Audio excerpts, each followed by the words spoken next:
This is how I mount full body deer on a base, in this case a piebald. Well, I lost a bunch of footage. All the footage where I skinned the deer out, I used an SD card that I bought off eBay, and I guess that's not the place where you buy SD cards. It was 1 terabyte, and sure enough, I lost all my video footage. Faulty SD card, that's all I can figure. Basically what I did, I might as well show you. I cut down the inside all the way down to here, and then I cut the legs off. Then I went across, went up through here, all the way down there, and then I cut the legs off. The pose is these front legs are going to be, kind of kicked back. It's going to be laying on his legs. And then his back leg is going to have one leg kind of kicked out, and the other one's going to be tucked under. Basically, all this under here is not going to show for the mount. I'll show you for the form. Basically, what it is, and plus he gutted it anyway. Took all the guts out, and so it was easy enough just to go ahead and make this bottom incision, because he pretty much made it already. But I went up to about here and then went across and across, and it's not going to show on the form. So that's what you want. Back leg, same way. Here on the back leg, same thing. Except I went down the tail and I made an incision right down the bottom of the tail. Took the tailbone out and got a measurement. Got a tailbone measurement. And then I went down the inside of the legs, went down so far and cut them off. That way I don't have to worry about it. And now, also I cut his antlers off. And I did just like I would do if I was doing a shoulder mount. I went back so far, and I made the Y incision, which I've got a couple of videos showing me do the Y incision, skinning a deer head out. I did the deer, so I did that the same way, and I sawed the antlers off, and I used my X-Acto knife, cut around the gum line and all that, and cut through the nose cartilage and all that stuff, just like I do when I'm skinning the deer head out. And then I skinned his face back, and basically took his head skin over the top of his head. I started from a back leg, then I went forwards. After I skinned the head out, then I went to the back. Started on the back, came up forwards. Once I skinned his legs out, I got to his neck. I let his neck hang over the table, and I just skinned his neck out, and then bam, he popped off. But I lost all that footage. But I'm sorry. Better off not using a card off eBay, because you don't know what you're getting. That's how I skin him out. Skin any animal out according to the pose that you've got. You want the incision not to show if at all possible. Or if they got a lot of hair, it's not going to matter anyway. A dorsal incision won't matter if he's got a lot of hair. Like on my foxes and coyotes and stuff, I do a dorsal incision, and it doesn't show anyway.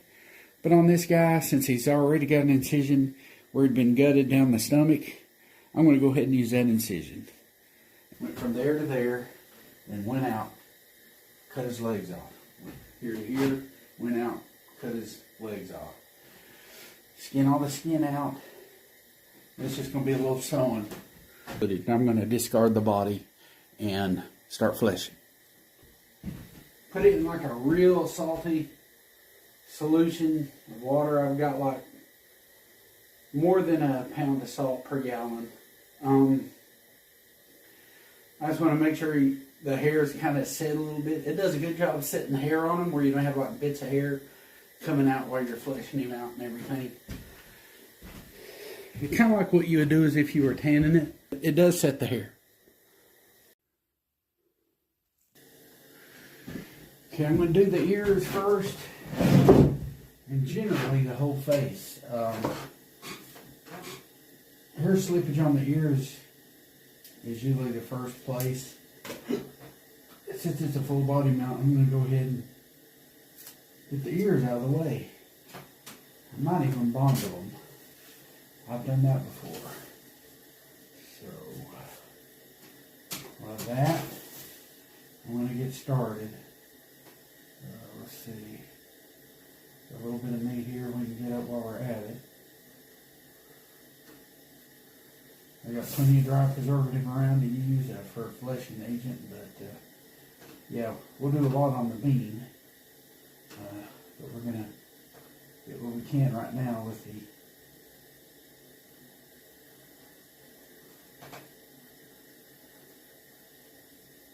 the razor, and go ahead and get his ears and his lips and all that. I'm gonna do the whole face first.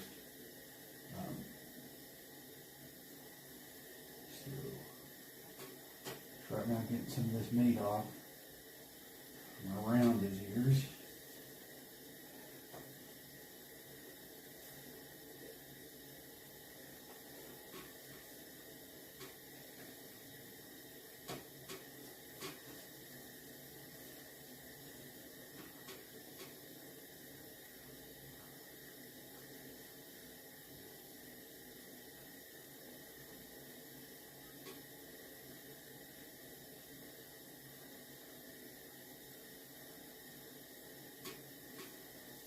You know, I'm going to do what's called a dry tan method. It's where you use dry preservative instead of tanning, and it's just a lot faster.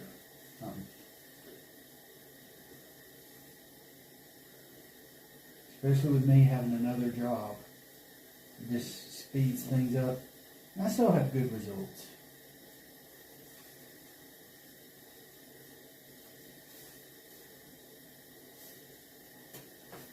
You know, I definitely wouldn't use this technique if I thought my animals were going to come out bad looking.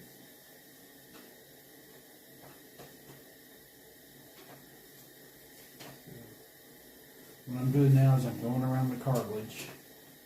This is the ear butt, where I separated him from the rest of the head. I lost that footage. If you see me skin the deer head out, you'll see me, or any animal out. And when I'm skinning him out, I go through the ear canal and all that. And well, this is what's on the other side.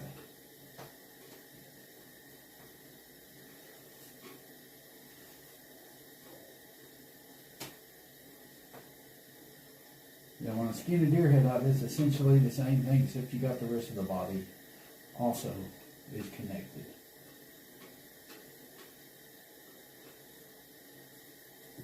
It's just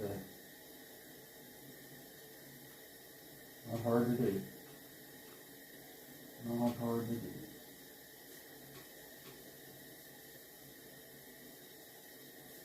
I'll show you one ear, then you can get the idea. The other ear does the same thing. So basically I'm skinning him out where I disconnected him from the head.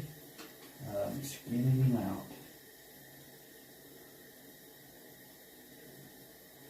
I'm doing what's called splitting the lips. Also, I'll do that later. Then I'm turning the ear, splitting the lips. That's taxidermy lingo. Basically, you got to take the cartilage.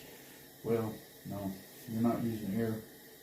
You separate the cartilage from the skin, and then you put bondo in there. That's what you're doing. Bondo supports everything just like how you want it.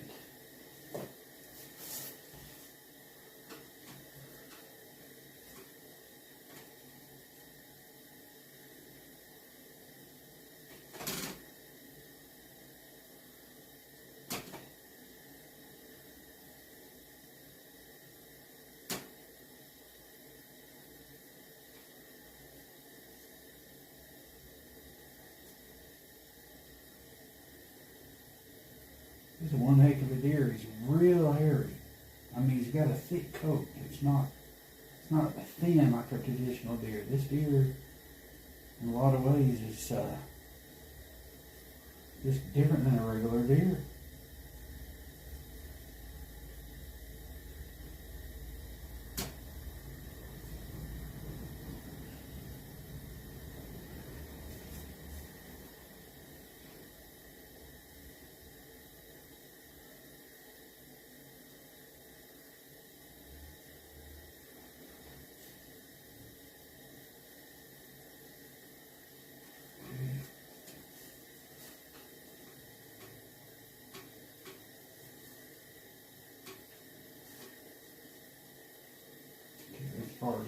go down away from the ear for now.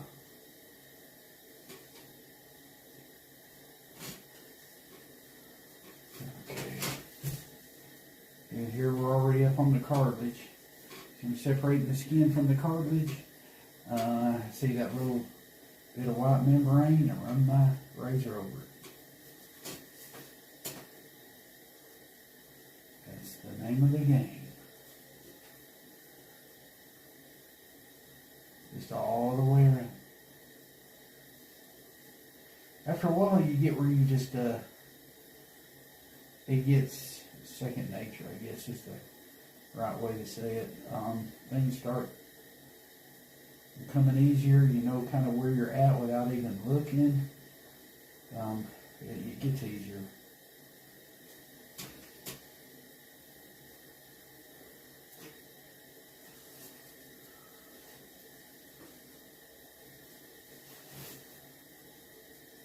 Plus the ears right here, you can tell just by looking. So, but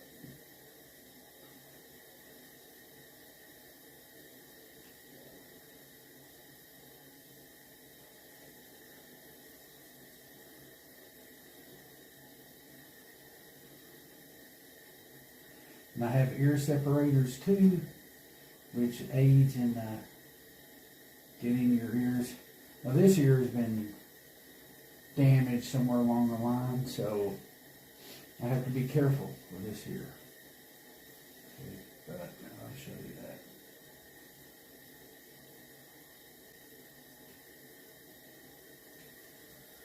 Okay, getting the ear out. Separate with my fingers, run my blade over the membrane, slowly coming forward, and more so, and more so. Keep doing that.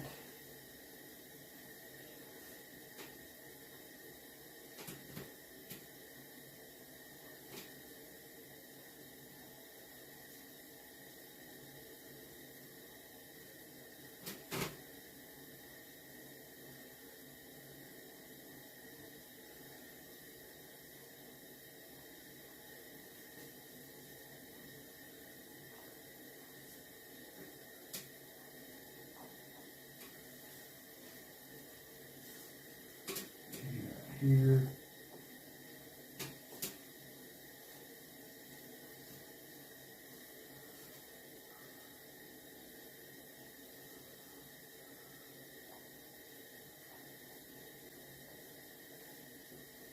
All this can come off. This is just meat. You know, muscles for the ear.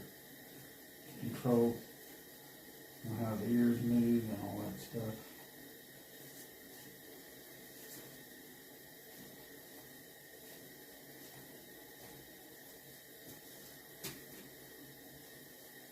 This is stuff from around the canal, I guess you could say. The earbud, there's like a flat part where the canal, like this right here, is like the earbud. And then I'll show you.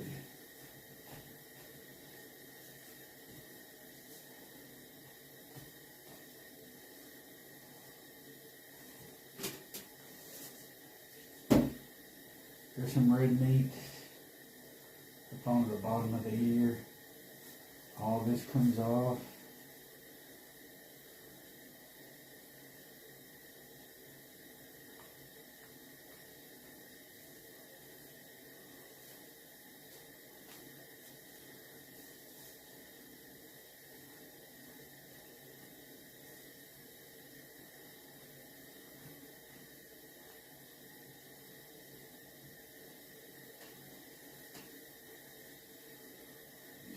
Here.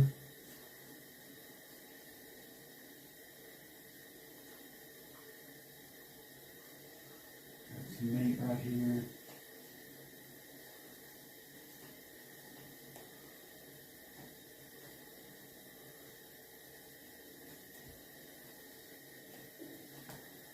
Okay, this is kind of like what I call the earbud. You got your canal, and then a little bit of the ear. It does something kind of right here, but basically eventually I'm going to cut everything off right here. But I'll leave the canal on for now. That way when I bundle the ear, I don't have bondo going, squirting out the end of his ear, you know, up into this part right here. So I'll leave the canal on to kind of help trap some of the excess bondo from going where I don't want it to go. And you know what, I cut it off, cut the canal off and everything right up to about the butt right here, this little flat part. But that's after I put bondo in the ear. So I use it to my advantage while I'm bondoing the ears, and then I cut all this off right up to this flat part. And yeah, just wanted to let you know that.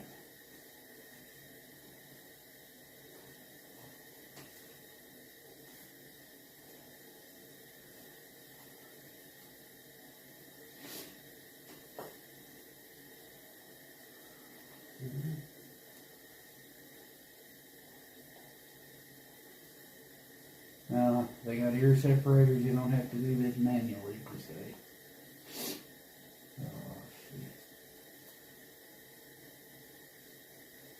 This ear has been boogered up, though. Sure has.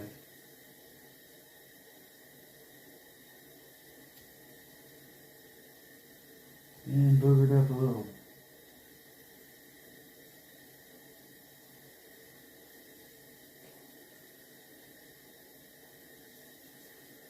Right in here.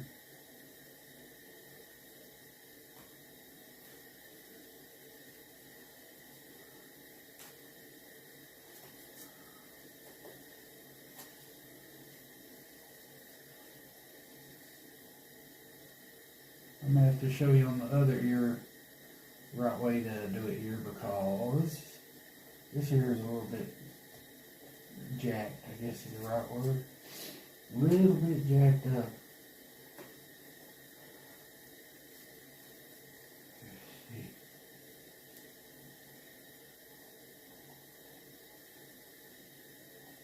It's coming though.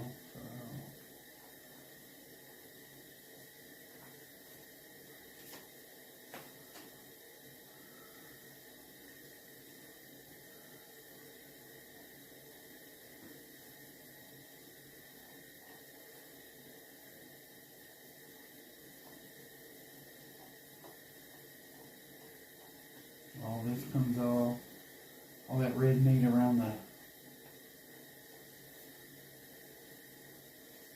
bottom of the ear. But if you know you're going to cut it off later, I don't worry so much about it. Like right in here, I don't worry so much about all that.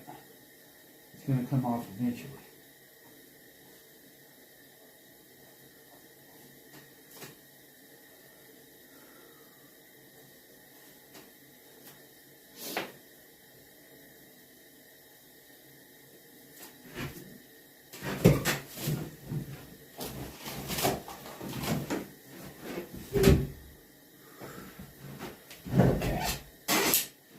Here is ear separator.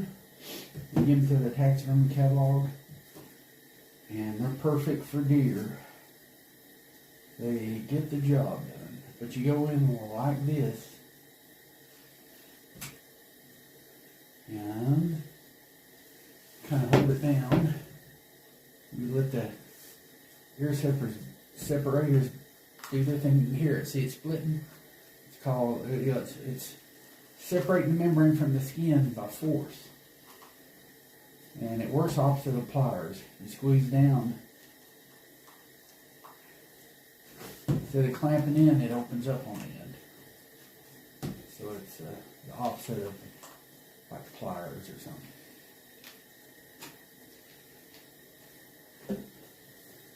It's got a split on the end, but we'll go as far as we can.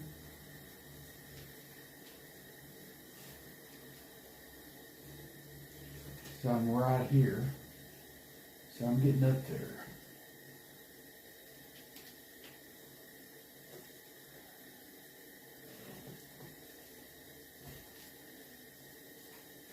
Okay. I'll go back out and go over here and do this other side a little bit.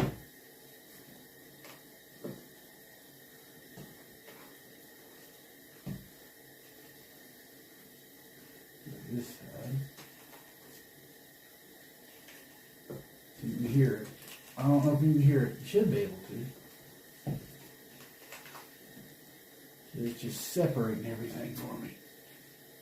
So I don't have to sit there and go through a lot of extra trouble. There. There we are. Now all the way over to the end here. This is usually really tough. Yeah, see, so that's separated. I'm going to go back here. I just want to get up there.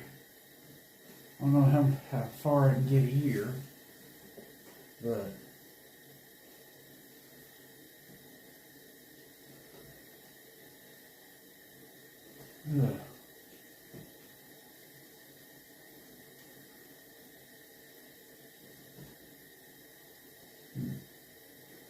I'm right here.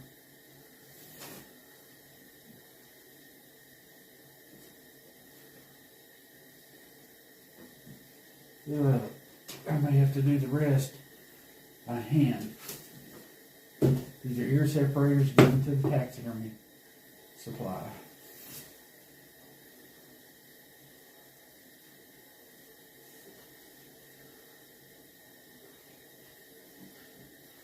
So, invert the ear, and a lot of times you can just, get a good little grip here, and you can feel where the skin ends, and you can pull out yourself a little bit, within reason.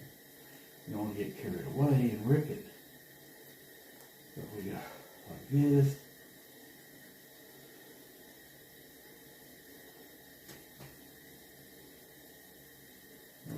Put some membrane here and there. You get the idea. On this side, probably the same thing a little bit.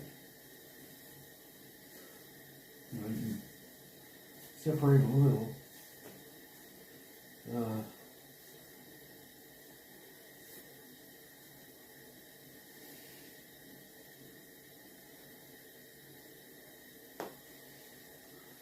Of course, up here is going to be a little bit rough because we know he's got some ear damage.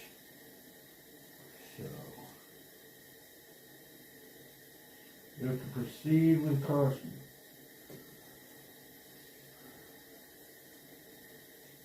If there's a good ear, I know I can, like this. That's pretty good. I know I'm treading on thin ice around this ear that I know already has some damage, so keep that in mind for sure.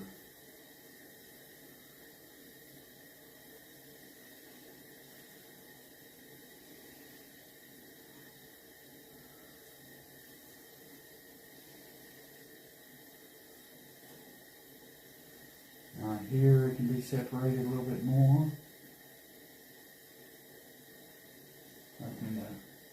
I can see that it can be separated more. You'll be able to visually see, and that'll help you out to do a little bit of extra separating.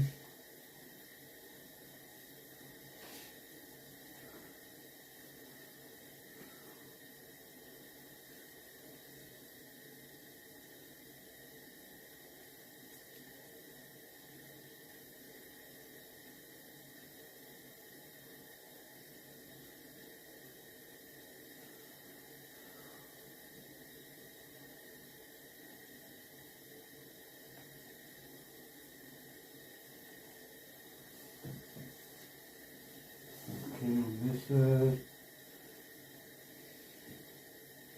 yeah, you can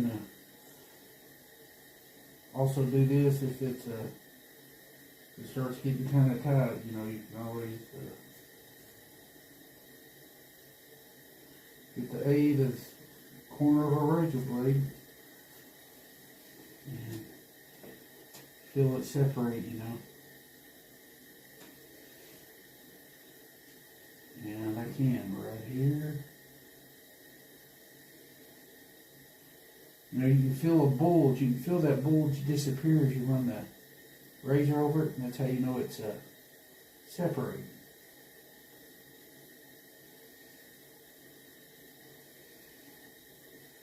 You can actually feel the bulge kind of dissipate.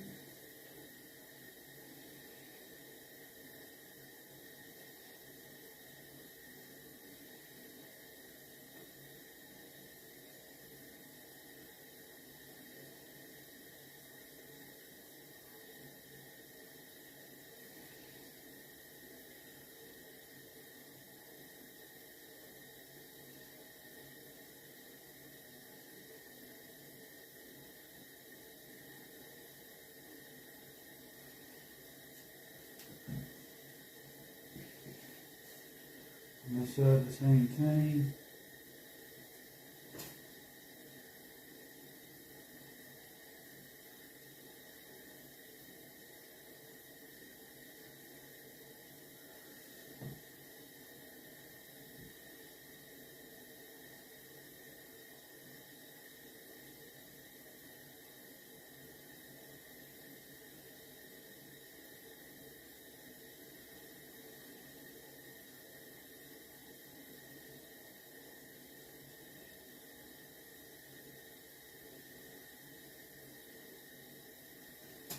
Just separating the membrane. I see a little bit of white, and that's the membrane, and I run my knife right over it, and that's how I separate everything.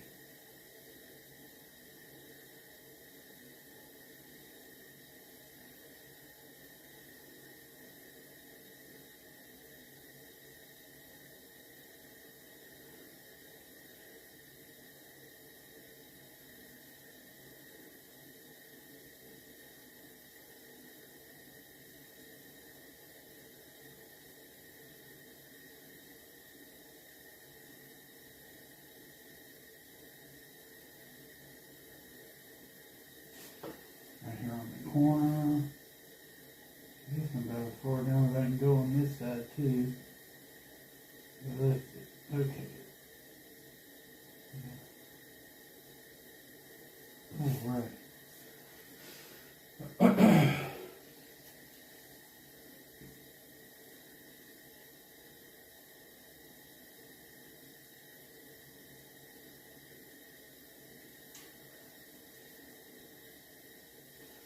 Now, if you remember, we got a split in this. Sharpening steel just seems to do a good job at getting the job done. Lose hair or anything like that. No little split. I'm as far as I can go on this side. You know, as far as the middle where the split is. But on this side, I can, with the aid of a sharpening steel, I can use it to go ahead and split it out the rest of the way. And what I like to do, I put the sharpening steel right down on my leg, on my pant leg here, right here at the corner of the table. I know it's split on one side, but I can still separate it.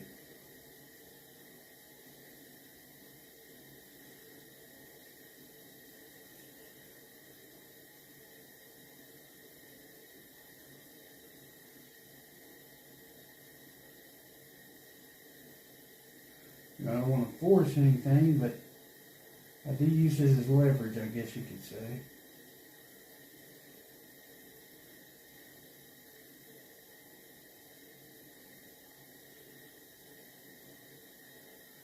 I can still pull back to see the white membrane, and I'll just keep going forward that way.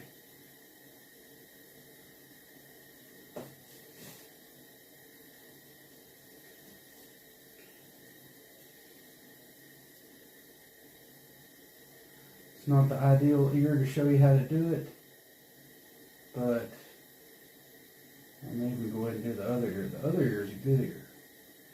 It's not like this. You can see it's still Probably hard for you to see unless you're right up on it. But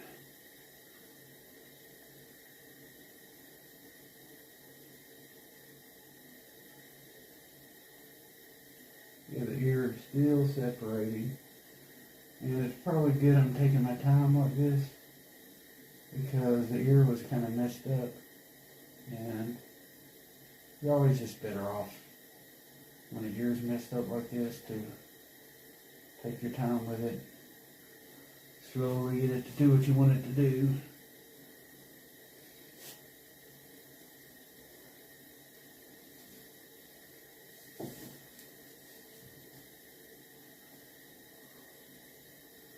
See, you need to pull back a little, give a little pressure. Yeah. Run my razor blade over it.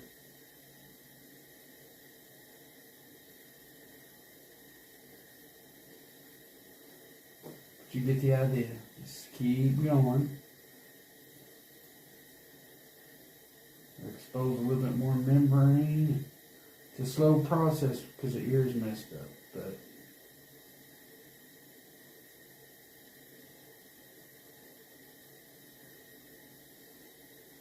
but you got to get bondo all the way. If you don't get it bondo as far as you can, the end of that ear is going to fold sideways and everything as it dries. And we don't want that. So we definitely want to, skin the ear out as far as we can, even if it's damaged. The ear being split. You try to get one side as far as you can down, then the other side of the split ear as far as you can down. So that's, in a nutshell, that's what I'm doing.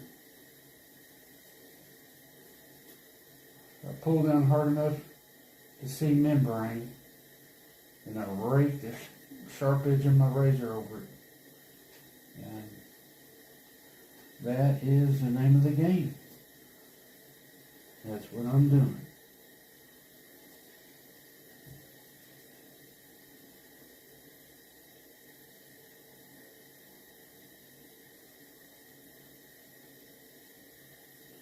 And it's separating nicely. Doing just what it's supposed to.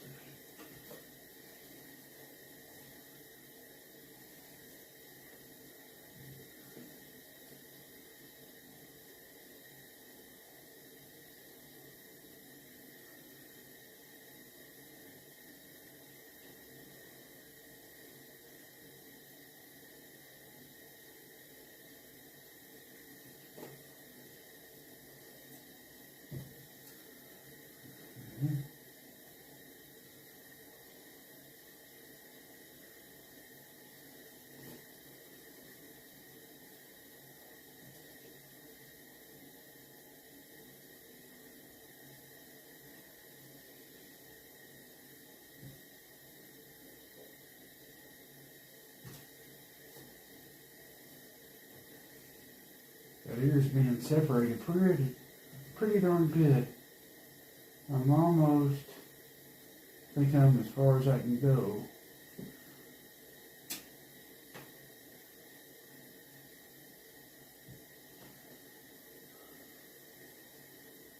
A little bit more, looks like.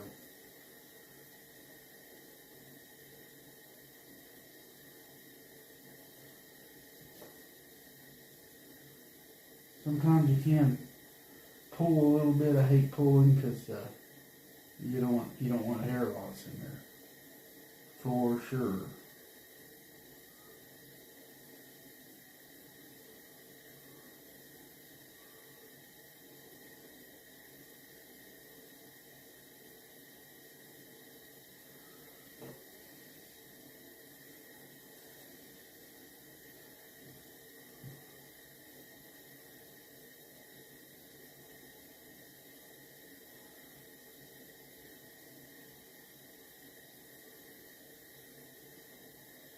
Okay, slowly but surely.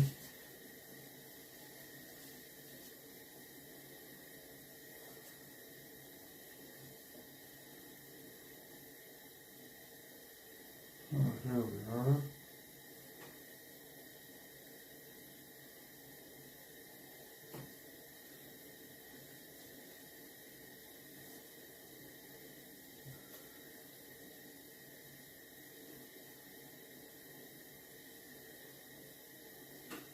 Sometimes you can pull back with your fingernail a little bit and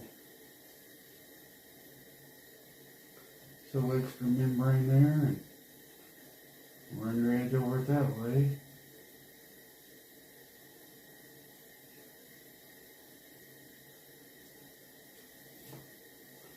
I believe about as far as I can go. I am. But remember, we got the other side here. This is the other side of the ear, where you couldn't really get the ear separator into it all the way. Well, we've got sharpening steel again for this side.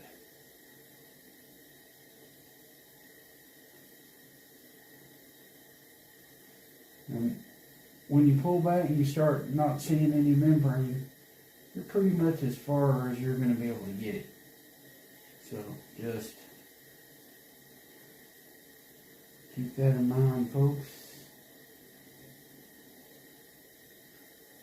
Okay.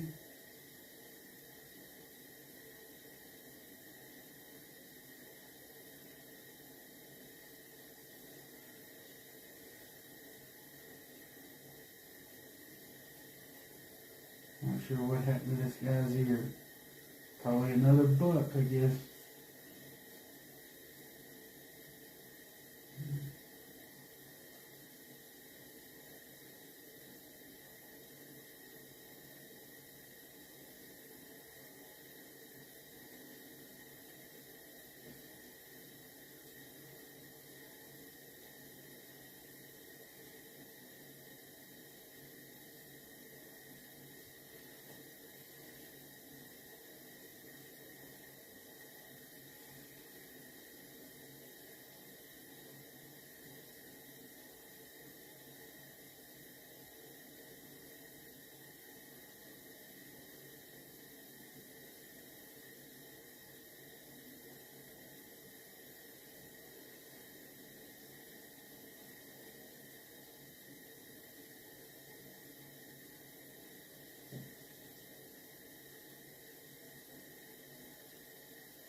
Okay.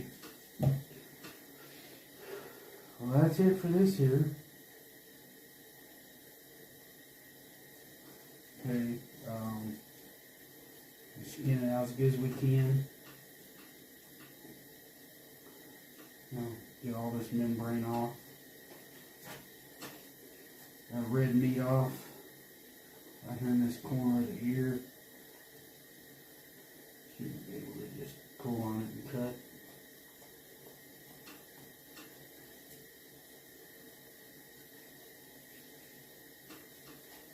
Let's see, right here, inside the corner.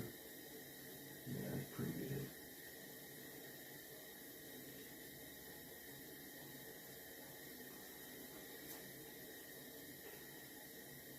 Anything past this little flat part's going to be cut off anyway, so don't worry so much about like trying to cut all the meat off on this. I'm going to hack it off right there anyways when I'm getting that. So it's don't have to worry about it. But up in here, you know, sometimes you'll see things you can pull on and get all that membrane off the ears. And you just do as good a job as you reasonably can, you know.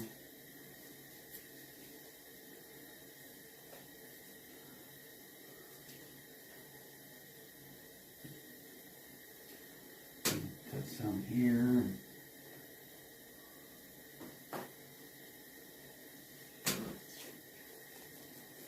But yeah, usually the ear separators, you just pull, like get right here. You can feel if there's a little bit of a bulge. And you use your thumb Sometimes if we stretch it out, you know, pull it out to the end. Or sometimes you can do it like this. Or sometimes you have the aid of a razor blade if you need it. You get where you do that and just straighten them up real good. And that's how you do it here. It's that simple. And then of course, when I get spray ball,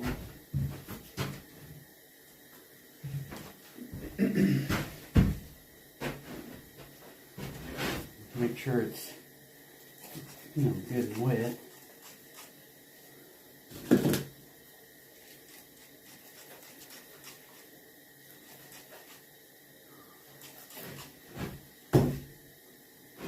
And just put on the ear, put it on both sides. I put it on the cartilage side, all the way into the corners, you know. You know where you separate it all the way to the end. I get that side. And of course I get the skin side too. I put it on this side. And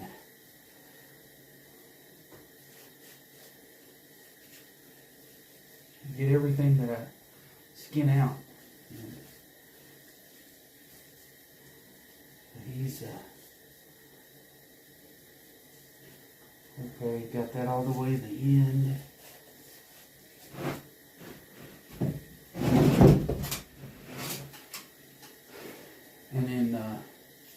And of course you re-invert the ear, and basically what you do, you stick a bunch of Bondo in here and mold it into place, and you've got your ear.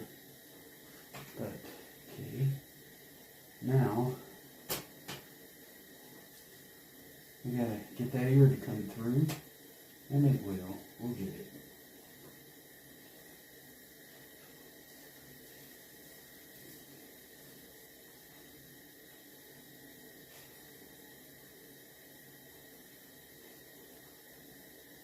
This is a real thick-haired deer. Just a different deer altogether. You know, that piebald. I don't know, it's maybe something a little different kind of up here. I don't know. The hair is long on this guy, and he didn't have no eye guards. So, he's a little bit different deer anyway. In that respect, you know, not to mention, you know, him with the other issues.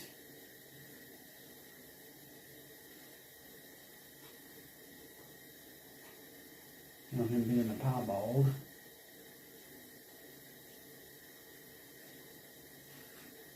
There we are. Sharpen his steel to get that point to come back out in the end of his ear again. There we are. There we are. Yeah, there. And then of course, right here. So it's a split ear. It's always going to be a split ear. And a little bit later we'll put Bondo in these ears. And I'll show you that later. We're just going to skin the ears out for now. Now I'm going to do an ear. So, or I mean the eye. So I got a lot of loose skin around here. Well, all this has got to come off. So, give me a good sharp razor blade. And start getting this excess skin off.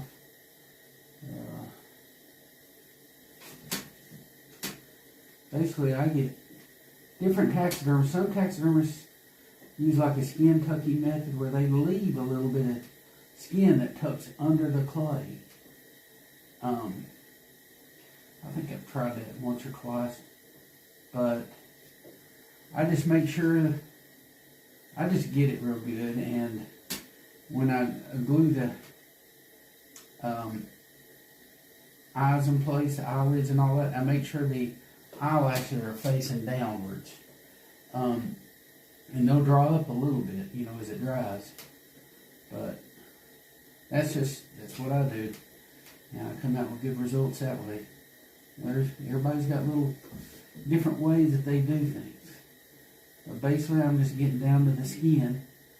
And if you've got hair follicles in places around the eyes, but I'm just taking off all this skin and meat. And I can already see a few little follicles right there. This Piebald Deer, he's got a lot of brown around his eyes and stuff. He's a pretty deer. I can see why these deer, they get mounted even though they're not like huge. You don't see a Piebald Deer every day, and people, when they see one, they're gonna take it down, that's for sure. For a while, they weren't allowed to kill them, you know, around here. And then all of a sudden, well, they were allowed to kill them. I mounted some piebald does. And then they made it illegal to kill them for several years. And then they opened it back up where they could be killed. And so that's wild. It's just funny the way they changed their mind like that and let people kill them again. So it's just one of those things.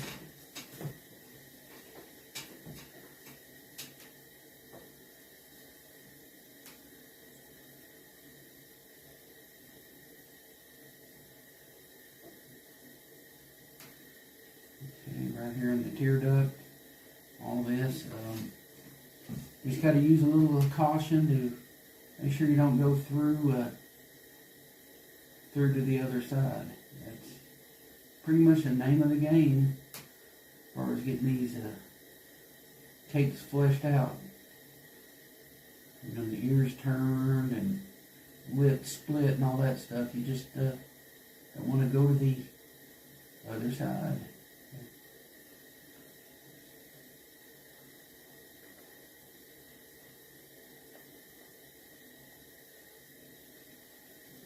That's the teared up area. Definitely can take it off a lot more here.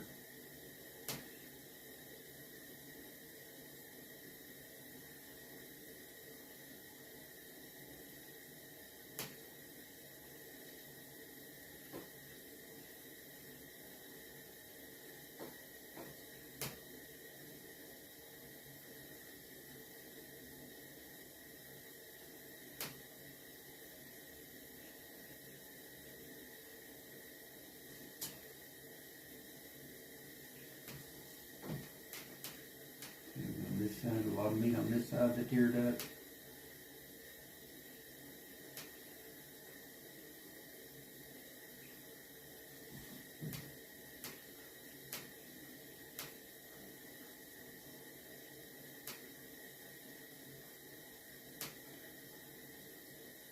Now a lot of the head, I usually do it on a fleshing beam, and but I usually, you know, even with a fleshing knife, you can get pretty close to the eyelids. But I leave the fine work for doing with a razor. I'm doing things a little backwards. You know, if you're going to do a full body mount, you know, time is of the essence. So a lot of times that's just good practice to go ahead and, you know, turn the ears and split the lips and the eyes and all that, and then start on the main body. So that's just the way it's done a lot of times.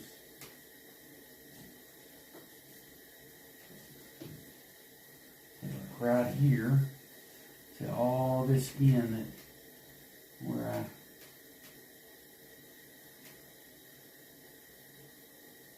can get all this off and get right up to that very corner, very edge. You know where so I'm getting right up to the eyelid, right up to the very edge there. And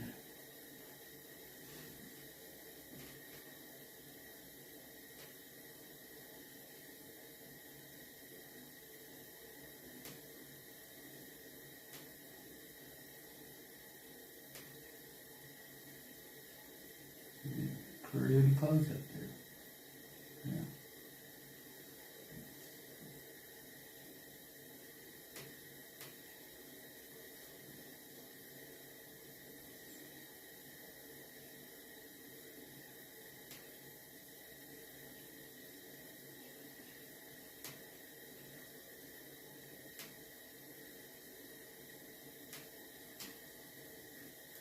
I'm going to do here again one eyelid, and you just do the other eyelids the same way. It's got to be done.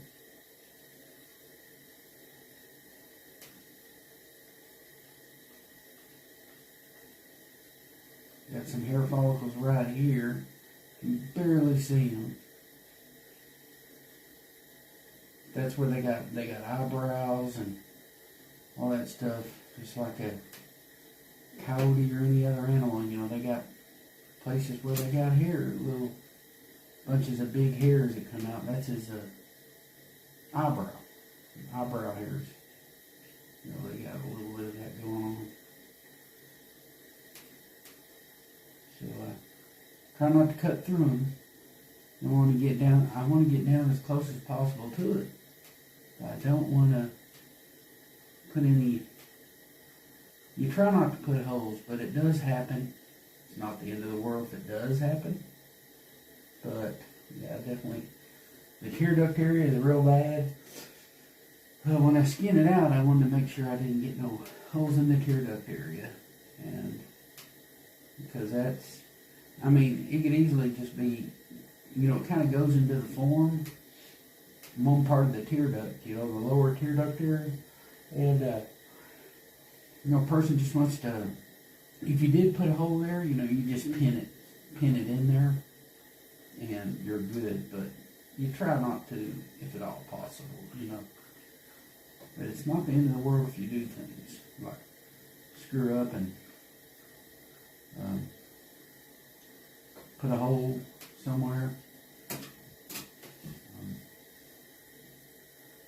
Even like on your ears, when you use an ear separator, if you accidentally go too far and rip an ear open, they got ways you can use, like I've heard of people using dryer sheets, sticking them down in there when you do the ear bondo method. The little things you can do like that. A lot of times I'll bondo an ear. If the bondo seeps out a little bit in the area, break that little piece of bondo off before it gets too hard.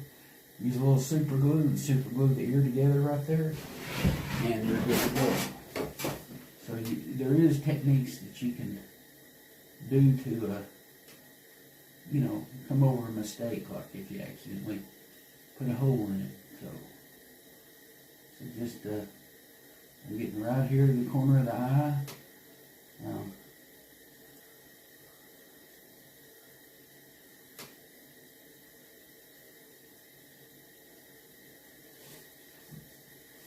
Some of these razors, depending on where you get them or whatever, some of them don't hold the edge very good. So it may take you several razors. Sometimes it might just take you one. Sometimes you get one that's got like a dual side. I've run into that a lot lately. Not sure what's going on with that, but yeah, I'll have like a dual side and a sharp side. I've been running that a lot. But okay, you can see how I kind of got around the eyelid. I got there's hair follicles. I didn't cut through them. Right here, they're at the, you know, below the eye. You've got like some long hairs there. And right here in the back corner of the eye, I'm going to get that a little bit better.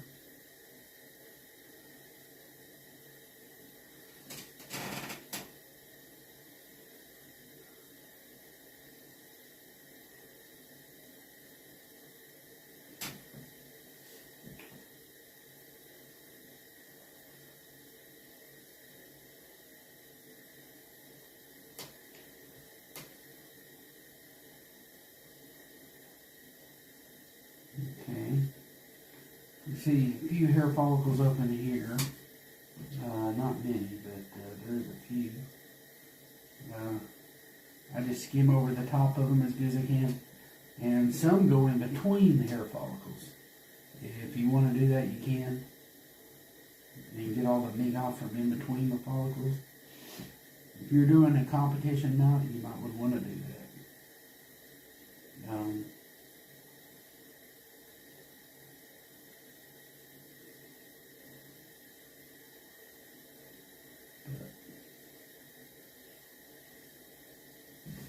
You know, a lot of times I'll go in between the hair follicles a little bit and make a few cuts there in between the follicles. That way the dry preservative can get down in there and do its thing. Help preserve, you know. And I'll show that a little bit later too. When you get around the whiskers on around the face, you know, behind the nose and all that, I'll show you all that later.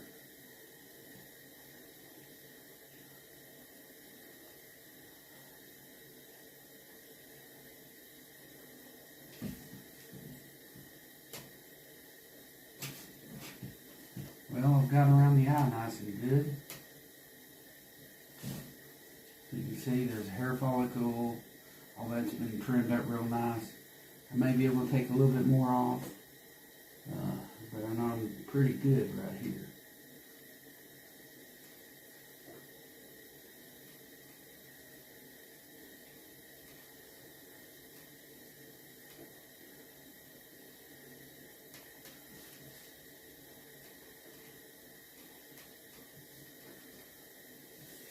And what I did, I kind of washed them ahead of time. But you can always wash them again, but you know, the hair is, most of that blood is off. So, you know, I may wash him again and just throw preservative on him, preserve him again, and that way he's nice and clean and good to go. But he's looking pretty good sort of already, but I just, you know, when you're not sure of the condition of him, you definitely take shortcuts if you can.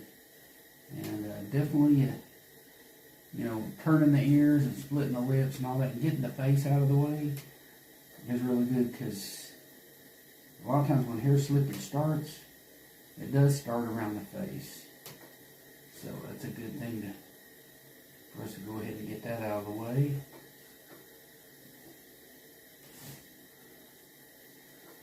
Okay. I would go ahead and do the other eye the same way. If you want, you can go ahead and throw some preservative around that eye.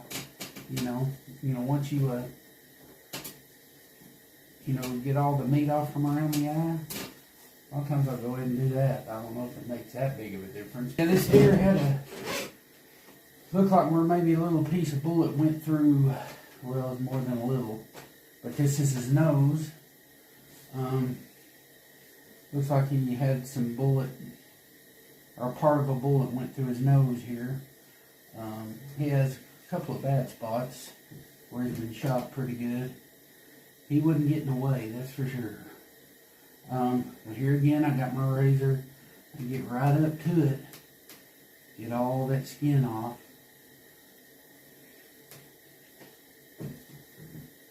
And I'm debating whether to put a little glue and pin it in place. Even super glue can work, you know, stuff like this. I'm going to pin it in place. I don't know if I'll use super glue. I may just use the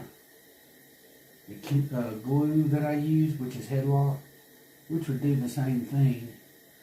But they've got like artificial noses and artificial beaks. And what they do is, like for birds, they got artificial beaks and they're artificial heads, I guess you could say. And what it is, you just glue things back into place. Like if you use an artificial beak or or an artificial nose for like a coyote or something, which they got them, you know, you just glue the skin back in place. So it wouldn't be no different than, you know, gluing the skin back in place and covering a hole up, you know. Super glue has got uses in taxidermy. They're good for gluing the skin on turkey tails back together and other things. So super glue comes in handy in taxidermy, that's for sure. If you want to glue skin to skin, you can't beat super glue, that's for sure. Or glue skin to a beak, back to a, you know, an artificial beak or something, or artificial nose. Use super glue and glue everything into place, and you're good to go. So what I'm doing right here is just cutting the skin off from around these holes, and a lot of times on impact shots there's hair loss, and sometimes you got to trim a hole up and get rid of the bare skin because it's not doing any good, you know, if it doesn't have hair on it. And a lot of times if you do that, you can makes it a lot harder to see where you fixed the hole, because there's no bare skin. You cut it off and then just cinched everything together. So something good to keep in mind also. I think I showed that on a deer mountain video where I fix a hole, cut off the dead skin, like where the bullet left an impact that blew the hair off from around the hole. You can cut that skin off that doesn't have any hair on it, and when you cinch that hole together or pin it together, a lot of times you don't even see it. So it's very, very hard to notice. So we're getting it pretty good here.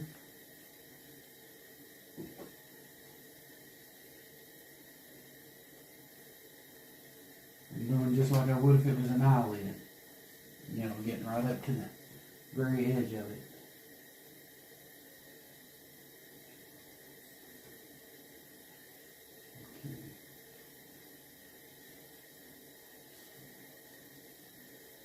I think I've done a pretty good job so far as far as getting right up to this hole.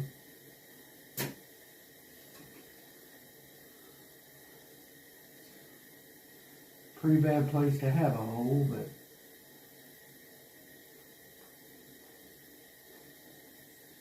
right there on the snout there. On both sides of the snout, actually. So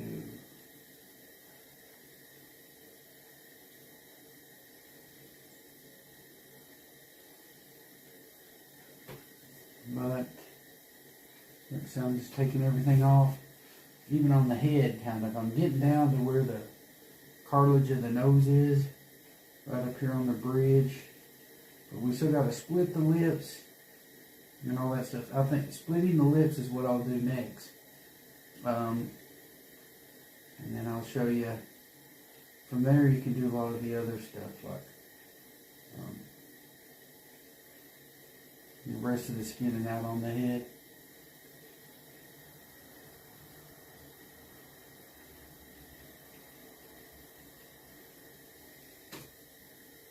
You can tell this deer's got some pretty colors. You can see the patchy work going through the, you can see it through the skin.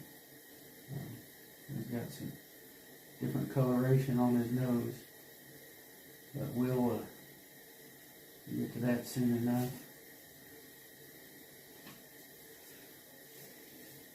I'm just taking all this stuff off right up here. Probably got a few whiskers up here.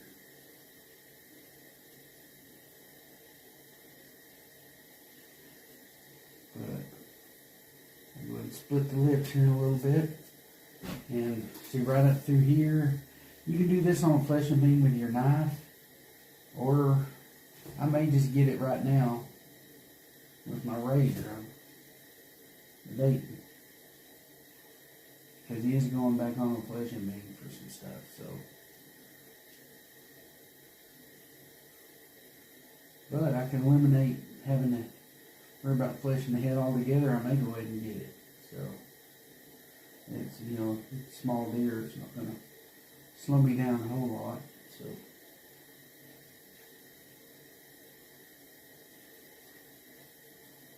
But just taking off what will come off. And this is, you know, the back of the skull. There's a point of the back of the skull where we made our Y incision. So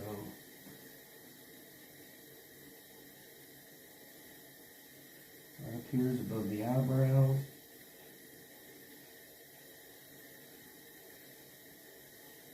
But I'll get back with you shortly when I do something new. If I split the lips, I'll get back with you. And then we're going to split the lips, starting with the inside corner of the mouth. And this is all this inside corner of the mouth. That's more than I would ever need. You know, even if it's an open mouth or something, you know, it's way too much. That's the inside corner of the mouth between the upper and lower lips. That's a lot. So, a lot of times I do this on the fleshing beam. I'll cut it about right here with my fleshing knife, because this is more than I would ever use. And then all that behind it, you know, I just flesh it off. It just comes right off. So that's a lot of times how I do it.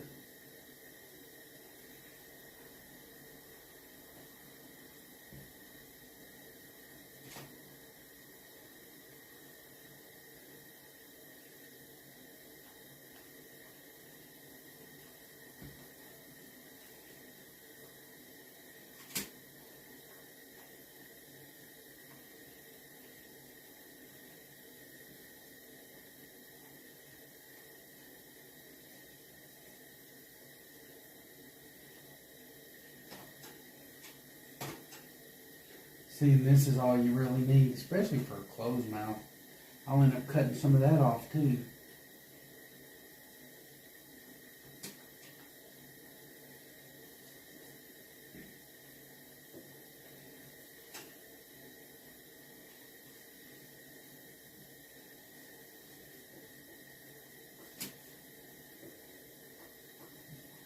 I may go ahead and bundle the ears. I'll get the rest of the head, and then I'll go ahead and all that's off, and I'll go ahead and do the other side the same way.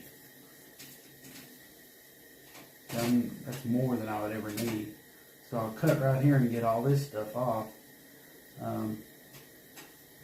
Usually I'm on a fleshing beam. I may go ahead and get on a fleshing beam. Let the rest of his body hang, and you can still use a fleshing beam to get a lot of stuff, for sure, you know. But basically, going up through the chest, and then just see, all this can be fleshed. This is his neck and all that, and his lower jaw. I have a tendency to do that first before I split the lips. But I was mainly wanting to get the ears and the eyes.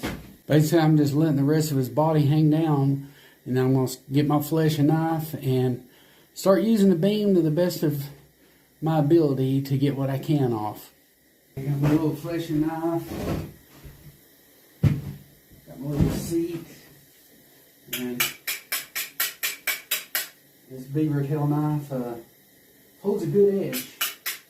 You know, I fleshed the hog with it. And the metal will rust, but it stays sharp. I've never seen that before. So I guess metal can still stay sharp and have a little bit of a rust issue. which surprises me, but yeah, it just gets right up, gets that meat right off.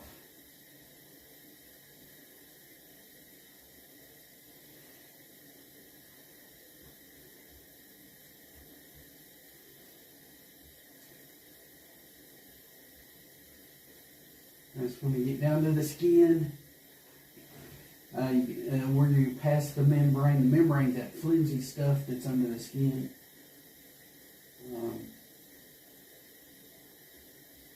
You want to just get down to the bare skin.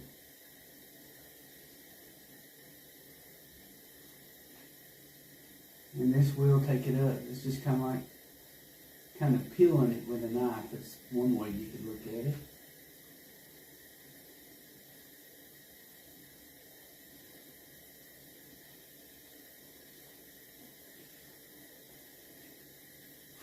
That's how it comes up. I know there's some whiskers on the lower jaw.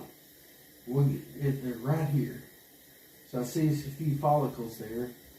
So I purposely get careful in that area.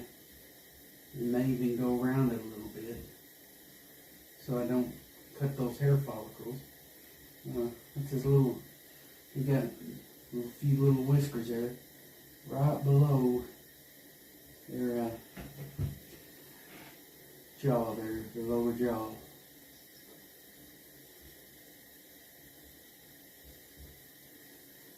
And it comes up.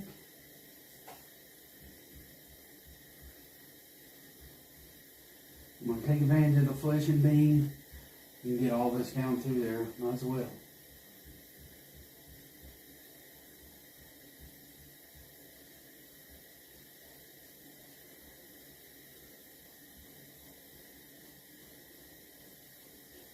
And I use the dry preservative as a fleshing agent also.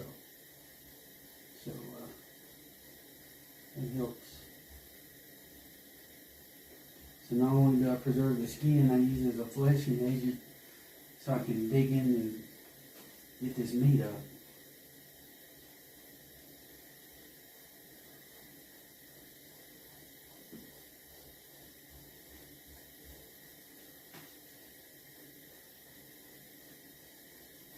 I just roll it off. After a while you get good where you don't make near as many holes. And then you just kind of get a little feel for what it takes to get under the meat without going through the skin. You have to develop a feel, and the best way to do that is by doing it.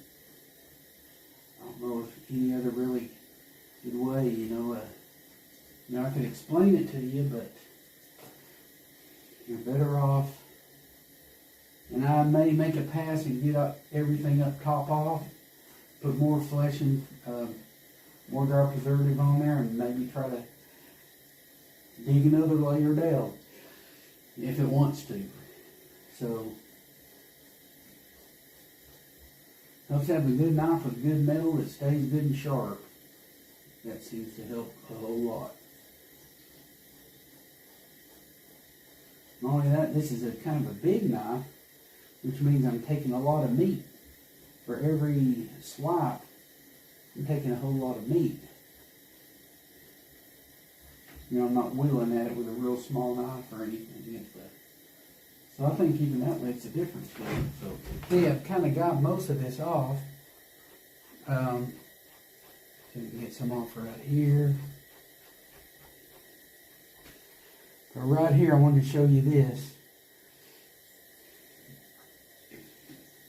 See, the lips haven't been split yet, but I know where the lip ends, or where it starts, I should say.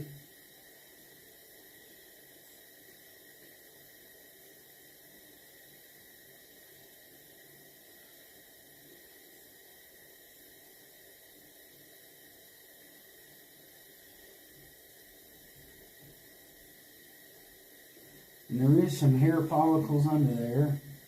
I can see them.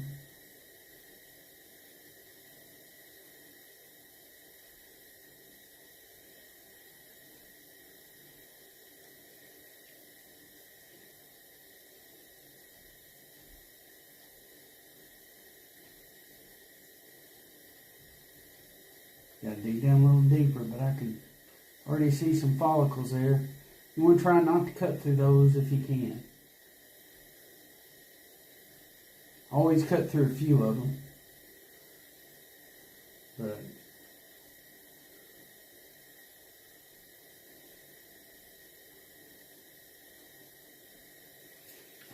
like on this side, I see a follicle right there.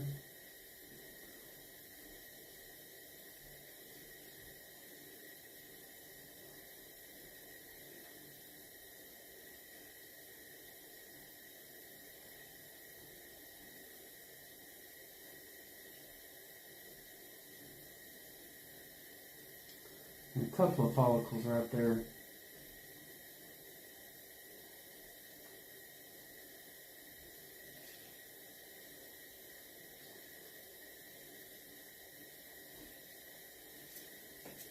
Okay, now I know, okay, most of that's got enough.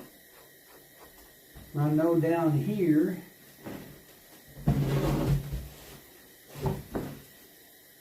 now we got some stuff that's got to come up here. So basically I just rake it off the sides here. And when I get to the corner, or the edge, I just use a 2x4. Snip it off. It goes into the trash. Right here, same thing. So all this loose membrane, that's stuff you want to get off. You want this off, and it just to be bare skin. That's what you're after. And sometimes you can even shave the skin down a little bit. You know, so you'll get a feel for it, and kind of like what you think is good enough, just let it go. But yeah, that's how that works. You just get the knife. Now the incision is underneath. Everything is underneath, and I guess the situation was helped for the fact that he took all the guts out before he brought it to me, and so it was an incision in the bottom of the belly, which is probably better. The incision was there anyway, you know, because not sure about deer, but you know, other animals, they hide all that stuff. But I know when you sew on deer, especially sewing, a lot of that stuff, you see it. You know, you can see it. And then I'll do that, and then I'll grab some more of my dry preservative, and I'll put it on there. See if I can't get it to bring it up a little bit. And then if I feel like it can, and it is, see, then I'll run my knife over it and get a layer of it off. And that's what fleshing is. You get a layer of that skin off. You get down this. I guess I've had some people say until it's like the blue of the skin or whatever, but this deer, his skin's not blue. He's got spots and everything. Yeah, so he's gonna be a pretty deer. You can see how the fleshing, the dry preservative helps as a fleshing agent. It's like the knife can bite it better. It gets up under it better.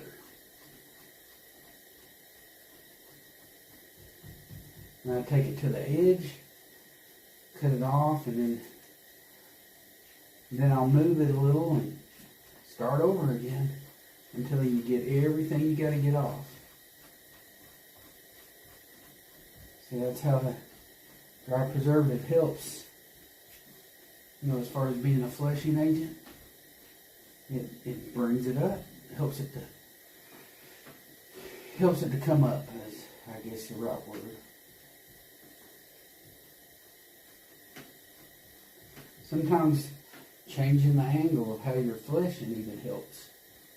You know, as far as getting you know, the loose, I guess, loose skin membrane off until you're left with nothing but the pure skin.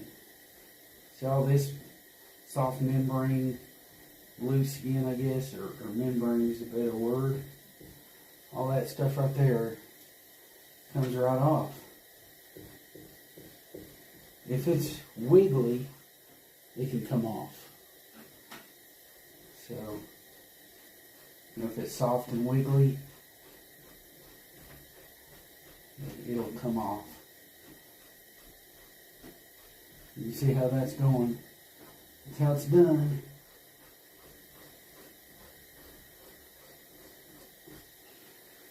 Helps to have a good knife like this. It holds the edge better than some metal out there. That helps. You sell them out of the taxidermy supply catalogs.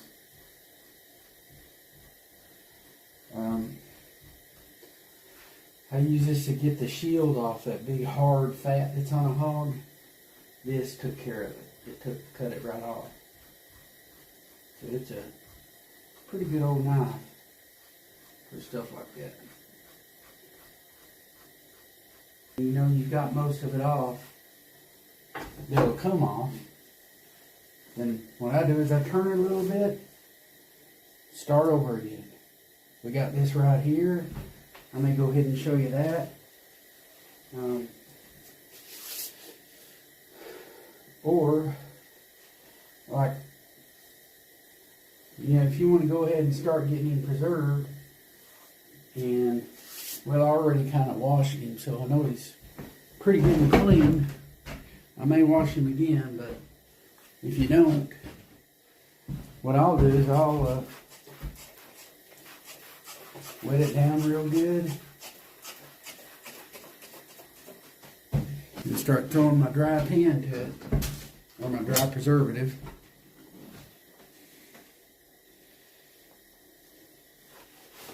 Like so forth.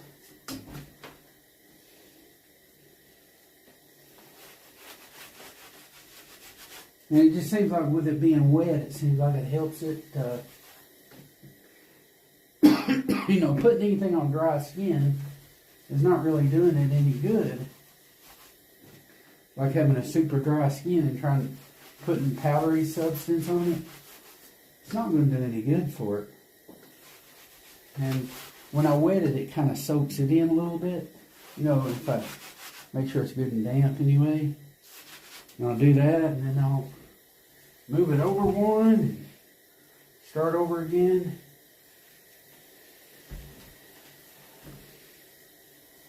I'm going to go over here, and here's how I usually do it.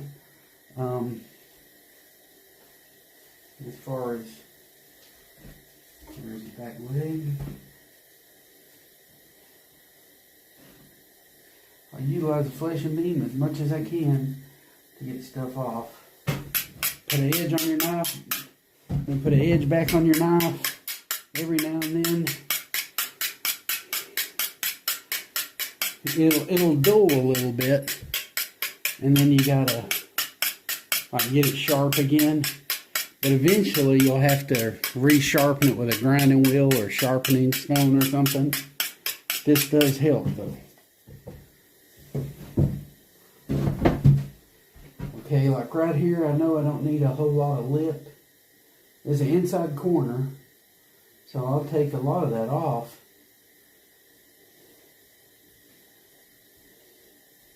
Because it's less I got to worry about later. So I'll go ahead and take it off now.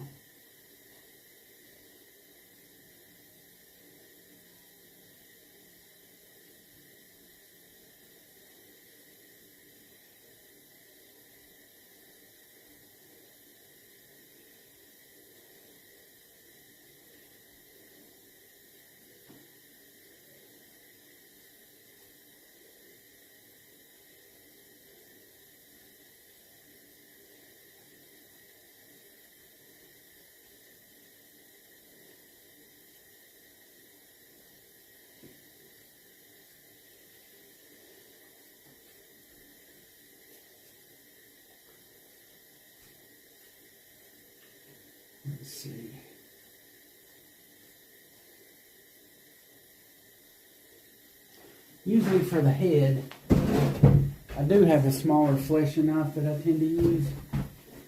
And got it right here. So I get right here. You see how it's going right down to the skin. And then I pull all the excess. What I do is I cut all the way down the skin. I've got enough control that I know where to stop. And so I kind of, plus I'm looking and feeling at the same time, kind of. So then I go like that. See, here's where the lip ends. Anything above that lip I don't need. So I go ahead and start, even up here I can get all this off. But I think up in here I'll be running up into some follicles. You just got to be careful, because you will get on them. And I always cut a few, but it's not enough to matter, because they've got quite a bit of follicles, you know.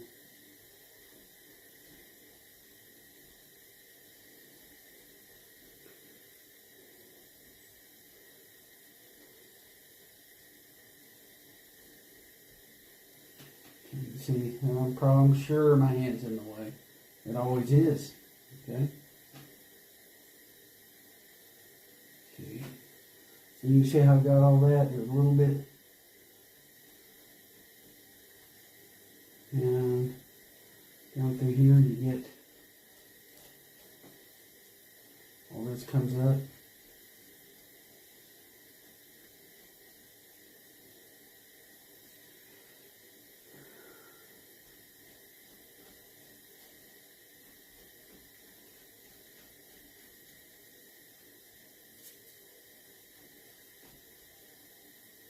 The dry preservative just helps. It really helps that blade. You get a good bite and go under all this stuff.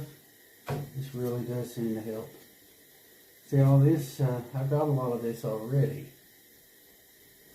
You know, earlier, my razor blade. Then the main body, I go back to my big beaver skinning knife, or fleshing knife, however you want to look at it.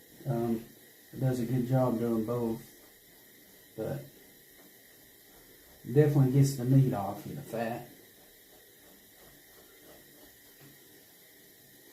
This is good for like in the face, around the lips and stuff.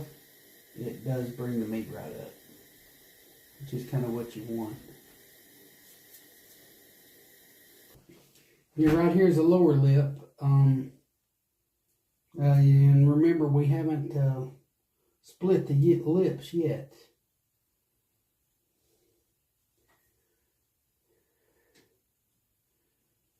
Okay, I'm on the lower lip. And there is some kind of, a lot of animals have this. Coyotes have it, foxes have it, deer have it. Kind of like a little bit of, I don't know what you call it. But there is a lot of whiskers there, right here. But it's some kind of padding, like padding type for the lower jaw. I get that with my knife. And, you know, with my small paring knife, I guess is the right word for it. But it gets all this stuff off. It gets down to where the hair follicles are. And then I can do the rest with, yeah, if I can see the hair follicles, I think I'm down far enough. A lot of times, so I don't cut all the follicles, I kind of proceed with caution. I kind of, I don't know, shade, but I try to do it carefully. I don't get down to the hair follicles. A lot of times I skim over it. I get down as far as I can. Here's the lower lip. Okay, then here's the Okay, the center of the lower lip.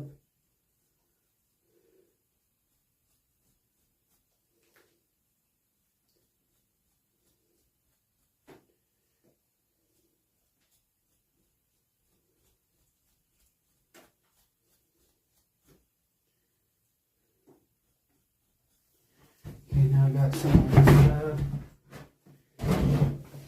Now, person, you know, if they wanted, they could just use their straight razor and just do all this with a razor blade, you know, on the table. But I try to get what I can on the flesh and beam with my knife. You know, except for the finite stuff, like the eyes and the lips and the nose. Which we got the eyes and ears. But we'll get the lips and nose after I get done fleshing him all over.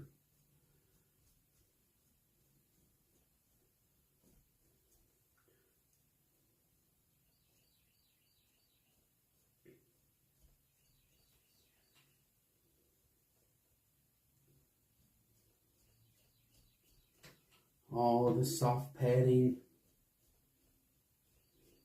It will come up.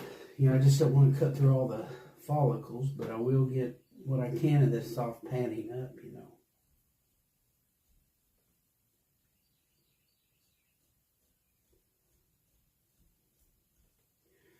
And then what's left of the soft padding, I'll do like a crosshatch pattern. That way the preservative can get down in there. And I'll show you that later. With a straight razor. You know, again. With a razor blade.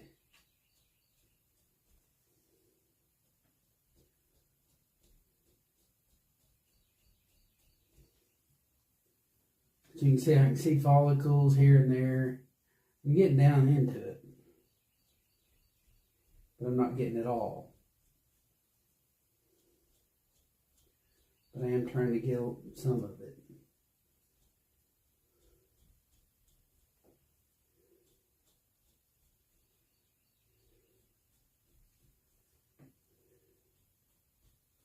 Do this on every deer head. It's just part of my procedure.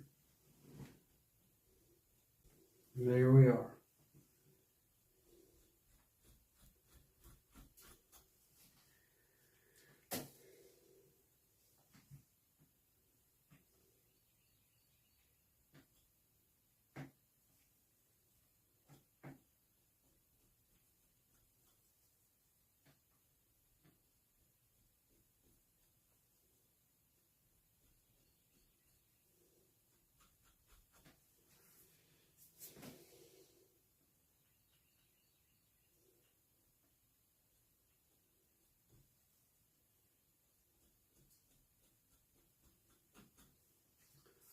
So I've kind of gotten into the soft padding just a little. We'll do more of it. We'll work on it more later.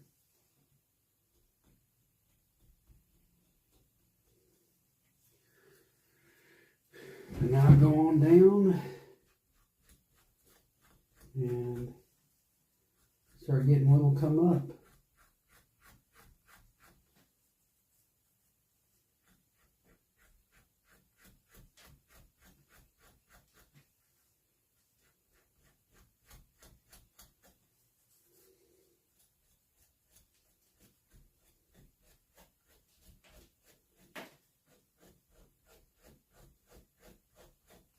Now I'll go to my big knife and go all the way down as far as I can go. But I'll get back with you when I'm done fleshing everything, except for the lips. For this full body mount, we got a lot of stuff, I guess you could say. This is the feet. I'm definitely going to cut this stuff off. So I get my trusty bolt cutters. Get that stuff off. And I don't think I'm going to use that for anything. So it's coming off too. Cut all the wires off the legs like that. Also, I'm going to change out the head.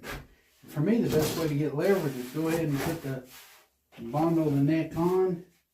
Then I can cut the head off, and it'll be a lot easier for me. So I got my stout rougher. Just got these sharp spikes.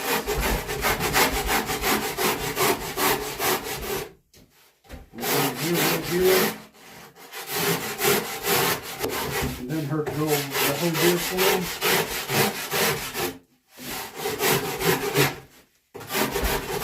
Good rough surface for stuff to adhere to.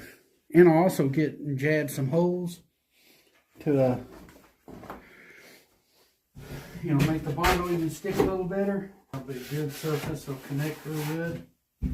Get right in here, I'll just jab a bunch of holes for that bondo to get down in there.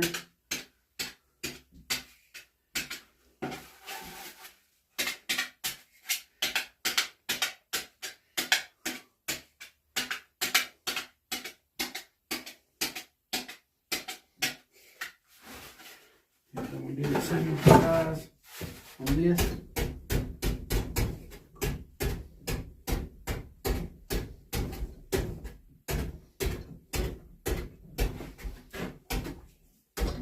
Let's help that bondo hold real good. And it won't come apart here. We may have to cut the neck off, but it ain't going to be here. You know what I mean? Got a little bit of hardener and bondo.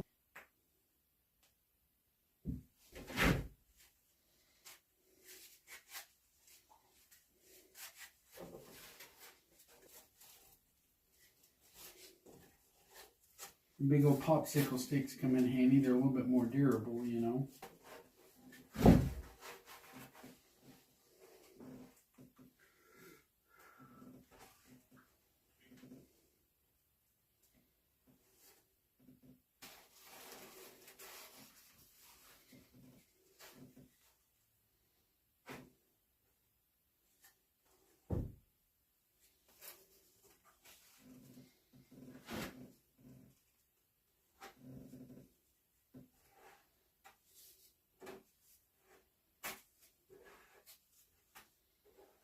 We're just going to hold this in place until it sets up.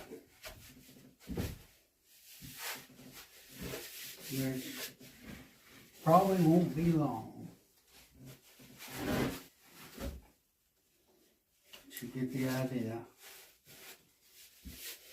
Okay, I'm going to make an incision, or I'm going to cut the head off.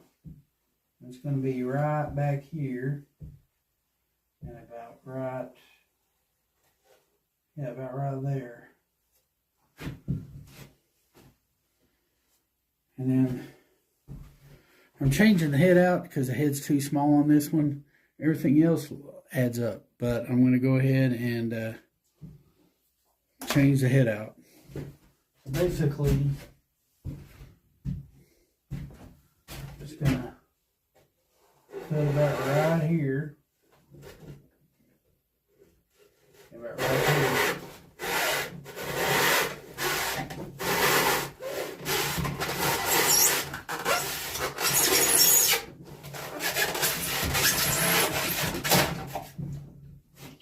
That was quick. And it's cut off roughly about where the same area is as on this guy. Look at the difference in the eye to nose. Definitely a bigger difference. So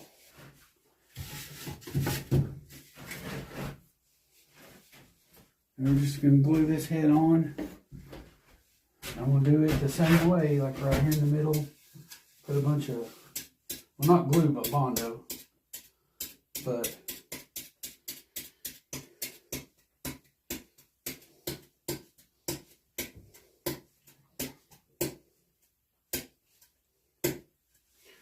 and of course, some on here too.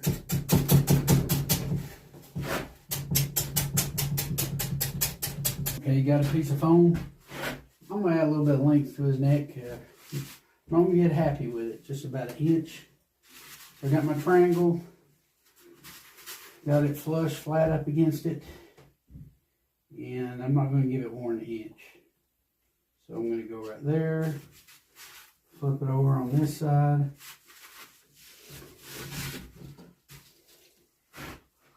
Go right here.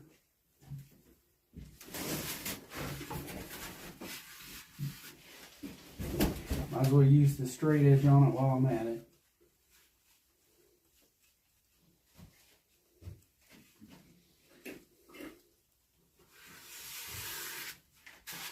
There we are.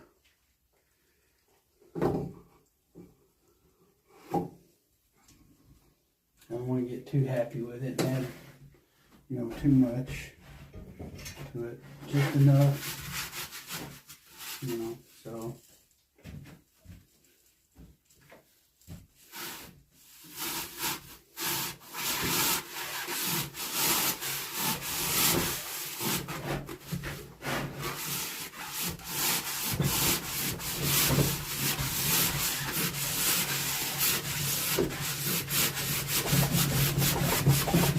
Inch here.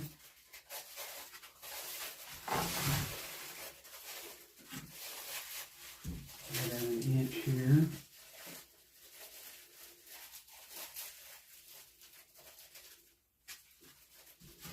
Use the straight edge that it comes with that's on it.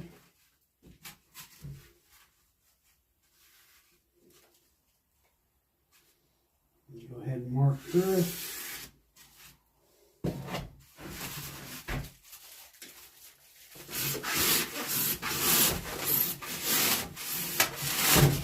We've got our 1 inch.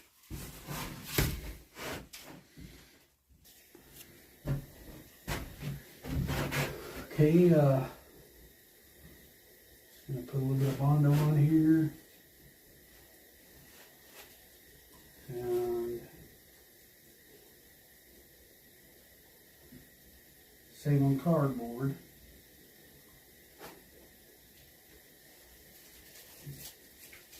Bondo it straight on there. I don't want to get too carried away with it. We're just going to add maybe an inch or so. And I'm going to be done with it. As far as neck height. Because I know there's a difference in the height and also the width.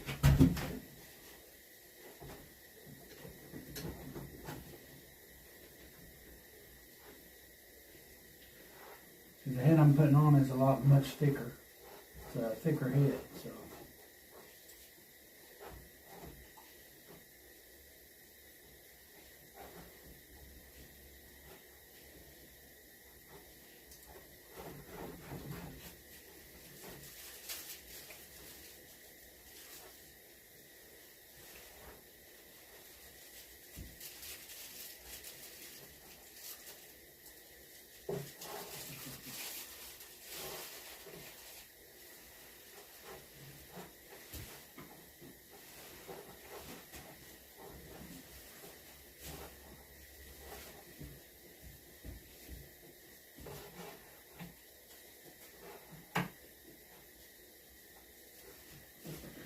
Okay, that's pretty much good enough.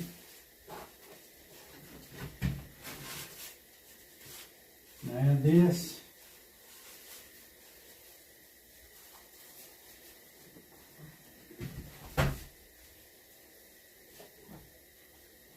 Let that sit until it dries.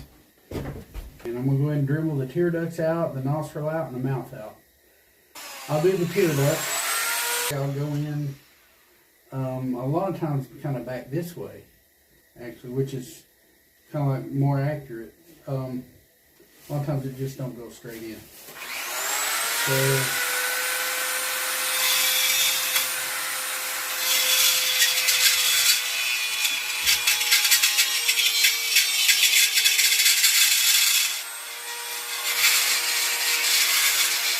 and right here on the end, where the glass eye connects, a lot of times I will like get it and go.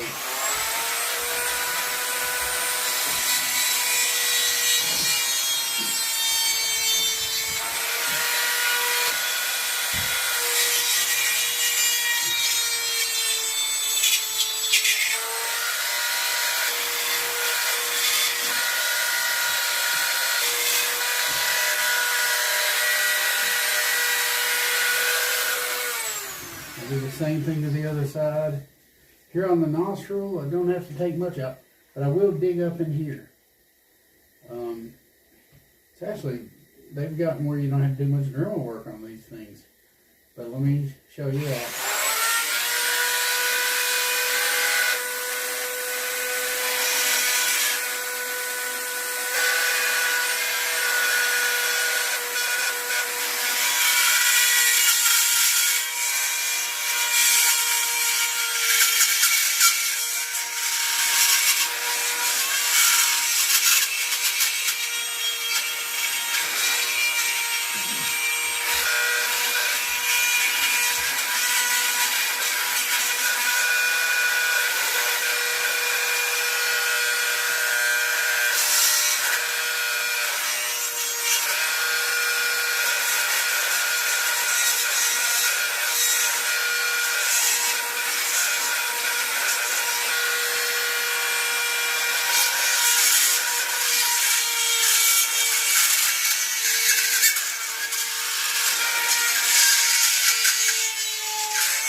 It's definitely deep enough, so mainly I dug up in there a little, come out right around in here, and that's pretty much just about good enough, really.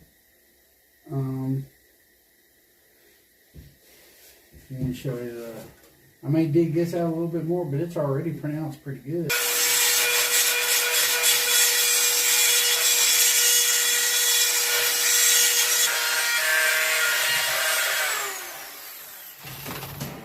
Sometimes I'll, I don't know, add a little bit of bone around the eye orbit.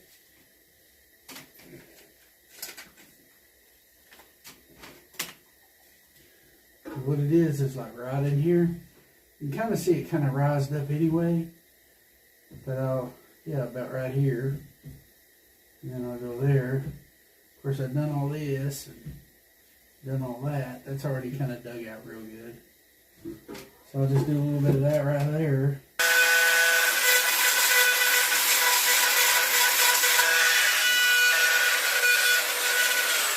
Yeah, if you see my deer head mountain video, I do this while the head is still on the form, but since it's not, I'm doing this, so.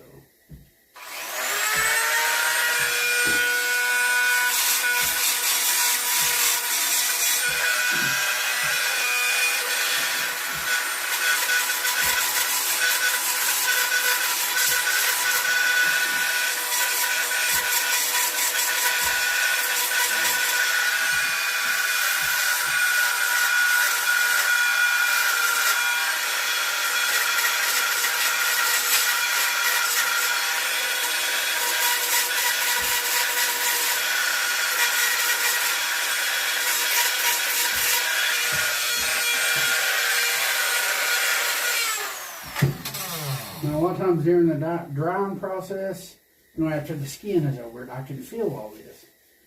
And I'll get my staple gun and some cardboards and staple them details where they'll stay in there. And that makes for an awesome effect. And then, of course, I've got glue on these details right in here that hold. So that's the way I roll. And of course, underneath, you know, I'll dremel all this right here, right down through here, and I don't want to go in too much like this way, but I will kind of go almost, not quite up and down, but I want to definitely get in there real good. I'll show you that right now.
I'll make a couple of passes. I kind of widen that out, is what I'll do.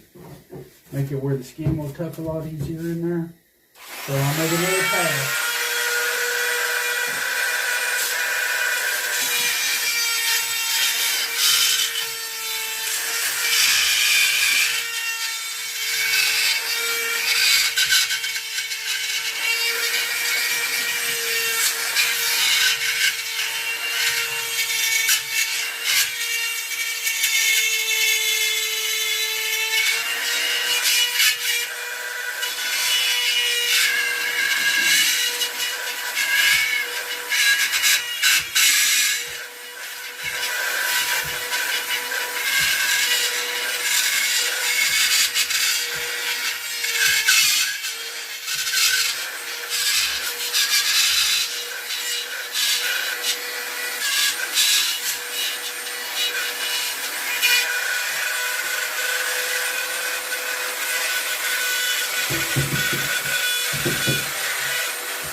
Get back here in the inside corner of the mouth. It's just the same way I do as a deer head.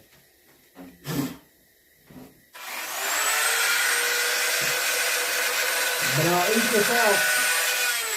It is, I want room to tuck back in there. And so I'll dig out a little bit of a hole for tucking room. A little bit more. So, that's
And you do everything on this side, dig out those cheeks if you want to.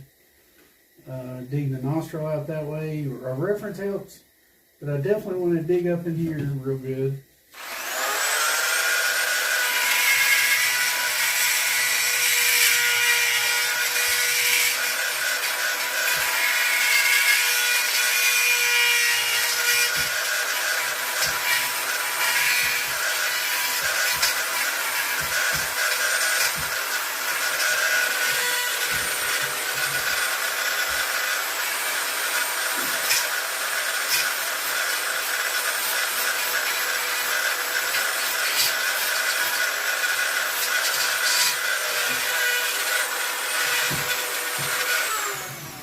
We do everything the same on this side.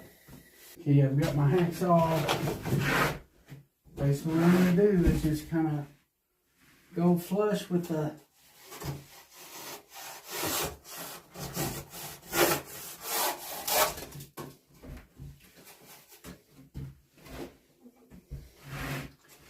his neck.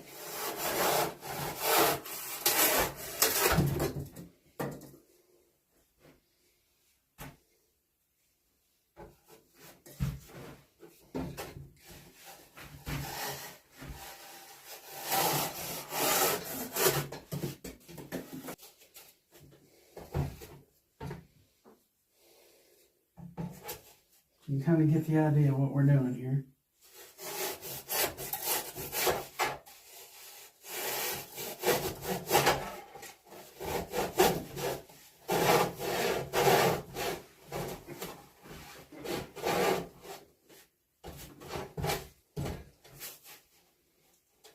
Okay, that's got to be built up.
See how his head's going to fit.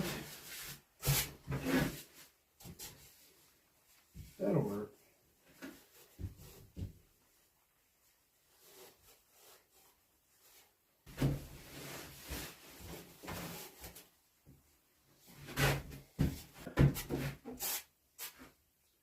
I'm going to jab some holes up here for the bondo to hold real good.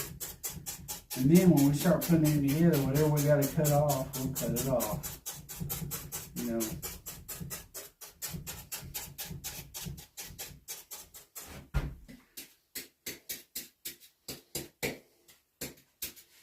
Okay, now we're going to do the same thing here and bondo the head back on. Add a little bondo to the top. It's better to mix it on a piece of cardboard, but in a pinch, this will work.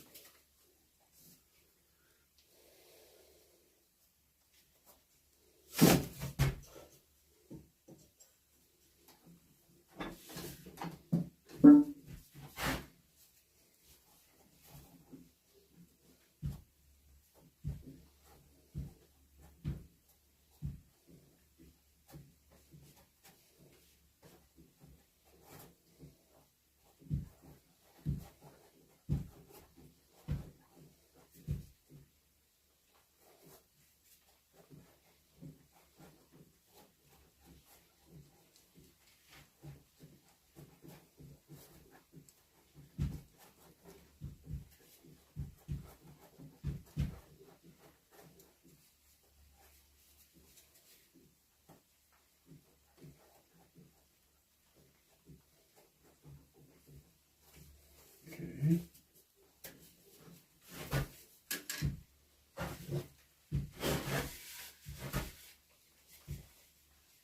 Go ahead and attach this guy.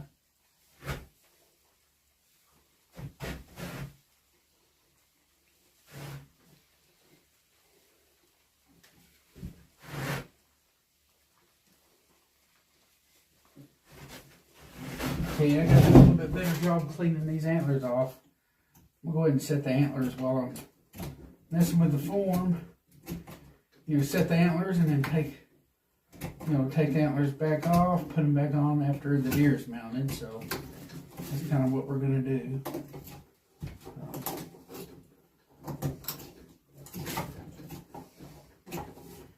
But I'm getting all this. It's dried red meat, but it's still red meat. It's on there. And you want to get all this off. And an X-Acto knife is perfect for this stuff. Here, getting all this dried red meat from underneath.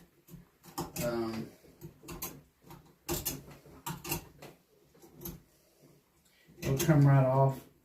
Right below the antler burrs, you'll see some like soft, semi-soft stuff that comes off. If it'll come off, cut it off. That means it's not all bone. Yeah, you just get there and just get all this dried red meat off, and be careful. X-Acto knives are dangerous. A lot of bad cuts are made. People are cleaning the skull caps, you know, so it's they won't have a bug problem later on down the road or something. I've got some measurements and everything, so I know exactly how these antlers are supposed to go, and I know about the eye to nose of the deer and all that stuff. So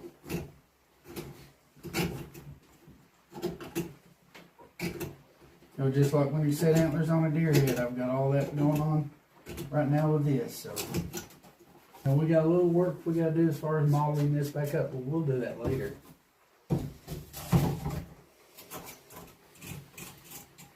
Okay, all this has been cut off already off the inside. I think I got to that before. Yeah, I definitely did. So I just work on getting all this red meat off. This dried red meat, and there's a layer of that cartilage, that comes off too. So.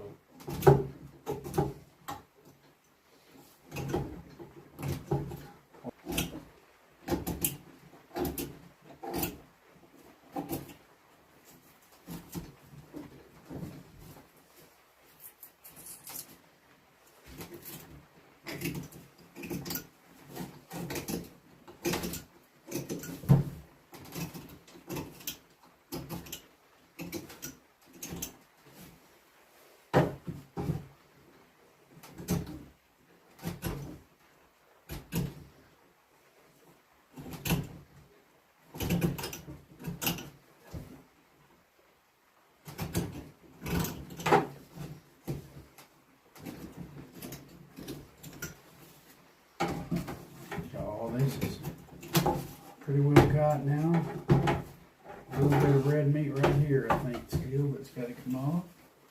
But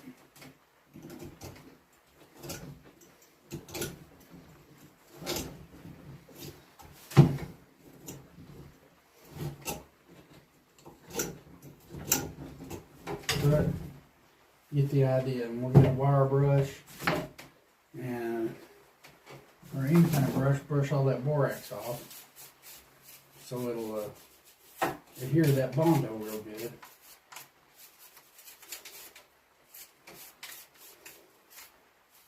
Here you've got a little Bondo. I'm going to set the antlers on this guy, so that'll be one less thing to worry about. Sometimes if your measurements aren't quite right, for whatever reason, sometimes just knowing how the antlers kind of lay, the pitch, comes in real handy. The skull cap gives a hint, stuff like that. And if you don't quite get them right the first time, you can break them off and try to get them again, which I've done that before too. Okay, but this is just wood wool, wood excelsior. Y'all have seen this a million times. Like on how to mount a deer head, setting the antlers and stuff, which is what we're doing. So.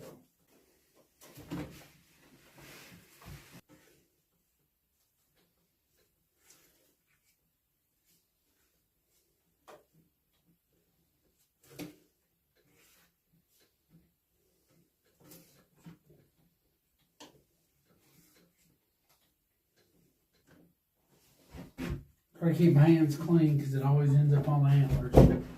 But I try to put some in the skull cap. And hopefully have enough for him to, get set good. Never fail. I never have enough to do much of anything. So I'm gonna let that dry and get a little bit more. So more Bondo. Put it up here.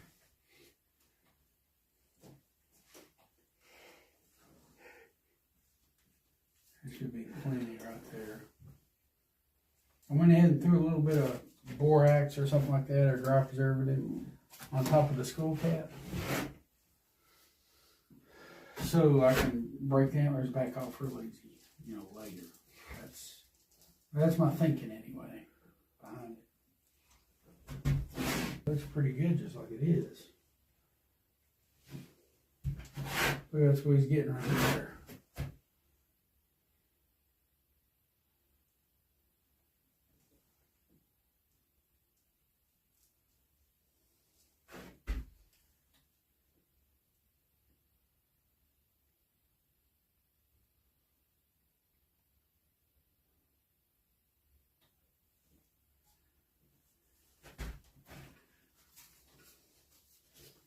Stuff will set up pretty fast. It's already starting to set up.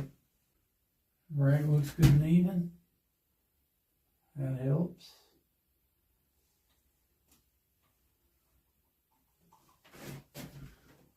Pitch looks good. I'll show the pitch later, but yeah, you want the antlers like a natural pitch. You can put them too far back and too far forwards for sure.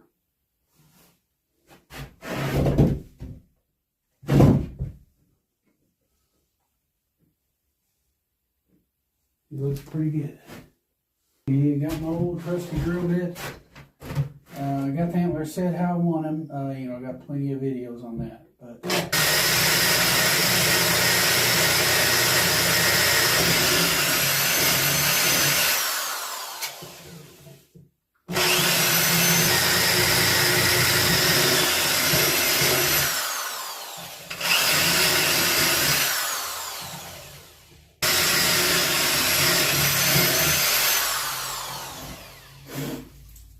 But two in the front, two in the back, one in the middle.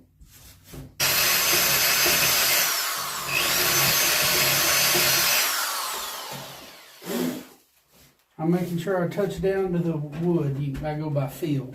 I can feel it when I'm bumping up against wood. Like the countersink, at least these two front holes. So I just get an oversized drill bit or a countersinking bit, which you can buy them at Lowe's.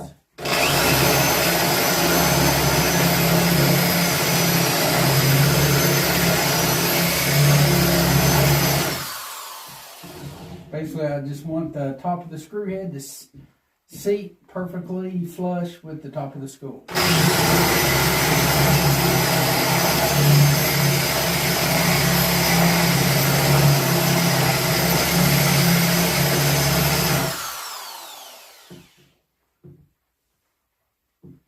I guess you can do the middle.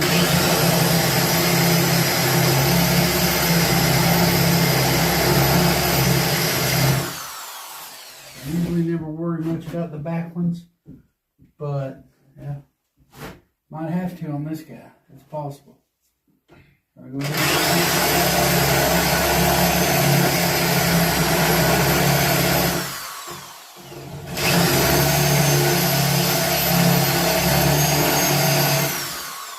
Now I'm going to shoot some screws in there, and I'll have my pilot holes made, and I can take the antlers off, hang them up in the rafters or whatever. I've got some screws, and I'm going to put in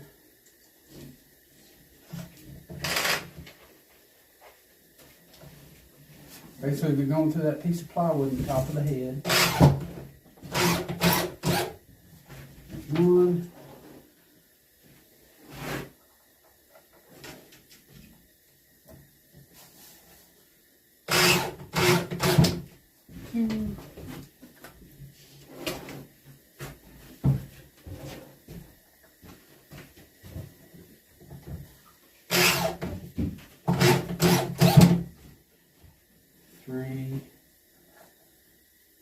4, 5. I usually use shorter ones for the back if I got them. You know, I want to conserve.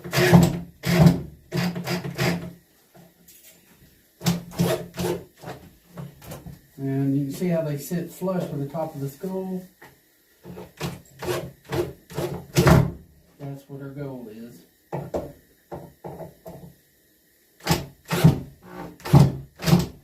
Okay, that's sitting perfect. Now I can back them out and pop the antlers off.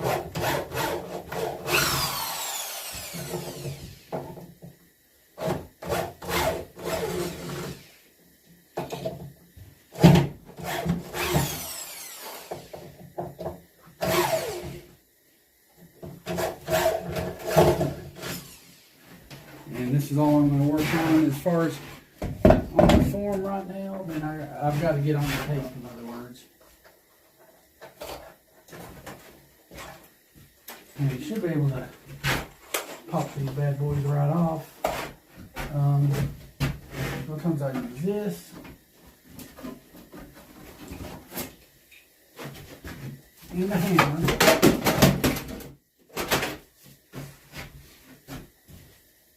And pop up under it.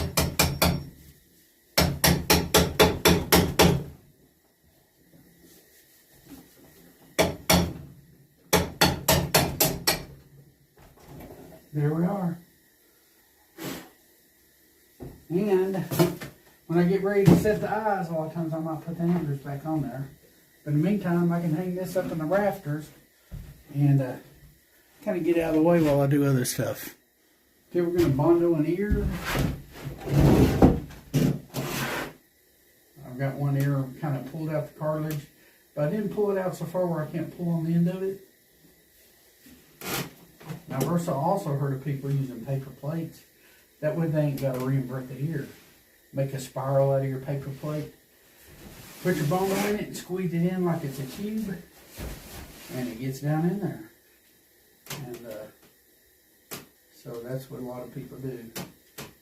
But I got a hardener right there.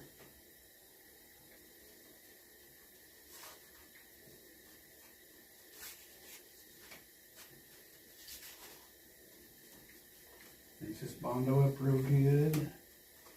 So we get much like this. I go down about as far as I can and still be able to pull the ear back through. And that's kind of like how I do it. Try not to get bondo on it. Sometimes the little pie plate method is hard to beat, to be honest with you. Because it's kind of neat. And that's something to be,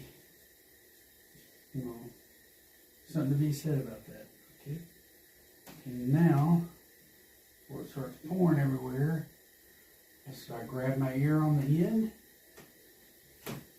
reinvert it like that. Make sure I grab a little bit more of this, and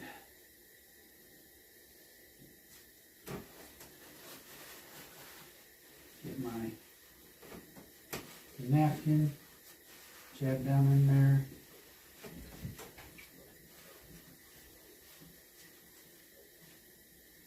Looks like that'll be enough.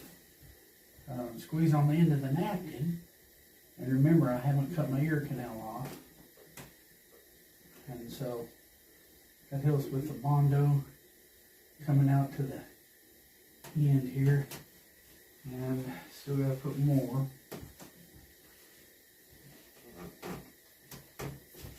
So I'll get the rest of it. Sometimes you can kind of eyeball it. You know exactly how much you need to put, believe it or not. That does happen.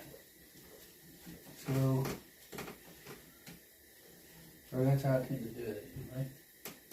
I'm going to grab my paper towels again. Get that down in there.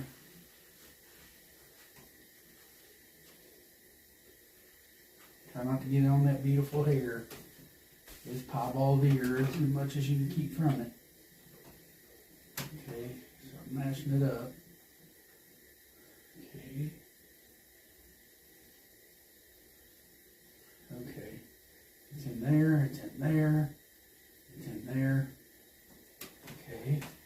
starting to get hard already. Okay. Take the towel out. Hands off while you can. You want to get all over the ear if you keep on it. Then you start making sure the Bondo is everywhere. And it is. More than enough. Okay, good enough. Looks like we did have a little hole there. I'll show you how we deal with that. Okay. And let that sit for a minute. Make sure the skin is right.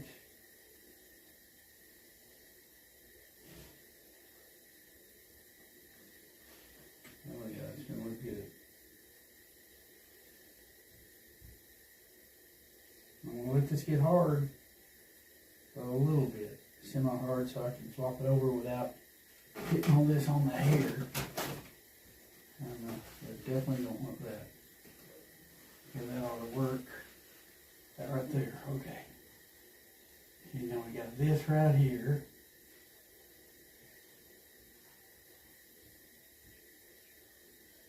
Okay. Got a nice, pretty ear here.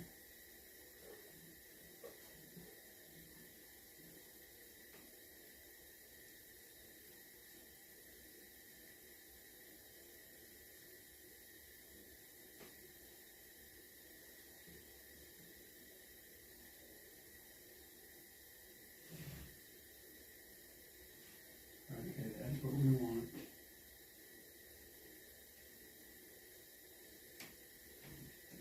Some of this can go back out. It's actually a little bit too much, actually. Okay, so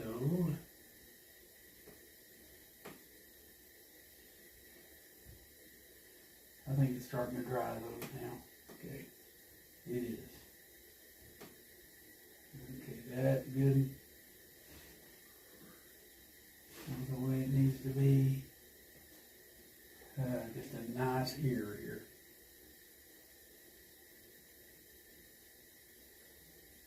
You don't see many deer like this, that's for sure.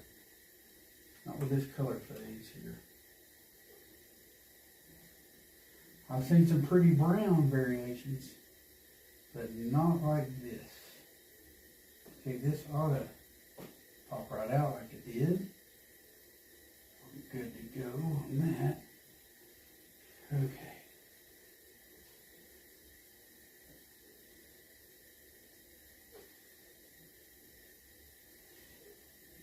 Now I'm going to show this one ear and assume that, you know, to do the other ear the same way. Okay, remember I left the canal on. That was for a reason. So I could pull down on this stuff here and, okay, see. It's still not super hard, which is advantageous. I'm doing that on purpose. You know, that way it's a little easier on me. But I'm cutting right at the butt. There's a flat part that right by the canal, and I cut the canal, and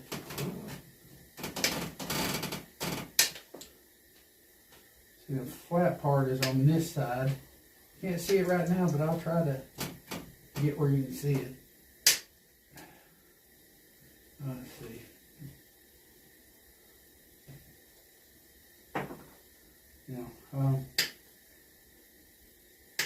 Okay. Well, it's right up under this Bondo here. Sometimes I don't quite make it down that far, but that's how you know you're down far enough. So I cut most of the canal off already. Yeah, see now I'm just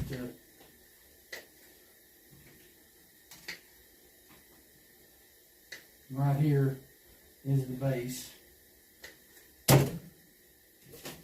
That's far enough.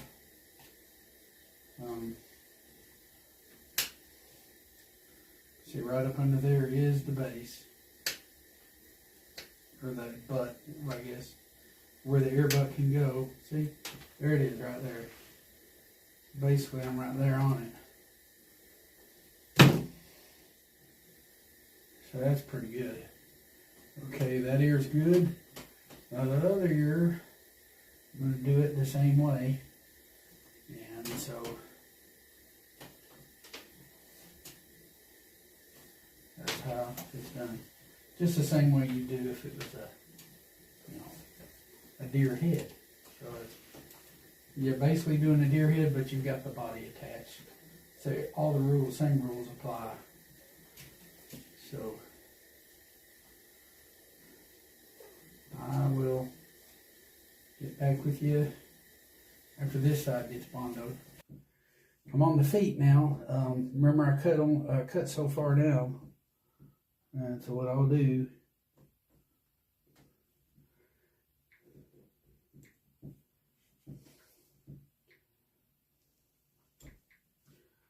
and this is all just like as if I was, now it's like if I'm doing the feet. When I was on the head, it was like doing a deer head. Now that I'm on the feet, it's like doing a foot mount. You know, like a deer foot mount. We're skinning it out the same way.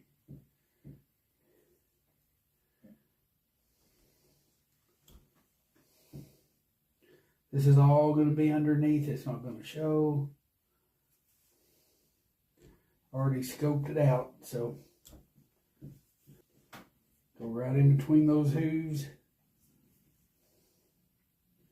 The more in the center you can get, the better off you're going to be.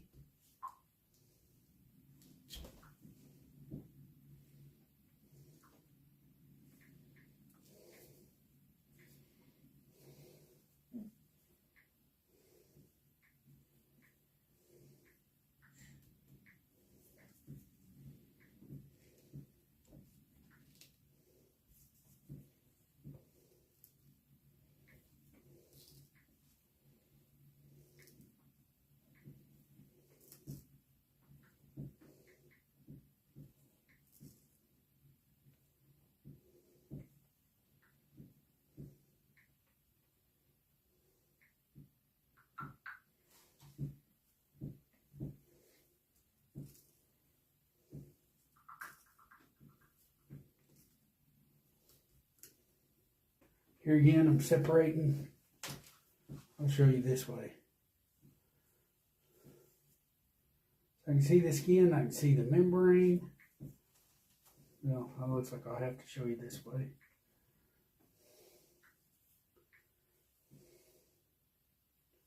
But I can see the skin. Just run my knife's edge over it.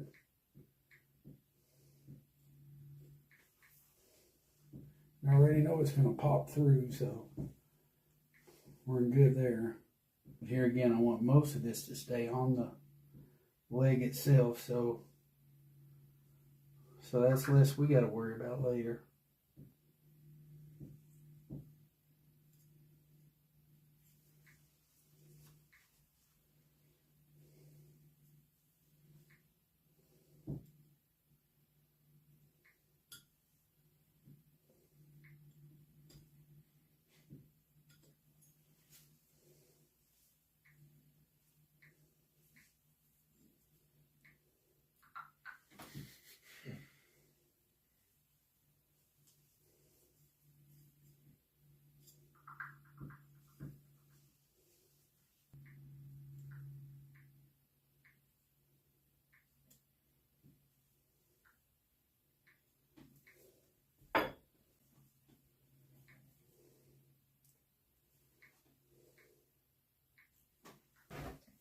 We'll get here, pull back on that membrane and run my knife over it. And we do all 4 feet this way, where I hack the legs off. I'll make an incision usually down here where the bottom toes are, and I'll show you that here in just a little bit, what we do.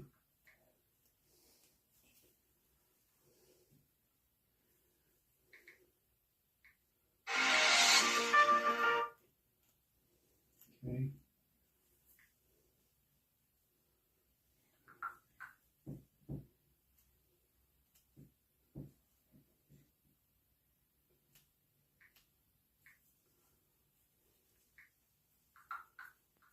Just pull back with my thumb. I see the membrane.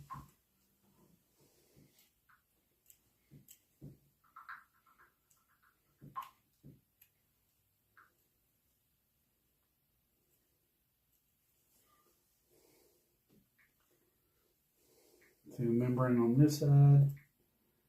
Just cut it, keep going on down.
So this side working on down. Keeping that working on down to the toes. Just going evenly on both sides. Keep working your way on down.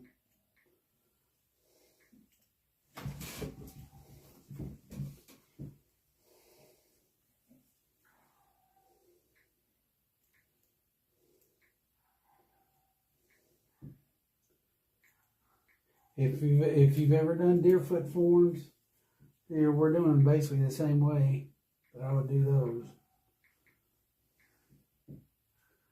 You can either sew it back up, or you can even, sewing's what I do. But a lot of times I need help putting the holes back in it. I'll use my hole punch and put my holes back in. And this is going to be underneath. It's never going to be seen anyway. So that's kind of the name of the game. With the dry tan method, the skin gets so hard so fast.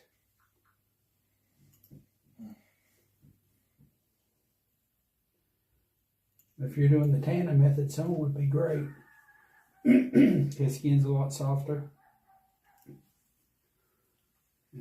So that works out pretty good for that. But as you can see, this is basically how it goes. You just run that knife edge over everything and bring it on down.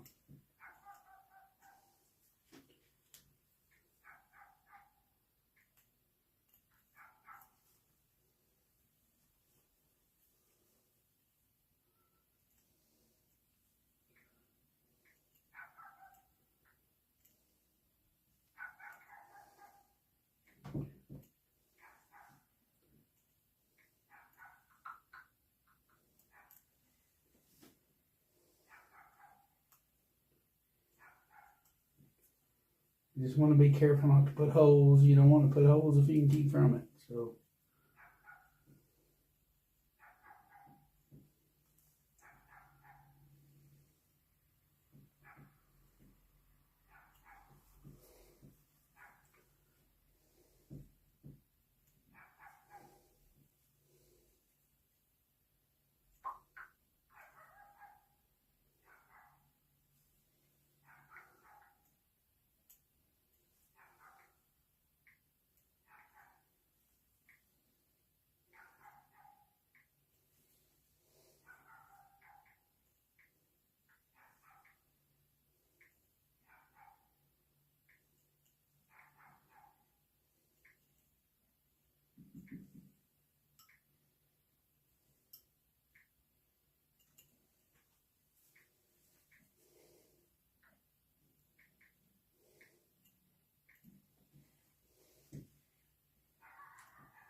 We're getting down to like this last knuckle, which is my stopping point right above the, right here on these dew claws, I guess you could call them.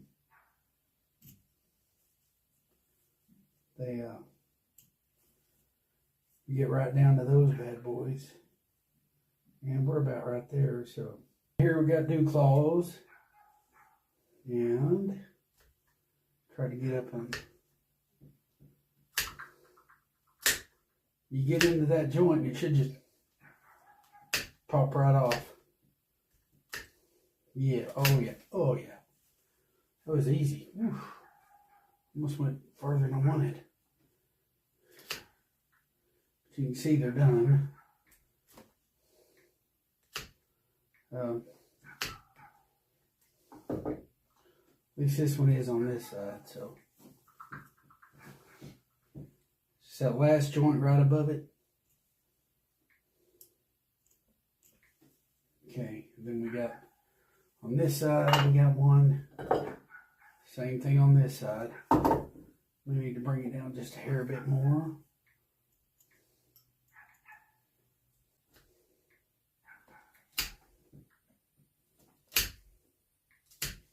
Yeah, that joint's easy to find. You just snip right through that joint, and it's no problem whatsoever.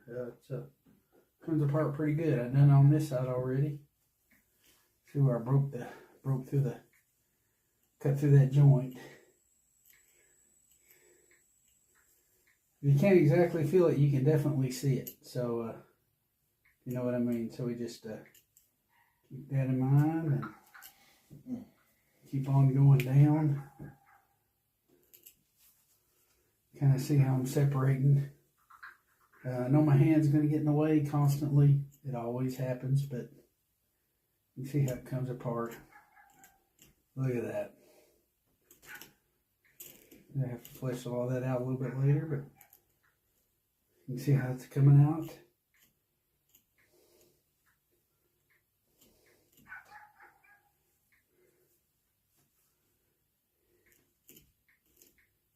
So those, you go around to this side and you bring all this down.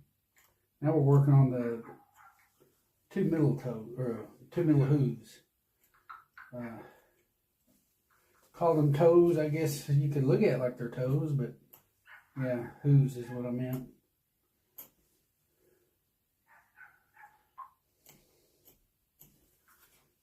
Okay, go to this side. Work down that membrane that's still holding it together or holding it up.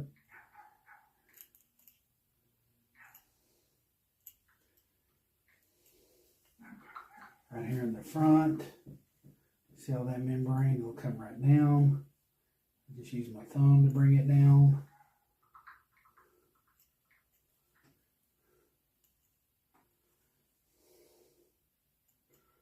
Look at that, so easy. Come on down on this side with it.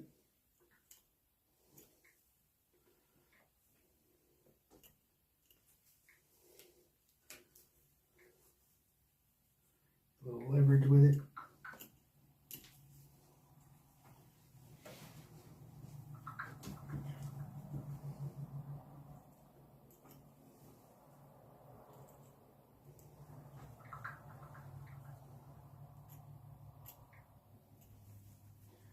And then you'll come to the joints on these two hooves, I guess you could say. You call them toes, I guess, but yeah, right down here you come to them and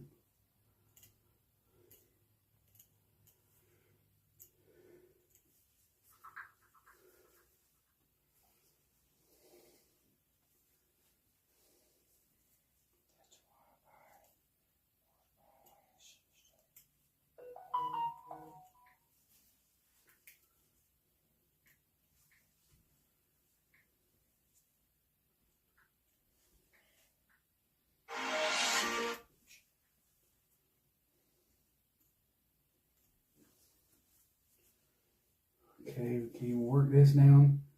The joint is right here, so I think I'm gonna chance it in a little bit, getting the shears on there where I can cut to the joints. So I think I'm down pretty good and low enough where I can get to those.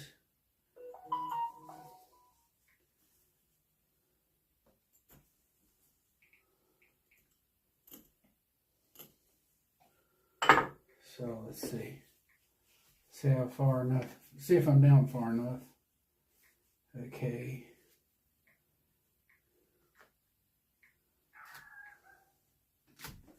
Oh yeah.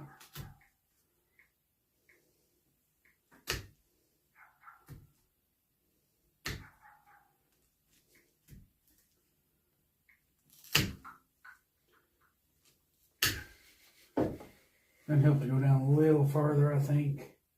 I think I will. But I'm right there, you know, here in the middle here. So you just want to be careful of that. Bring it down here in the back a little bit more.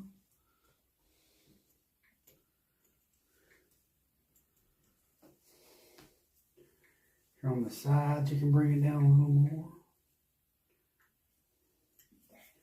On this side, a little bit more.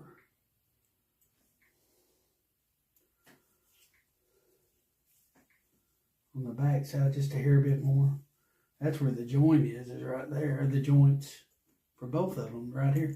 You can even run your knife through them if you wanted to, you know, to help out. So that way you know where to snip, you know. So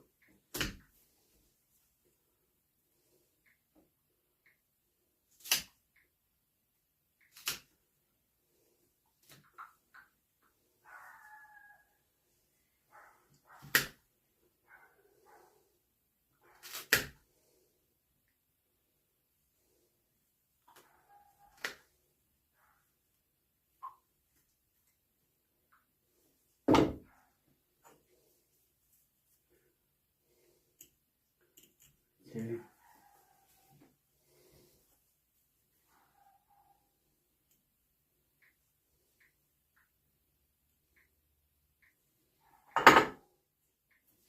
Right here, you can see the joint. You can see it.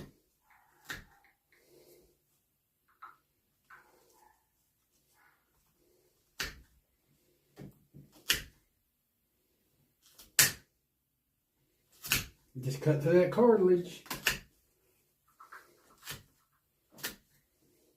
You see the ball of that joint right there.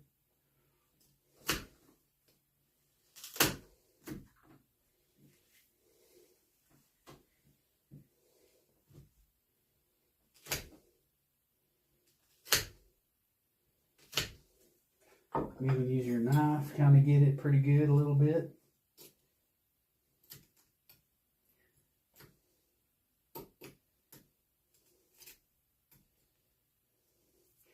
Yeah, this is just using the knife, see? And you can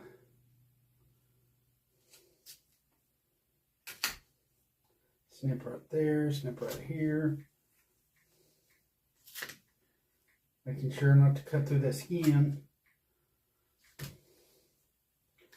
Just like as if you was doing a hoof or a deer foot mount, you know.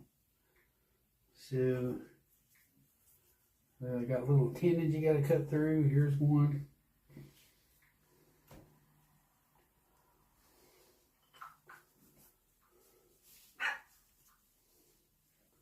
Around here you can see a little bit of something holding on. So,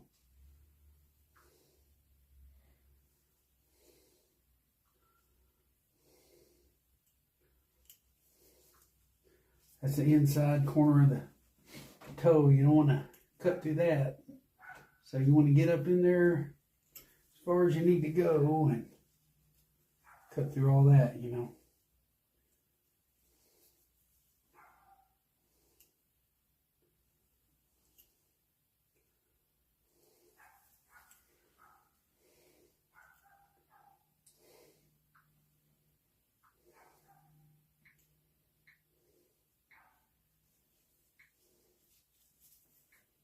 Okay.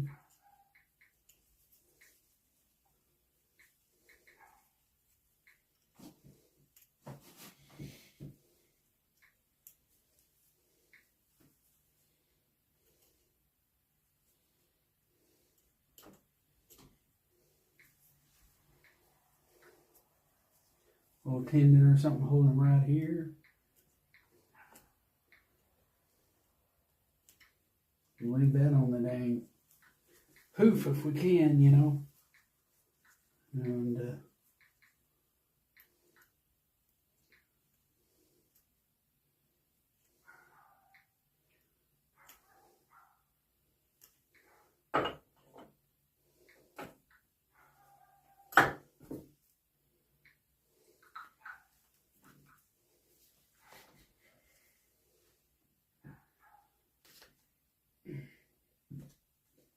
there you go. No holes, and don't need this no more. You do the other 4 the same way. You can get down there even a little bit further if you want to, you know, at least cut through some of that membrane, so you know, the stuff you need to put on it to preserve it gets way down in there. So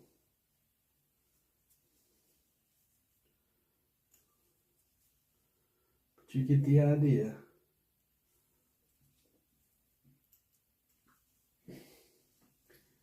And what we'll do, we'll end up sewing this all back. But that's how you do it. You do the other 3 the same way. You know, just get that dry preservative down in there real good. I'll wet it with water to make sure it gets down in there as far as it can go.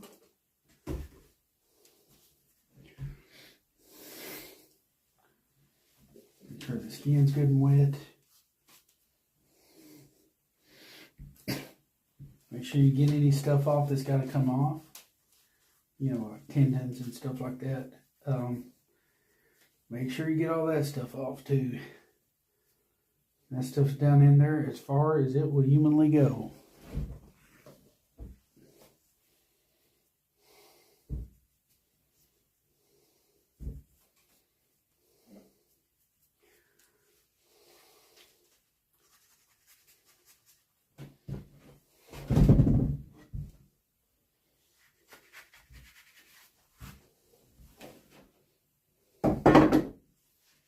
And we do the other 4 the same way. Make sure all the stuff that's skin out up through here is skin out. You know, you may have to reinvert the leg to get it, you know, get some of that stuff off. But, you know, it's got to come off. But, yeah, like right in here, all this has got to come off. Let's see, right through here.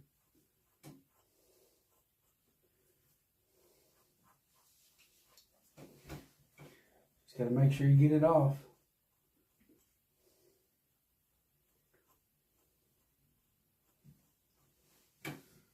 It's all this little wiggly membrane, you know. You want just bare skin. And you want to treat it where it's not going to go bad on you. That's the name of the game. I'll clean this all up with either a knife or, you know, something like this or something. I'll just get back with you.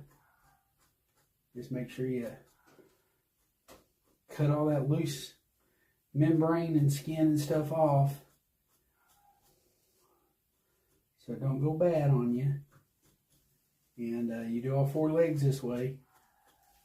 And I'll get back with you. Kind of do some form prep here. You know, I'll take down some of these places that are uneven, shade them down, or places where the mold come together.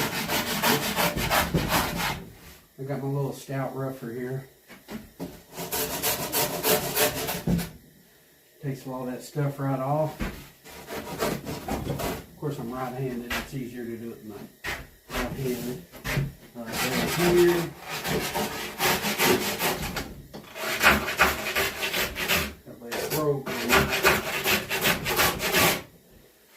These stout ruffers are really good. They get all that stuff off, and they make it where the hide paste will adhere a lot better too.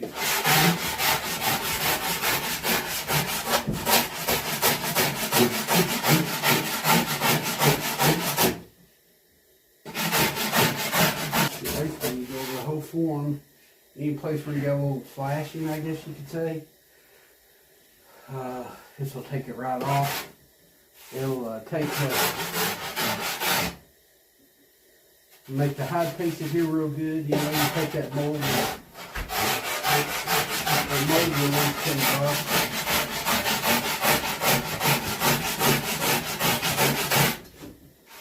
You do the whole guy this way. In here around the neck and all this, I had to bring some of this down, make it the head is actually a little bit thicker in places. Here in the back.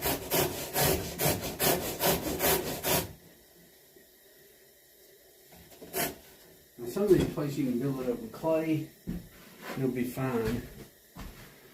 And some people use mache, you know, so you can use different type of mediums as far as you know, building the neck up right. Basically what it is all this. This needs to look smooth, like it's all part of his neck, you know, where I connected the head on.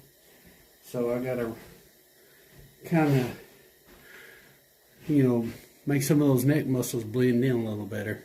Make it look more realistic. Okay, and of course I got my old trusty sanding block. Gonna do all this flashing and shave it down.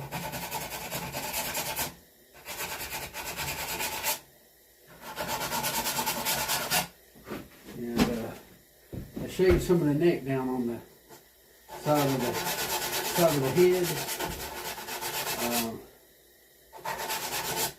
I want it to be a better transition, and also I'm going to use clay and build it up and just kind of get it where it's in. So there we go. And then later, if we got to do some cutting, at least everything is right. I guess is the right word. And get my clay.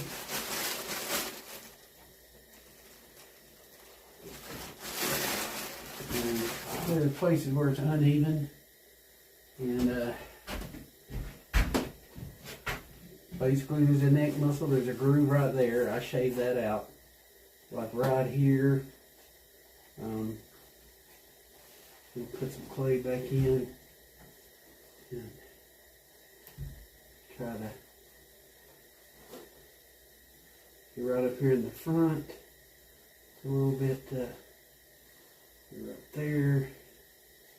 Basically you want the head to look like it's a one smooth continuous flow, you know, to the neck. You don't want it to look like it's been fastened, you know, on any means. Get a little water there, smoothing everything in.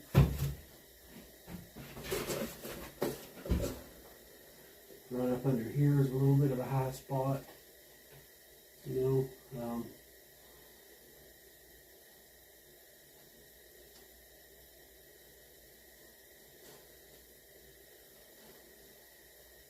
Yeah, you want it to, you want it to look like it turns into the neck. You know, the lower jaw and all that, almost like it just turns into part of the neck. It's one smooth, continuous flow without a lot of, you know, you want it to look like it matches, in other words. And it will take a little bit of clay, and plus it's going to get hide paste. So the hide paste may actually take some of it back out, some of the, you know, the deep grooves or whatever. But you see, I kind of rebuilt that muscle up a little bit. There's that groove, and that's normal.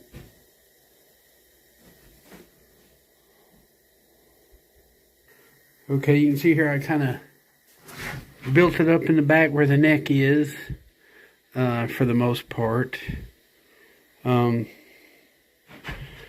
Right in here.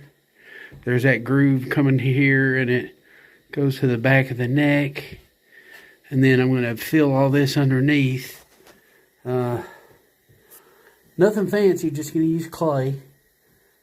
And but I'll show you what it looks like when it gets done. Clay, or I can either sand that down a little bit or get clay and help out with the, with the seams right here. And we're just going to smoothen it up. Look like part of his neck muscle, kind of goes into his top, goes into the bottom of his head. And we're just going to work on that, and then I'll show you what I got. Of course, this underneath, all that's got to match up and look realistic. So you got like a muscle here. There's his throat right here. You see it on the deer shoulder mounts. And I'll just replicate what I see on the shoulder mounts and make it look as good as I can. Okay, I went ahead and did a little shaving on the neck and tried to get some of that stuff. With the skin on there, you're not going to see the clay and all that junk, but you get the idea. It's kind of what I got here. And it'll look okay. Okay, now here is the rack that come off of it. I already set the antlers with a Bondo and then broke the seam. And basically what I'm going to do is put the screws back in. And I just like doing the eyes with the antlers on. You ain't gotta, but I tend to do it. Okay, went ahead and set the antlers. I like to put my eyes on with the antlers. I don't know if it matters that much. Sometimes eyelids, eyebrow area right in here kind of relates a little bit, I guess, to the way the antlers go. I think I got them pretty good. There again, missing footage from earlier, like when I skinned him out. I got the eye to burr measurement before I cut his antlers off. And while the skin was on him, I measured distance from these, tips to the end of the nose, to get like roughly in the ballpark. So all that stuff kind of adds up when you're setting the antlers. And now we're going to go ahead. All this is kind of repeated because it's on my YouTube channel. When I do my deer mount, my deer shoulder mount, I explain kind of all this stuff on there. So feel free to check it out. Okay, got a little super glue gel if you got it. A lot of times I have used regular super glue, but it runs. Got some super glue gel. It's better than super glue if you got it, but any super glue is better than no super glue. That's one way to put it. Okay. I got that around the eyes. Now I just give my pupil. I may have to put it in the light a little bit. Use a flashlight to make sure I get the pupil. I want the pupil level, if I can get it. Okay.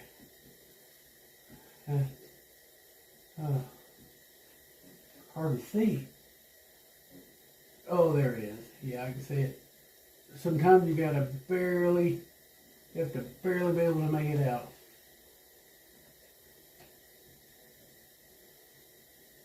Okay, I can get it even, and hard to see these dark eyes. I think they've discontinued them, the Tohicans. They may be out of business or something about them. You just stick it in there, and you don't have to stick it long, and then it'll hold. And you do the other eye the same way. It's on my deer head mounting video where I do the eyelids and stuff. And a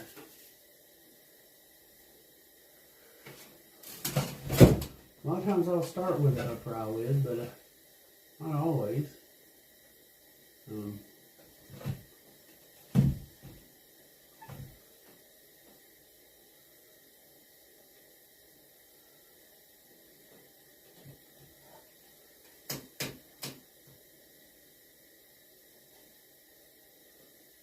Okay.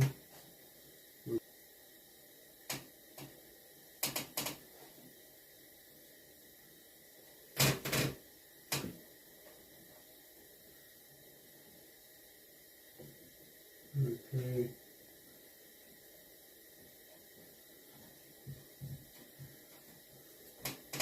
Once I roughly get it, then I go back in with my modeling tool and do all the other stuff that needs to be done with it.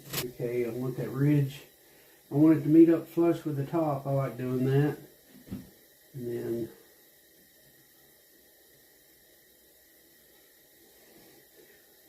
a lot of times I don't start the eyelid until it gets way up here. Like right up, yeah, about right up in here. Don't want him too squinty-eyed, you know. That don't look too good. Oh, it looks good just like that, really, to be honest with you. See the overall shape? A lot of times there's a slight droop down in the back, like right in here. And it comes up and meets the upper eyelid in the back corner. And so that's kind of already good, really. But, okay. I want his eyelid a little bit wider, though. Okay, see what we got here. Let's see, get that there.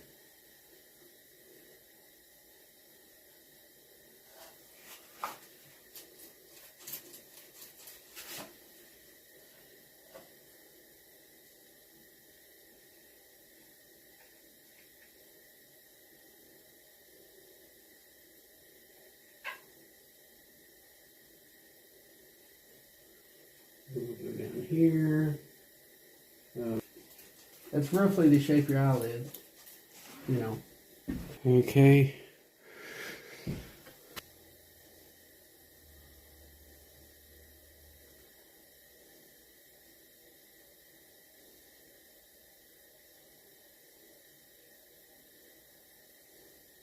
And a lot of times, you know, when you put your glue on around your eyes, a lot of times that's when I mash the kind of like the eyelid creases in. It also helps to use a little bit of clay too. So it's kind of like what I'm doing here. Let's see.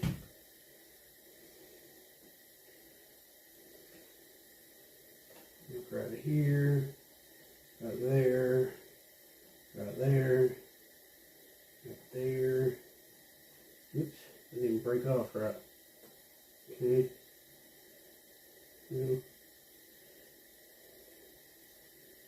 Yeah. Mat it in a little bit.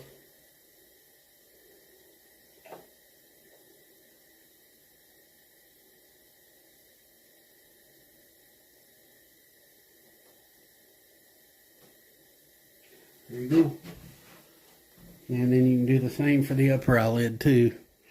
You can, you know, put a little bit of one up there. But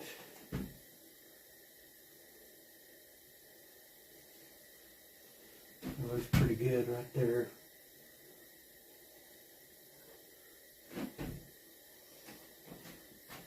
Yeah, you can also mash them into the glue a little bit, you know, the upper eyelid or something.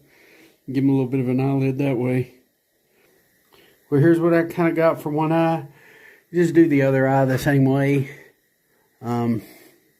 You just let it dry real good. And then I'll put something over the eyelid so the clay don't crack and drop off, which clay will do. It tends to do it. So, and yeah, if you shine the light in there, you'd see the pupil right in the middle.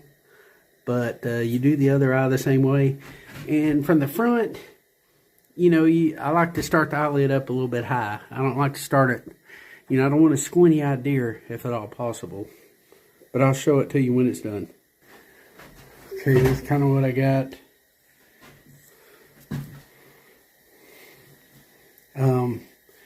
I got my little grinder here. And these little metal wires where they're sticking out, that's going to be his knee. That's got to be cut off or ground off or something.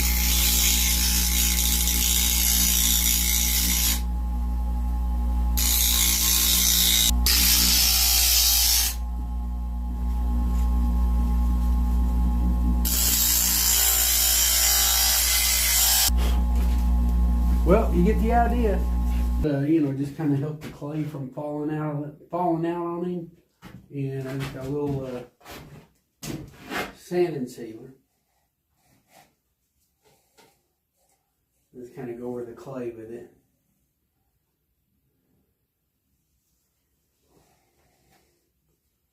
It should stay in there pretty good, I think. I hope so, anyway.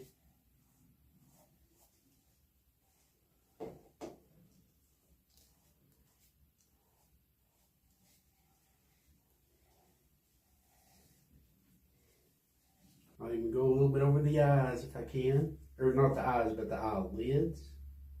Let me rephrase that.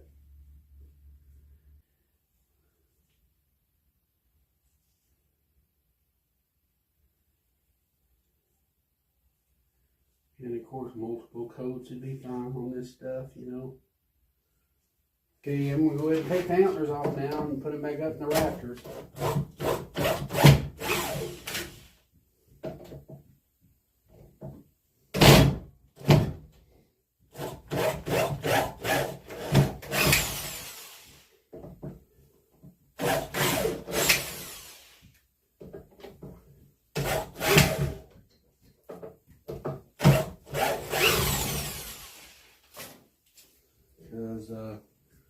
I use it to set my eyes and I'm done with it, so it's just going to get in the way while I try to mount the deer, so I'm going to go ahead and take them off.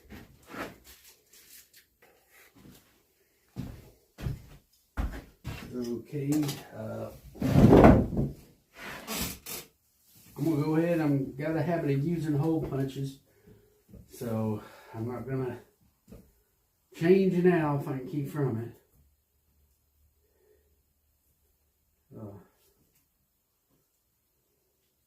Keep it on the same one I've been using, and let's get right out here on the end and pop a hole, go right down here at the bottom and pop one.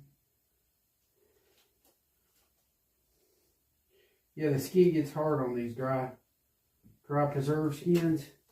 The skin does get hard, and so you're kind of better off sometimes using a hole punch, you know, pretty much. So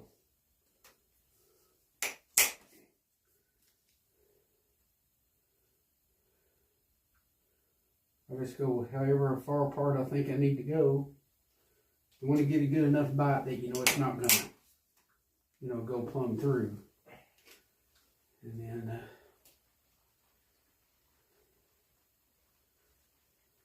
just like on my deer heads, you know, where I use a hole punch.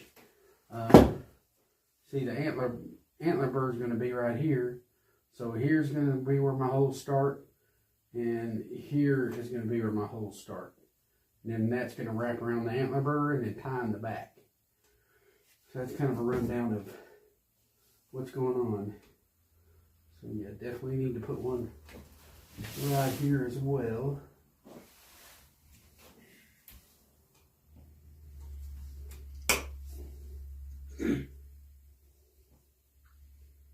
One right here. 3/8 to 1/4 of an inch, somewhere in that range. Whatever you work out personally. And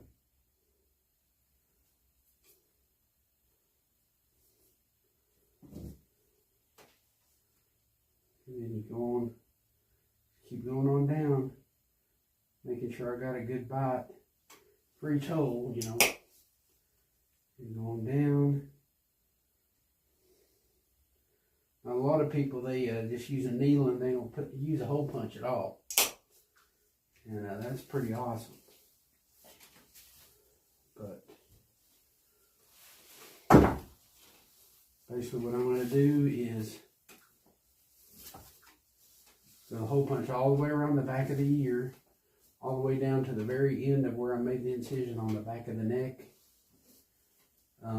Yeah, I missed all that, but you know, I made the incision right there at the base of the skull, and then I made my V to the back of one antler bird and then the back of the other antler bird, and then you got this tongue, and then peel everything forwards and get the skin off the head. Then you saw the rack off, and this guy was already kind of the guts were taken out, so he already had an incision down his belly, from about his lower chest to down to the down through his belly, down to his tail. So all that was taken out, his guts and everything. It made my decision making a little easier, which is good. And so it just basically underneath, which is good, because you know sometimes that seam is hard to hide, and if it went all the way down the back, it'd been rough. You know, all the way down the neck or something, it'd been hard for me to hide, for sure. So luckily that was already made for me, the decision.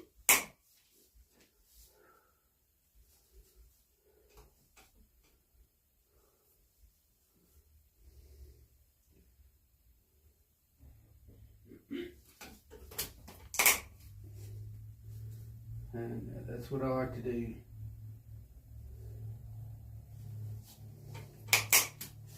Use a hole punch whenever possible.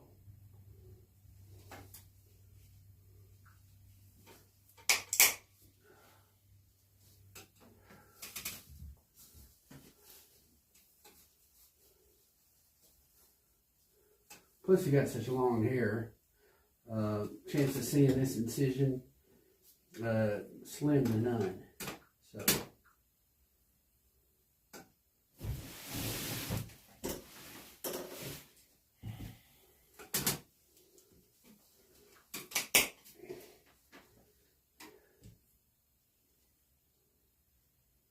So about 1/4 of an inch apart, and I'll go all the way down to where the cut ended on the back of his neck, where the cut ended. So I went up to the base of the skull, where the point of the back of the skull is.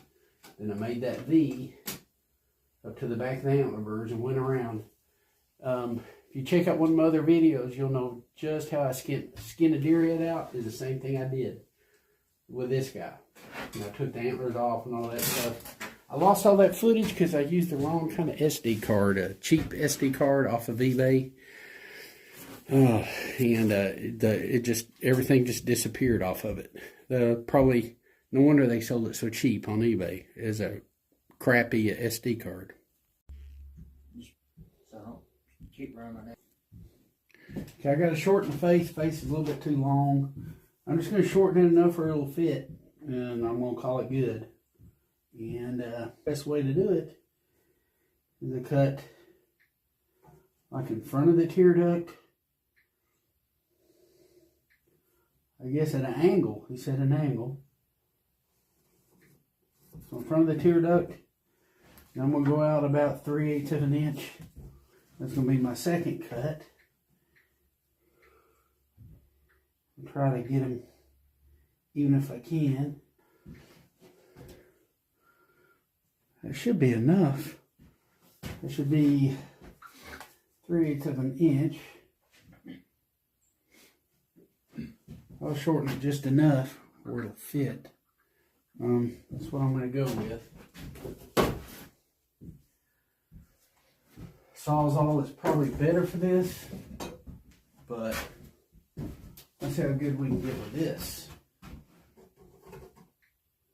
Okay.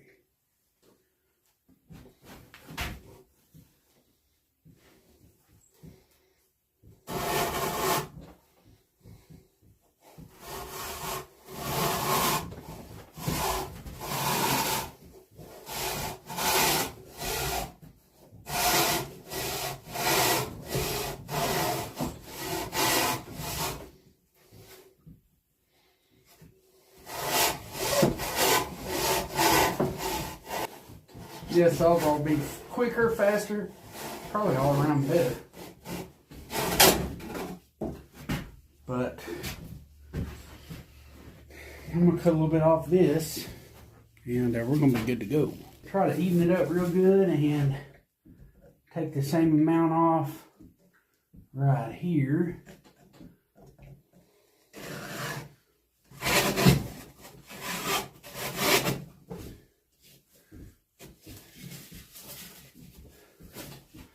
I tell you, it may be foam, but God. Sawzall will be a lot easier to deal with.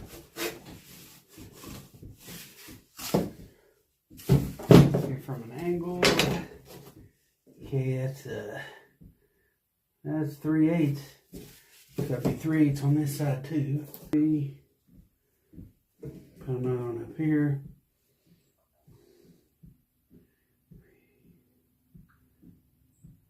Yeah, there we are.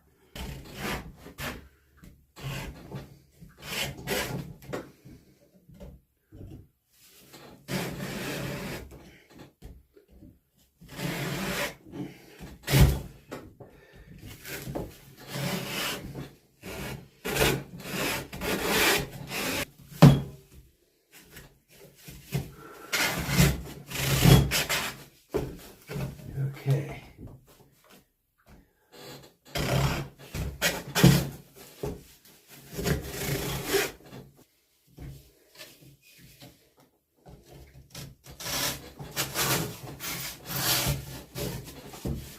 When it decides to go, it really goes pretty quick though. Oops.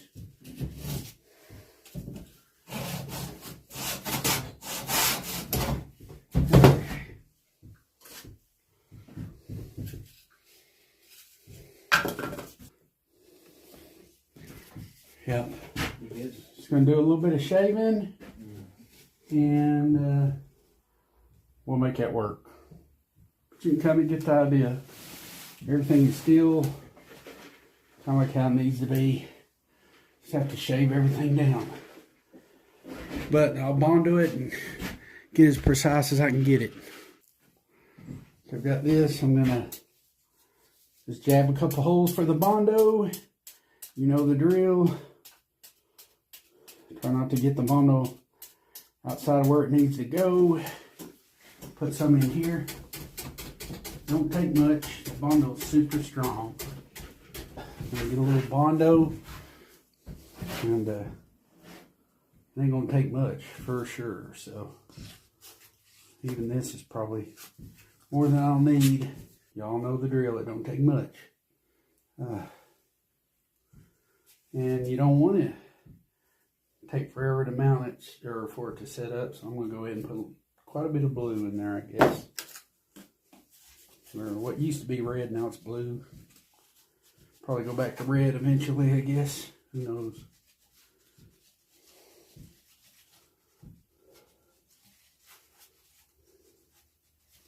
Mix it up real good.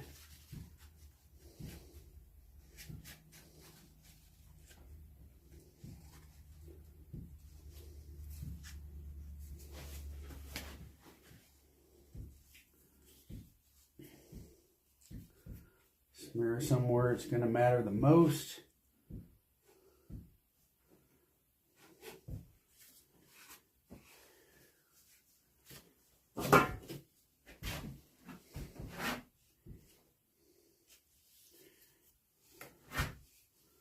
Now, I don't want to mess with the bridge of the nose if I can keep from it, so I'm probably going to opt for taking it off probably underneath more than up top if I can keep from it.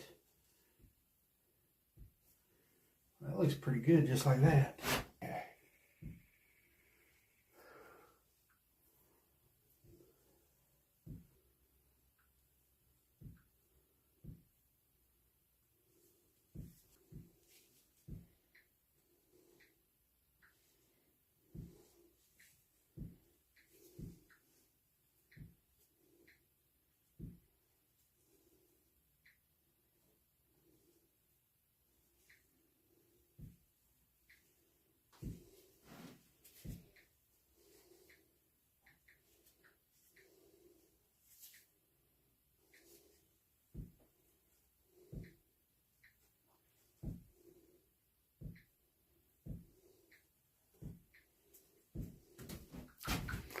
There we go. Let that sit and dry, and we'll be in good shape.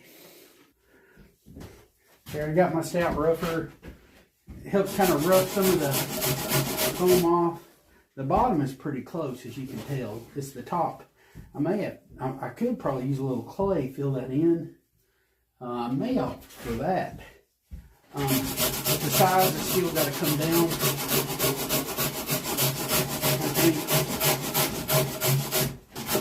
The stout rougher is good as far as gets a lot of that stuff off there. It roughs it up so you can sand it off. It takes that rough shell off of it. The bottom is perfect. I don't even need to touch the bottom. But here on the side, it starts coming off, coming away from it a little bit. Right here it comes away from it just a little, not much. That'll be an easy fix.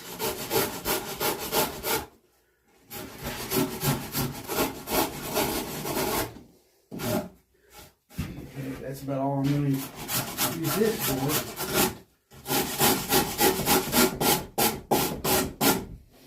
Yeah, I hate that a lot of footage was lost, of course, using the wrong SD card, but it's going to happen.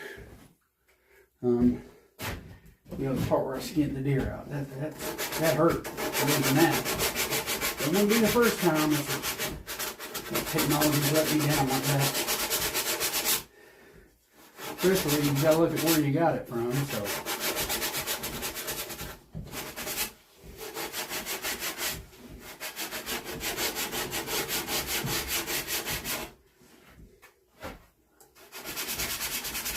Yeah, those big long rafts are a lot better for getting a lot of this stuff off. I've got one. Let's see what I can do with it. Let's see. Yeah, this'll dig a lot off.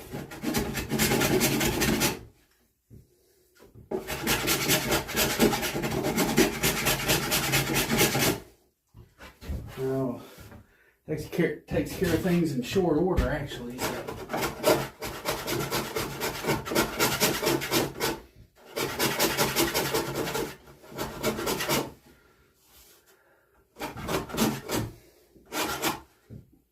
Yeah, that's already done. Okay. Well, for the most part, fat face looking right here.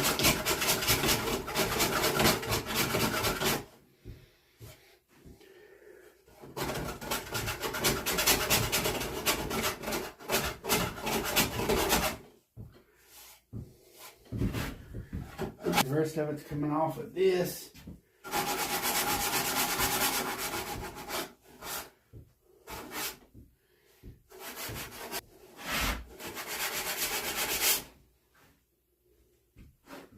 Yeah, that'll look fine.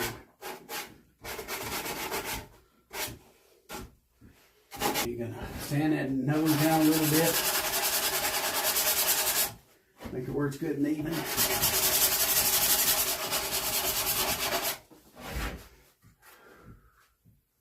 Probably use the other sanding block. A little bit coarser.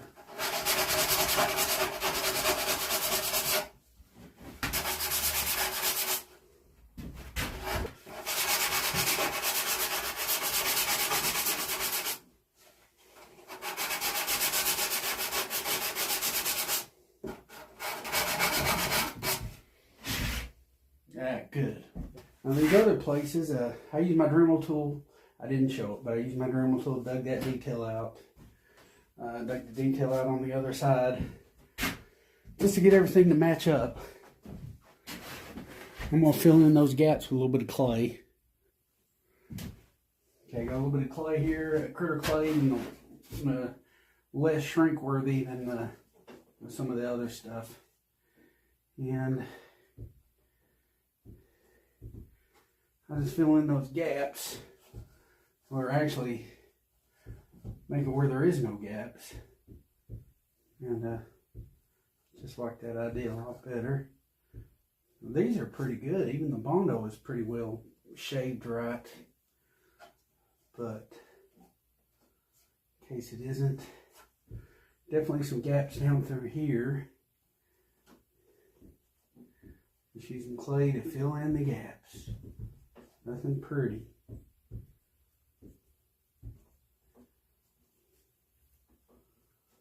There we are. There at the bottom. A little bit taken out. A little water. And kind of smoothing that little, there's an indentation there, and I kind of want it to stay, so.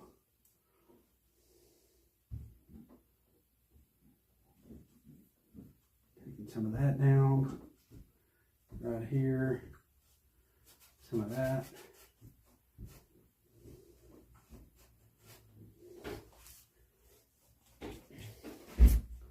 So it looks pretty well smooth, and don't want to be able to see much really.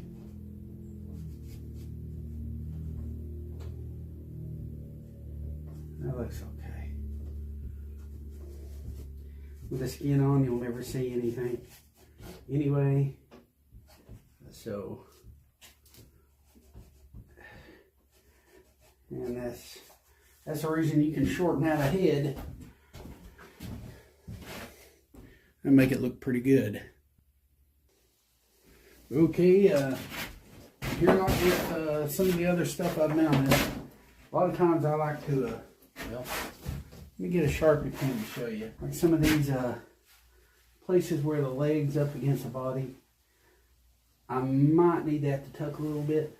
But now in reality, a lot of animals, all that skin is loose and it stays kind of out of that. But if I need it, I've got it. You know, to like for tucking and stuff. Look at that. Look at that a little bit. You know, it could. It's possible.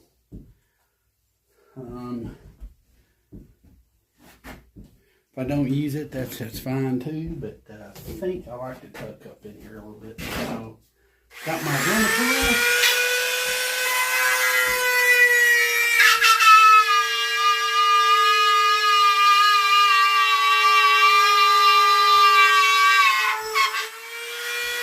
Don't get too far up in there, but you know.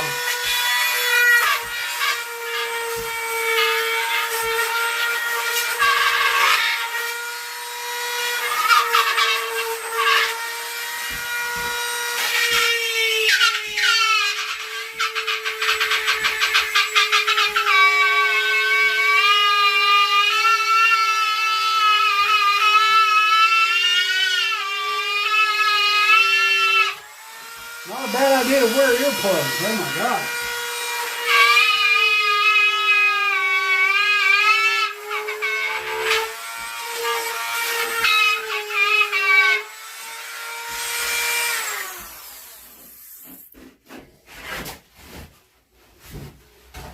Turn them on the side here, and we need to get a little bit more off the bottom here. Put a mark under here. I might Dremel some of that out, you know, for the arm. That's getting into the brisket though. And of course on this side right through here, place where there's creases. If you had an oversized form, you'd use these places.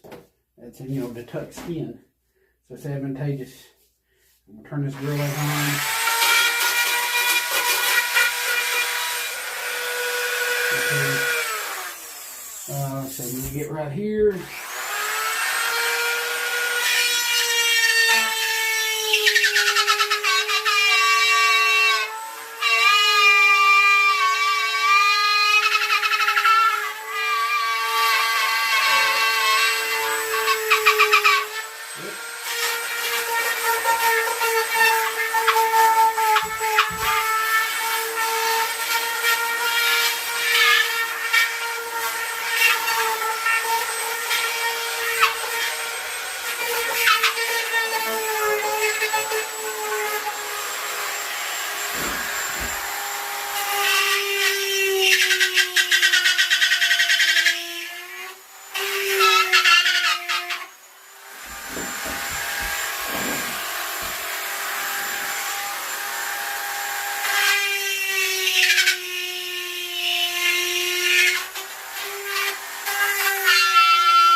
Okay, I'm gonna put this on. I think what I'm gonna do is go in from underneath where the breast is, and I'm gonna get the head first and worry about the legs later. Hopefully it's a good loose fit, which can help. Just like it did on my muskrat, you know, I didn't even have to do much to my muskrat. They got the skin to go on it. So, let's see what I gotta do here.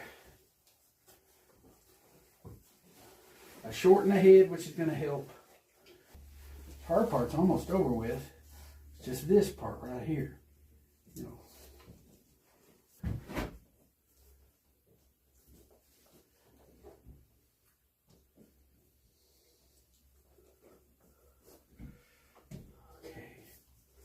Man, it's wanting to go so much. It's kind of going. Oh, there we go. Okay, it's going. See if I can get some of this down on the back. Okay, it'll fit pretty easy. Make sure it's all. I know it's all over there, but make sure that's in there real good. Okay, we're good. Okay, so I got it to go over the back, and the head's going to go on, and a much easier fit. Look at that. It was tight before. It's a much better fit. Okay, that's going to work. Now I'm going to go ahead and put the antlers back on.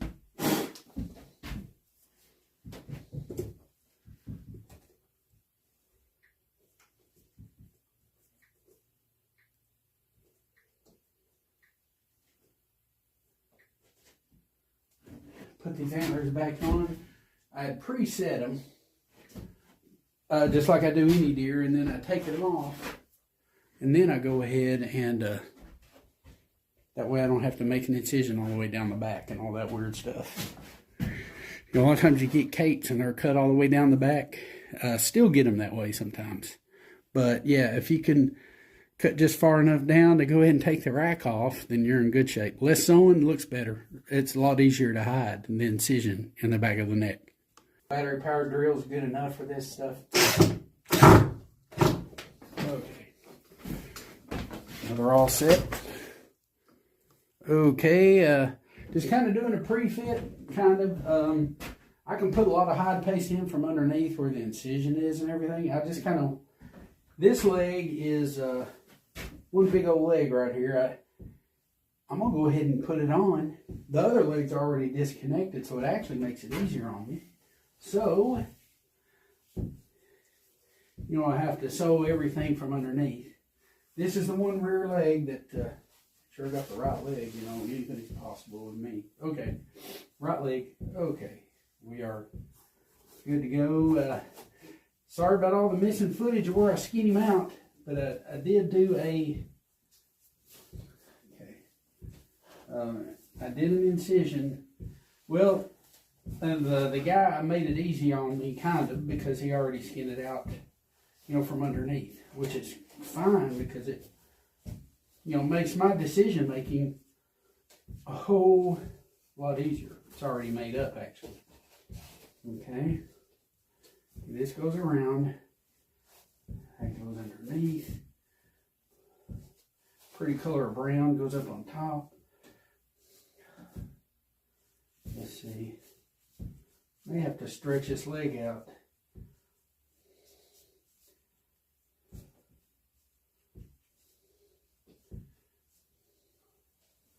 See if I can lean him a little bit. I think I can. Should be able to lean him at least. You know, at least a little. There we are.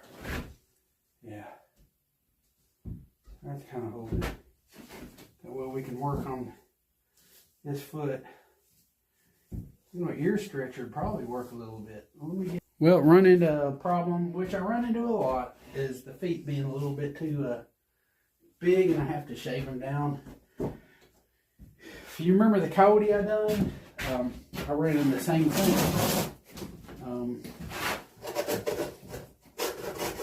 Best thing to do with that is just Shave those feet down.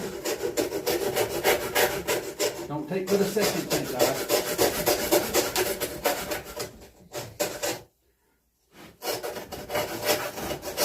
Shaving from the side. Both sides. Underneath. This happens. It's one of those weird things.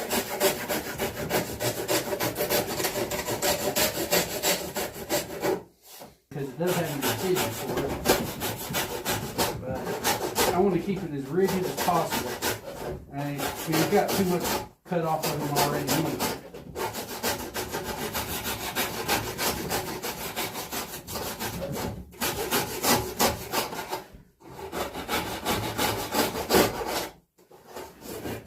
But I run in this a lot. Maybe they're made a little oversized on purpose. So you can, you know, if you have to cut them down, you can.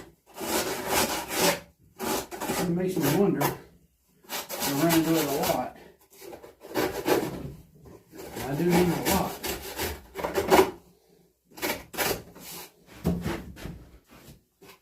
Now let's see.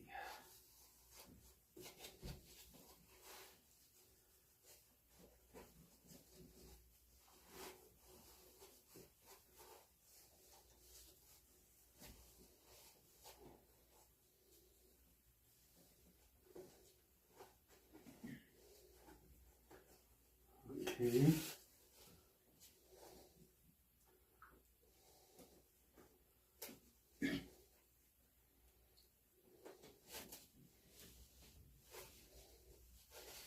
This guy is cantankerous. It's trying to go.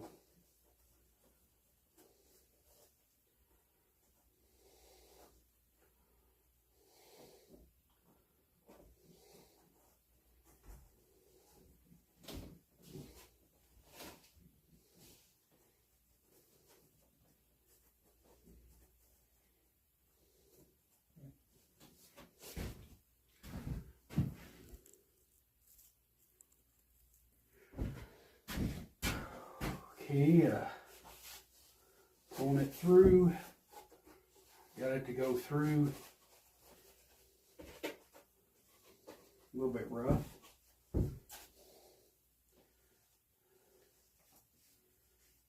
Now,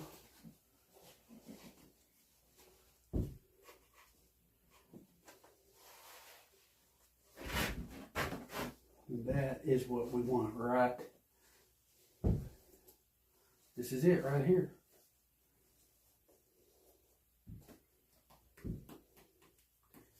And all this sews up right down here. And we'll put some clay in there. And we're going to be good to go.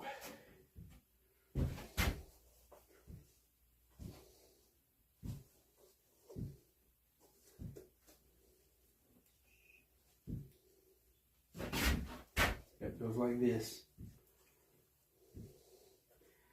And we're going to try sewing it because, yeah, it's just a lot less labor intensive to go ahead and sew it. You know what I mean? So, next thing is, are the feet. And how good are they going to fit? Well, here's a good thing about this is, I think we can go in. We've got a couple options on the legs too. But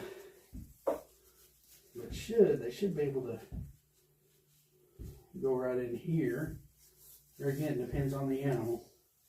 But sometimes you can grab them and force them a little bit and they'll come through for you.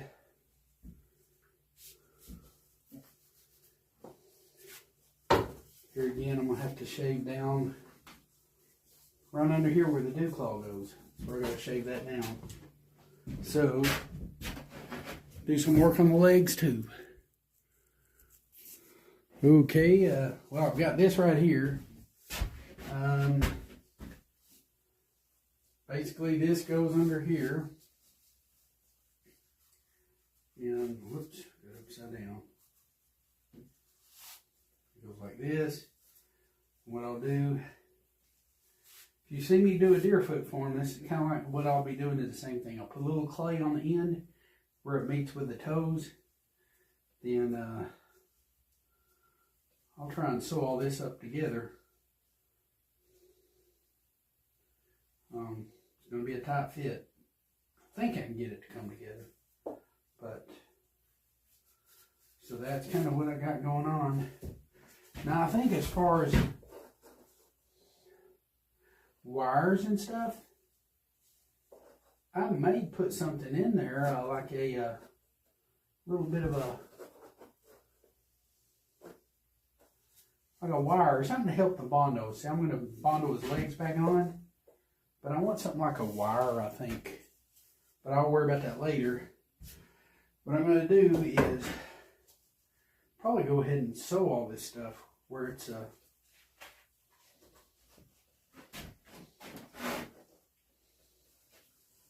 it's supposed to meet up real good.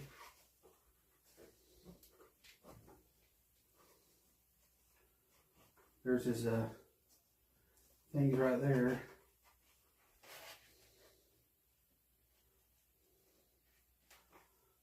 And then all this goes around here. All that goes around there. We got another leg we got to get on. But first, I'm going to start putting these legs in. And I'm going to put them in, sew them up. Then I'll show you this before I connect the leg. Because technically, I got plenty of space to do it. A lot of cuts on this guy. It's got to be sewed back up. So I've got this right here. I'll go ahead and stick it in for now, and I'll put the wire on later even. Well, oops, let me get up under here.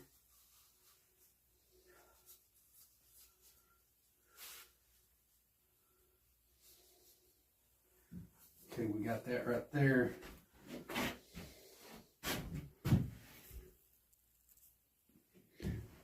Okay, got a little clay that I tend to put on my deer right there on the end of the feet and where the toes meet. I tend to always put a little bit of clay right there just to get everything to match up real good.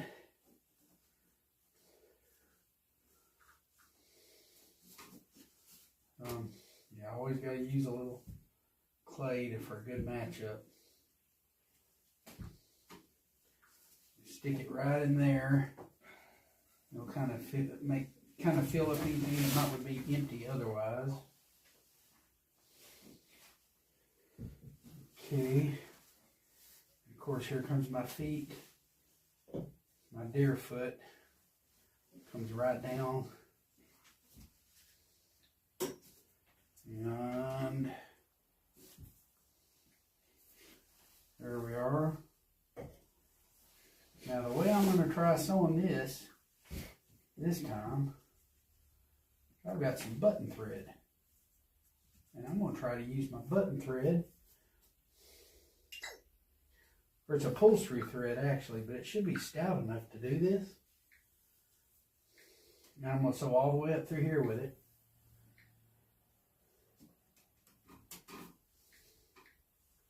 And I'll get back with you a little bit later. And I'm ready to do something else. I got one of these L-shaped needles that are real good for just jabbing through. They're real sharp. And they cut through skin real good. So, you know, I have used hole punches and dull needles, but if you can get away with, you know, using a sharp needle and no hole punches, you're better off. You're going to have a smaller hole, and that comes out good. I'm sure that's even good for like, I'm sure it's good for like birds too. I just put a couple of knots in the end, and I've got double threads here. And this is all underneath anyway. It's not going to really show, but I'll start right here at the end. And I may even got some holes I pre-made here. I think I do, but basically this needle goes right through. It goes through pretty easy. And it's flat on the end where you can push. And it does that right there. Now, I came up from underneath on one side, and if you want, you can, go up from the top on the other side.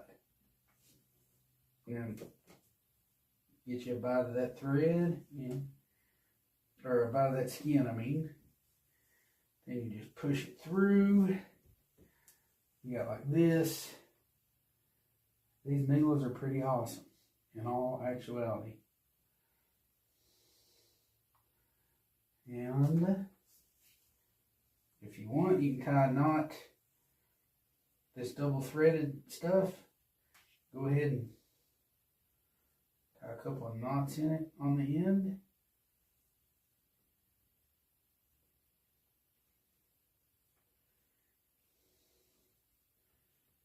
Right like this. Maybe 2 knots.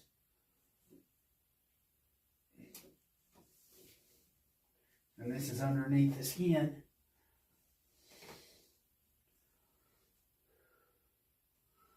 Now all this up here is not even important anymore. You just like snip it and start sewing, doing the baseball stitch. You've seen a lot of times. You've seen me do it a lot of times.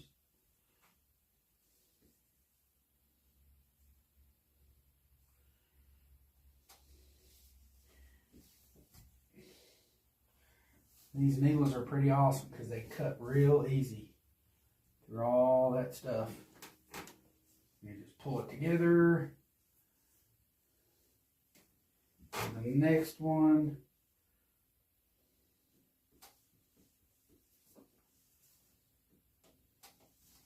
A little bit of excessive clay there. It'll be alright. Main thing is it's down there on the end where the toes are. We get the next one.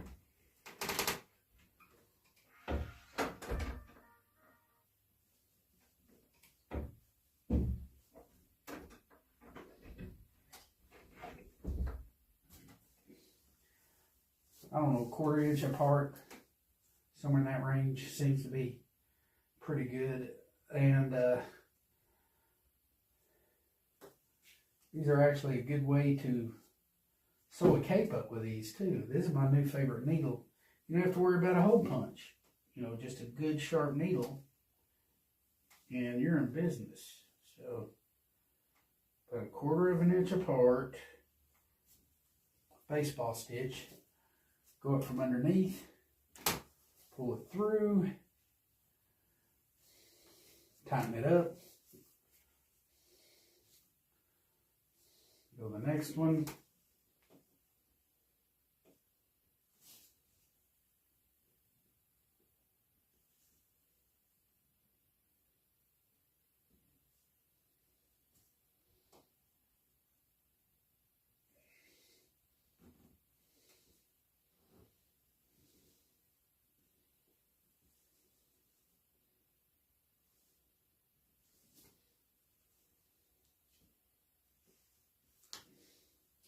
It's a very good needle. I like the way it cuts to the skin. Make short order of it. That's pretty awesome. Try to keep everything. It is double threaded. The thread has a lot of memory. I hate that. But you get it like that and then just cinch it up. And you use a baseball stitch. And you're going to go all the way up through here.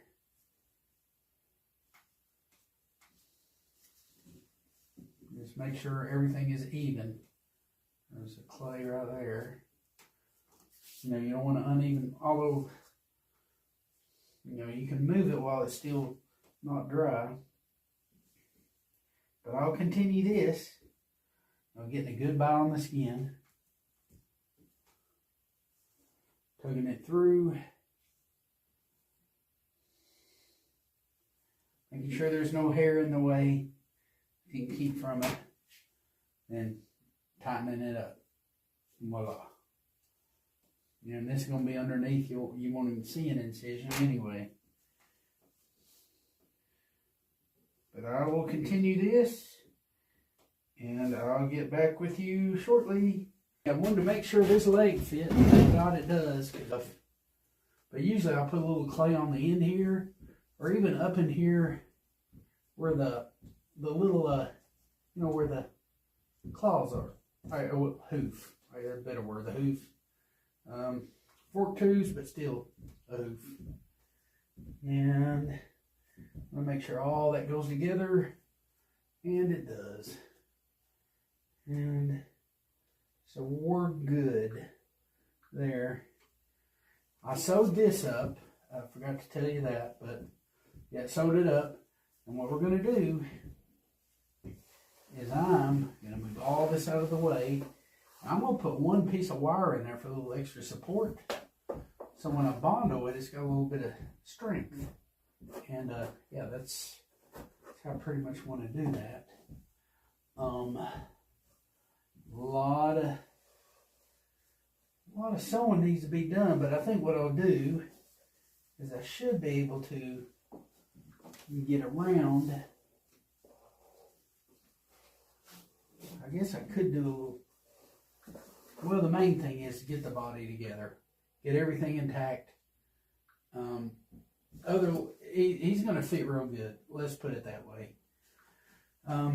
This foot is together, so I'm going to sew it up like I did this one with a button thread, and button thread's working fine, and it's getting it all together. But when I'm ready to show you this, I will. But what I'm going to do right here is sew this up with a button thread, just like I done this. Just use the baseball stitch, tie it off at the end of this incision, and we're going to do that. Well, I went ahead and sewed all this up. It looks pretty good. Can't even tell it. Of course, I'm using the white button thread, so that helps. I've got a little bondo and stuff. And what I'm going to do is just mix it up. I got my little hardener. Well, since I already got the leg on, the leg through the skin, I'm going to go ahead and make sure the skin's out of the way. I'm going to put some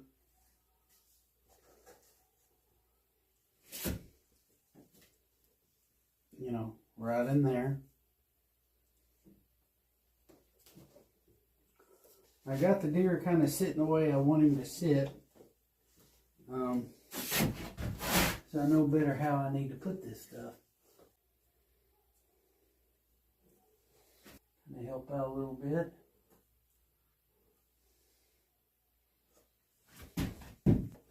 I can machine that down and sand it or whatever if I need to. But I'll let that harden up just a little bit. And I'm going to show you how I'm going to reinforce it. Okay, I'll put some bondo on there. It's not extremely hard yet, but it's getting there. And I'm using a screw for support for that leg.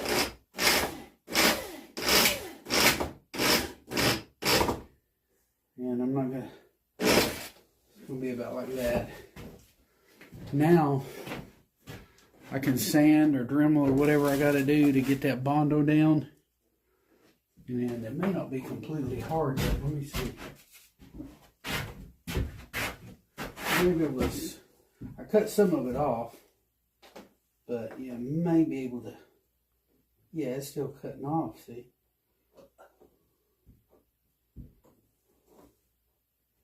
Let's see.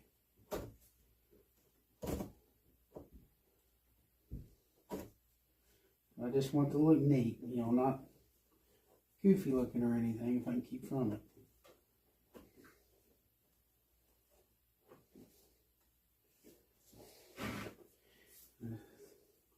Luckily, it's still soft enough.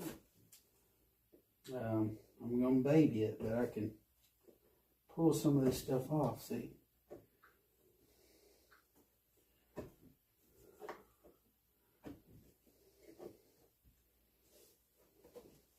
Make his knee look like a knee, you know?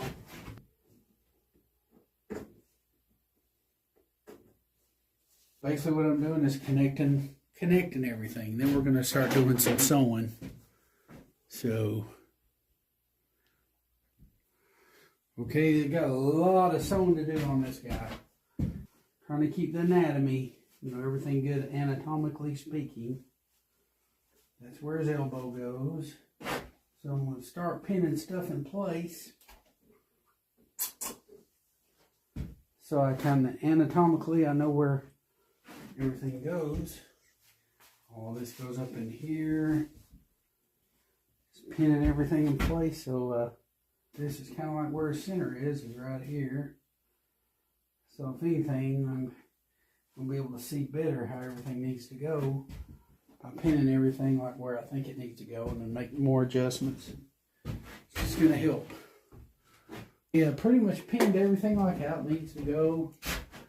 Still got to put my tail wire. Now, this is where he was incisioned, right through here. Now, as far as these right here, I'll have to break those legs loose again. And what I'll do is I'll take the screw out. And I think I'm going to sew from the chest outwards towards the legs. And then get as close as I can. Then set all this stuff with Bondo and everything. And that should help me. All this has already been sewed back up under here. But yeah, those legs, I have to be able to get to the... Yeah, see, the legs are so close right here to the forearms, I can't really do that. So I'm going to break it loose, pull the skin around, sew it so far, then put it back, and try to continue the rest of the way. And it's kind of what I've got.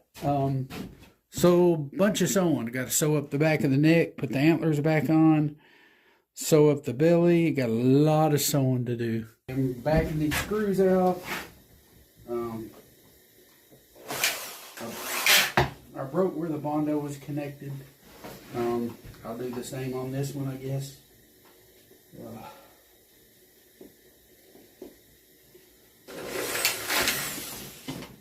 Gotta find where it was connected. I think it's right there.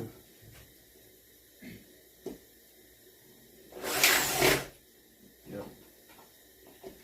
I'm just gonna bust this one too. It don't take much. Just a little bit of a... It's already broke. And take these out. And do my sewing first, then try to figure out how I need to put this back together.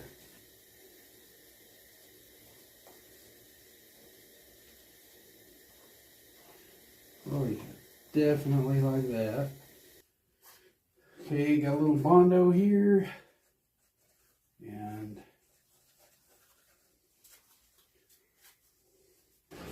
basically had a little bit of issue trying to sew the leg up with it, right there at that bend there. So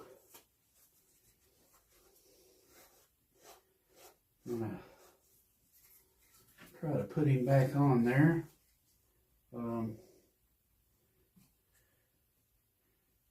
Just a very little bit of Bondo.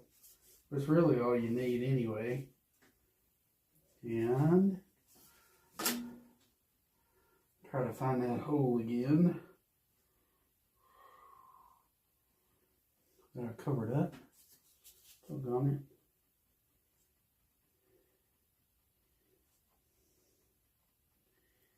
Okay.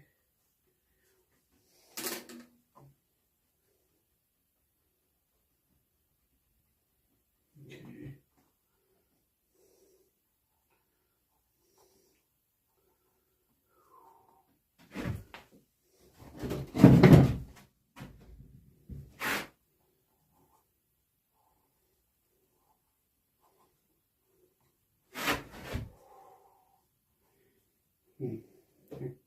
I think that's it. In there somewhere. I think that's it right there.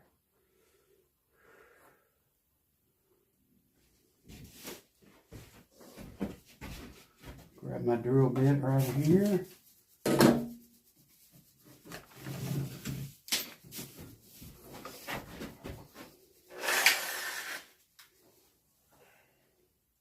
Hopefully it'll go real easy.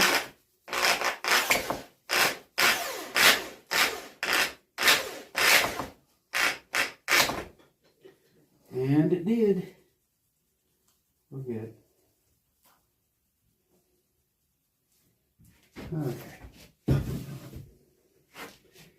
And I'll let that harden up for a little while. And then should be able to sew. So I pulled all this around pretty good. So we should be able to sew this real good. You put a little plate over that screw hole. But now this ought to sew real good right through here. And so that's what I'm hoping for. Let that dry for a little while and I'll get back with you. Okay, what I'm doing here, I'm going to sew this up right here. That's his knee. It's a little bit tight, but that's part of it. So I'm going to start right here.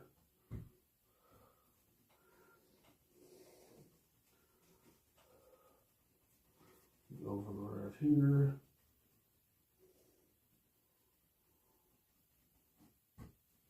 And go in right here.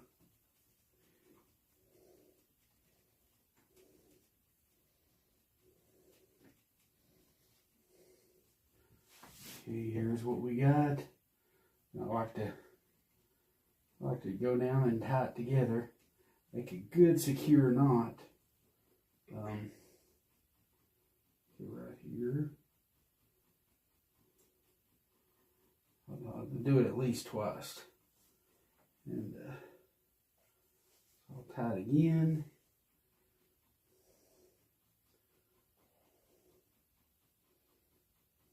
Put a couple of knots. Cut the excess off even.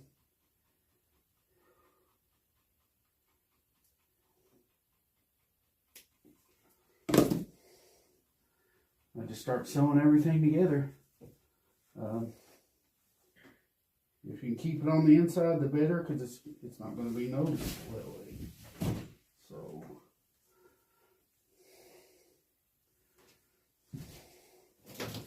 it'll be about like that. Yeah, you won't notice it that much. And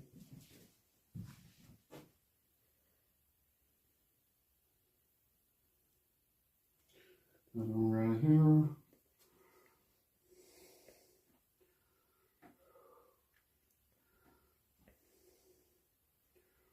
Stitch it together using the baseball stitch.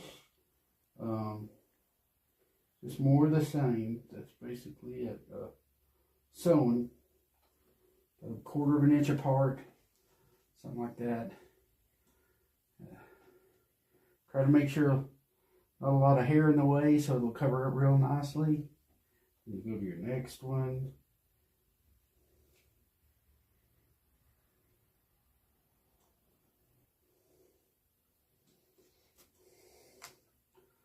These needles are a lifesaver. The way they cut through, it's pretty neat.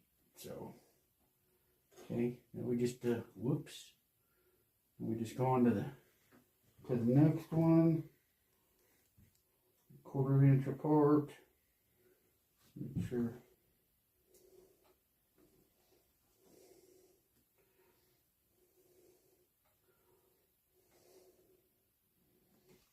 Quarter inch apart. Keep on going.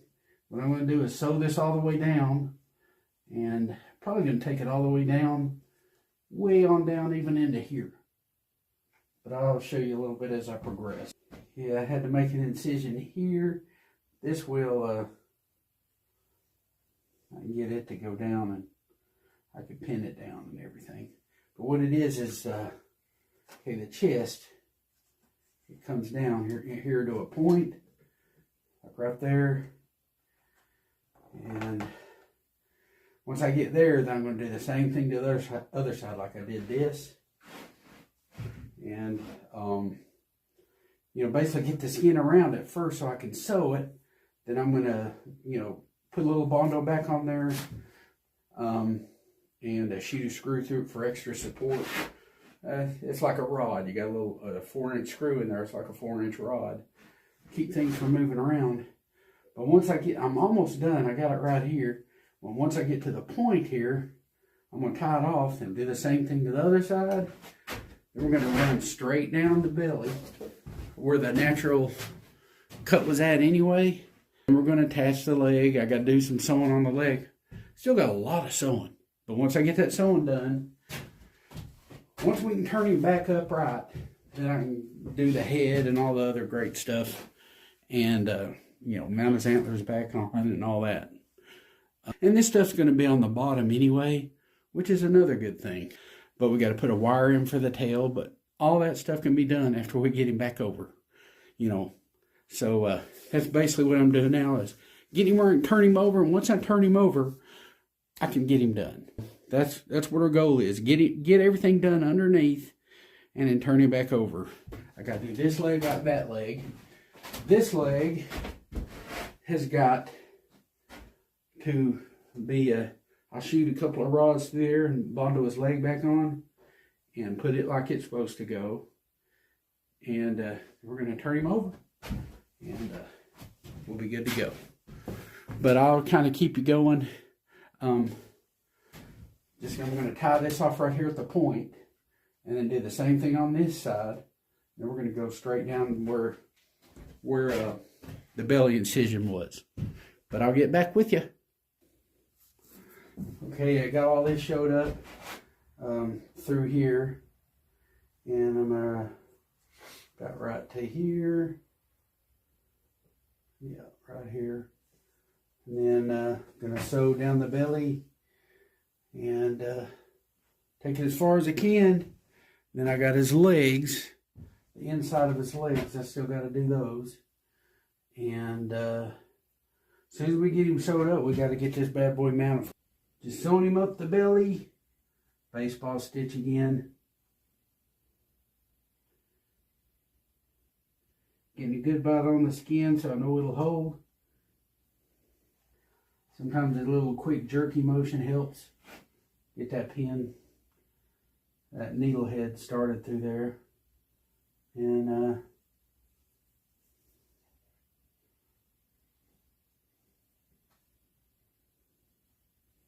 go to the next one.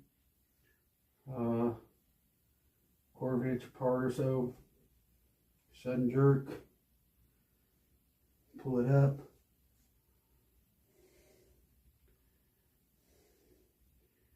Try to, if you can keep from getting a bunch of hair under there, it's probably pretty good.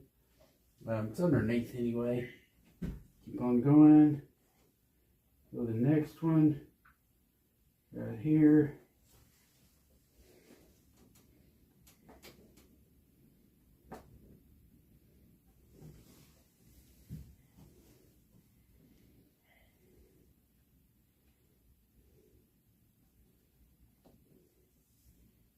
There,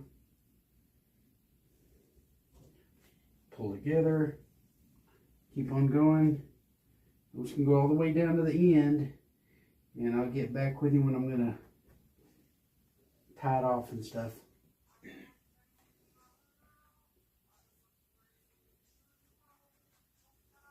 Okay, I've got this leg's got to go like this, but we got a bunch of pins in the way. I'm going to sew up through here, you know, sew the foot like I did the other ones. And I'm going to sew the inside corner of the leg. And then it's got to be bondoed up in here. I put a bunch of little holes in the end, like right here, where it'll bondo good. And I put a bunch of holes in the form too, right there.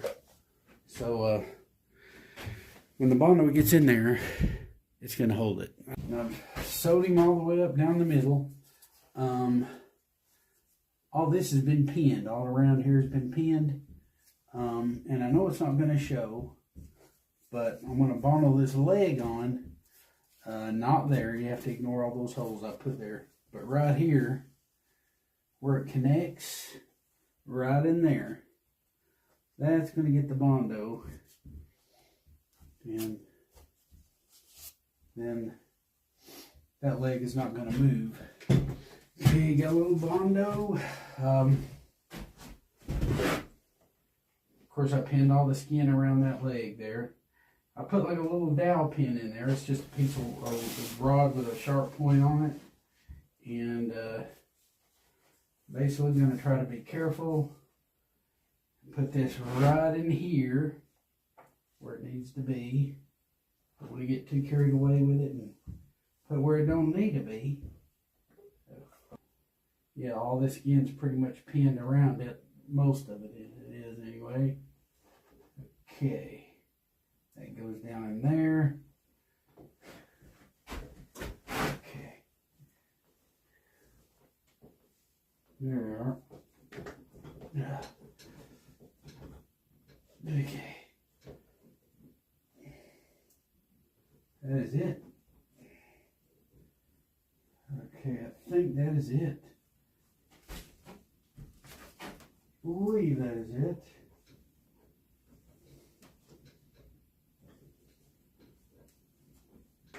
Okay.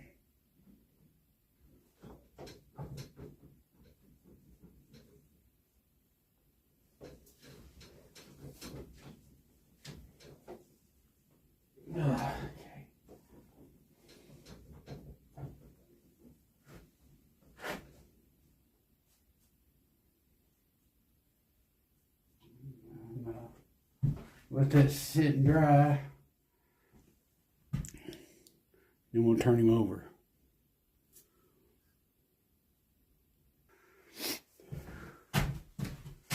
Okay, I let that Bondo kind of set up on that leg. And so now it's the moment of truth, kind of. See how he's going to fit. Yeah, a lot of times I'll save like this extra wire from other projects. You know, this would be fine for like a neck for a wood duck or something. I think it's like 16 gauge or something. I'm just going to have a tail wire for the deer's tail. I pre-measured his tail. It was 11 inches. It's on my paperwork. But I'll tend to put it right in here. You know, make it look like it's coming flush off the, you know, off his back, you know. Which a tail, that's what a tail is really is like an extension of the back pretty much. So I definitely want to make sure, you know, I get on the back. And then, of course, I put a good sharp edge on it. That should help with getting it to go in more than far enough. That's definitely far enough. And then we can put the tail on and shape it later. That's a good thing about having a real good fine wire. You know, you can do stuff like that. That's in there far enough. Okay. Then I will measure 12 inches, or even a little less if need be, you know, because it's hard to get that wire all the way to the very end, but okay, that's relatively straight. Okay, see the tail's going to drape around here. I'll put a little clay and sew it up, you know, as good as I can, and cut the 11 inches. I think there's always a little bit at the end that I can just jab the wire in, and it will kind of hold it. It'll kind of brace it. So let's go with pulling this out 11 inches from the body. Okay, make sure it's up against the body for a good accurate measurement. And there we are. We'll just go out 11 inches. Put a little mark. Use my wire cutters to cut that off real quick.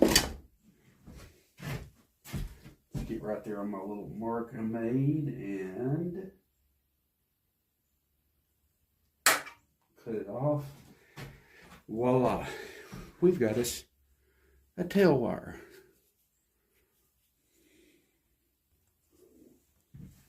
Okay. Now I'll stretch his tail out. Bend this wire if I have to. And look at that. See how it's sleeved right up in there. Oh, wow. See now, I'll just sew it up right there. Perfectly put a little clay. You know, I want some kind of body there.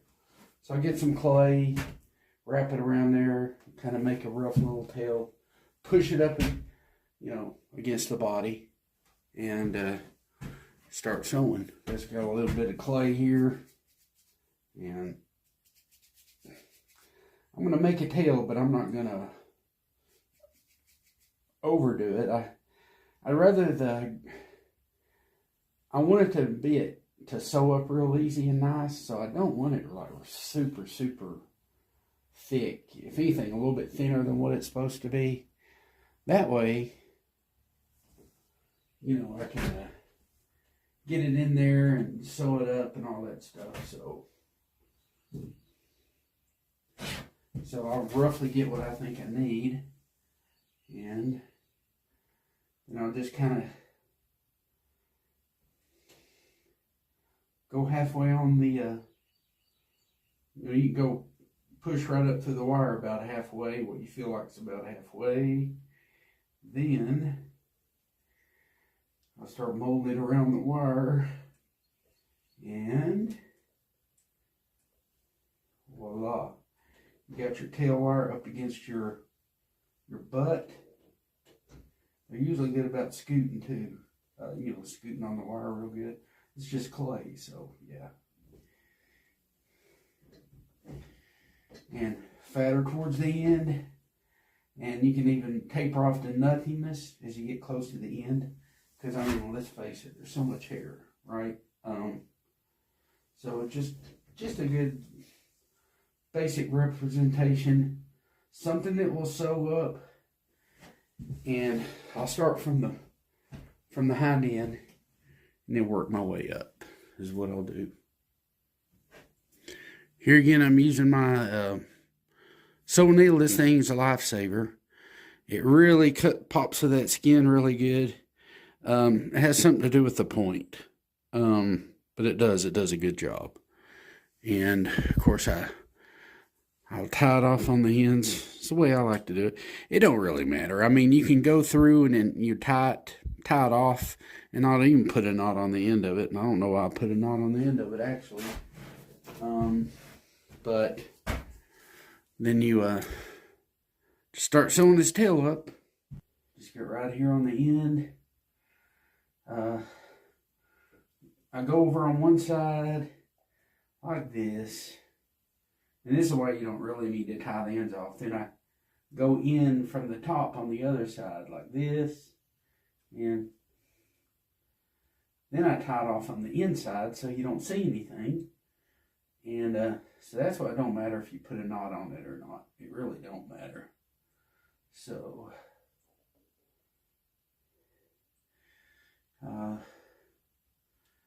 but this is what I got. Look, that was a stupid move on my part. And you tend to have to fight a lot of hairs. You know how that goes. Sometimes I'll tape hairs out of the way. I've done that before. Sometimes you can wet stuff down and it stays out of the way.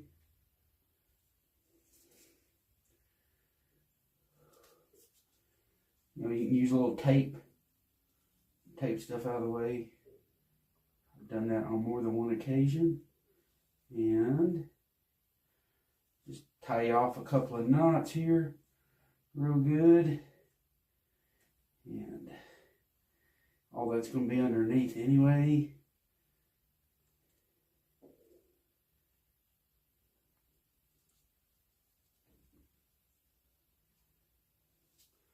Cut off the excess or jab it in underneath.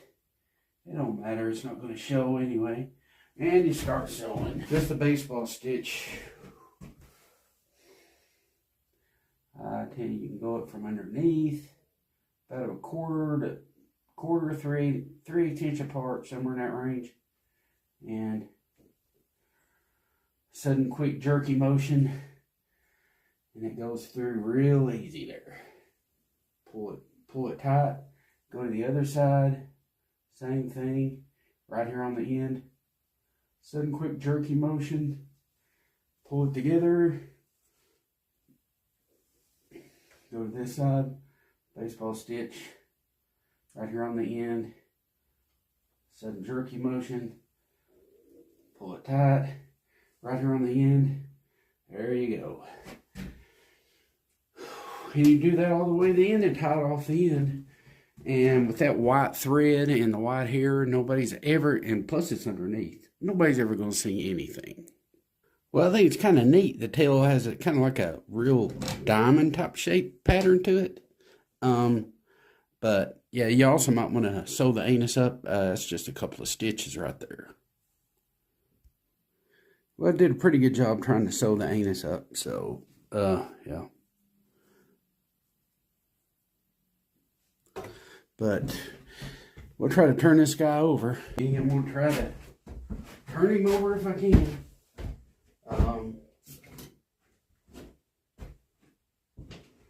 This leg's a little bit not the way it's supposed to be right in here. It's going to be trouble. Let's find out. Turn this guy over and hope for the best, I guess. Is like they say, that's about all we can do.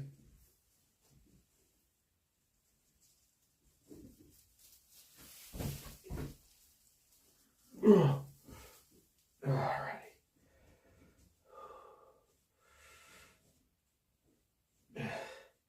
That's kind of working. It's good enough for me. Legs are okay. They're kicked up under there.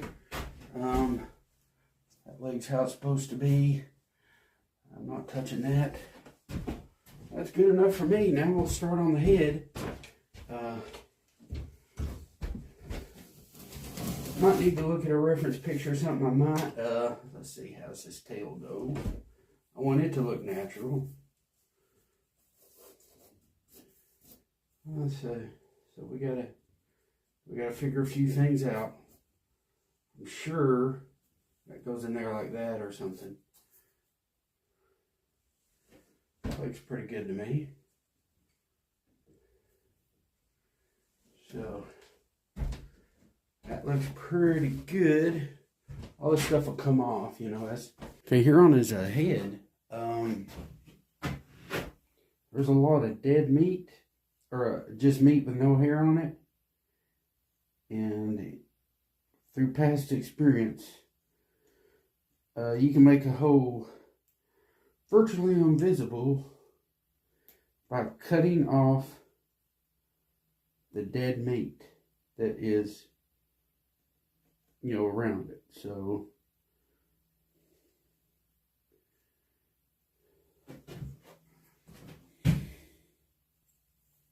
yeah, so what I'll do is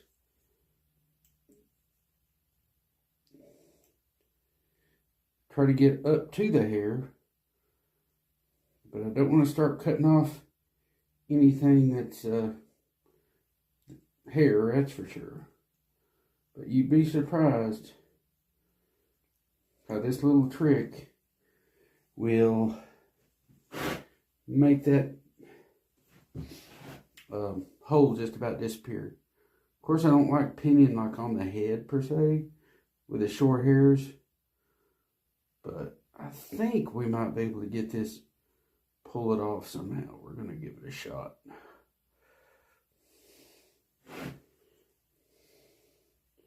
And as you can see, anything that's hair, I'm not getting. It's just the hair. You know, I've tried pinning holes together and not doing this, and not good. Everything shows. So a little bit down here we got to get. Right in here.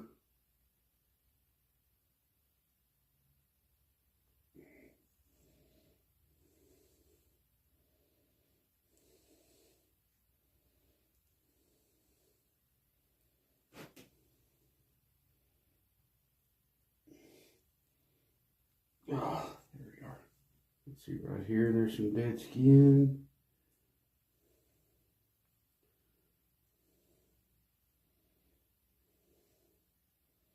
Right there. That's looking pretty good. I think we're going to go with that.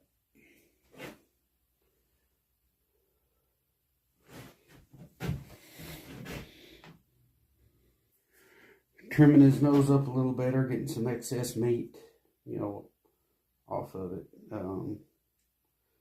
Scissors can do a lot.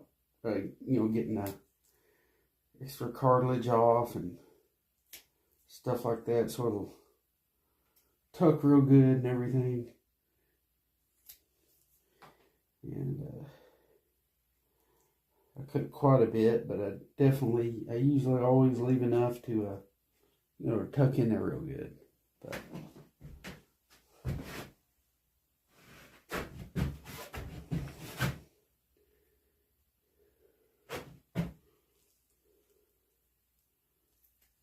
let's see what we got here. A little bit there.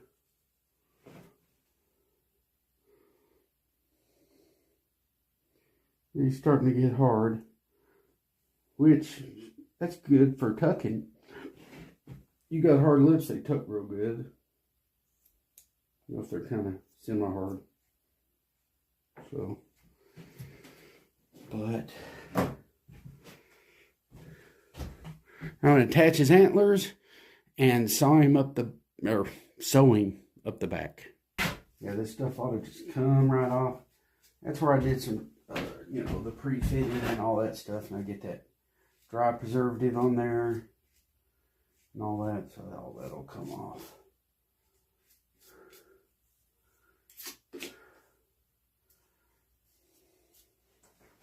Let's see, do the other eye the same way.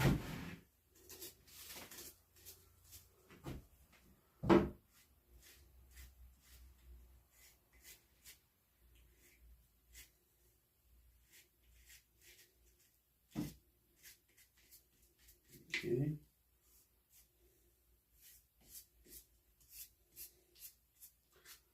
Okay. A lot of times when I cut them from the top, I'll use the hide paste on the lower end of the body, you know, in between the legs and all that, for good tucking and gluing stuff in places. It helps keep hairlines in place, stuff like that. So, it keeps the skin from moving, is, I guess, what you could say. And sometimes it helps if you do a lot of work, like on the head and the neck. This kind of helps cover up everything a little bit. We're just going to put the antlers back on.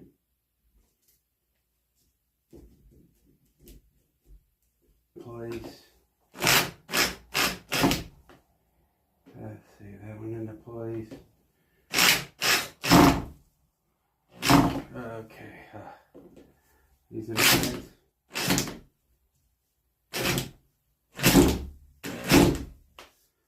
These screws, some of them are pretty old. There we are. They're in there though.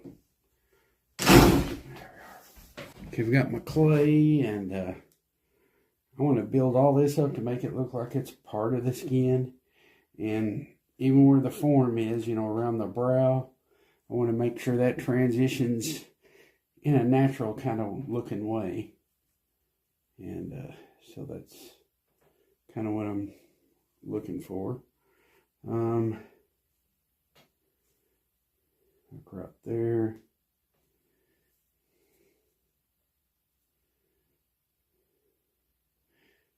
Yeah, this guy had no eye guards. People thought that was weird.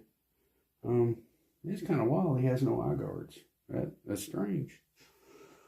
Huh. But, okay.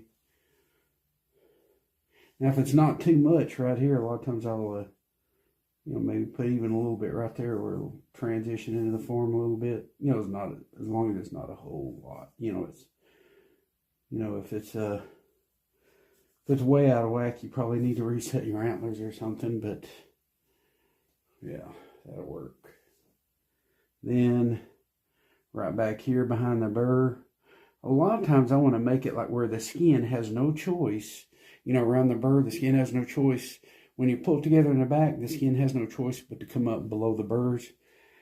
I try to do that.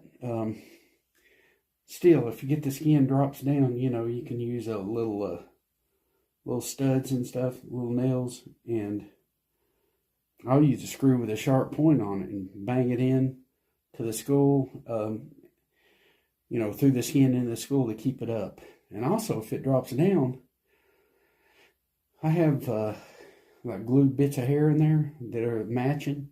You know, I can't do it on this deer because it's not a shoulder mount. On the shoulder mount, you can use hair off the back, but you can't do it on this guy. But, you know, you can always find hair. I've used deer hair to cover up something that was messed up on a bobcat once, and you couldn't even tell it, really. The hair color was about the same. You know, there is a difference in the, you know, coarseness of a, you know, bobcat and a deer, of course, but, yeah, it was just a small spot on the back, I think. He's laying on the wall, and, heck, it looked good. It's just a little bit of a camouflaging effect there. But, yeah, any place where it's, not where it doesn't look like it naturally comes off the form and into the top of the skull. You know, I don't want to put a big old mound of clay back here. About like what it is good enough for me. So what I'll do is, there's some gaps right here. It's like where the Bondo is a little bit off the form. I'll put some in there. Call that good. Let's see, right here. Right in here. That looks pretty good. And let's see, right up in here, I think there's some spots right in here. You know, if you've seen my deer shoulder mount video, I basically showed all this stuff anyway. But you get the idea. You want to build clay up around, you know, the burr where, you know, the skin is going to naturally try to come up, you know, below the burr. That's what you're after. But, okay. Yeah, there we are. And we do of course, the other side the same way. And a lot of times I'll use like regular potter's clay for this. I don't want to waste my critter clay on this. Because right here I'm just filling in gaps. And that's basically all I'm doing. You don't want the skin on the head to be sagging down into this stuff. So, you know, like in grooves and stuff. Okay, right here below the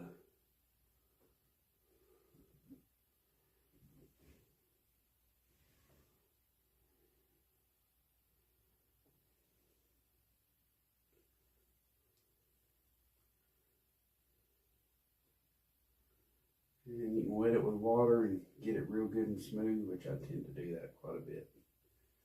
Also,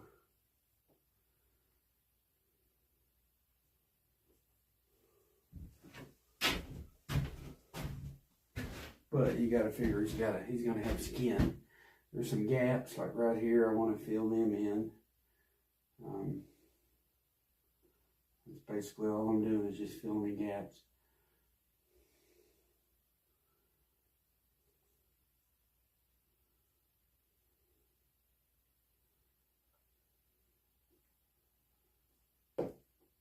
Oops.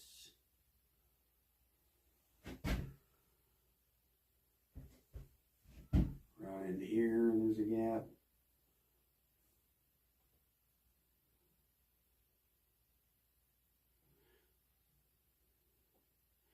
Usually, I don't have to put countersink holes on these back two, but I don't know, it looks like it might not have been a bad idea if I did do that this time around.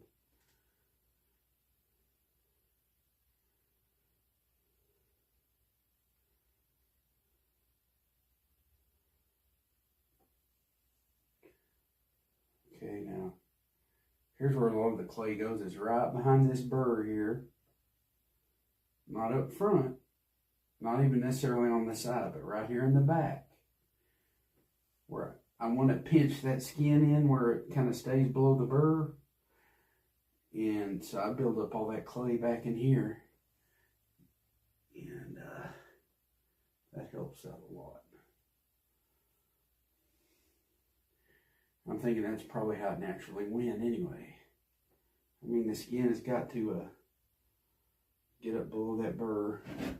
And I'll make sure the space is good. I'll come back with a little screwdriver or something, or a modeling tool or something like that, and make sure everything is, you know, like it's supposed to be.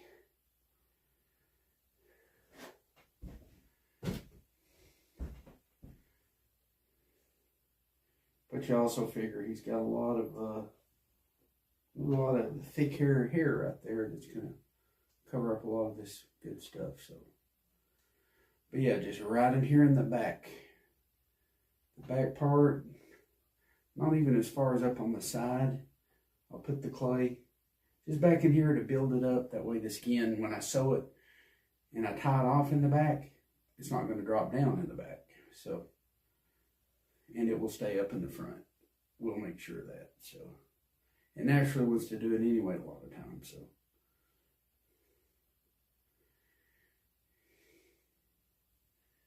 that's kind of what we got going on.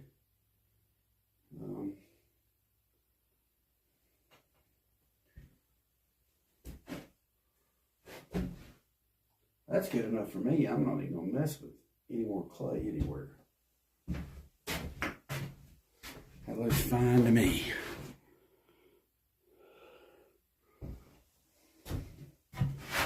You know, if the school cap was even a little bit more narrow in the back, I would even have been happier. But I'm going to be tickled with that. You know, I might put one ear back, one ear forwards. Yeah, I know the directions call for like a brush or something, but I've gotten in such a habit of using my hands, you know, with a glove, put everything on, so.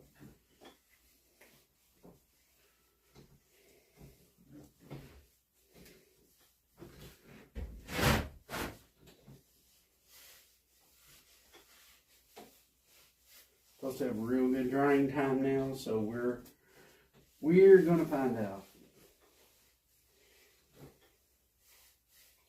I went all the way down to the brisket area. Need to get up in here a little bit better. A lot right there. Okay. All right.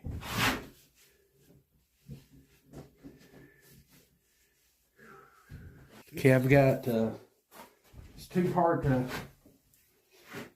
It's killer glue. Not killer glue. Headlock. They quit making killer glue. Killer glue was the other good one. But yeah, I just want to do enough to go around the eyes and the antler burrs, and then that's usually good enough for me for this step. And the reason I'll glue the eyes and go around the antler burrs, and I sew him up the back of the neck. And then, because I'm usually hanging them upside down, like when I do a deer shoulder mount, but I won't be doing this guy that way. Then I got to run an errand real quick. And then when I come back, I will glue the nose and all that stuff. So that's kind of what I got going on. Two-part epoxy is what I've got. Just a two-part epoxy, the headlock. You know, it comes in two parts, this and that. Just like the killer glue and some of the other stuff that's out there. And depending on how low I am on one as opposed to the other.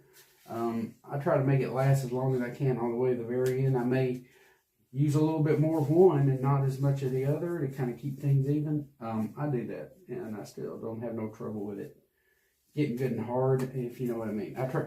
In other words, you can keep it even all the way until this whole thing is gone, till both of them are gone. That's a lot of deer, especially if you use it just on the head. Maybe use the McKenzie paste, for the body. Then you can extend this stuff out and make it last a long time. That's the way I like to roll with it. So I just mix it real good together. I'm going to get around those eyes and those antler burrs real good. And then we're going to start buttoning him up, as they say. We'll start buttoning him up. We're going to button him up.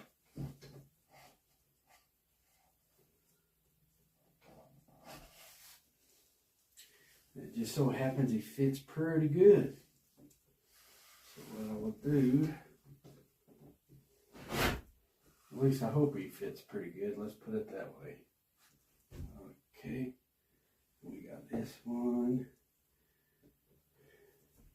That pulls around. That's going to go up like this. Okay. May still be a little bit of a tight fit, but hey, it's going to be a lot better than what it would have been if I didn't take that little extra bit out.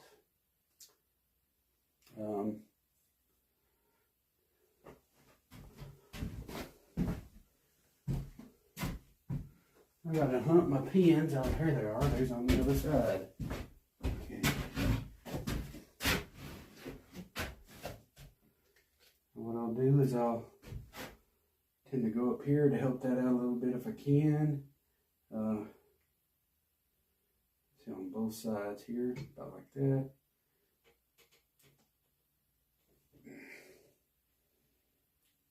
These pins ain't worth a hoot once they start bending. They get crazy. Find a good sharp one. And yeah, you always want to kind of make sure the center of the nose is right through here. Make sure up through there. There we are. That will hold everything in place right there. All this will go around here. Yep. It was a little tighter than it was the other day. So it's getting tight. Something's going on. Okay. Okay. Now I'm going to do, I guess, one eye. And I'll turn the video off. Hopefully I do it this time. But can I go to the inside corner of the tear duct right here. And my goal is to go right in there. Yeah, right there. Oh, there it is. Right there in the inside corner of the tear duct. That's where that needs to be. And I've got so many of those bad ones. Oh, I need to shake this up a little bit or something.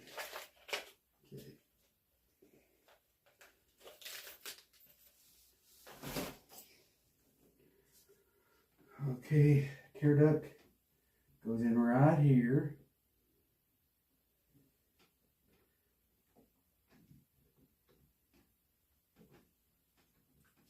Now, if you remember, it kind of goes in and then back.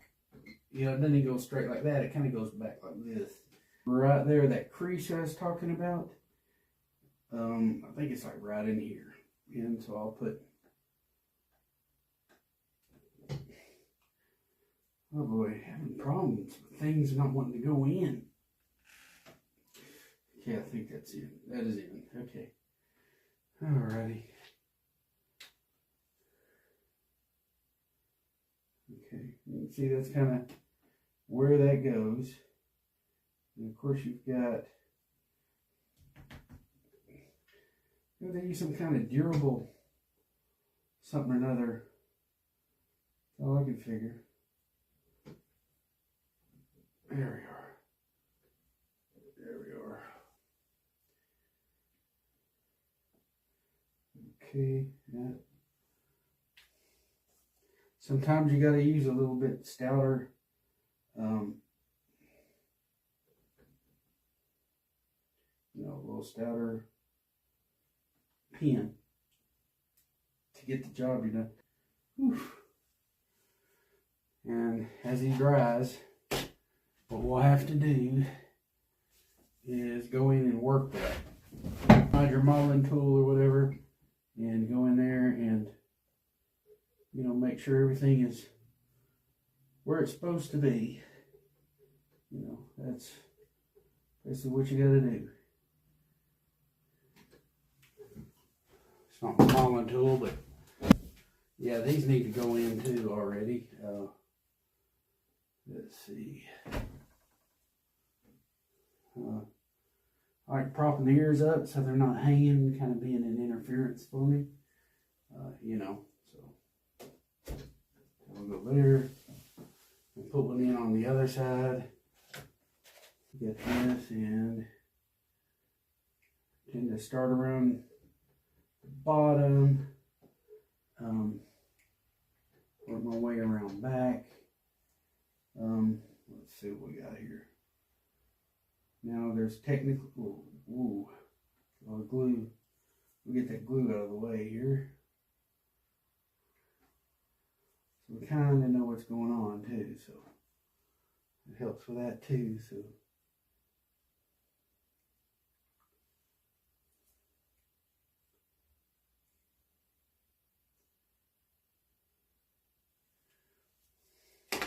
usually around the inside corner of the eye, and don't be surprised if this is a hard pin to get in there too.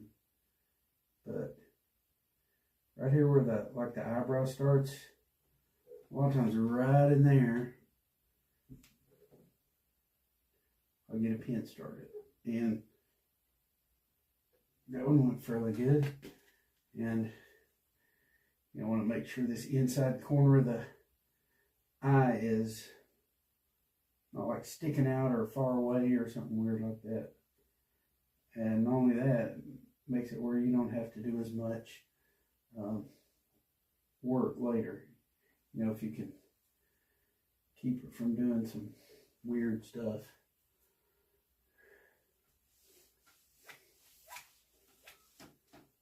But my goal is I want this eyelid to come down. And if the skin is loose, then that means I need to pull some skin down from the back. But I'll make sure I'm where the foam is. And I will pull the skin that I need forwards. And that's actually true for all of it. You don't want a tight look around the eyes. So, I'll bring the skin forwards if I've got to. And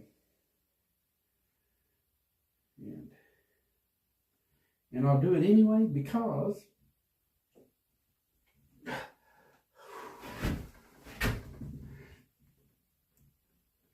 oh, Lord,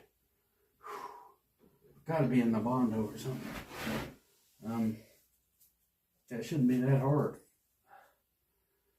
But yeah, you want to stay where the foam is at and do all your pinning or whatever that's required, so you can okay, and now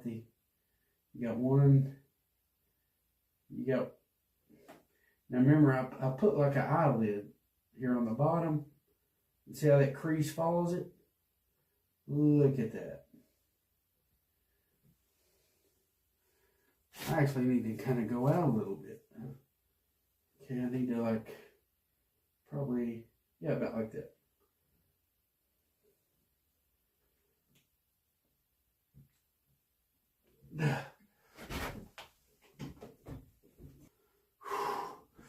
There we are. That foam is extremely hard. Must be some new kind of stuff they got. Okay, but then you go around here. Okay, I've also got kind of like an upper eyelid, but for this guy, wow.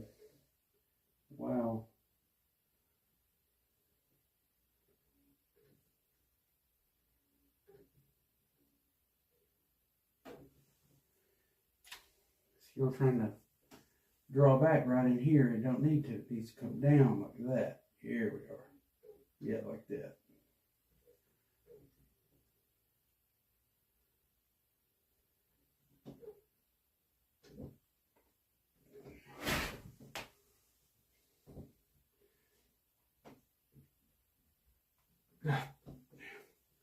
Something wrong with that form. Oh, nothing wants to penetrate it. Good God Almighty. Everything's always changing. You can't keep up with it sometimes. There we go. That is normal. That is normal. You want the eyelashes down. You want them to come down. And you want it to dry that way. In fact, they'll still pull up a little bit. So you want them maybe even a little bit lower down than what you think is right. Because it will try to pull back up. So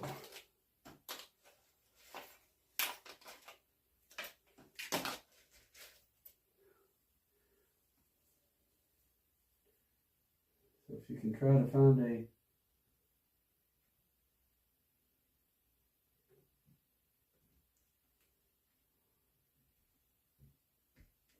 there we are. That worked. Kind of.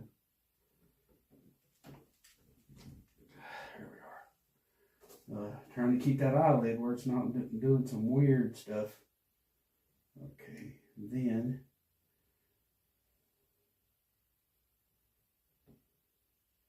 a lot of times you'll have like a little crease right there, like it comes down from the top a little bit. And it goes like that. And there's usually that one, then there's a little bit of a start of another one coming down. Like right in here.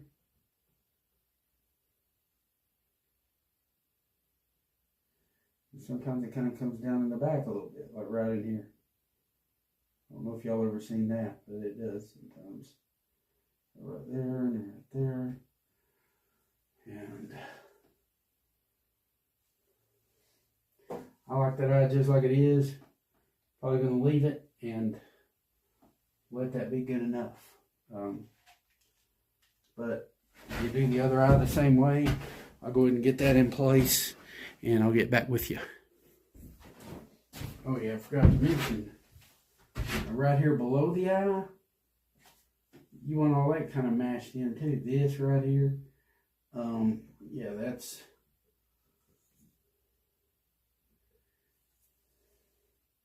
right there below the eye. Like that, like that, like that, like that. I don't know, the skin may be extremely tough where I took a while to get him mounted. That's possible.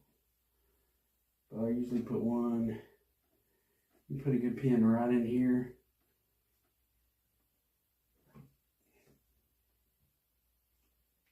It's going. There we are. Okay. That's in there. Okay. And we go right around in there. And I just find the lowest point. Usually I do it.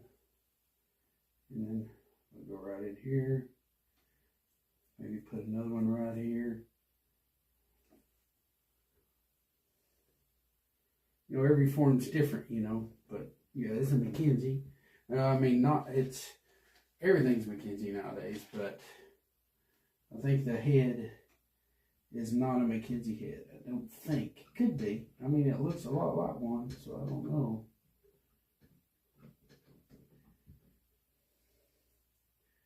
A lot of times I'll try to help out that little lower cheek detail. I'll help it out a little bit. I'll tend to put some pins around in here. Kind of help it out, kind of push it in. you know, there was an indentation there, so we're just filling that pin stuff a little bit, help stuff out a little bit.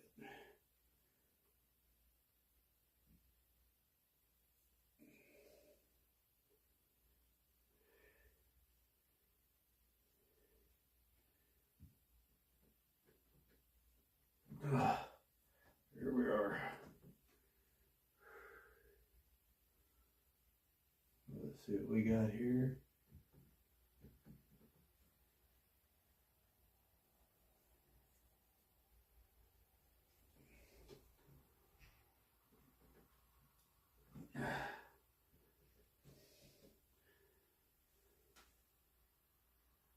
He's got really red looking eyes. I mean, like around his eyes for some reason. I guess that's natural, but I may try to lighten some of that stuff up later. That's possible.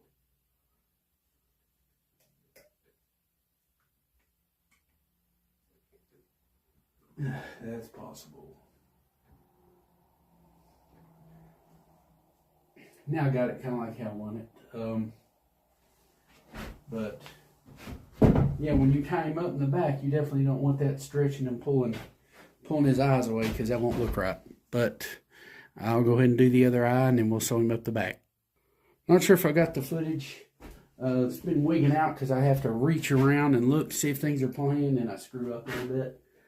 But I want to make sure I get that lower, kind of like a little lower cheek that shows up a little bit. Make sure the tear ducts are in good like they're supposed to be. Make sure I got enough skin pulled up around the eye. Even if you got to use pins, you know, because it's going to be a tight fit or something. You want loose skin around the eye so you can do what you need to do to make the eye look natural. Okay, I'm going to try to sew this guy up the back, and I'm using the cake thread, the real strong stuff, and just using a regular needle. And what I did was I went ahead and did this the way I've been doing them. What I'm getting at is I'm using strong, super strong thread, cake thread, for doing the doing the backs here. And I usually go up from one side and down from the other is the way I usually handle it.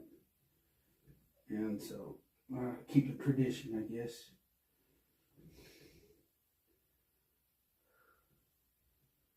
This glue has a way of getting everywhere.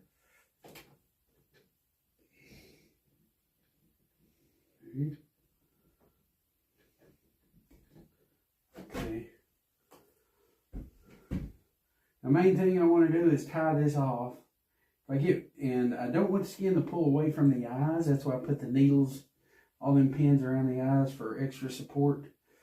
I want to try to get as close to the antler burr as I can, preferably right where it needs to go, but I'm not betting on it. But I don't know. It's trying to come together in the back here, so let's hope it does. That's as good as it's gonna get. Not a perfect fit, but we have plenty of deer hair to glue in that burr, or we can hammer it in with a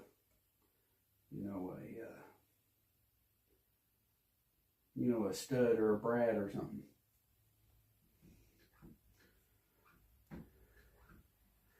I still like the way the antlers are set though, so I'm not touching anything. I think the head was a fatter head, not a skinny. I believe that's what was going on.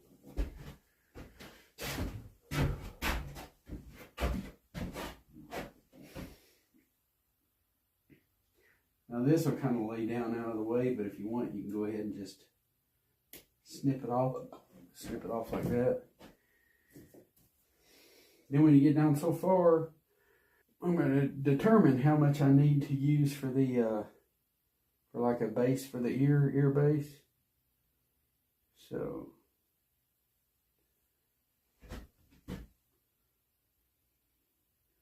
I'll grab another one right here and pull it through.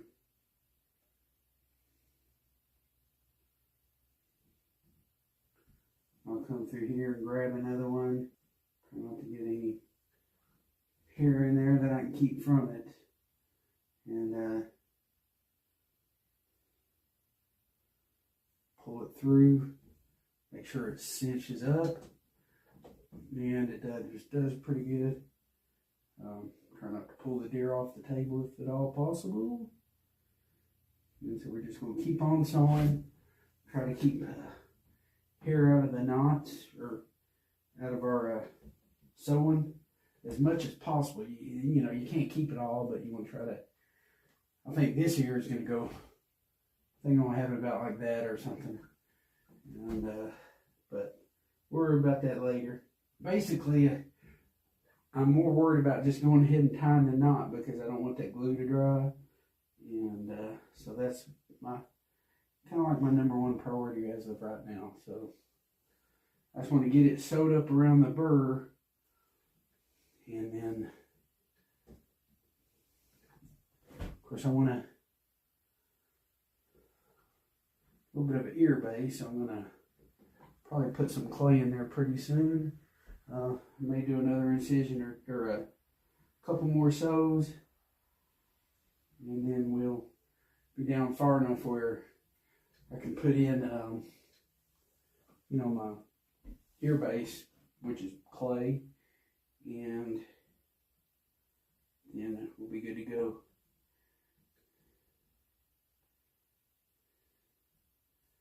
And sometimes I just use clay for the. Well, I usually always use clay for like the ear base, and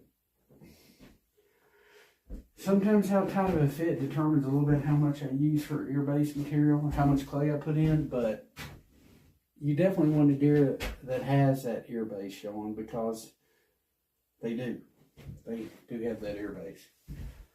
So it is possible to put not enough clay and not have a good ear base. So throwing that by you.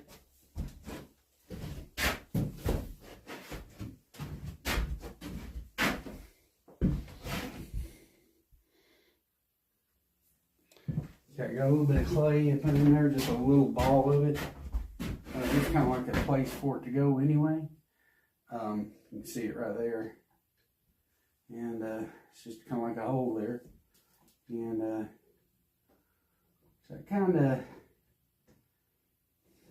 got some, you know, if I need to mash it in more, it's a good thing about clay. You know, you can you know, take some of it off if you got to. But hopefully that's the right amount. You know, you don't want a deer with no ear bases, because it does look better with ear bases.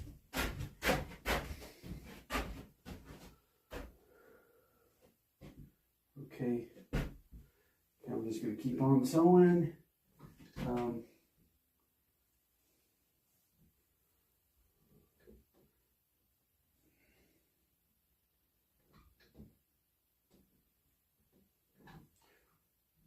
That's a lot of ear base material there. Hold on.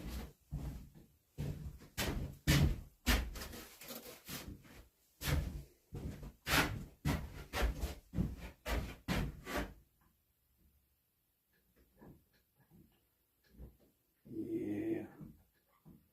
Well, it'll be fine. Okay. I usually just roll it up in a ball and dab it in there. And main thing is I don't want that glue to dry before I get to it. So that's my number one priority right now. So I'm latching everything up.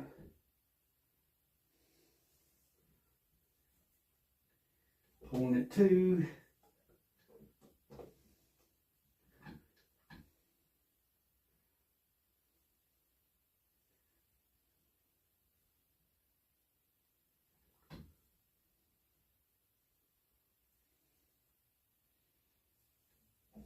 Pull it to.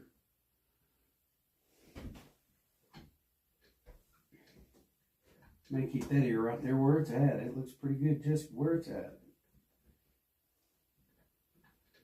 Okay, there's where it needs to be. Right there.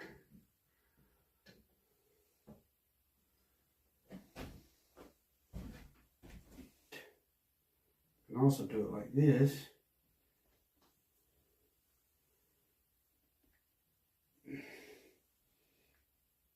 Yeah, probably on the wood, and of course, that's what the case was. Okay.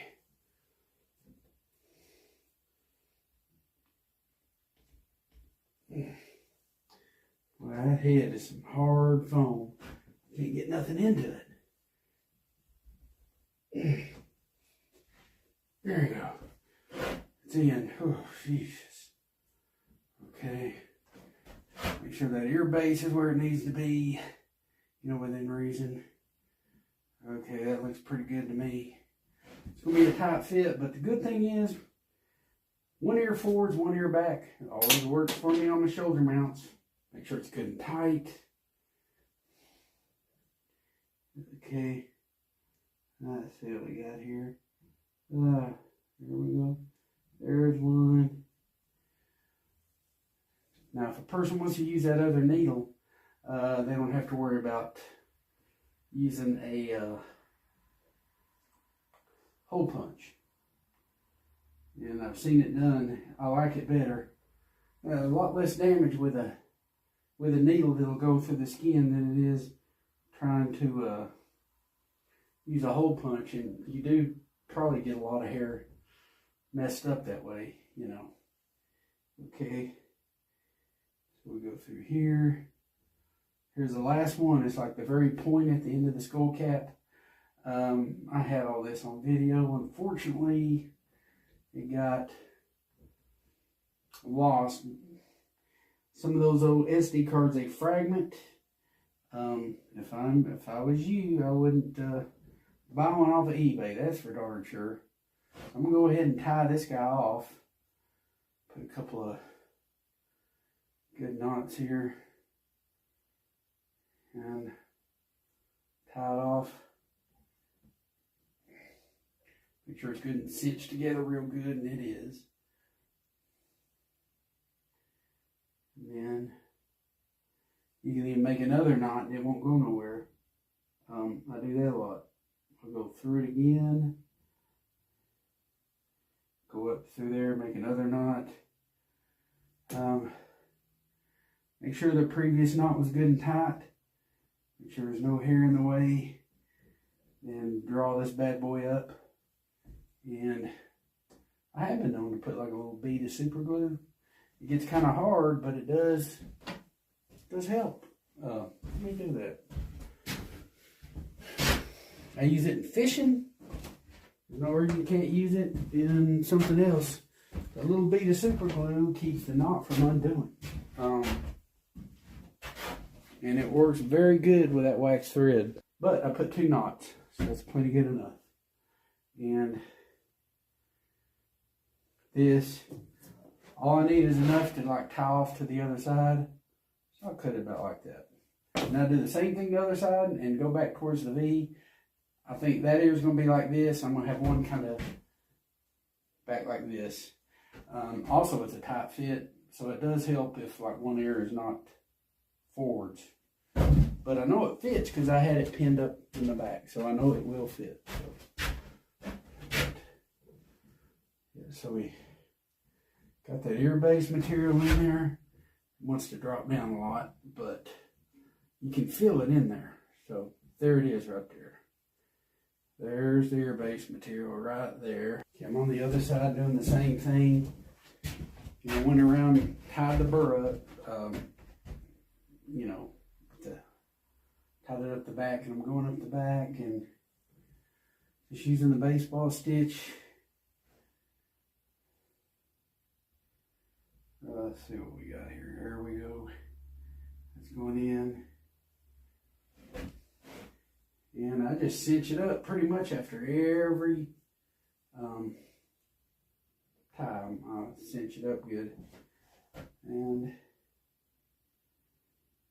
get another bite right here. Not so much this way, but I will this way. I'll grab some on this side of the skin. There we are. Going through.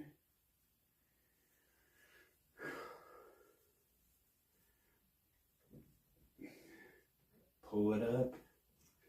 And it won't be long, probably about right now, actually, be a good time to put ear-based material in. I've got more clay and just going to make a ball of it. And probably get it in there. Like so forth. Like that.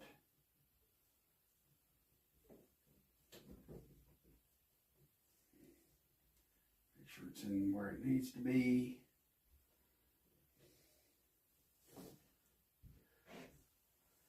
I think I'm going to do something like this with it. Grab this right here.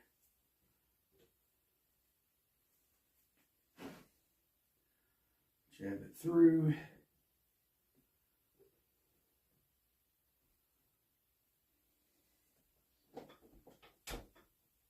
Probably catching the wood, and every time I catch the wood, every time. And I think so. No, there we are. Okay. Go to the next one. Make sure it's good and tight first. Yeah. You gotta make sure it's super tight. For sure.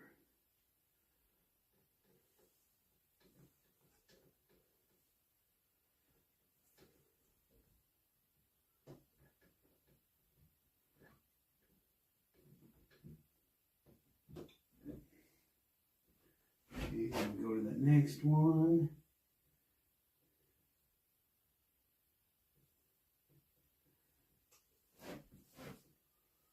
Let's see.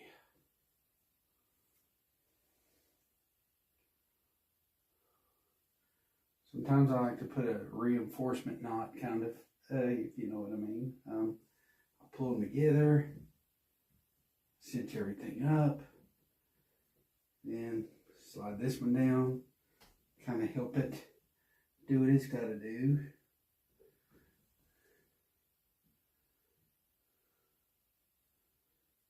Okay, then we go that. Okay, then we pull all that together. Okay.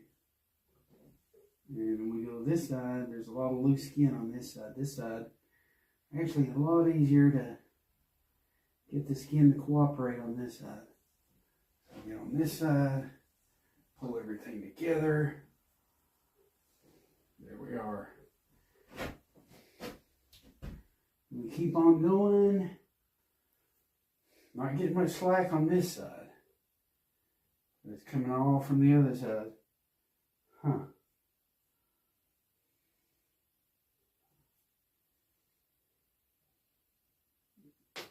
I'll go ahead and tie this one together. It's another good reinforcement knot where it needs it the most, where it's real tight right here. But you've got deer hair in the way. You've got to pluck it out. And then you can do your business. You should be able to. Tie this together a couple of times.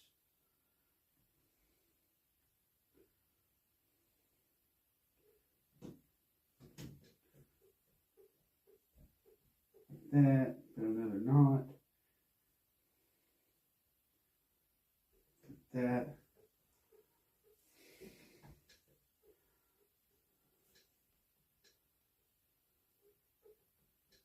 You just snip off that small one there. With a pair of scissors. There again, you got to go on a wild goose chase. Here I found it. Okay, make sure you cut the short one or it's a pain in the rump. Okay, snip it off. And you start the baseball stitch again. Go straight down the back. Go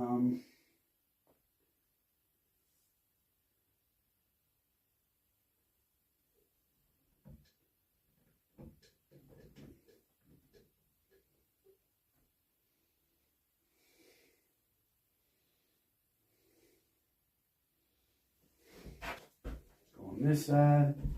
Cinch everything up it wants to go.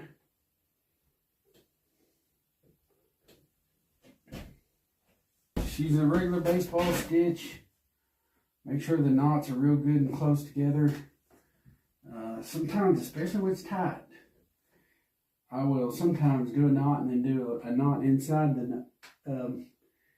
I'll kind of lock it in is what I'm getting at every now and then. Especially if it's a tight fit.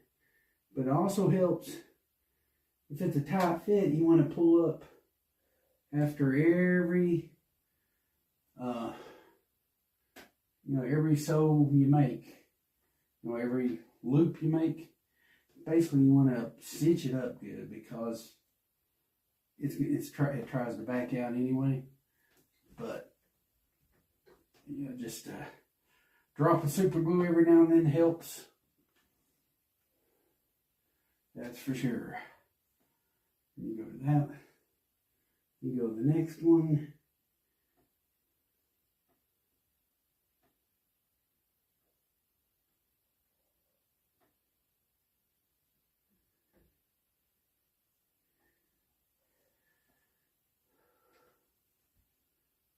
Make sure you cinch it tight after every single knot.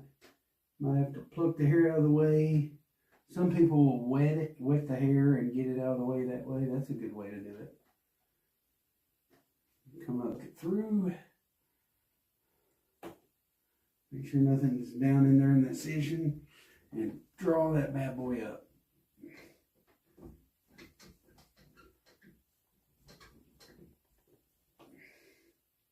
Make sure he's together. Well, I'll go ahead and sew this bad boy up. Okay. And I'll get back with you. And I got something new to show you. I just used some screws with some sharp points, to bang in that, you want the hair line to meet up with the burr. So sometimes you gotta use some sharp screws with sharp points on them. That's what I do. I'm trying to do this without getting in the way too much. I got like a couple of screws here, and I went ahead and used a grinding wheel to go ahead and put on a couple of sharp points on the end of it to help it out. It's not one to focus, but yeah, they're sharp. They're already sharp anyway. A lot of times I don't worry about using a grinding wheel, but since I got one, look at that. That's already wanting to match up right there. And here's a good advantage of these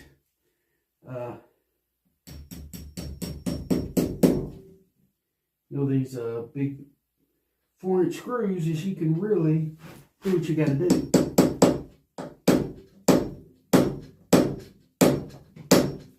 Just a couple of hits, as long as it's holding. So I'll see what I could do as far as maybe pinning that hole up, stretching some skin a little bit to pin that hole up. That's my goal. If I can go about halfway from this middle part, I'll go about halfway. It looks like that's all I've got.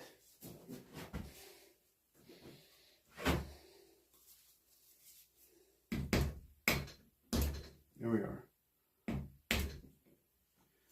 Let's try to go in. From the other side forwards.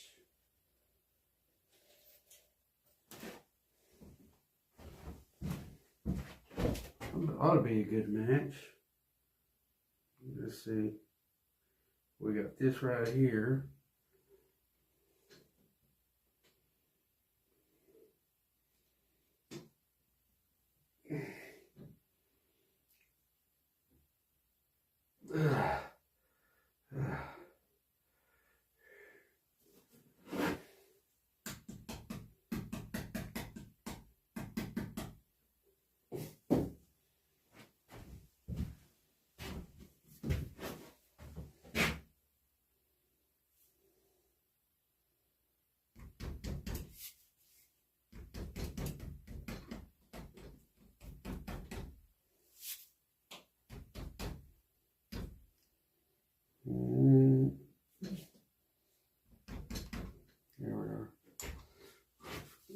Damn it, broke that loose again. Well, let's go again.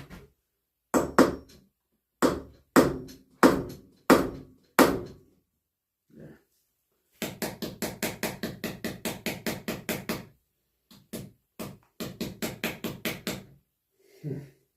I think Tom Powell or something like that, I think is what it is. Pretty stout, for sure.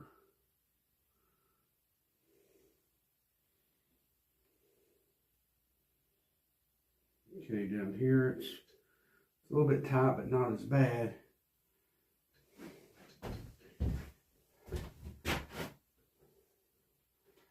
Let's see, I can come back later after this is stretched out a little bit and won't be near as hard to manage.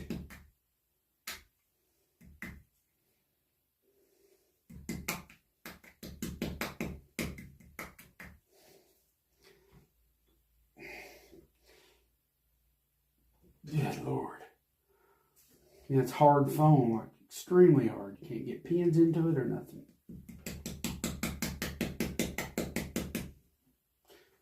Works. Let's see. See what it looks like so far. Okay. What it is, we're going to use those little small pins, and I think we can get away with it not even showing much. That's what my goal is anyway. Definitely fits, so we'll go with this. A lot of times right here where the inside corner of the mouth is, I will put like a little black dot. That way I know where it needs to tuck into the inside corner of the mouth at. A bunch of my scissors, and then I start cutting some of this off.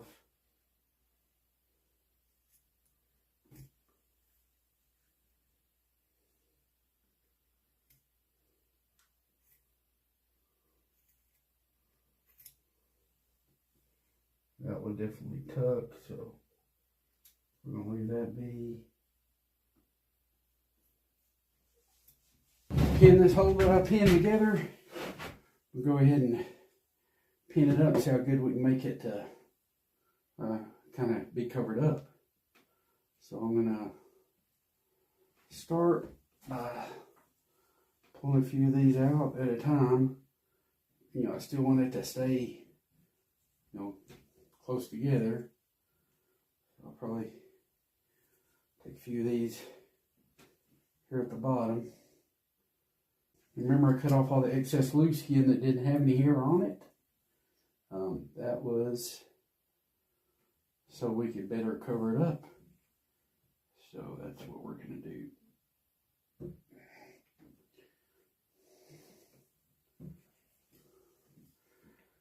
Going so far that way. Good thing about this deer, he's different in a lot of ways. He got a lot of hair on his face. He's got, not only is he a piebald deer, but the hair he does have is longer than the average deer's hair. He's got like real, pretty good amount of hair is what I'm getting at. So that's something else that's pretty good. Okay. There's a good spot for one.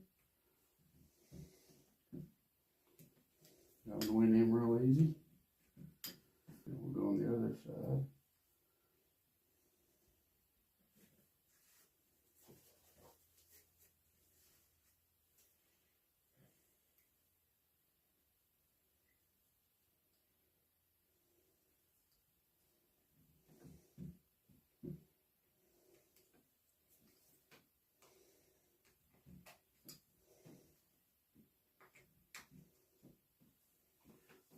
Right there.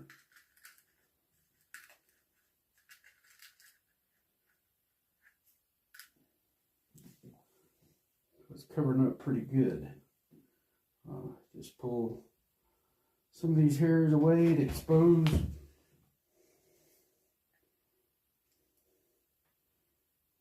hole. And yeah, it always does a real good job covering up when you cut all that dead skin off. This hole will virtually be unnoticeable. Pull a few more of these out.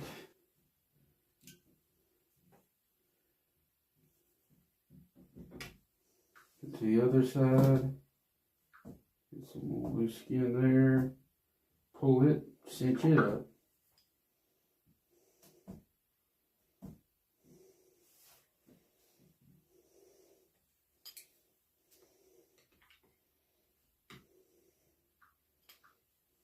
Okay, got a couple more holes here, there.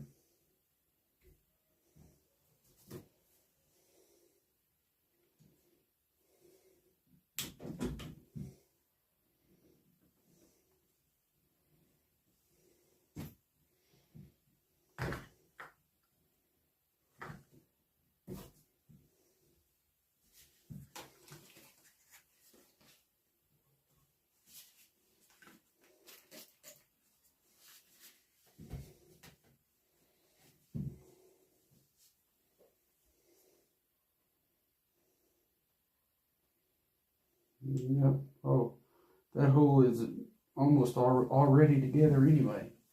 That's great.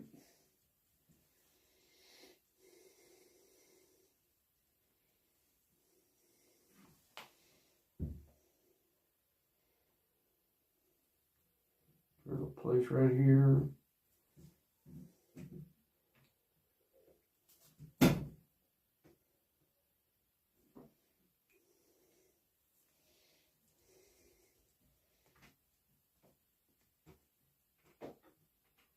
There we are. Okay. One more hole right here. Okay. Yeah, that incision, that's not going to be seen.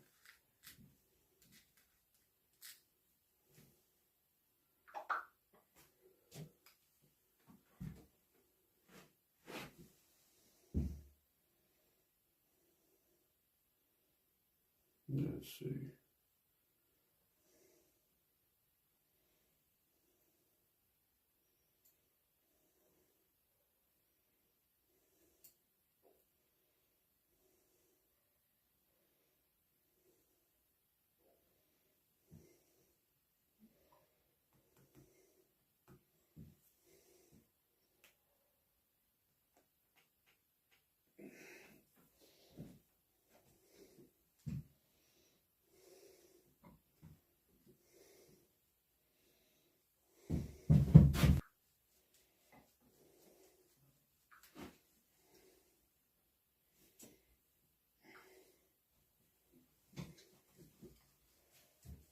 Okay.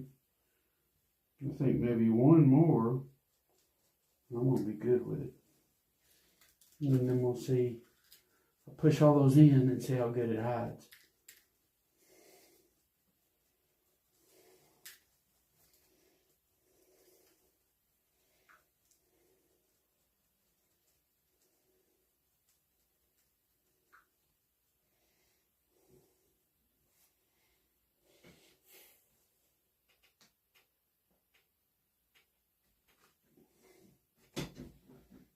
Okay. Now get me a little flat end. It can be a drill bit or something like that. That's how I used to use drill bits all the time. And you push these bad boys in, make sure there's no hair in the way, you know, to obstruct from hiding it. Then you go in with it.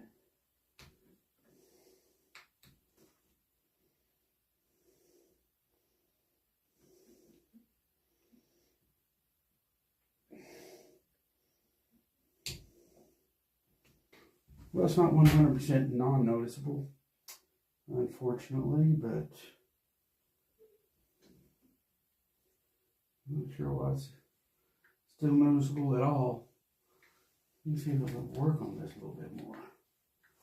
See what we can do. It's like right here is where the trouble is. Let's see. Yeah. That's what we got. I'll put a little gel on there and mat it down a little bit. But yeah, that's where he got damaged. I got shot in the face or something. Okay, I got my 2-part headlock stuff, and killer glue used to be a good one. Mackenzie's got one, but I'm gonna get up in here, and I want a little glue on my face in here. So, of course, this deer's got such thick hair. I wonder how much of this would show anyway, but I definitely try to get up in there and put some glue for the other side. Plenty of room on this side, huh? Okay.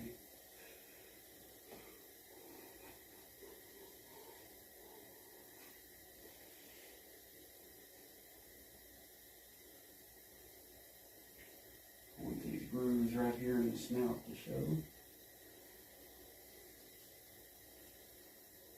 Okay. Of course, they pinned right in there, unfortunately, but I can get this out a little bit. And then right in here, come up this way a little. Okay. I'm putting glue in all the indented areas, and I kind of want to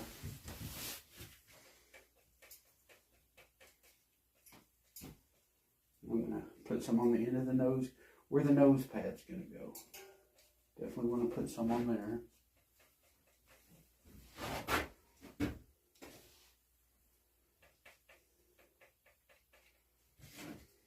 Okay. Around where the nostrils are. Doesn't hurt to have a good little bit of glue right there.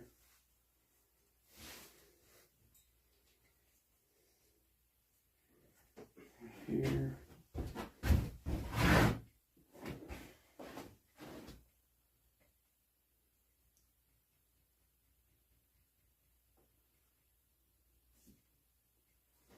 And right here.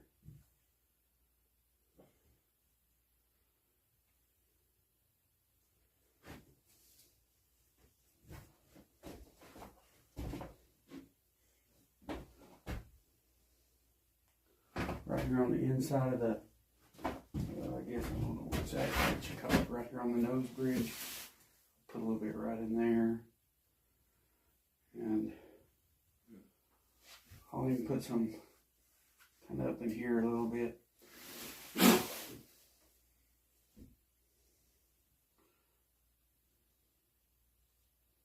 Right up in there. I'll kind of help hold all that a little bit. And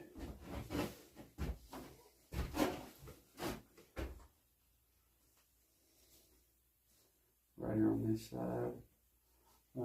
Same thing. Kind of like on the inside of the nose right in there. And I'll put some up in the nostril, up in there. I want it to hold good.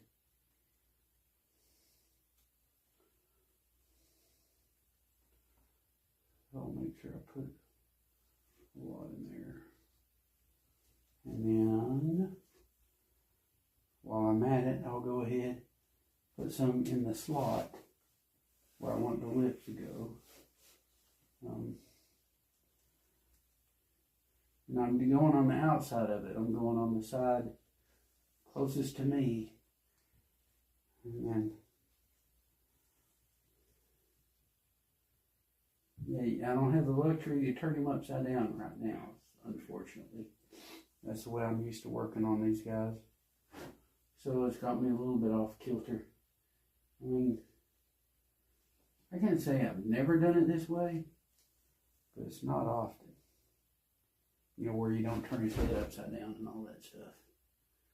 because I get a better idea of what I need to tuck, how I need to tuck it, and all that stuff. But back here in the inside corner, where the upper and lower lip meet, in the back corner of the, I'll make sure I get some glue back in there, because I'm going to be pushing some skin up in there. Now, a lot of times I don't worry about putting on the bottom one yet, for the sake of being neat, not being sloppy with the glue. So that's kind of what I got going on there. In the back inside corner of the mouth, I'll put some in there.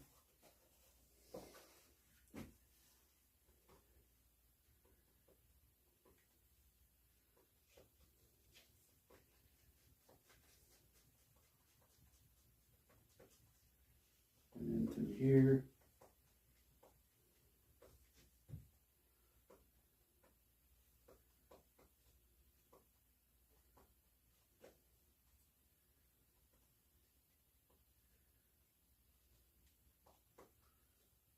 Around in here.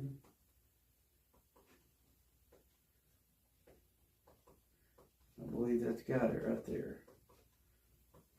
Right here, the inside corner of the nose. I might go ahead and get that started.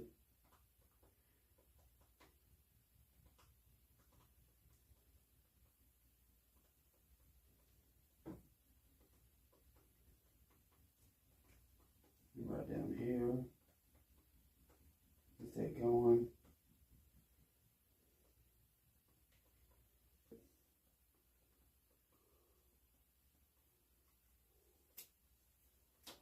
Right here in the front. Maybe just a hair bit right here.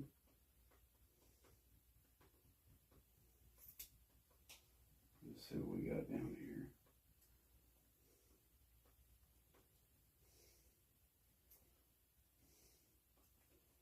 That's pretty good right there, though.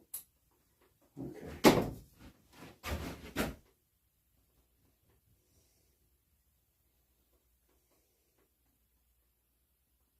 That goes in like that. There's that. Like that. Pretty good start.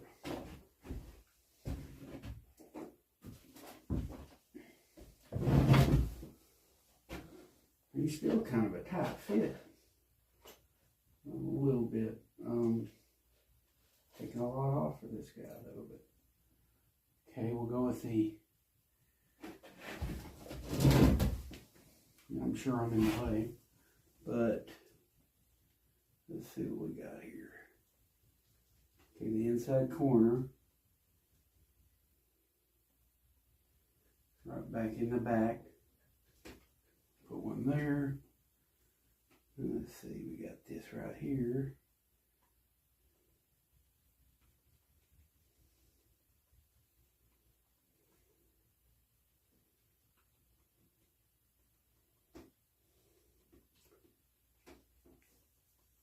Okay, we got that there.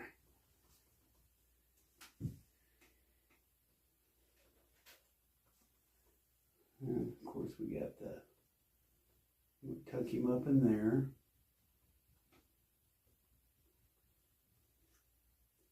We got some of the skin out here that'll hold that good enough. And we got this up here.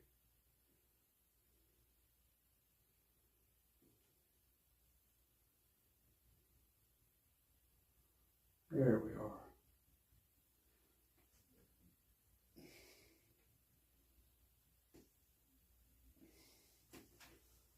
Okay. We got a little bit of skin down here that we got to think about. Let's see what it looks like. Oh, that's not bad at all. Put one right here. I put these pins temporarily for like a day or so,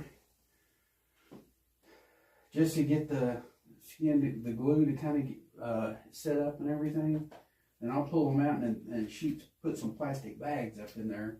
I like plastic bags better than paper towels for me. For me, the plastic bags work better. But you can see how I kind of roughly already got my shape the way I want my deer's nose to be. So that's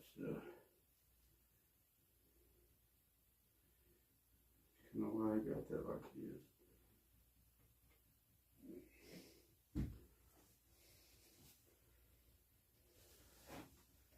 And then we kind of do the same thing to the other side. I'll use these big ones when I got them, and I definitely got them, so that helped.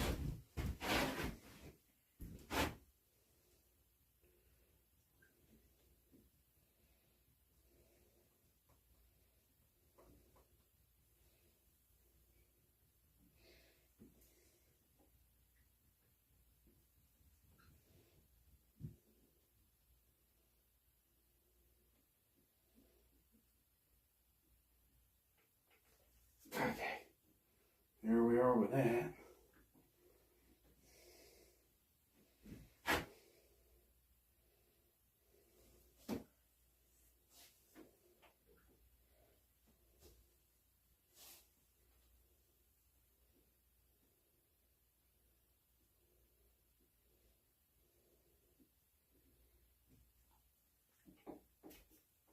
Okay.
That kind of good.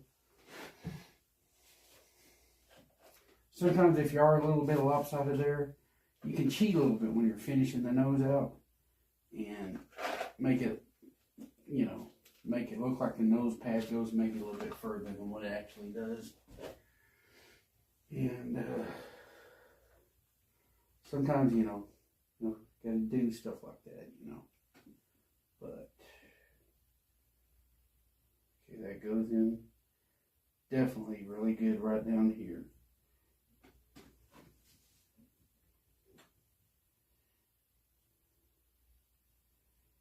It goes in right good right there.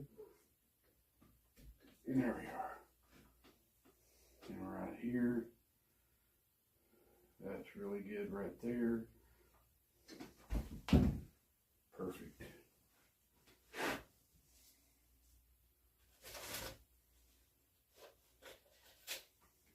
And it's kind of important to get these pins out relatively quick, because it will, if you don't, you'll have pinholes that are extremely hard to get rid of.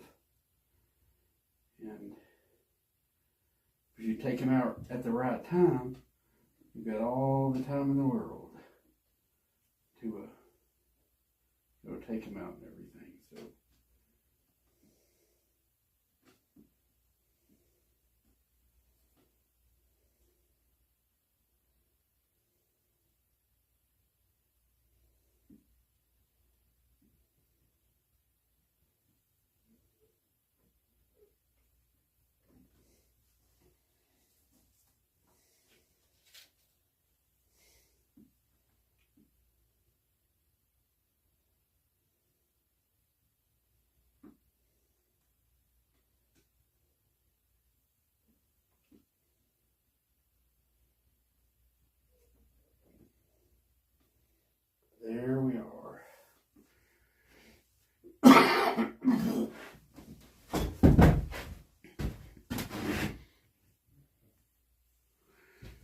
Okay, now we gotta kind of tuck up underneath. There'll be, definitely want to put a couple right up here up front. I'll try to get them started if all possible. Well, the inside corner of the mouth is a must also, so. Okay, the inside corner, tuck that up in there. A lot of times you can tuck with a little bit of a tucking tool and it's almost good enough because of the glue. We'll kind of get it where it's tucking up in there. And it's not bad. Here on the sides, tuck that up in there.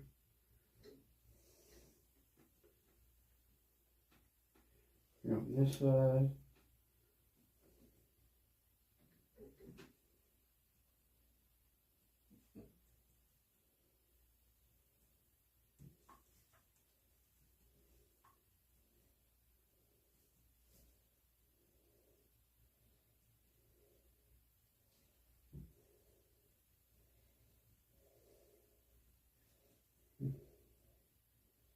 A little tight on that one side. A little tight on both sides, actually. Well, let's just start getting him.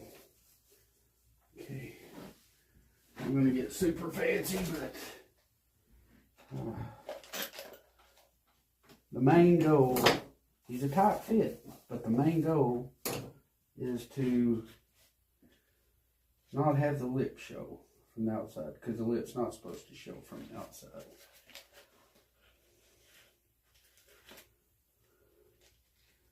Good thing is, I got these big old long durable pins, and they're pretty good for, you know, dealing with this kind of stuff.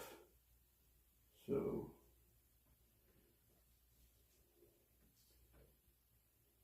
put one there.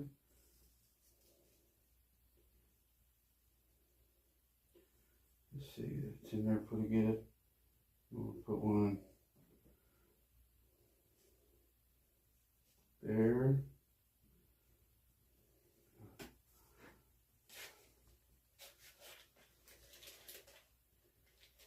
Let's see what else we got.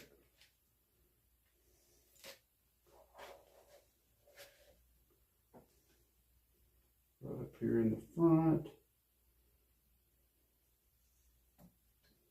It's a little harder because you can't see what's going on, really. I guess I could get it. Seat this closer down to the ground. Yeah, that's a bit.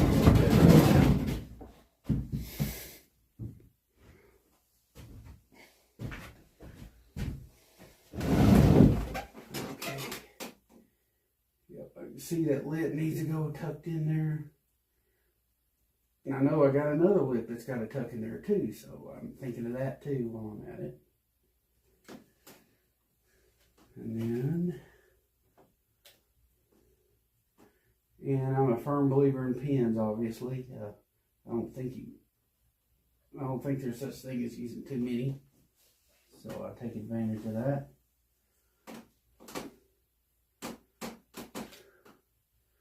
Now here around the back side, I've got plenty of good loose tucking skin to tuck with. Let's see. So make sure that's in there good. Let's see what we got. I'm more worried about this than anything is getting these lips to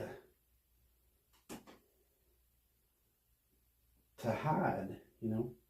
I don't want that stuff to show if I can keep from it. I've got a little trick there that I use too. Okay, hold on, that's still in there good. It's doing what it's supposed to do. Okay, that's doing what it's supposed to do. Okay. Okay, that's nothing wrong with that. Okay. Now, a lot of times, I will try to bring some of that tight skin down if I can.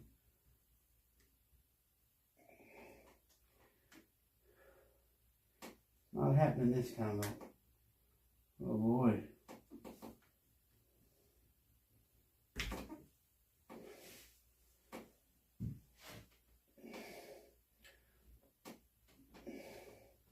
Get that out of the way. What I've got here is a bunch of skin that needs to come down and tuck in.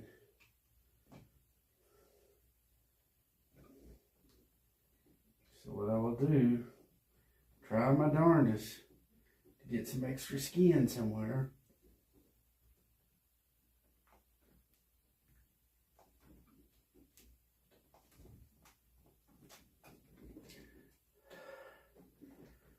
To bring in. Ugh.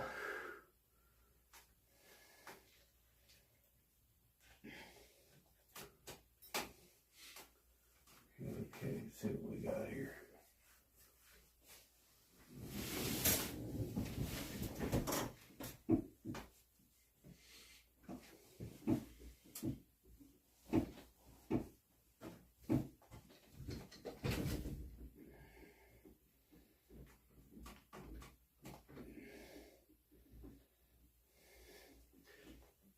Okay. It's gonna be rough.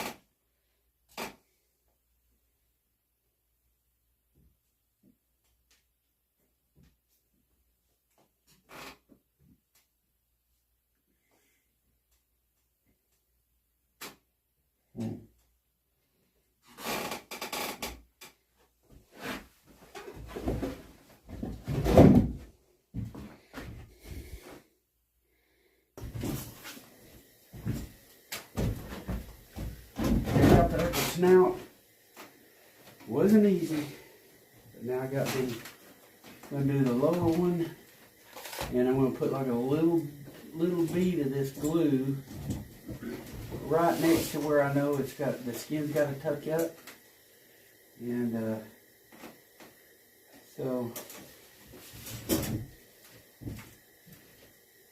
basically when I push the lower lip up, it's going to grab that stuff and push it in with it into the slot, and it's not going to come back out.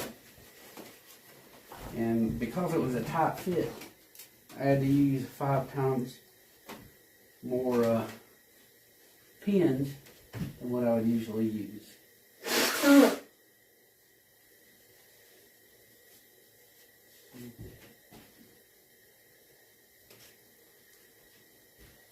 I want to get close, but not too close. You know, where all the glue's going to kind of come out. I don't like that either much. So, I'm going to get right up in there. You know, pretty close to where, close enough where it will slide up in the groove when I slide the lip up in there. I kind of, less than 1/4 of an inch, probably about 1/8 of an inch. Towards the slot. That's how close I get with it.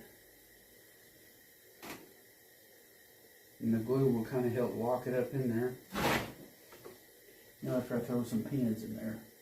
Now the lower lip is not going to be near as tight as the upper lip was. So that's going to be good.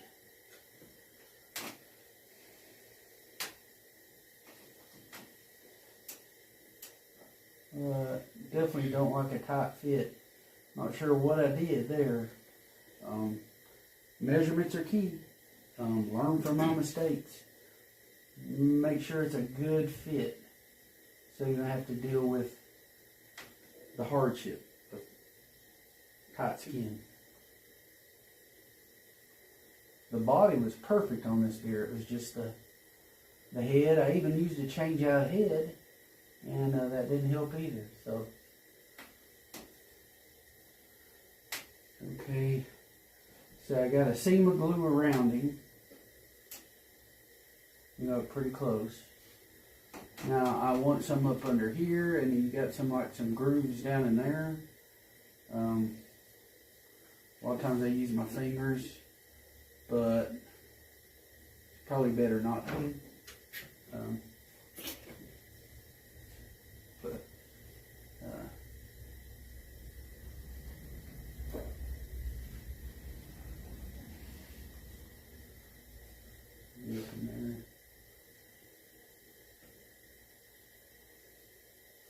And then down here on the bottom, this lower part right here, it needs a lot of glue. Uh-oh. Making a mess here. Yeah, not used to doing it upside down, that's for sure. Got some glue on his lower lip here, didn't mean to do that. Put some glue over here. And these details, I'll push details in where I can, you know. He's a very hairy young deer anyway, so the details are not going to show up that much anyway, to be honest with you. So I'll go ahead and get what I can. I think I already put some details in earlier. So, I mean, what I'm saying, I've already got some glue in there from earlier. So, put right down here on the bottom. I want the glue down there.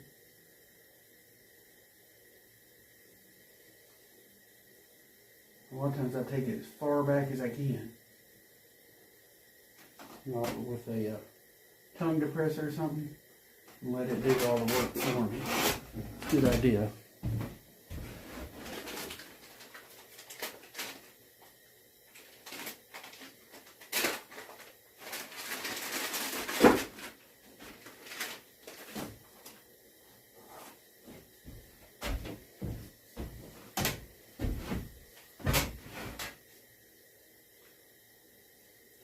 Get up in there, way back in there. Now I've got that hide paste back there too. And all that stuff keeps, it's slower drying now than it even used to be. So that's good. But, okay, that's good right there.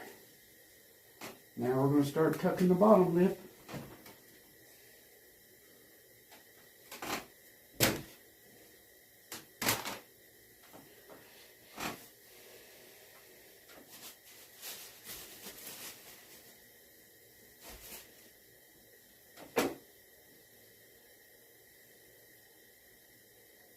I may start right here on the end.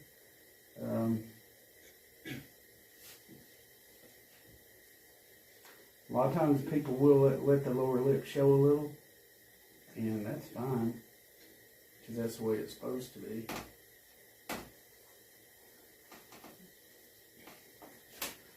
I'll work one side to the other.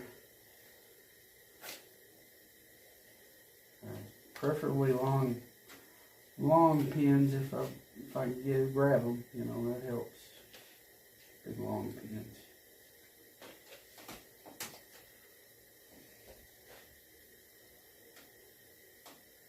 And let's see.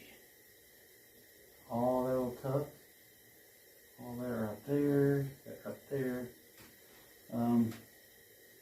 You can start at the back. If it was upside down, I would start at the back. So I think I'm gonna continue with that. Just start at the back. Get that where it'll tuck in there.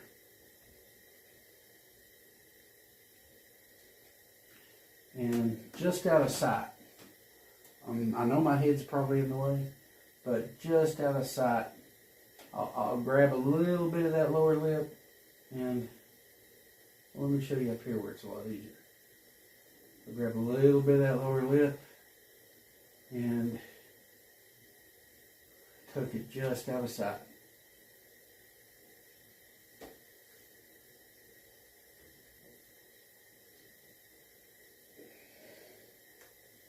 There we are. You're going to get some glue, obviously. Okay. Right here I can see a little bit of that lip. And I'll just push it up with the point of the pen till it's out of sight. Voila, just like that. Now there is some anatomical places where you want to get things correct. Right there, the inside, there's like a dip, you know, behind the on the lower lip, and there's usually coloration there, but this guy's not exhibiting it much because he is and some kind of like a piebald. So, and he's a little bit different there.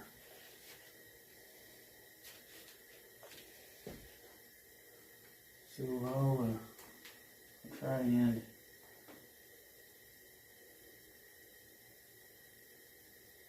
grab that little bit of lip, push it up in the groove, out of sight. Perfect. Okay. And then we'll go up a little bit more. A little bit of that. Push it up in the groove, out of sight. We're done. Okay. I just go all the way around that way. Using a lot of pins, definitely. No doubt about that. But what I'm doing, I'm looking for the lip. I'm gonna pull up till it's out of sight. I can see some here, and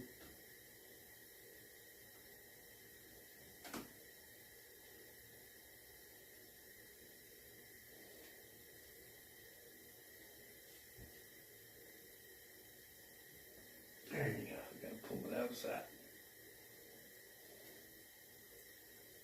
There's some here.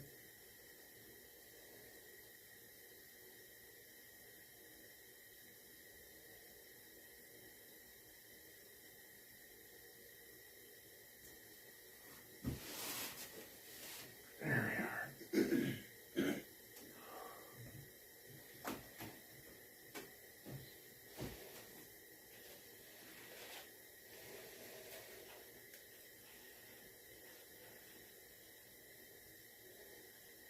And the rustier the better. You get those old rusty ones, they'll do a good job tucking that skin up in there. You know, it grabs better.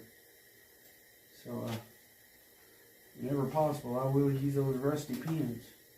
Especially if it's a tight fit. If it's a loose fit, it don't matter. But if it's like a really tight fit and you got to get that lip up in there, I will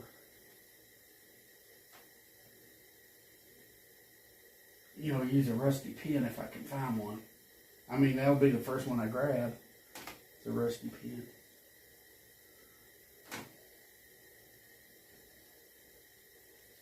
Come up here almost to the end.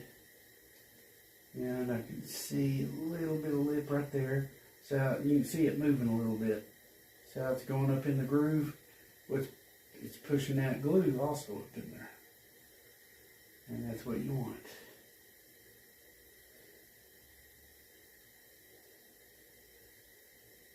There we are.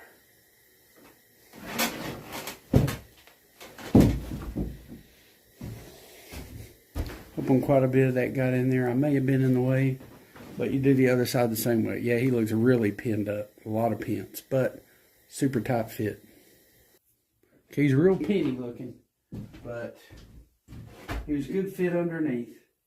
We got details under here that we can push in for that lower mouth to look right, and I'll push that stuff out. There's glue underneath. All that can go back. I use my tongue depressor. I used a tongue depressor for that, to work that stuff back as far as I can. Get that stuff back in there. Okay. I usually get both sides right back here. And there's usually some details that I can feel back in there. There's like 3 of them. Well, if you look at my deer video, where I mount my shoulder mount, you know what I'm talking about. And I'll put those in. This guy's kind of thick here though, but I will push. I think I can feel them a little bit. Now right in here, these details may not really hold much, but they might, yeah. Right here there's one, and I'll push it in. go up towards the eye a little bit, or below the eye, I should say. And then there's like right up in here, there's one. And all that glue's still up in there. You just mash that glue into there. Right here on the side.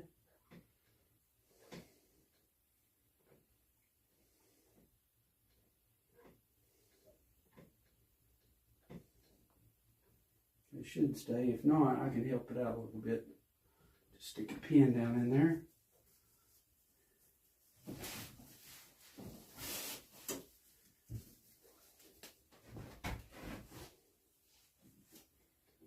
Yeah, right there.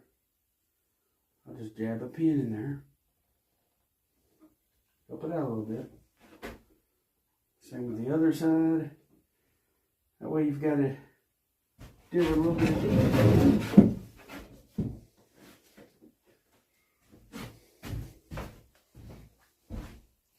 She's going to have a little bit of something there.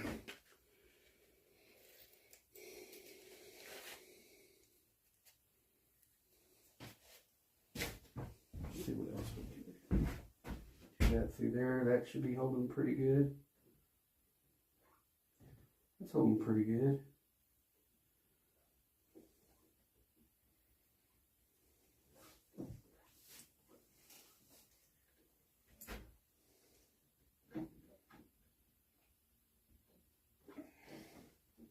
And you just assume the other side the same way. So I'm doing this side so you can kind of see what's going on here.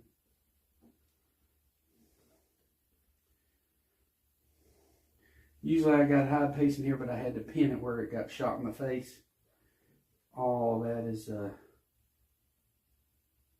it's not going to be much showing there for sure. But yeah, there's usually stuff down here too. It kind of, but we got the hide paste in there too. Around here, remember those cheek muscles. I like to do those cheek muscles in there, let them show. A lot of times you can just push them in, and that's good enough. So.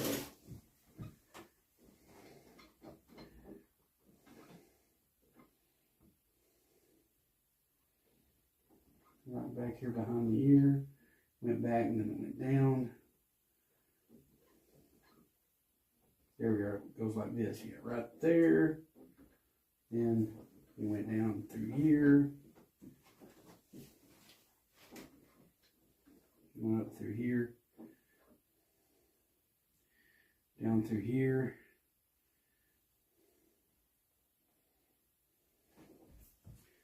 I may need to put some, I even put some screening material right in here anyway. Kind of hold.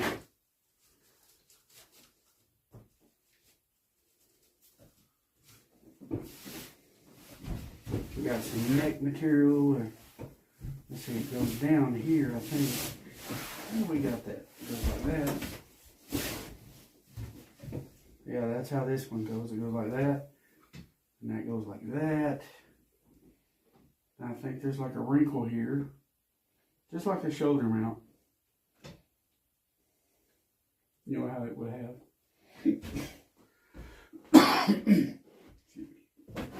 We go right through here. Right there in the brisket area. See how that stuff's kind of showing? That's detailed. All that stuff adds up here. So it goes right through there. Right here we go, right here. Check that out. And then of course the same thing on this side.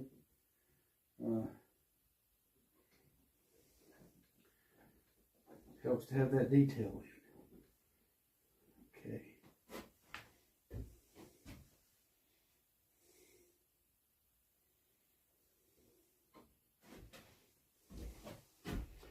Okay, and that goes for the rest of his body. You know.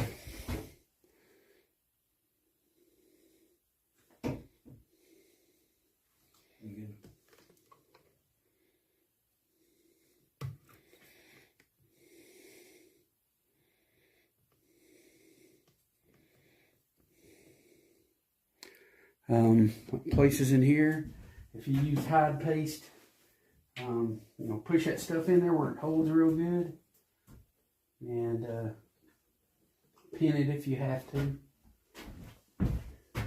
Right back in here, he's right in there. There again, pin it if you have to. I've got to do some stuff. Where I sewed him up the back of the neck, I need to get that down. So that's more stuff I got to do.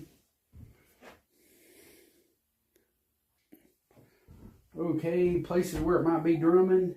If it's going to come back out, go ahead and throw some pins in there, and that way it's going to keep him from drumming too bad. Let's see, it gets right through there. Just kind of hold everything in place as he dries. That's what the goal is.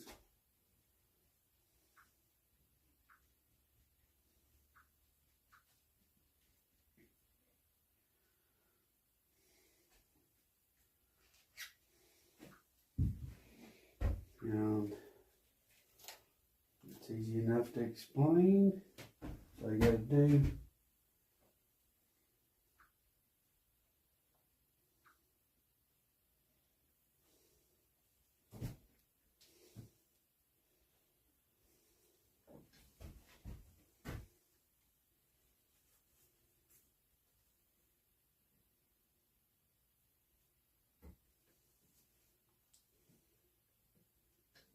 Here we are.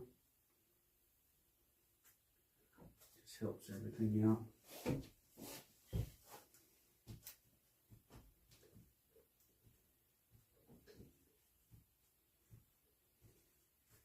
And down in there, it's pretty good already, but I'm going to help it out a little if it wants to go.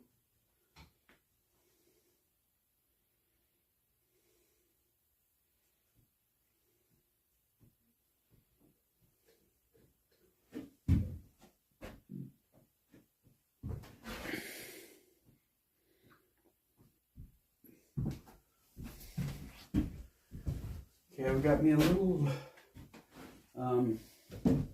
hair gel. What I'll do is, I gotta do this side too, but yeah, this hair gel,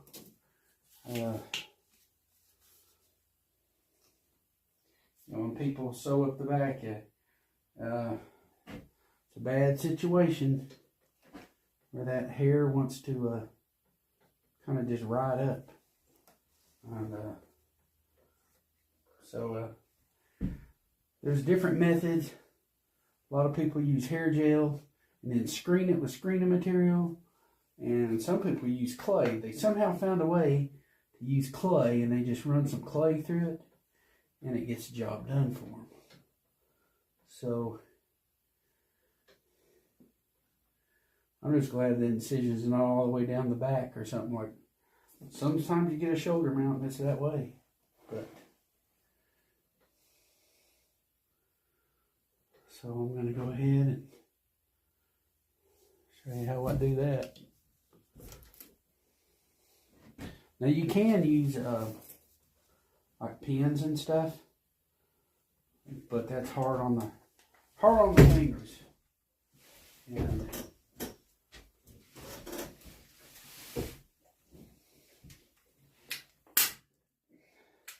but a good old staple gun that will, ride in there real good, that will help hide all this stuff. I'm not used to doing it left-handed, but I'll make it work. Go for the camera here. There we are. Now there's Bondo under there too. If it gets hold of that Bondo or that plywood that the skull cap is on, yeah, it's not going to pop up at all. There we are.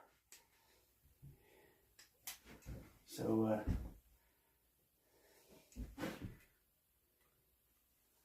Yeah, I'm wanting to get leverage here. But there we are. Getting away for just a second, looks like.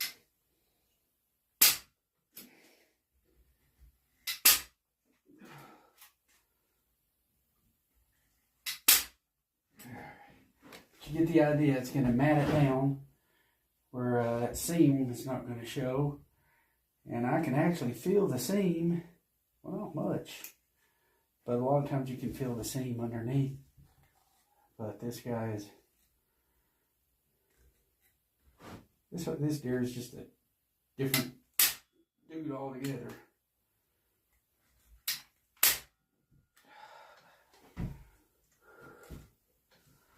But I'll go ahead and get that, and I'll get back with you to get that all stapled down real good.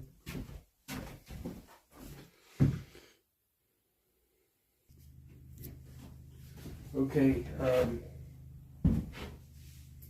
here we are. So up here it's holding pretty good, right through here, but down through here it's drumming, of course. And of course you can expect it. So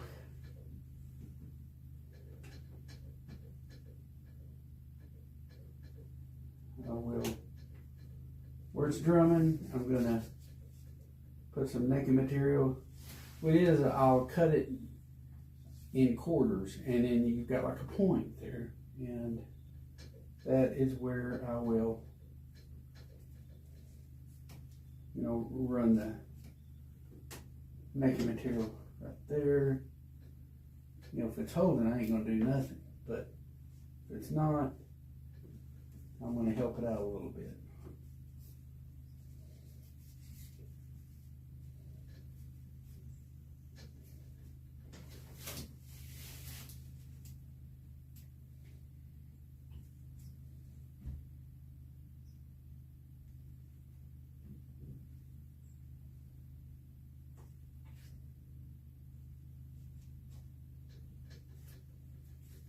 Then we got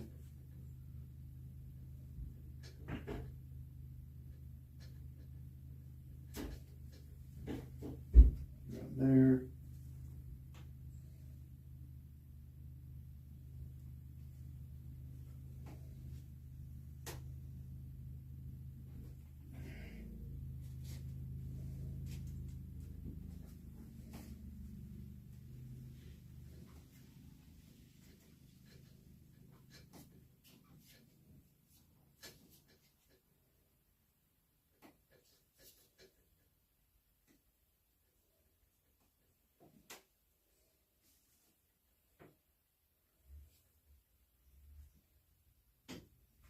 Okay.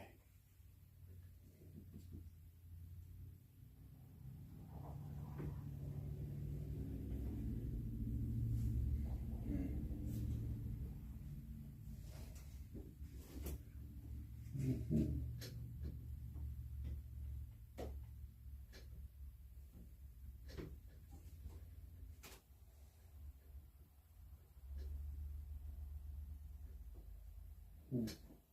Okay.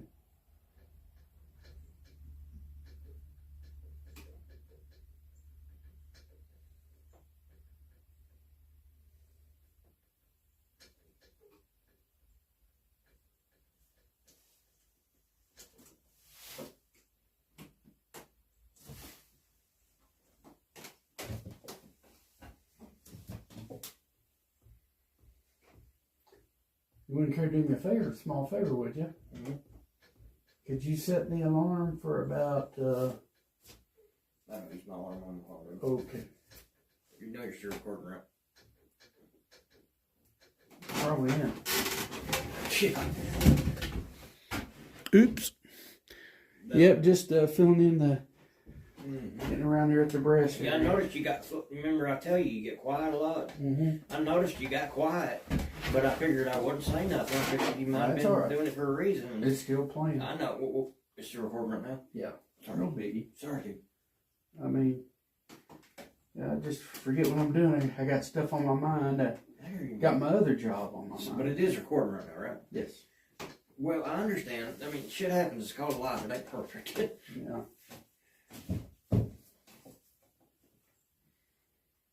Okay, up here, drumming up here, and so it's I gotta put some negative material right there if I want that to show up real good. But that don't bug me too bad if it don't. That's for sure. So, but yeah, we got these brisket area down here that could have a little bit of help.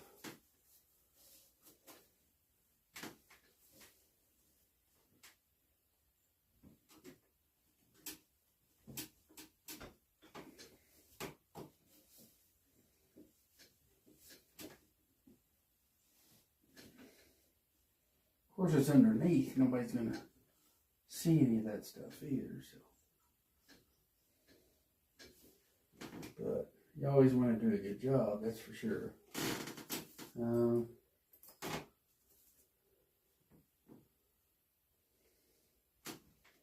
Yeah, right in there.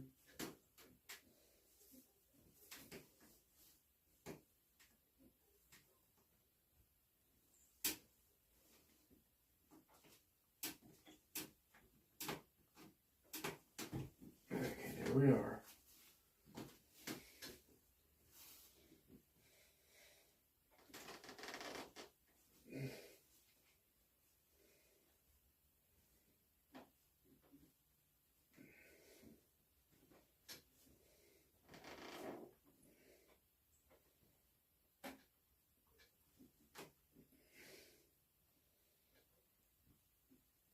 There we are.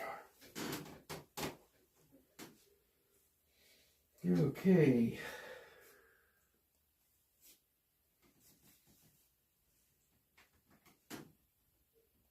Okay, I'm going to go ahead and pin this other brisket area where it's holding up. It's drumming just a little bit, not much. That's pretty bad though, right there.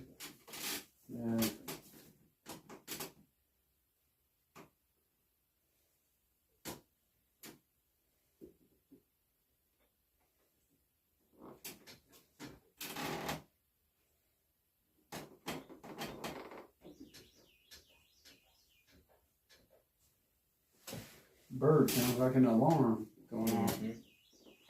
Yeah, it does.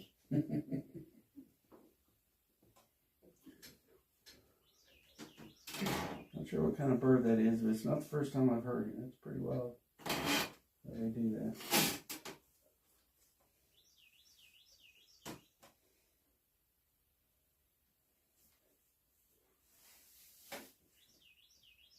Yeah, any place where the skin is going to drum, I usually throw a pin there.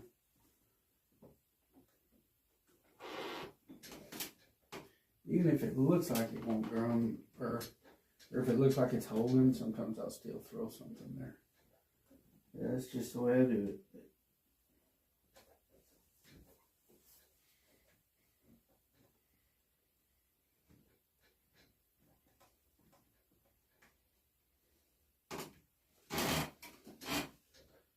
Let's see. There's some detail right here. Oh yeah, it goes in right there.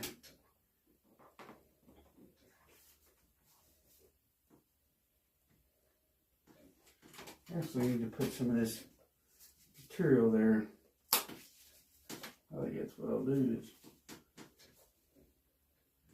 pull that back out, and you get the idea. Anything that's drumming, details on the body even, I'll screen that stuff. Or not screen it, but you can screen it. But I'll get here and do this. Use my naked material about a 1/4 of an inch apart, and now I go in like that, and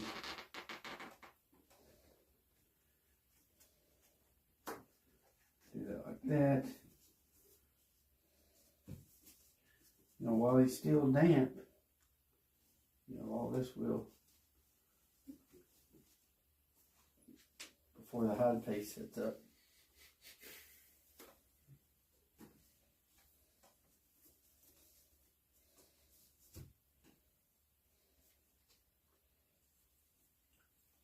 There we are.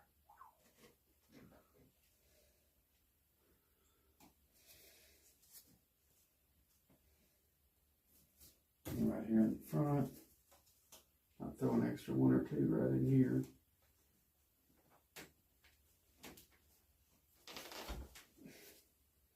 Kind of hold everything like it's supposed to be. And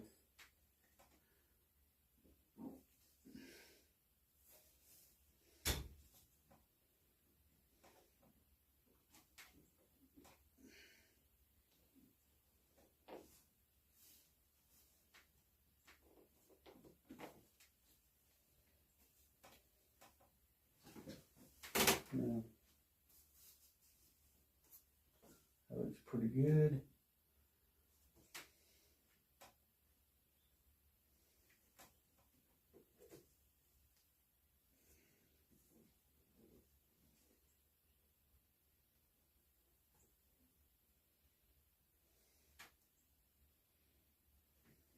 A lot of work needs to be done on this thing. Okay.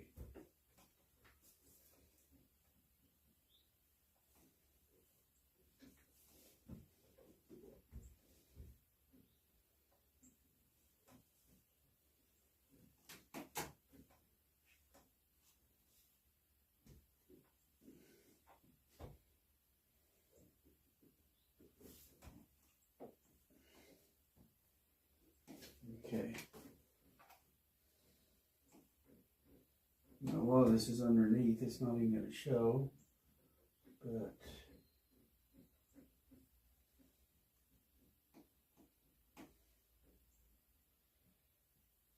we got a couple of pins there already.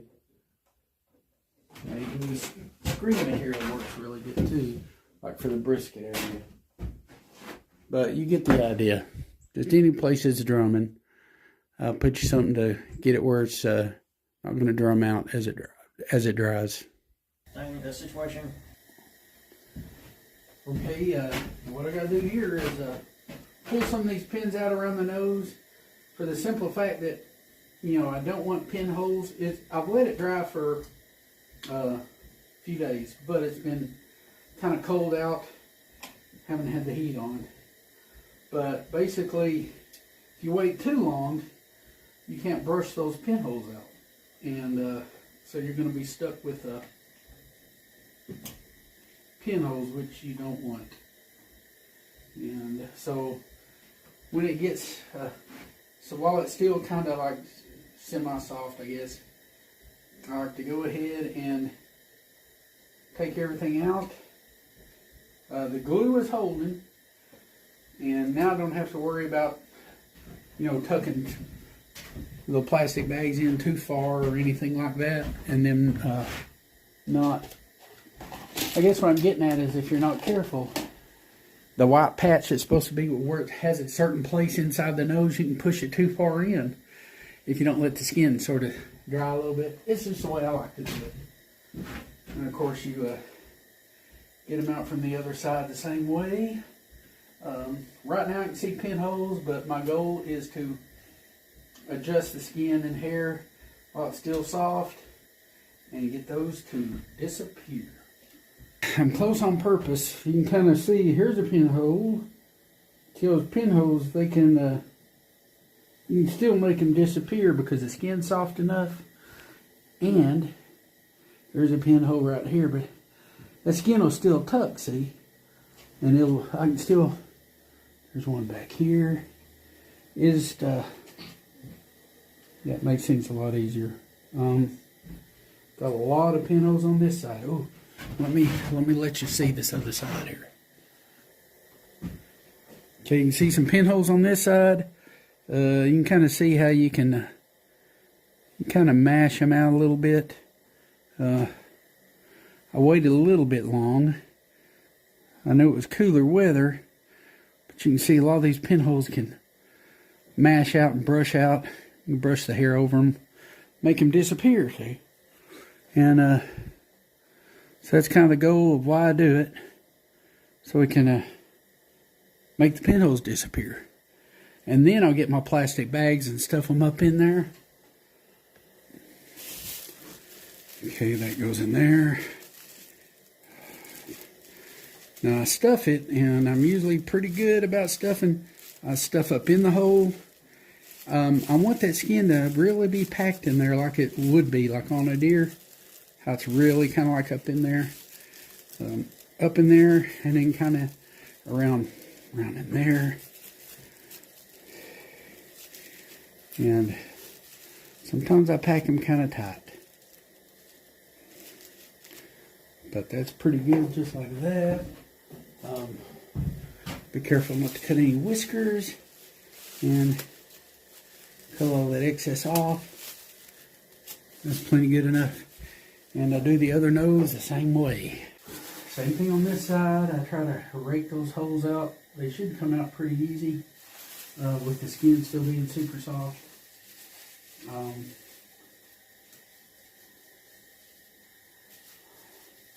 To get up into that, when we dremeled, we put some holes up in here because it's hollow in there, and I make sure that I get that up in there real good. I even get towards the back right in here real good. It all needs that bag. So just holds everything in place.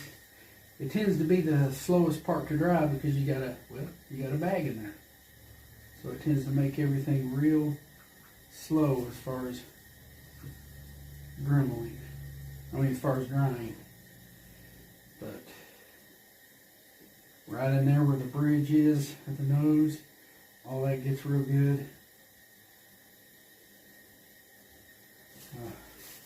Looks like a little bit can go back here. You know.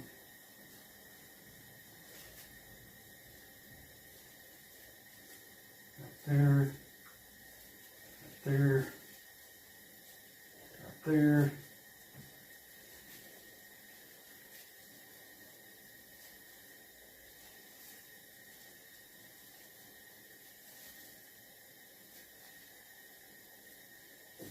That's pretty good. Without cutting any whiskers off. Cut that off. Make sure I'm in here real good. Right here on the back. Up there where the bridge is on the side. Yeah.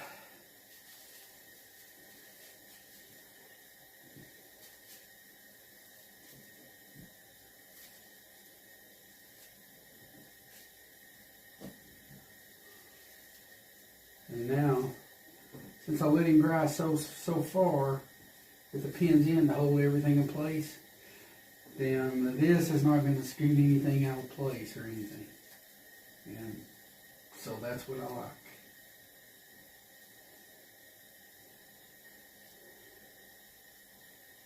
Here we are.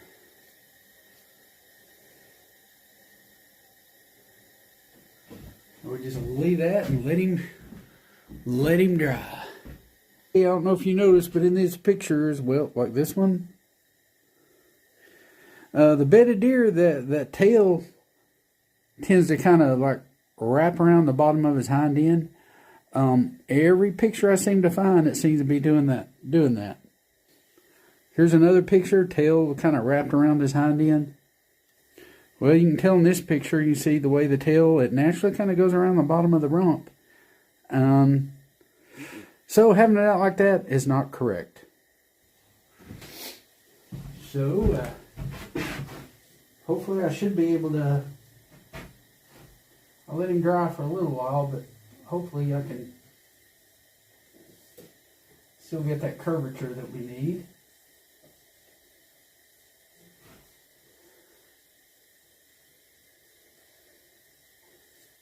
Okay, make sure that skin is right.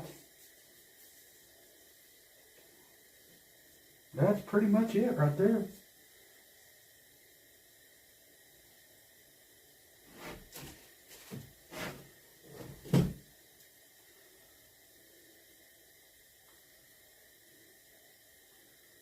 And this hair kind of fluffs up over it. You can't really hardly tell that's what the tail's doing. If that's what it's doing. Kind of about like that. Yeah, I'm thinking about like that. It's a little bit away from the body. It's not right up against it in a lot of the pictures. But yeah, something like this I think is about right. You can still tweak it and turn it and do whatever we got to do here. You know, to get him to look his best, of course.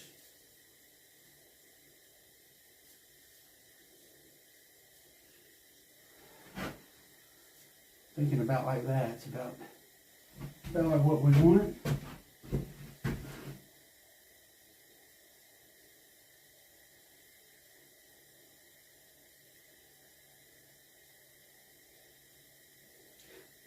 Hate not being able to show off that tail, but looks like that's about it right there. That's about as natural as you're going to get. More like that.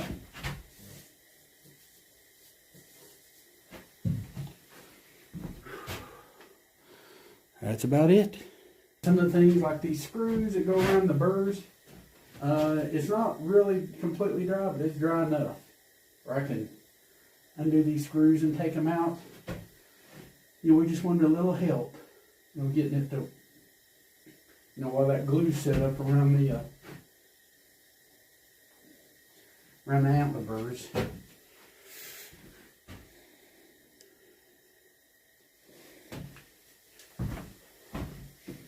What I've got here is I got a screw in my ear. I guess I could go ahead and take that out. I don't know. I could take that out. Let's see if I can get it without doing that. I got a 4-inch screw. I'm going into the form. I'm going through the base of the ear.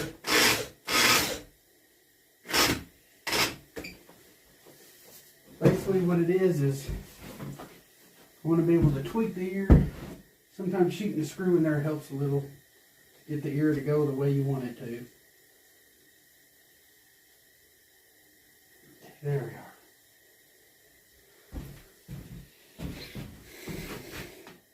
we are. And I kind of like that. That's pretty good. I'll do the other ear the same way. Shoot a screw in it to get it to go. And then you can move the wire or keep the wire in for extra support. I chose to keep the wire in to get it to do a little bit extra what I wanted it to do. So, well, that'll work for me. It's about where I want it. Just leave him alone and let him dry. So what is it? What piss you off when it vibrates? It's on. Okay, what we're going to do here is start taking all our pins out. Slowly but surely. All the pins out of her deer. He's been drying for a good while, 2 or 3 weeks at least, so.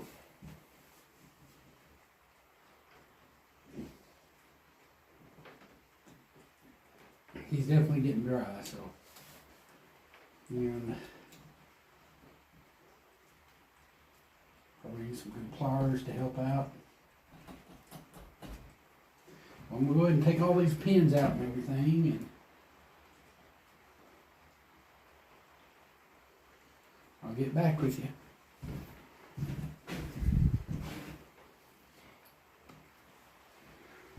Okay, even these pins right in here on the body. Get all that stuff out. All this stuff that's holding the foam in, holding the detail in. Take those all out. Screen material. All these staples holding this stuff in. All the screen material is going to come out. Just going to take it all out. I'll get all that stuff out and I'll get back with you.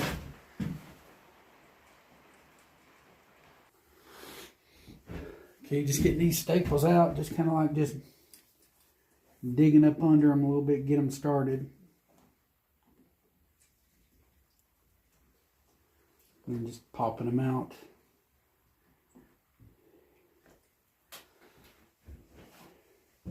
Taking all that screening off. Okay, we got more of these on this side. This is necking material, you know, for detail and stuff to make sure it don't pull out. And keep pulling these out.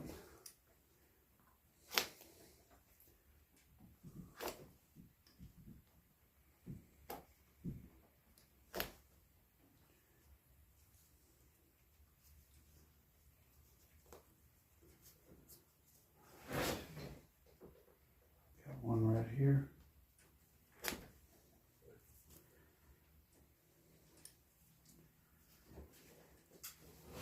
Keep digging that stuff out.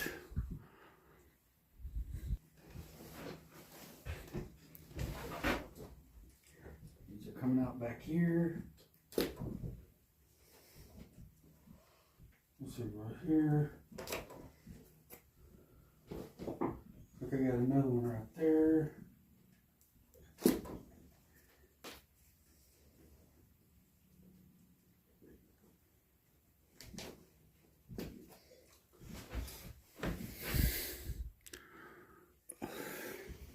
Okay, I just got my blow dryer, and I'm gonna blow dry some of this stuff off of it.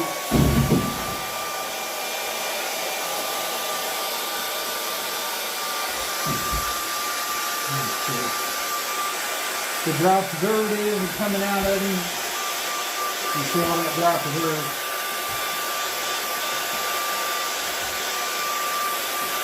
Nice to go back over it with a wire brush to get some of that stuff out, looks like.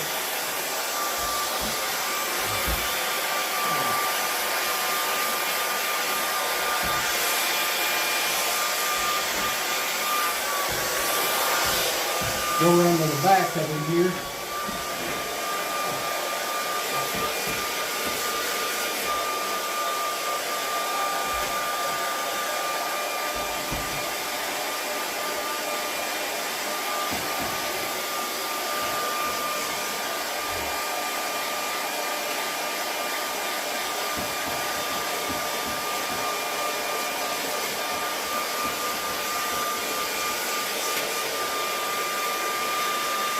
The ears.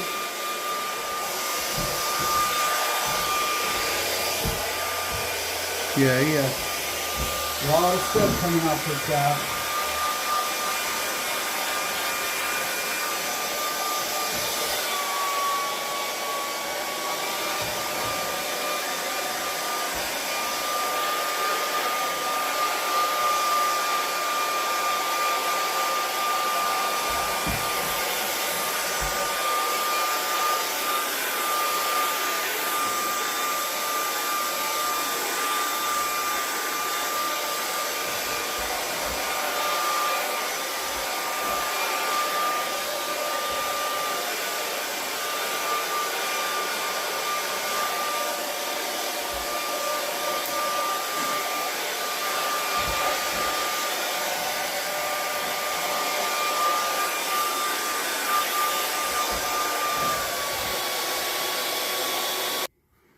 Okay, some of this more fine stuff that's kind of coming up. I use a wire brush to get some of that preservative out. You know, it's just where it got into the hair, like here in the ears, especially like right in there. And even my airbrush seems to work better even than this does, getting some of that stuff out. So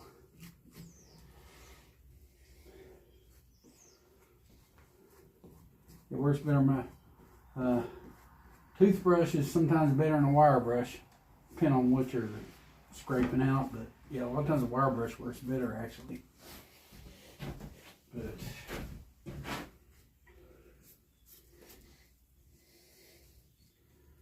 yeah, toothbrush is better for like around the eyes. Maybe inside the nostrils or something. But we'll get him ready to finish out. Yeah, I got me a little toothbrush to get that dry preservative from around the eyes. And I'll do that inside the ears. I'll get all that stuff off. And now I'll use my airbrush when I'm blow drying, or when I'm painting. That airbrush will get a lot of this stuff out. It blows what's down in the ear canal out a little bit better, you know, next to the ear base. I use this stuff, you know, inside the nose even where you get dry preservative in there. So it'll help get all that out. Go around to both sides. And around the mouth area, you know, you can get that dry preservative on there too. And get him just cleaned up inside the ears. You can't beat this stuff for, can't beat a toothbrush for getting that dry preservative out of the ears.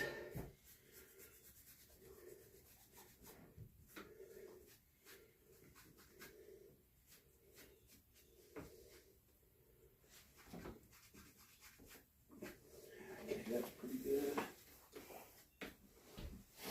Got all that clean. Airbrush will get the rest. You know, quick burst of air from the airbrush. It works better on a blow dryer. Okay, well, we're going to go ahead and finish this guy out. So I got my lacquer thinner and a Q-tip. And go around the eye. Let that kind of soak around the eye a little bit. We'll kind of help that glue release a little bit. And the dry Q-tip will also help with some of that dry preservative if your toothbrush didn't get it off good. So that helps. So we'll let that soak for a little while. And we'll just get our X-Acto knife and start scraping that glue off.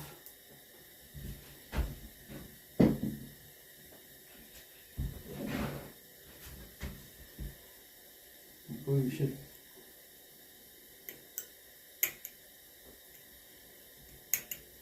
And there's a lot of other better ways. People put things on the eyes themselves.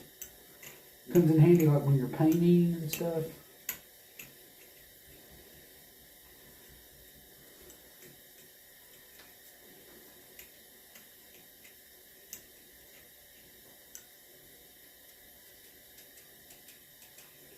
Okay, here's some glue around here.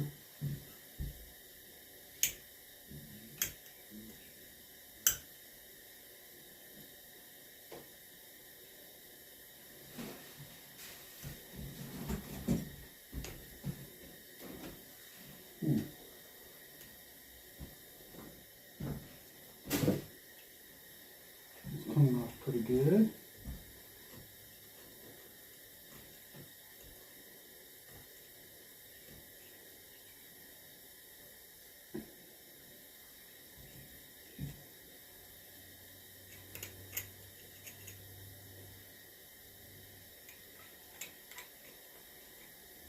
Yeah, this deer had extremely dark eyes. To be a piebald, this deer had extremely dark eyes.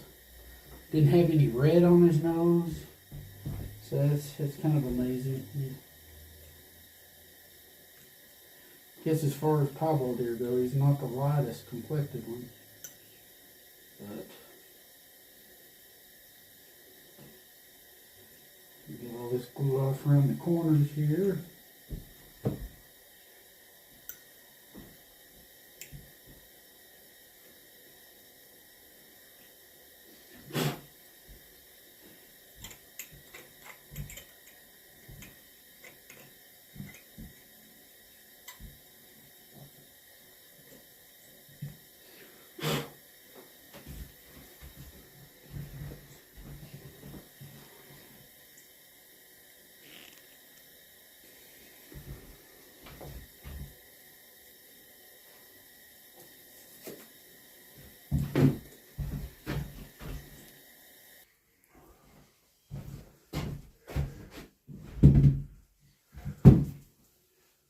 Okay, right here under the mouth, got some places where glue is kind of seeping out from the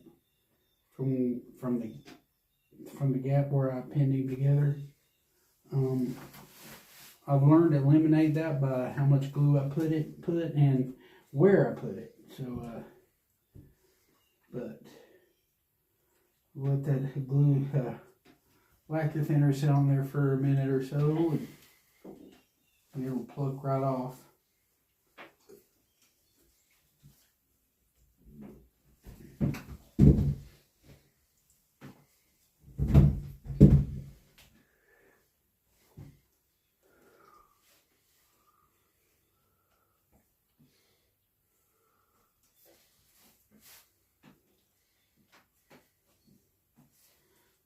Let that dry for a few minutes, and that glue should come right off.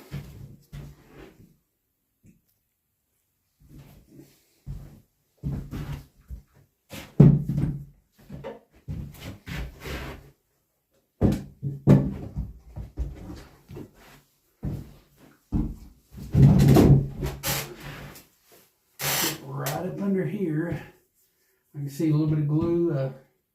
Probably can't see it where you're from, but just where it seeped out of the crack a little bit, and it just comes right off. You can see it right here. It's just where it came through. No biggie, it happens. And that lacquer does make it where it'll come off, you know. It'll just peel off, kind of.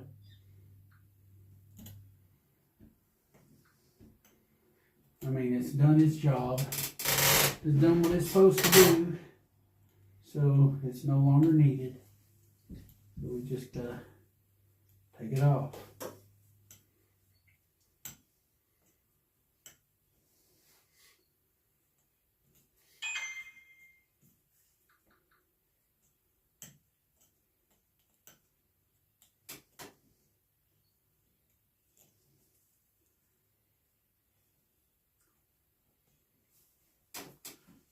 Okay, up here it looks pretty good. Back there. Pretty good all the way back through there. Okay. It's not bad. Okay.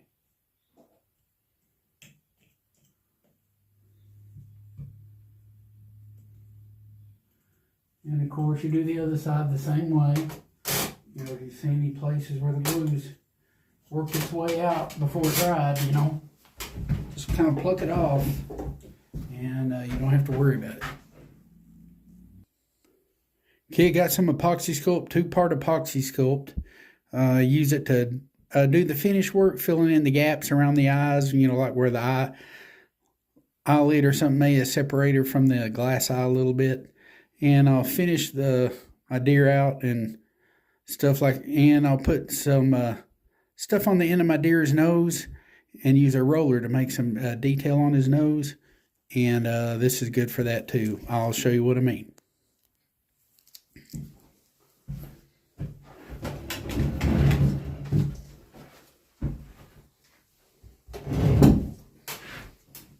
Okay, now I've got my 2-part epoxy sculpt mixed together. It's just 2 even parts.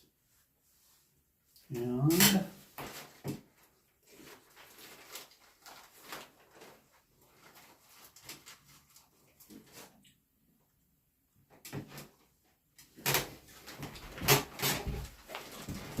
you want to go anywhere with a little bit of separation. And I'll put a little bit of this on here.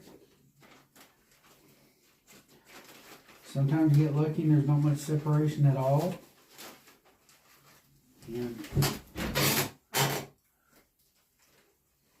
a lot of times you've got quite a bit you got to deal with. So just want smooth, even contour all the way around, you know.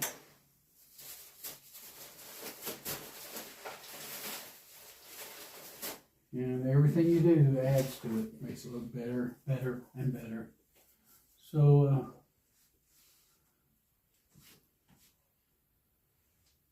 just keep on filling up any separation gaps. A little bit right there.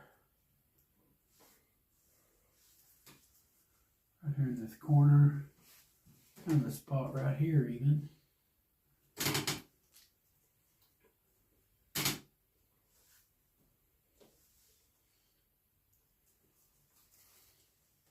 Yeah, just any place where the skin pulls away a little bit from the glass eye, I'll smoothen it out and put some epoxy sculpt in there.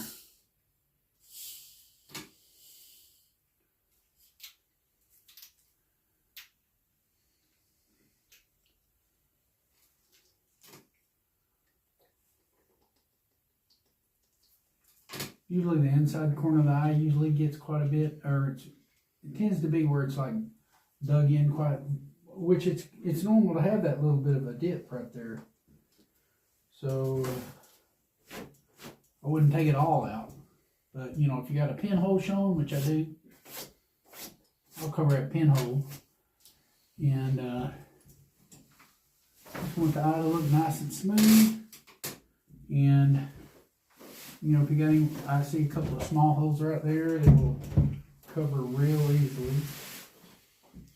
So I'll get just a little bit of a epoxy sculpt, cover the pinhole. That's all you need is enough to cover the pinholes.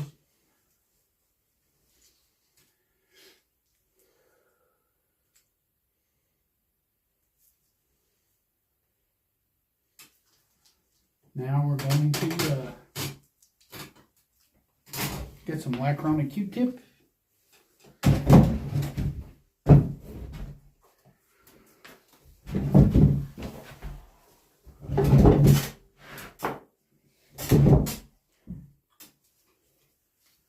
Now I'm doing one eye so you know to do the other eye the same way.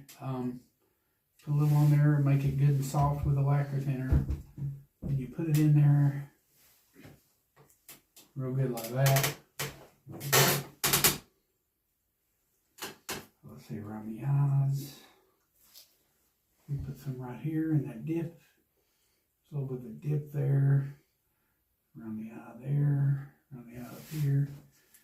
Then we go back and trim off any that we don't need with our X-Acto knife again. And it's kind of like how I roll with it.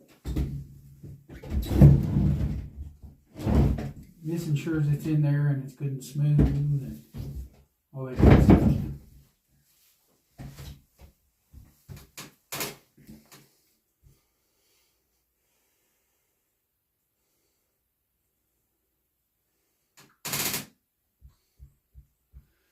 Okay. And we can make sure X-Acto knife's got good and clean. Maybe a little bit of lacquer thinner on it don't hurt.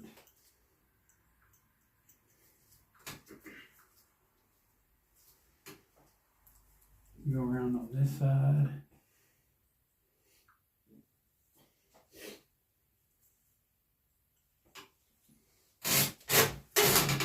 Go around. Okay, and then right where it dips in, there is a tear duct there, so you want to make sure that's there.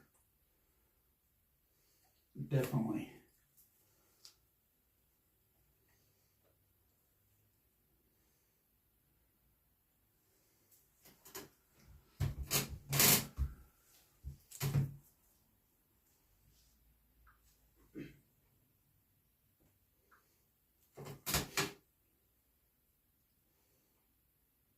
Go right here.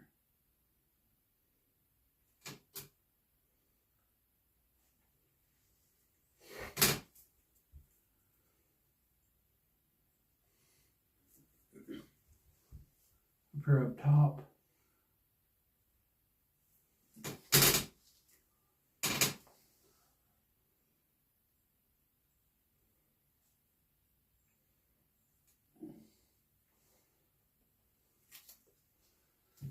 That's pretty good for that.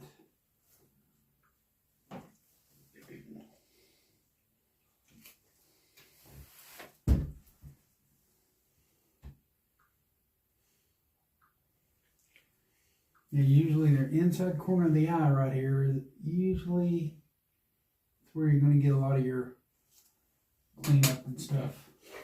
So I'll get my Q-tip again with lacquer thinner on it. Straighten everything up.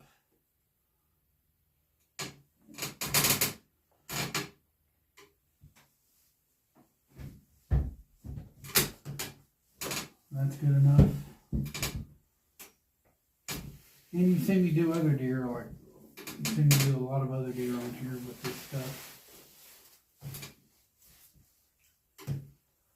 So it's not like really new to you, it shouldn't be.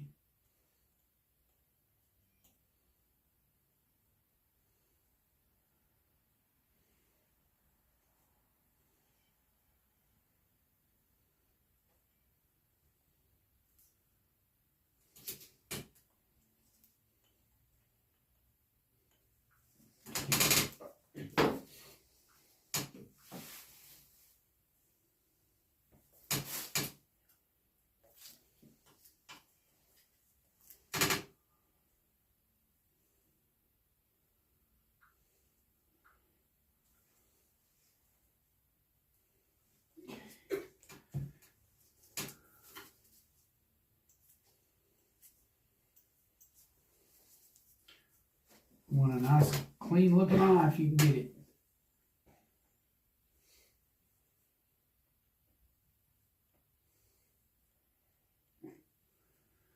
That's pretty clean looking to me. Okay.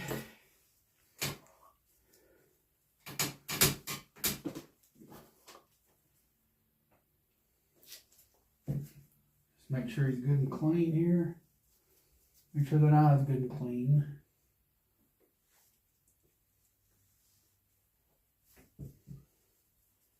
And it is. And you do the other eye the same way. If you're going to take off any excess epoxy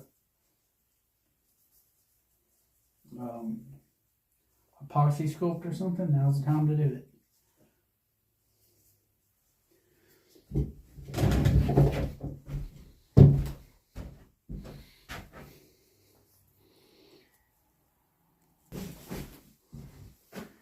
Okay, got a little epoxy sculpt. A lot of times, you know, where the skin is open, you know, like in the nostril or something, I'll put a little bit of a, depending on the deer, sometimes I do real good, sometimes not too good.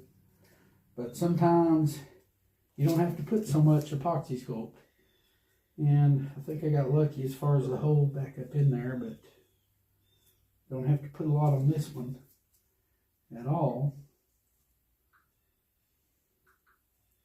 But any place where, you know, the skin is like separated and you can tell it, I'll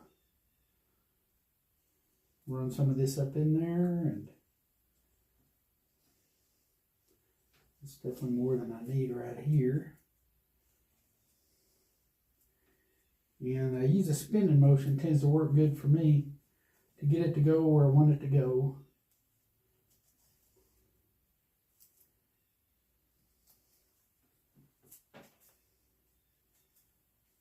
But yeah, usually right up in here is where the skin ends, and I have a hole like right up in here. And this one was pretty well closed off, which I got lucky with. The other side wasn't that way, but you get the idea. I usually just try to close off any holes. That's what I do in the nostril. I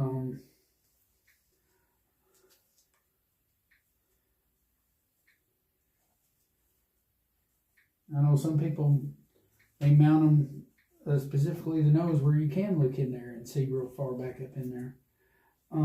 But I didn't mount this deer that way. So, but that is the way they do them.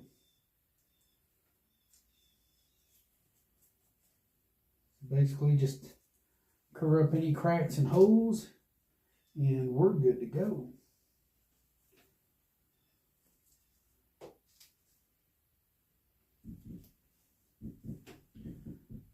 There we are. Now I'm painting real dark in there, so it looks like it goes way deep in there anyway. So that's kind of what I've got going on. Maybe, let's see. I don't know if I can get a little closer, see what it looks like that way. But you can see where like the bridge of the nose back up in here, it usually goes down and then it goes back. And then the hole is usually right in here. And that's where I'll kind of fill in a hole if there, you know, where the skin opened up. A lot of times that's where I'll fill the hole in. if you follow what I'm getting at. Okay, we got a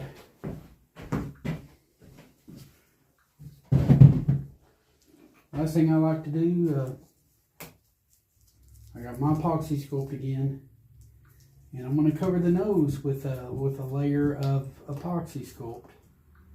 And what I tend to do is, like, just to spread it evenly, I'll tend to like make little worms and put on there and then rub them together, you know, whatever works good for you, you know, as far as getting all this stuff on here.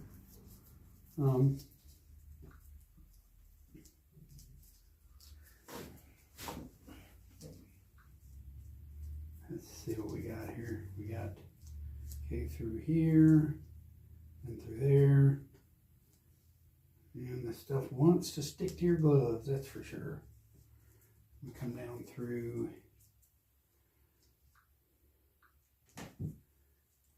there.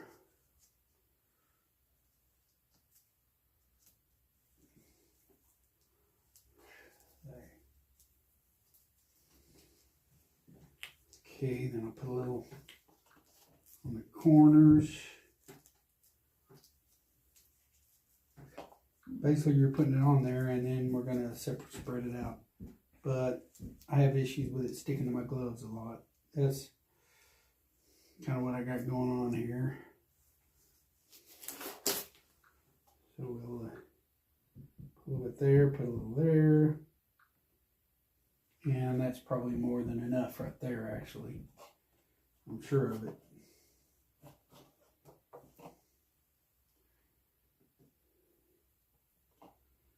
Okay.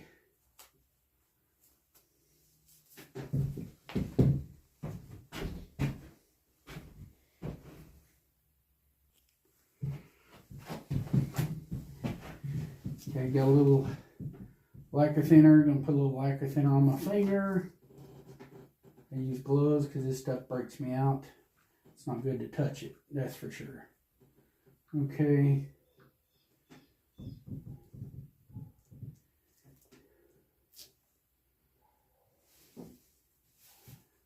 The first thing I'm gonna do is kind of shape it in place. If I gotta take a little off, you know, I'm still good for doing that, even if I have to. Main thing I'm doing is covering all the black. That's basically what we're doing here.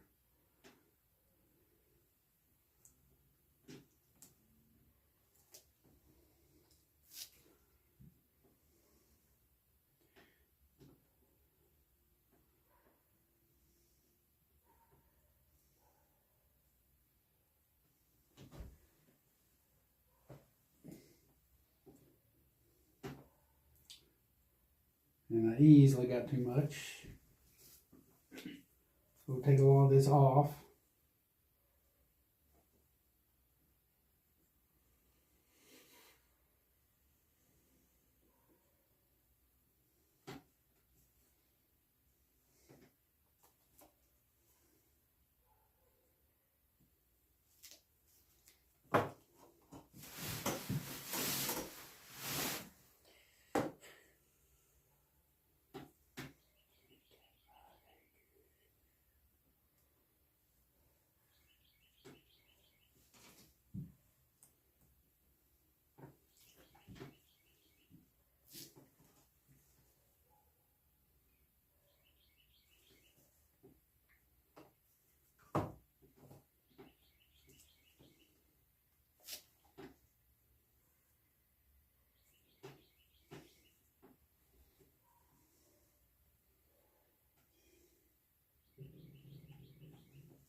I got even a little bit too much now.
Smooth it out real good. Make sure it's good and uniform on both sides. I usually don't like to go all the way to the hair with it. That leaves you a little bit of room. A lot of times I go back with Mod Podge, put little droplet dabs with the end of a brush to imitate hair follicles. And you can still do it. I'll make sure that's good and round it off real good. On both sides. So it looks good and realistic.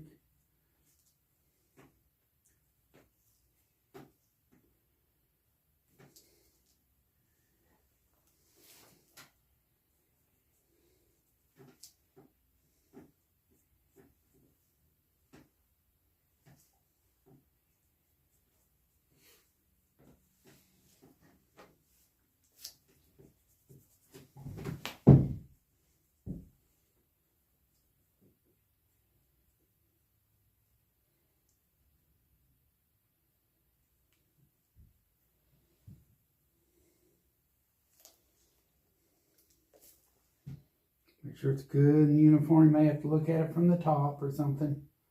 A lot of times that helps. Look at it from a different angle. You know, head on usually. That's where I like to look at them from. And that looks pretty good.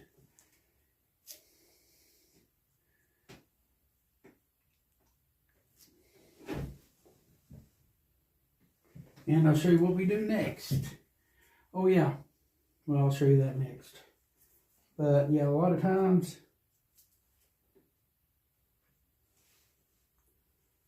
if he's open down underneath, like there's gaps and stuff, I'll use a little bit of a worm like this and fill in that gap. A lot of times, you know, just maybe you dremeled too much or you used a form that was an existing form for another deer. A lot of times you got to do that. Put a little worm like and go all the way around and then just make it where it's just covering the gap and not anything else. You'll have to cut a lot of the epoxy scope back off. That's the way I like to do it. And I get my roller.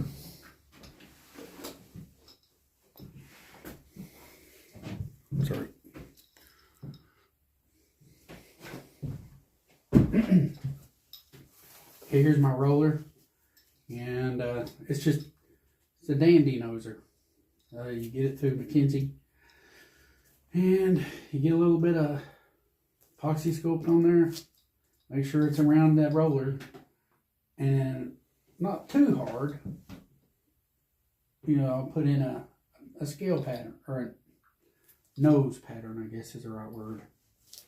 I tend to go pretty hard with it. More than what I should. I do that a lot. That's a little bit heavy. Let me smooth this back off and I'll show you what I mean. That looks almost good enough like that though. Yeah, I tend to go a little bit heavy. But that looks pretty good. But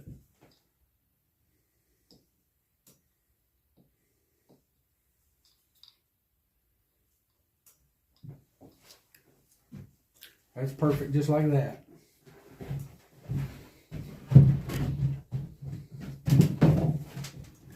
And even though it's not dry yet or anything, whoops, I missed a spot. Right here on the corner here. Just want to add a little bit of nose detail. There we are. We'll let that dry for a little while, and I'll show you what we do next.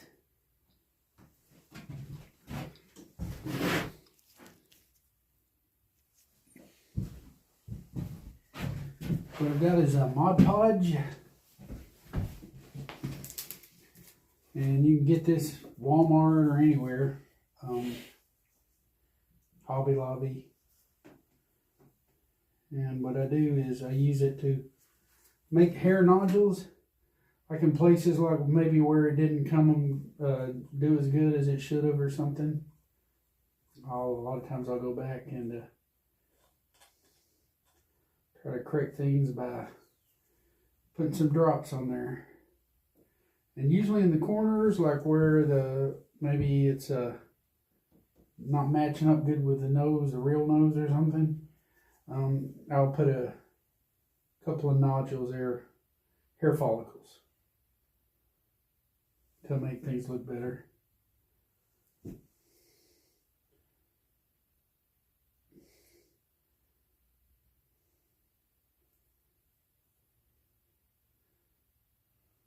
I know they got like needle applicators for this stuff. So you've got some ways to put this stuff on, you know, if need be, you know. I just put dots is what I do. Put little dots with it. Maybe where the epoxy sculpt ends and the nose begins, sometimes I'll leave a gap there and I'll throw Mod Podge on there.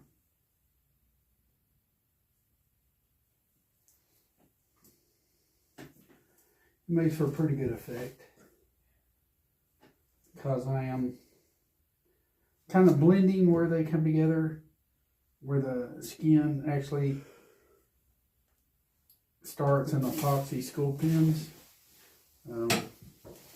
I'll make that a smooth transition by putting a little nodule there, or a hair follicle.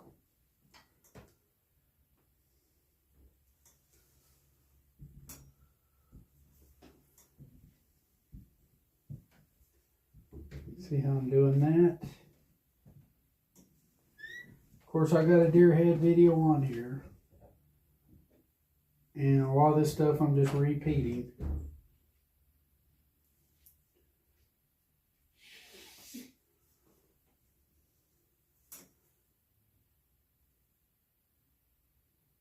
So just going like this. And it looks pretty neat.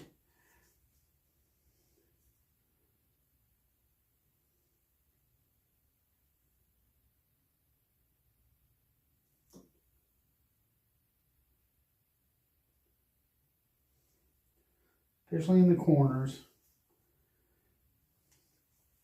Sometimes I help some of the nodules out that look like they're a little too flat.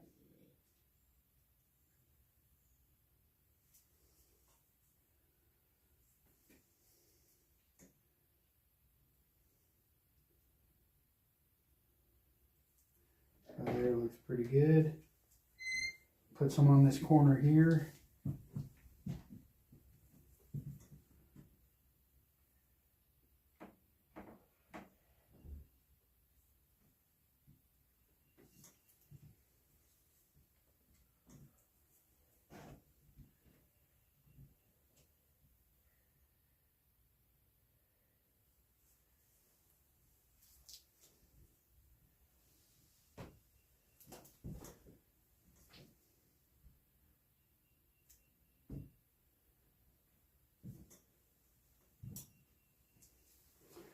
I think you get the idea. And I like the way I press the roller, not too hard. You know, right here in the middle, so I'm going to leave all that. Leave it just like it is.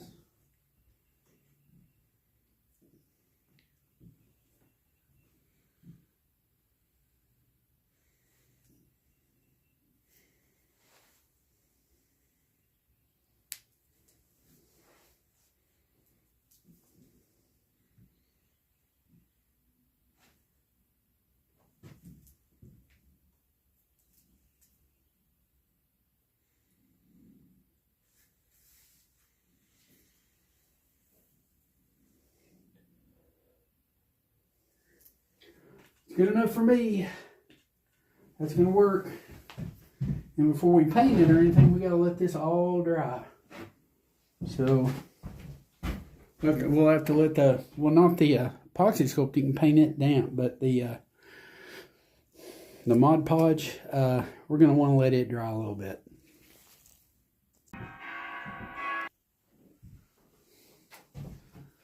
Okay, I just got my airbrush and I got some air blowing out of it. I'm going to go ahead and do this right now. Seems to help get a lot of this stuff out.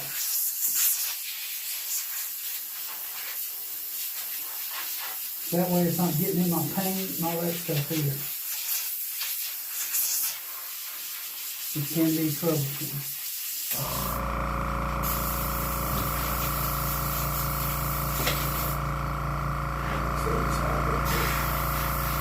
A lot in there.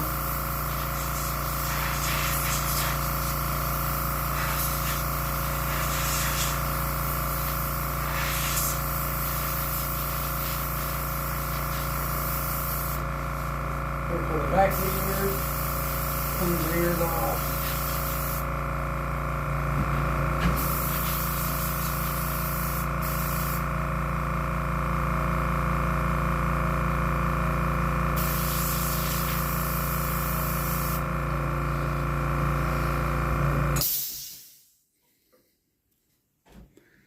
Okay, my first color, base coat sealer, and go over everything.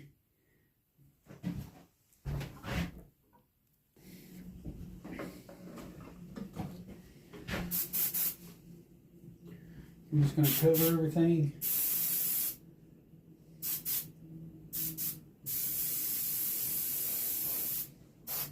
Got the nostrils. Gives the paint something to adhere to, you know.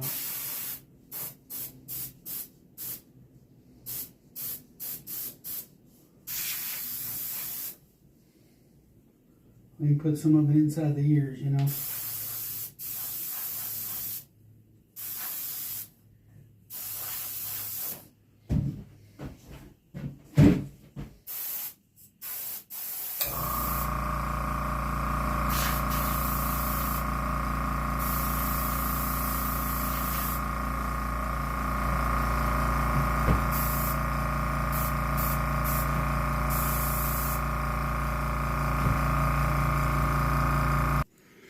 Yeah, a little bit of base coat sealer on his feet looks pretty good.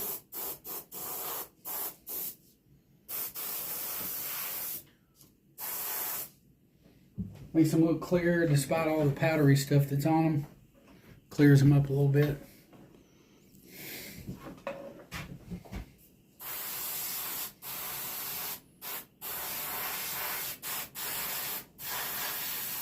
That part of it looks pretty good.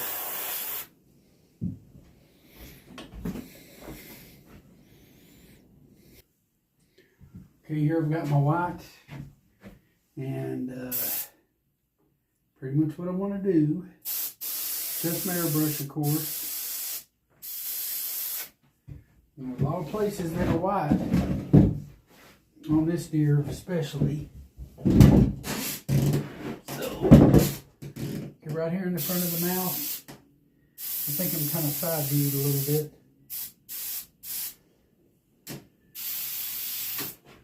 Should be able to see it though. Let's see. Let me double check, make sure you can see that. Nope. Well, we'll move it towards where you can. Okay. Okay, right here. Got a little bit of white right in here.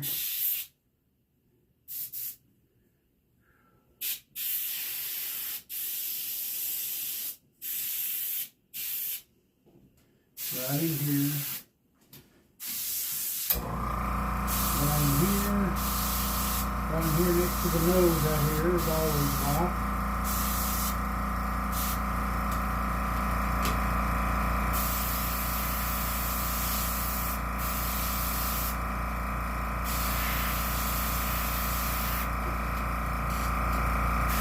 Back in here is white.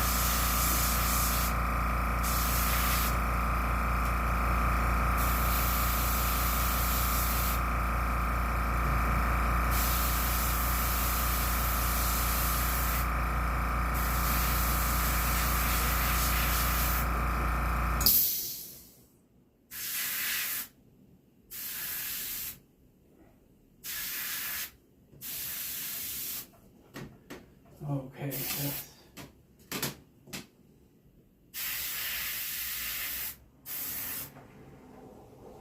okay. Inside the nostrils gets it. Let me make sure you can see that. Yeah, you can see inside the nostrils.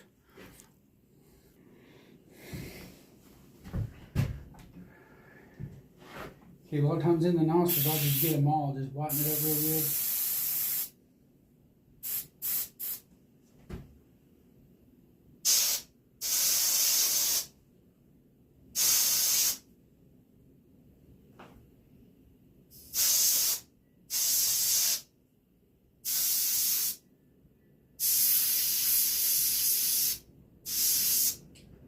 He's getting white pretty much for the most part anyway.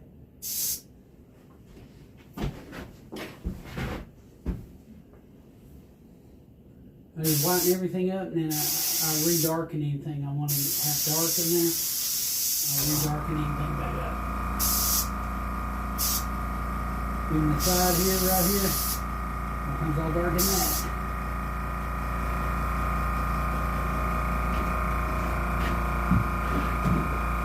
Same on this side.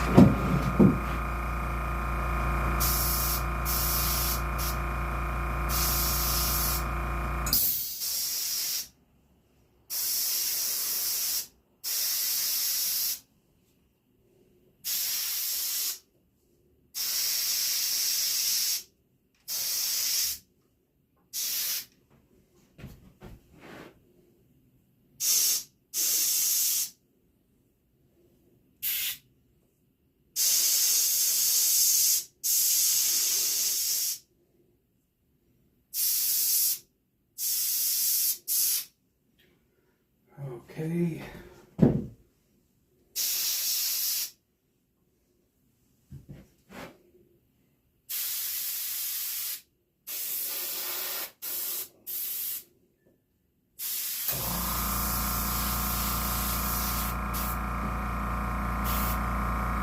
I can kind of see where the dark pattern is on the nose a little bit, so that makes my life a little bit easier. Okay, now I'll go to the ears, and I go ahead and paint inside of the ears.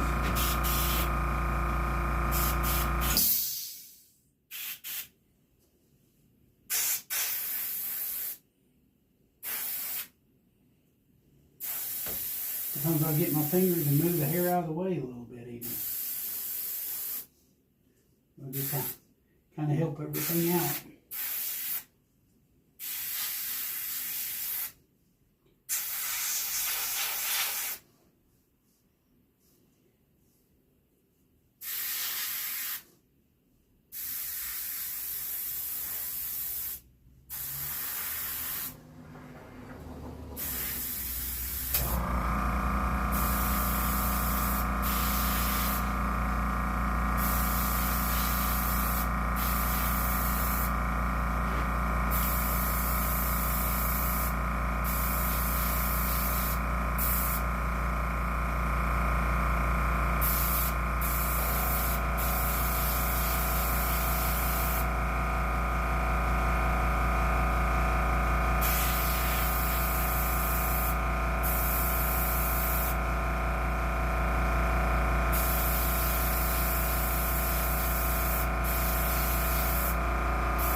That's how you do it.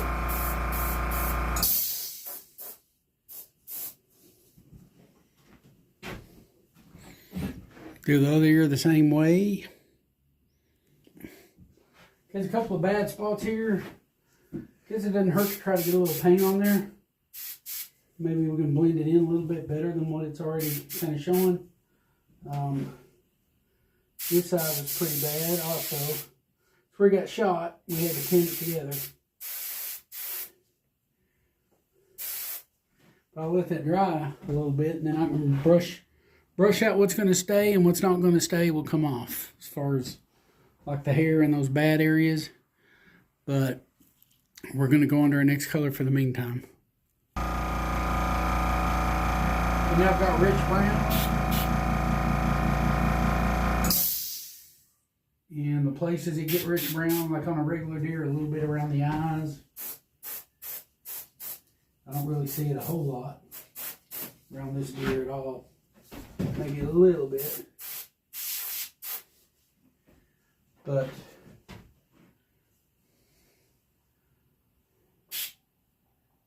I may go ahead and put a little bit in here.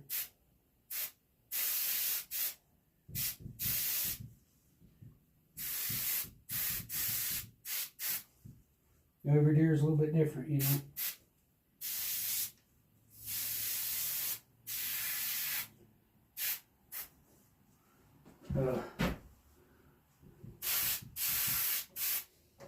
Sometimes just straight dark brown's a little harsh anyway.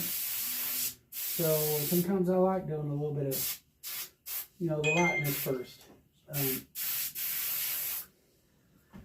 But you also, I'll go around the ears, just like on a regular deer. The places where I see the rich brown, you know, I'll hit it a little bit.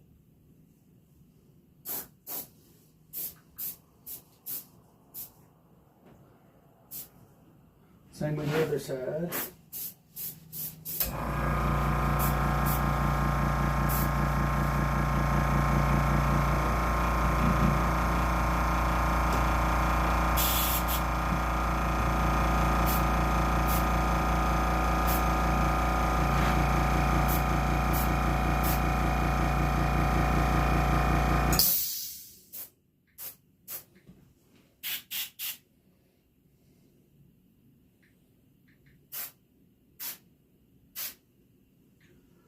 Okay,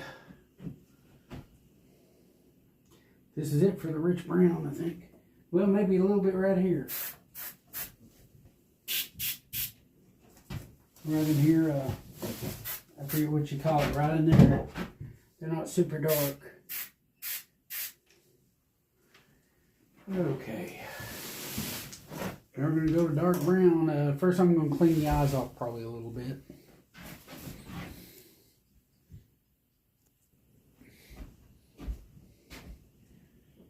Yeah, a lot of times I use a toothbrush.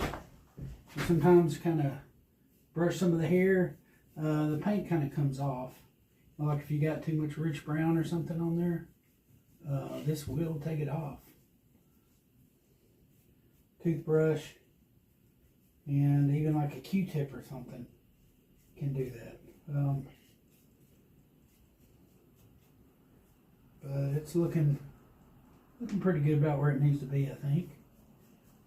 Even the ears, you brush some of that white paint, you know, if it's on heavy. If the paint's on heavy, this will flake it off, and bring out the natural hairs a little bit more again. That's if it's a problem. This guy had real hairy ears though, so that's pretty neat.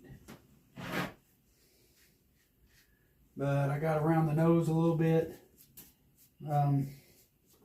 Pretty much I used a Q-tip for like around the nose, just to break some of that hair up that may be matted down due to too much pain at one time or something, which would have been my fault, of course. But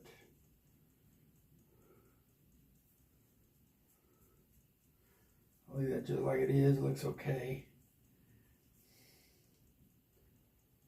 Okay, but yeah, sometimes just a Q-tip or, you know, a toothbrush, you know, keep that hair from like matting up and everything, and, you know, with too much paint on it or something, you know.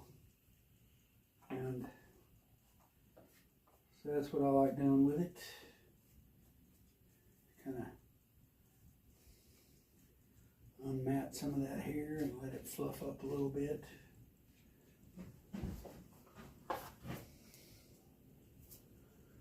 Okay, around here it looks like it could use a little bit of work. Down here it looks like it could use some, definitely. Right here in the front of the lip. Basically you rise the hair up. If the hair's been matted down, and it'll leave the hair underneath, or the skin underneath kind of painted. That's why I kind of do this. Just to, you know, bring out some of this stuff.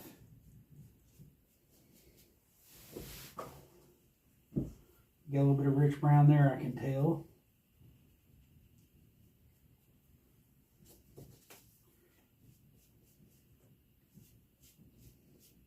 See, it comes right off though.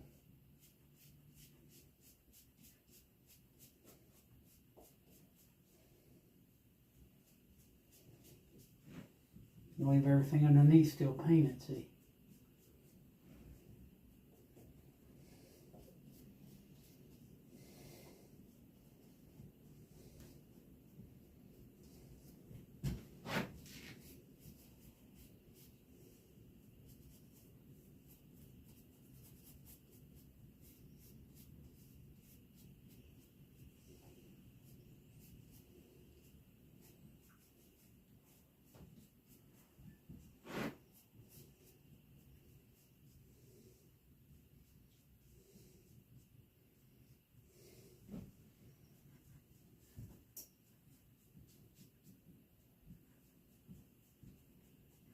Okay. Hair's kind of fluffed up around his eyes real good.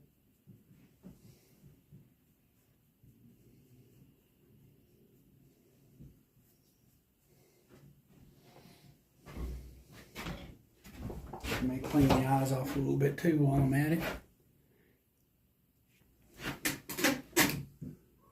Okay, get a Q-tip, put some lacquer thinner on it, roll it one time in a paper towel so it's not too damp. Then I'll proceed to clean around the eye. I'll clean the eye off real good.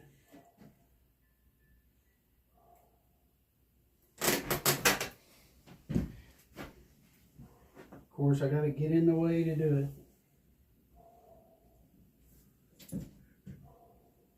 it.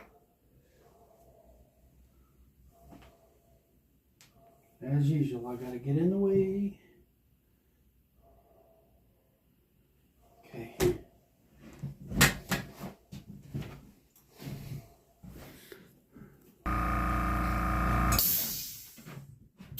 I got my dark brown, and what I tend to use this for, this is my final color, believe it or not, a lot of times.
Yeah, try to stick with the contour, the shape of the nostril here in front, you know, where the nose pad ends. So try to stick with that. All that stuff that we put on here to get it.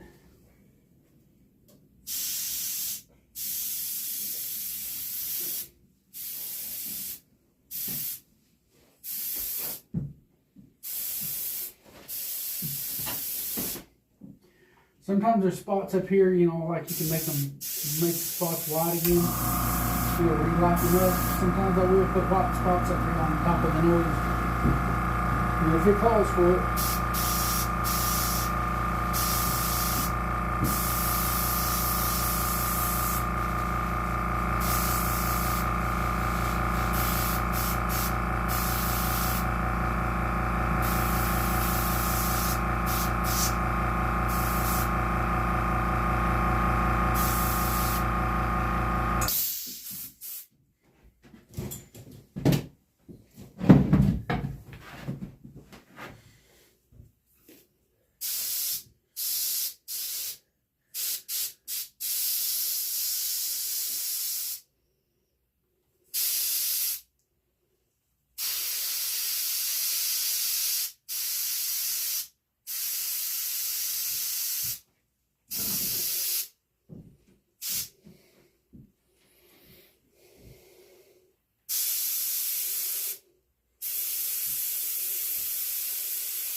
Okay, there's a little bit of something here. It was very light, but it was in there. It goes around, kind of like the outskirts of the nostril. Very lightly.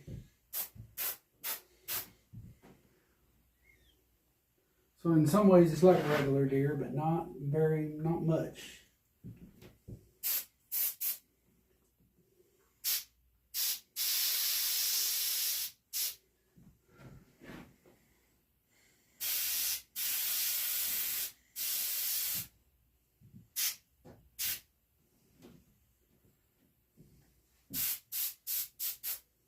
Okay.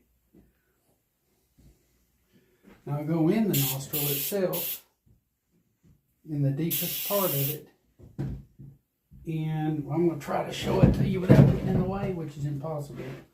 Basically back up in there, on a real deer, it's hollow. That's what I'm painting dark.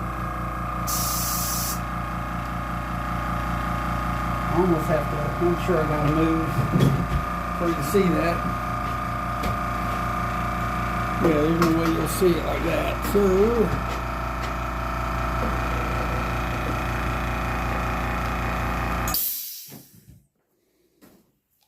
you can kind of see it there a little bit.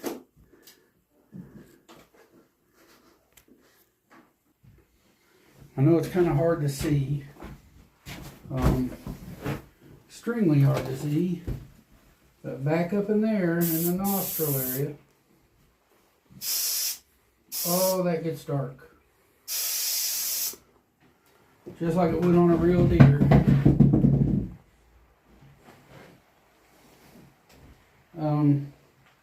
Then as you get close to the bridge of the deer, right in here,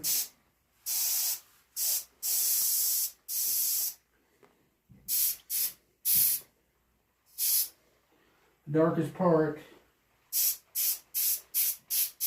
is way down there in the bottom.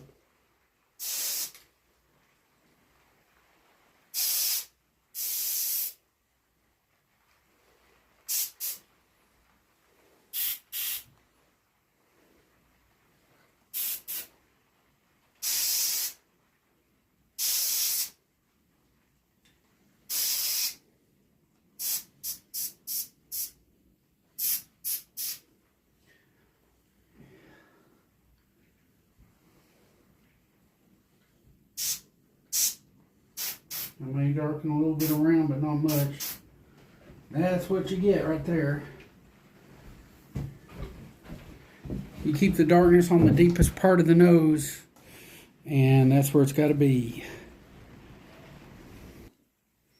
Okay, here I'm painting the deer's eye again. Try not to get in the way, but I know how that goes. Probably going to be right in the way.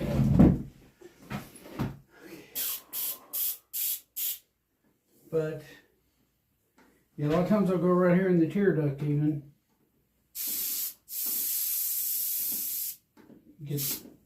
And any extra will brush out right there.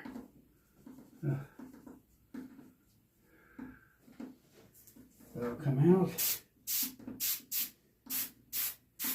Add a little bit for trace where it's already dark kinda. And go into the inside corner of the eye.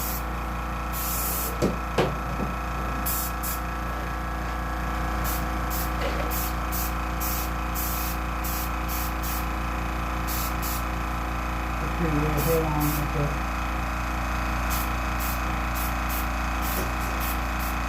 There.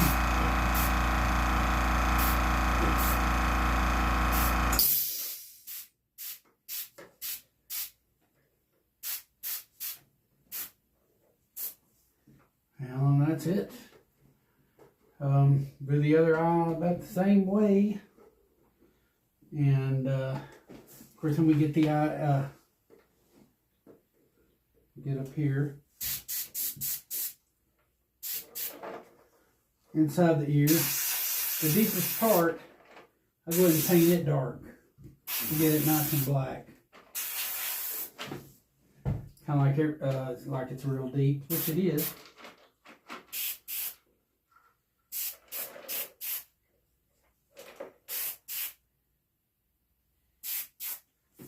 Okay, then I go a little bit of the trim on the outside. Want to just touch it with a little bit of black. Okay.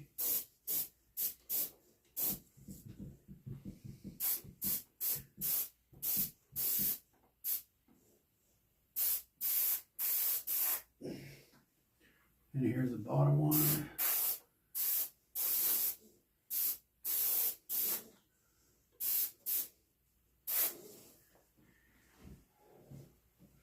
Do the other ear the same way.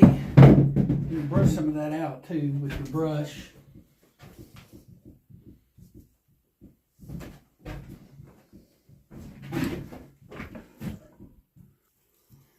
Okay.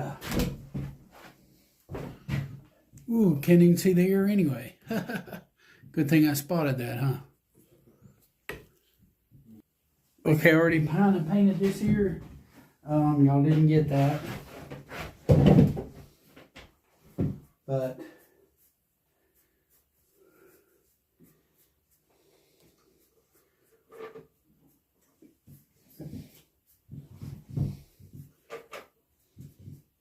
sometimes I can't get the paint to do what I want it to, but just got to work with it.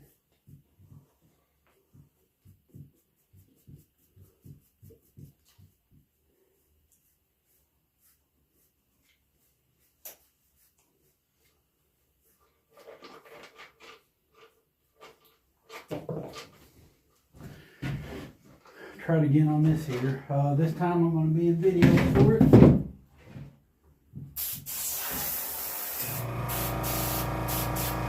Sometimes I go in the bottom and darken it up real good down there in the base. You know, where people aren't going to be looking in much. But if they do, you'll see it's black in there.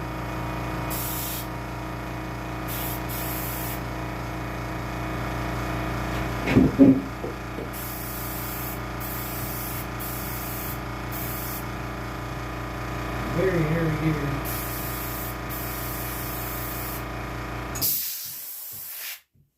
And that's it right there.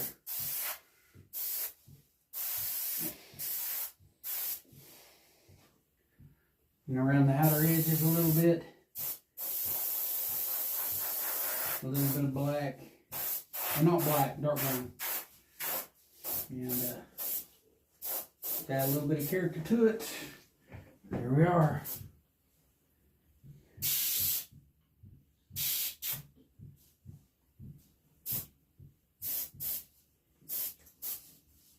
There we are. Then we can get a brush. If it's a little heavy in places, you can get a brush to kind of brush some of that stuff out. And that's how you do it.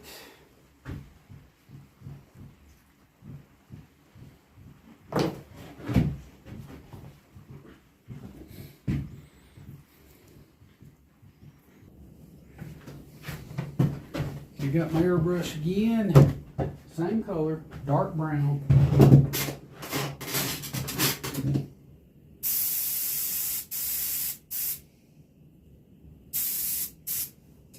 Now right here, usually you can see his lips.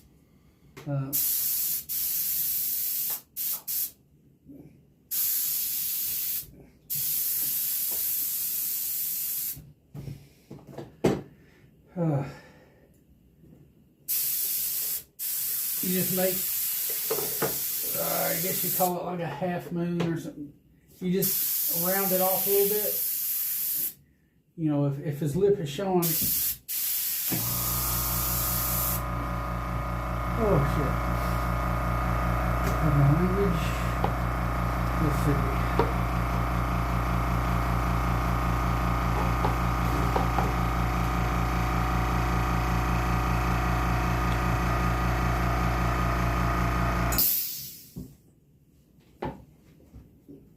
Okay, there you got. And go along the sides.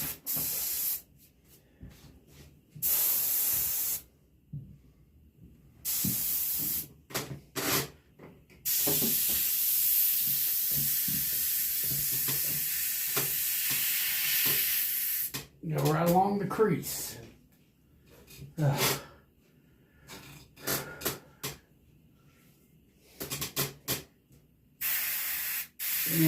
paint a little bit of that thingamabob that shows. Okay, cover all that.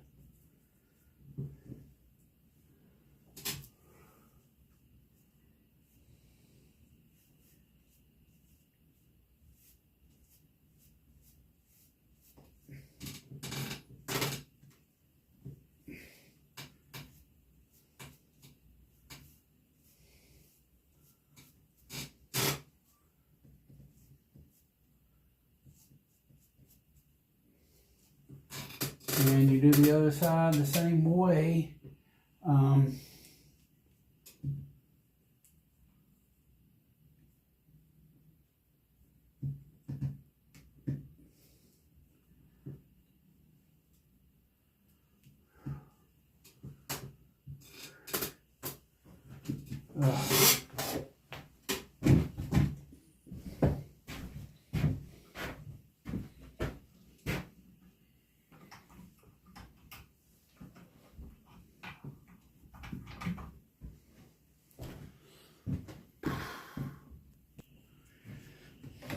Okay, you're gonna do it from the side here on this side so you get a better idea of what's going on.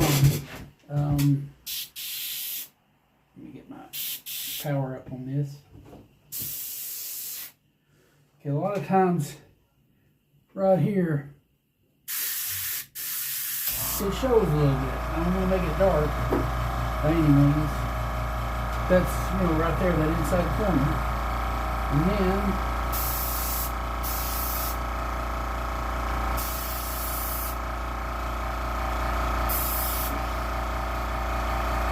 I want to follow the lip line.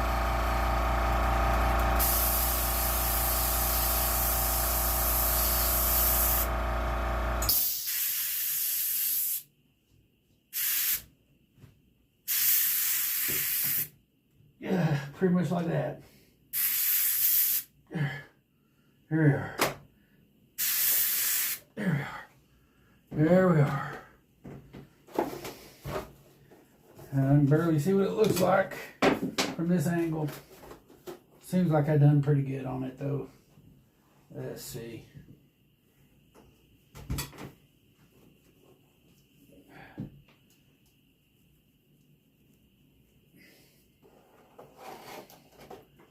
There we are. See what it looks like.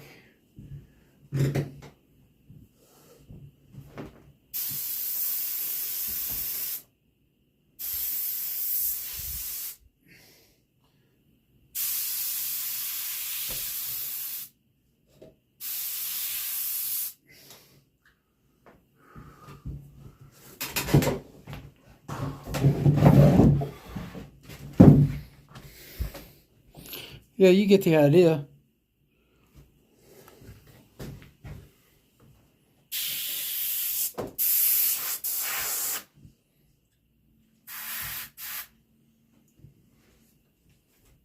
Here they are.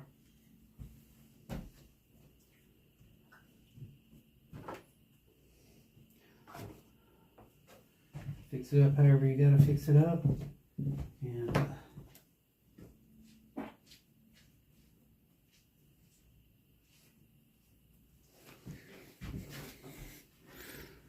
here we go. Okay, now I got Q-tip on lacquer thinner again. I'll roll it one time to get some of the excess moisture out. Sometimes I'll even flatten the ends a little bit, but then I'll get in and get close to the eye as I can and clean the eyes off. That's what I'm doing. That way when we gloss the eyes, we're in good shape.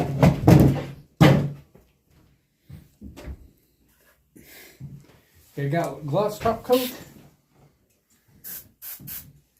And what I'll do is put a good old gloss on his nose, his mouth underneath, in his nostrils, his eyes, inside corner of the tear duct. I want to make sure I get it. Bottom of his eyes.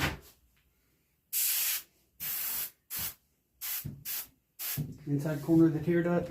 Down here too. Now right down there in the bottom there. We're done. Now it's time to start working on the base.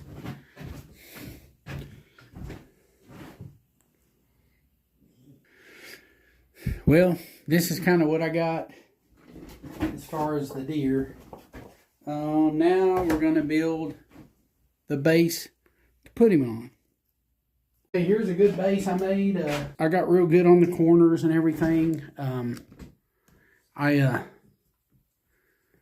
took my time with the miter saw, and actually when you cut with a miter saw, if you're not careful, you can take off too much and your measurements will be off, and you'll have to compensate by filling in the gaps.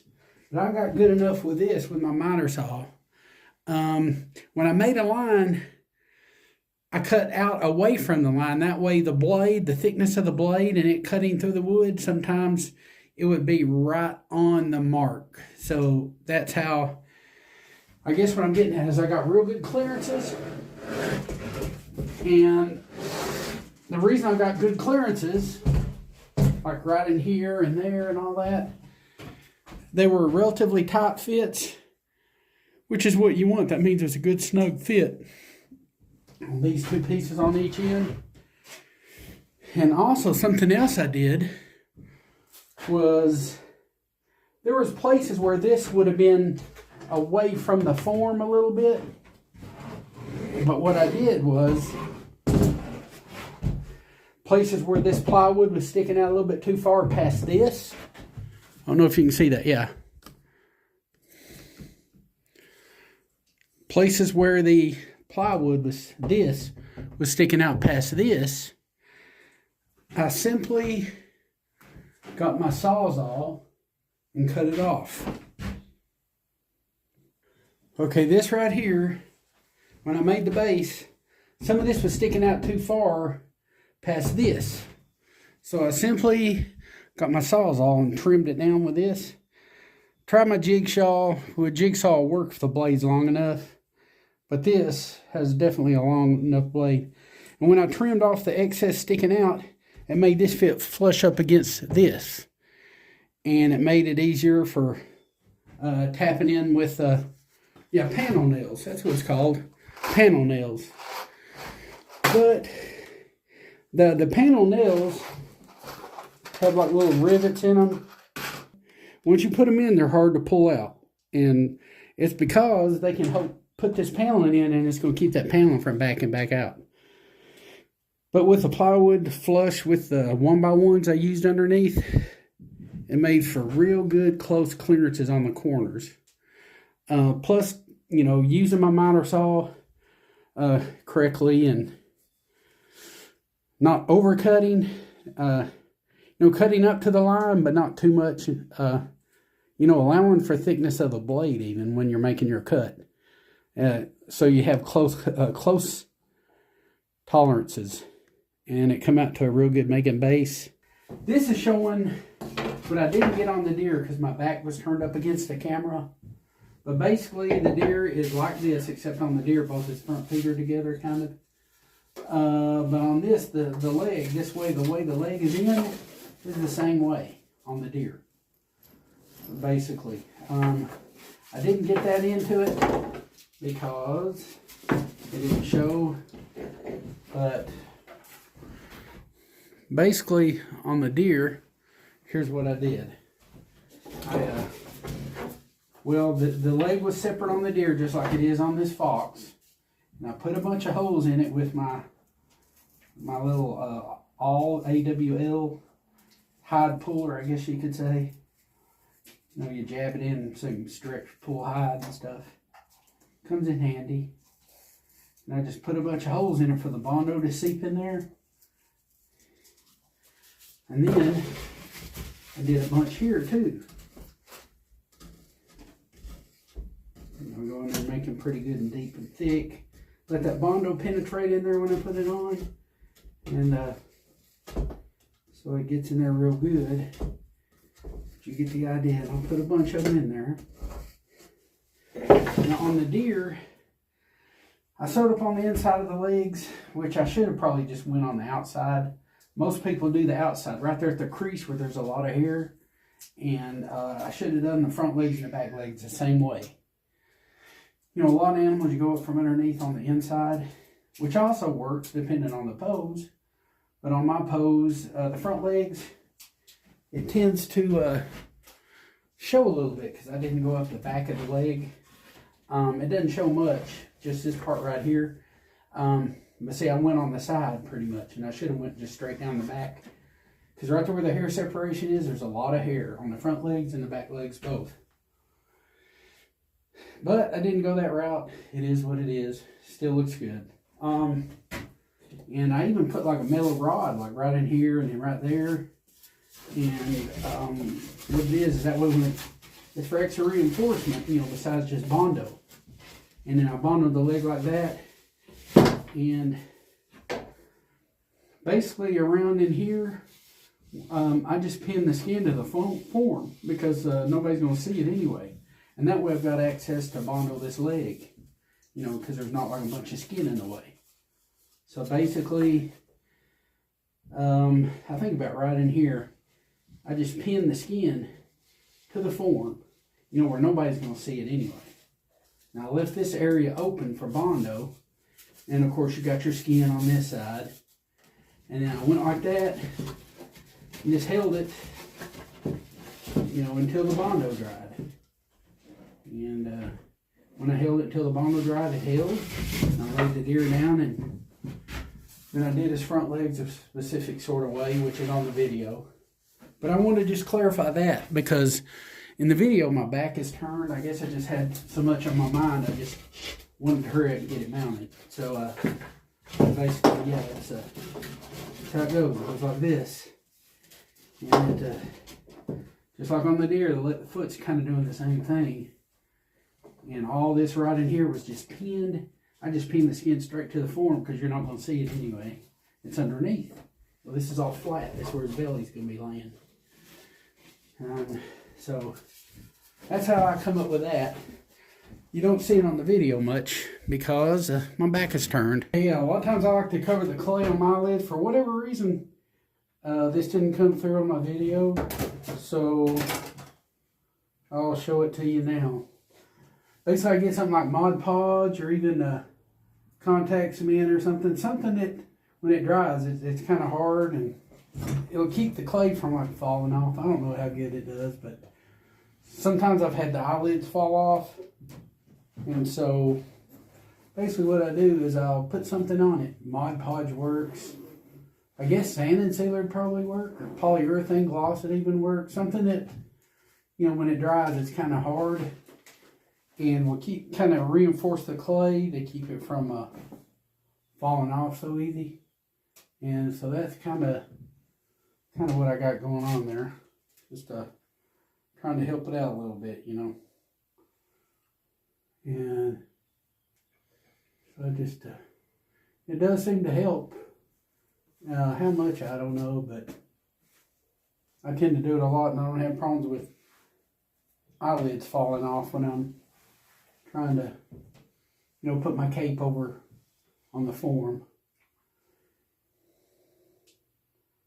So I'll let that, tend to do that first, and I'll let it dry for a little while. And it kind of helps everything. I'll let that dry good before I try to put the cape on or anything. Just cut me out a piece of cardboard. For whatever reason, this didn't show up in the video. I know this didn't. But I made me a little makeshift little plate out of a piece of cardboard.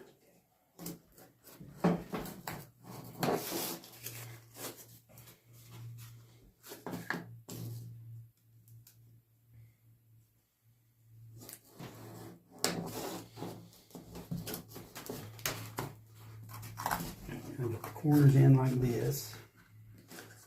You can see how it kind of makes a little plate, kind of like that holds the glue we're going to put on the eye. For whatever reason, it did not show up. I don't think this part was on there either, but just in case, I've got it again. For gluing the eyes and the lips and stuff, I've got the 2-part hide paste. This is Headlock, which is real good. It's a lot like Killer Glue. I wish they didn't discontinue Killer Glue, but Mackenzie has their own kind of product that does the same thing. But Headlock, I kind of like that pretty good. And what I do is I get 2 parts of it. Usually not too much. I usually glue the eyes, and I'll show you. I get enough for 2 equal parts. You know.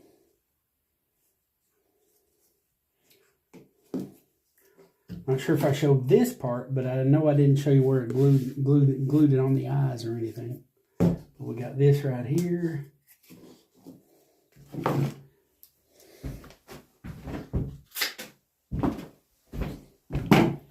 And we grab the other part. Same amount. Like this. And then we put in, then of course, we mix stuff together, the 2 equal parts. Mainly use this stuff for the head and use something else for the body to conserve it, you know. That's the way I do. I mix the 2 parts together.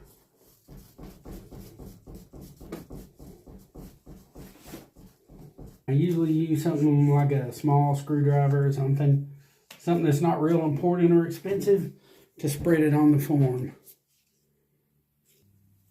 Now you have to kind of imagine I already slipped the cape on, and then I put the antlers back on, and the cape, and you know the nose. Usually I got it about hanging right here, and I'll have it pinned around here to keep the skin out of the way, and then I'll. Well, I guess I could put some clay up in there too to show you better what's going on. Yeah, this probably didn't show up either, but you know, I try to make the clay, I try to make it mesh like it's part of the actual skull cap. And so I just want to blend it in real good. And I do this before I put the glue on. And so I should have showed you this first, but I know I didn't show you the glue around the eye, so I'm sure all the other stuff didn't show up either. Yeah, we put the clay all the way around. I guess I need to show you this too. You can see how I'm going around the antlers, and even in back, you can kind of see it where my goal is to have the skin when I tie it. You know, I made the Y incision, and when I tie it, it's going to tie around the back, and so that's kind of what we got going on here. See how I'm building it up at the bottom, at the base of the burr in the back? Yeah, all that needs to be, you know, where the skin is going to, when I cinch it together, I'm going to tie it together in the back. I want it to ride right below the burr. So anything coming down, like here in the back, I want to tuck some clay in there and build it up. That's the way I do it. And it eliminates the problem with, you know, your skin shrinking down below your burr real bad. And plus I have used like screws and stuff, you know, with sharp points to hammer it up in there, which that's on the video. Okay, see I'm kind of building that up in the back. And I want it to look like natural contour. And see a little bit of an empty spot back there. And basically what I do is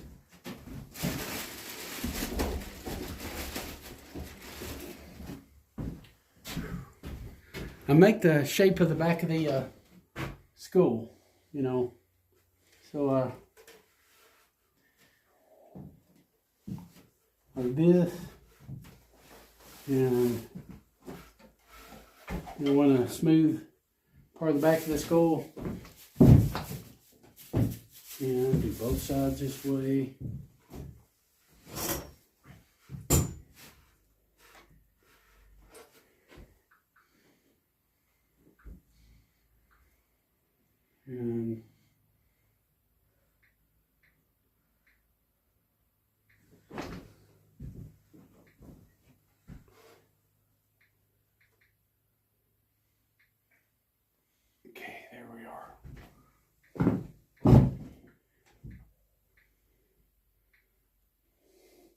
basically I'm forming I want the skin to basically just cover whatever, how much clay I put on. I want the skin to go over all that and make it look like it's a natural part of the clay. And I'll kind of show you what I'm getting about. Around here, around the front, it's all right.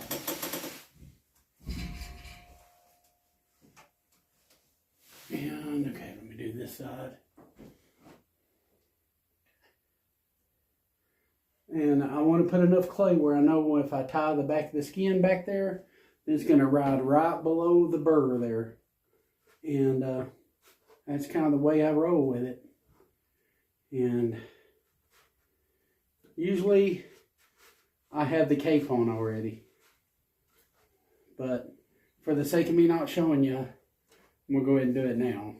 That's basically what I'm doing.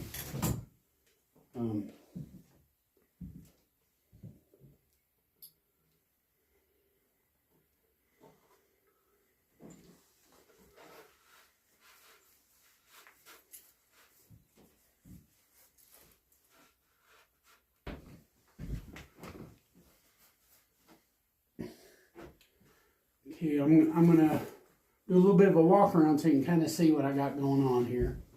There's a bad spot. Okay.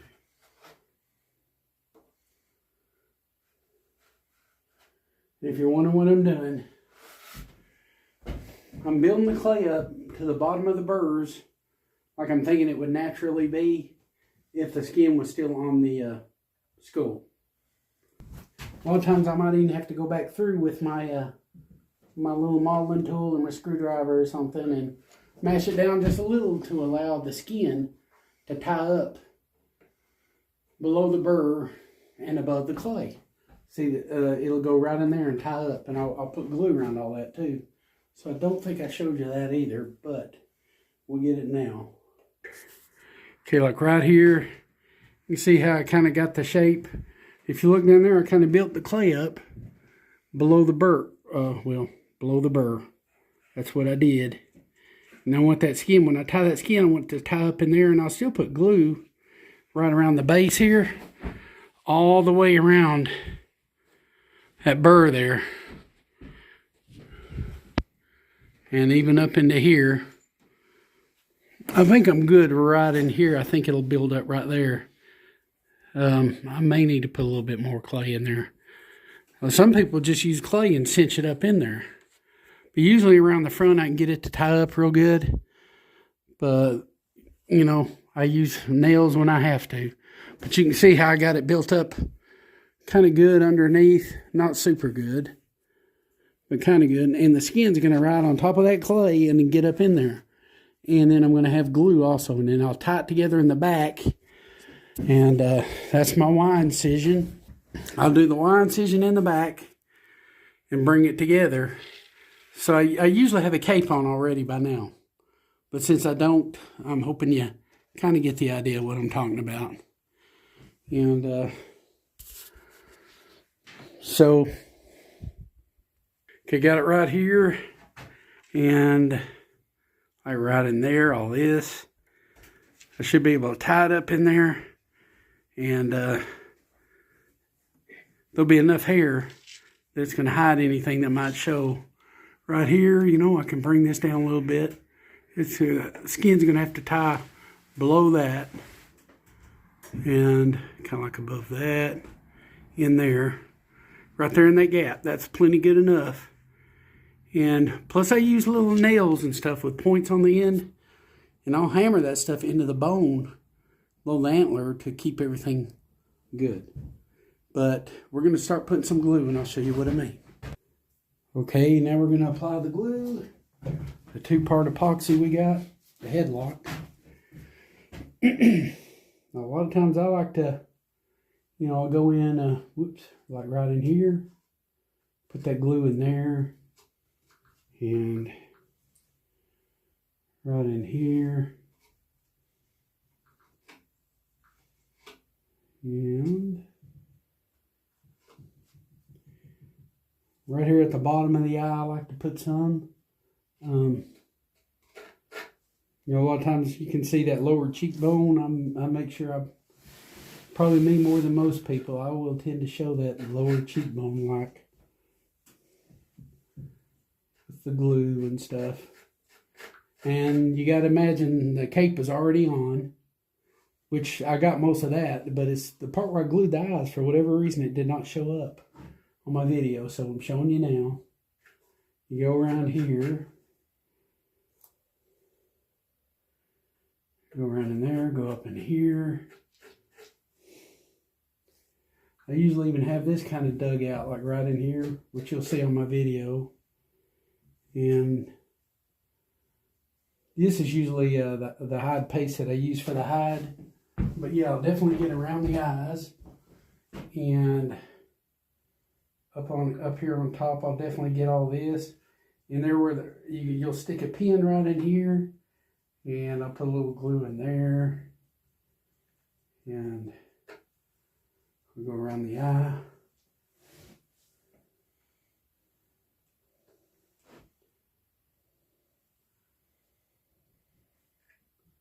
Okay, whoops. Try to stay off the eye if you can. That helps.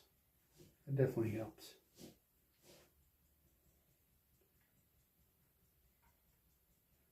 And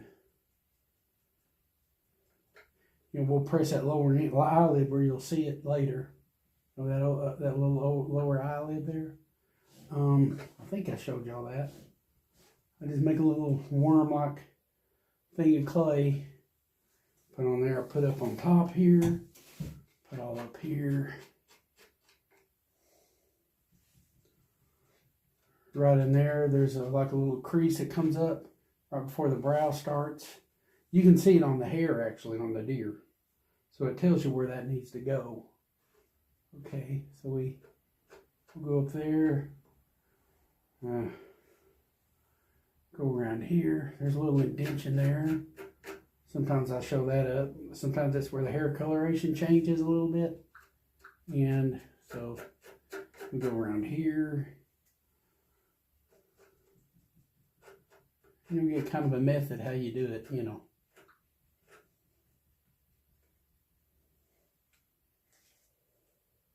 I'll go around. This is before I pin. This is before the pinning process. I'll even go up here. I know all this is going to get it. And then I go, let's see, right here. The whole, all around the eyes. I make sure I got glue to keep everything where I want it to stay. I make sure I get plenty of clay on there. And we go in there. The inside corner of the eye, make sure that's get some glue. And around the eye, make sure all that gets some glue.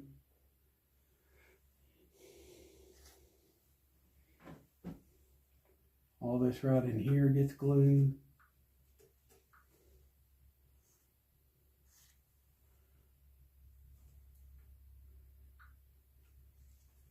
Let's see. So yeah, sometimes I just use hide paste for that, but anything right in here, like up front where it'll show,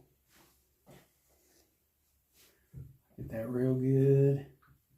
And you can see these in my forms. You can see these. They show up in the deer. The little indentions.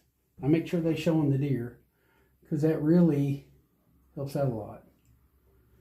Right up here below the burr. If I don't get the glue right up at the burr, I get kind of close. I get where I know that when the skin mashes, it's going to mash it right up against the burr. I try to eliminate as much glue cleanup as I can while I'm at it. But now, okay, after I got all the glue on this, you know, that I'm gonna use, you know, for that. Then I start going behind again. You remember that gap we did? I put a little bit of glue right there in that gap between the burr and the clay. Or I'll get close enough where I know when I cinch the skin up, it's going to pull it in there. Or pull the glue in there. But I'll put some around there. All the way around. And I'll show you that too here in a second. I go all the way around with the glue.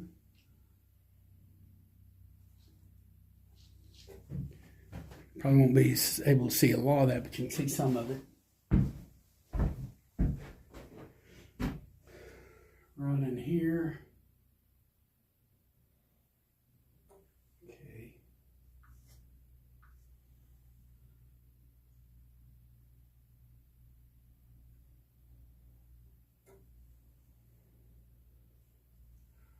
Right around here.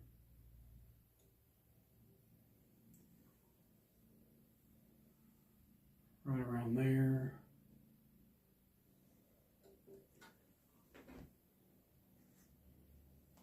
I'll do the other eye the same way. I'll give you a walk around and kind of let you see what I got.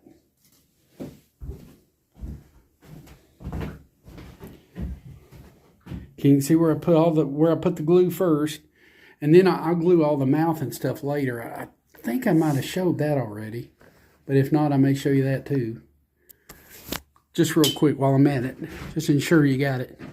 Okay, but I glued there, all around the eyes, where I know when I tuck the skin on, it's gonna stick. Up under the burrs, I got a little bit, pretty close. You know, it's gonna all mash down when I get that skin on there. Around in the front, basically all this is, and it'll, you know, it ties off right in the back. Yeah, it ties off right in the back. And you know, when the skin mashes up and gets tight around that burr, it's going to bring it right up to the burr. But I got all this right in there, the eye, below the eye. And then after I tie all that off, then I'll remake more glue. I just like to start fresh with more fresh glue. I hadn't got this side yet, so this is the uncompleted side. But I want it to tie together. And, you know, we can use screws with sharp ends on it. I got that on there. But after the skin is on and the eyes are all pinned in place, then I'll go in and put glue on the sides. Here, well, let me show you. Then I'll go in, and after I got the eyes pinned in place and everything, then I go back with glue, and I'll show you that. Okay, also, okay, after I got all the skin tied up and back, and everything is glued, and I got all my pins in place around my eye and everything, I got the white patch around the eye where it's supposed to be and all that good stuff. I got videos on that. Videos where I pinned on there, but if I didn't, that's what now is for. A lot of times with the skin, sometimes I'll use like a, you know, part of a popsicle stick or something. But a lot of times I use my fingers. And I'll put it right here in these grooves. What it is, I pin the skin back where I can reach in. That's just the way I do it. And then I get in these grooves real good. And then I'll get right in there, because that's like an indentation area. And you want that, a lot of times it just stays anyway. But I'll put all my glue in. You know, and okay, and then we got like down here. And all these details right here. And a lot of times I'll make sure I go right through there. Right through there. I'm thinking I showed this. I need to go back and look, but I think I've got all this. But you go around the, you know, you go around the nose, and even in the nose. And that way you want to tuck the skin in there. You know, it'll, you know, you can get all this in there. And but I think I showed where I put the, I know I showed where I put the glue below, you know, like right in here and all the way around. I know I showed that for this particular video, but, and then you go around the front, put a bunch on the front, and you put your nose pad. I like to do a little bit of I like the nose pad to bow a little bit back this way. to make, you know, when I got it here, I like it to bow around that way and this to be the farthest point. That's just me. I think that's the way it's supposed to be. And so I do all my deer that way. And of course I get all my glue on the end here. Go around below here. And make sure you got plenty of glue there.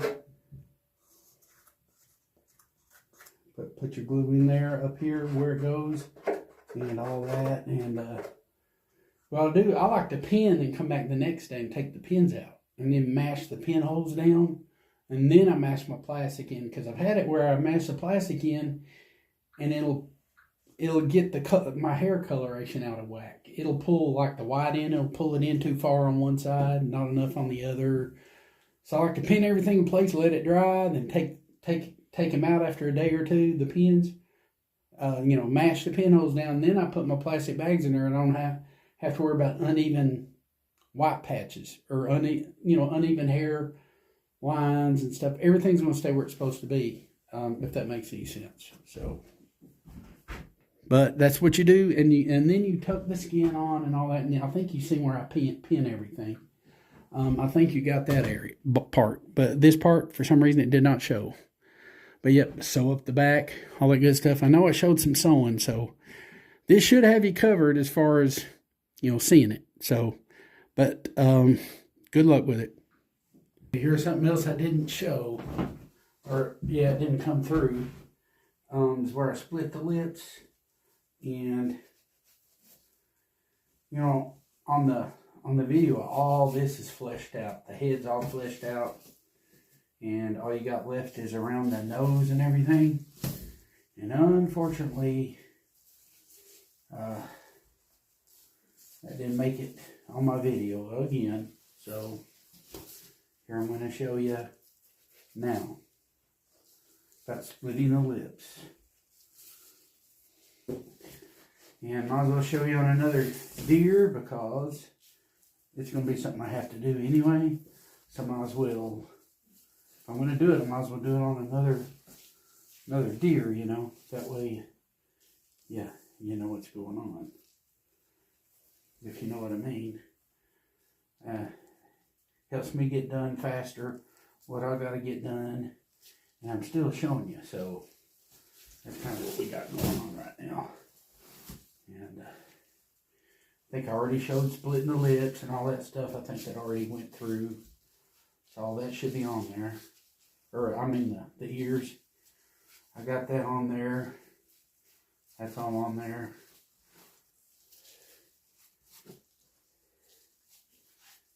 So I don't want to show you something more than once, but I definitely want to show you at least once. So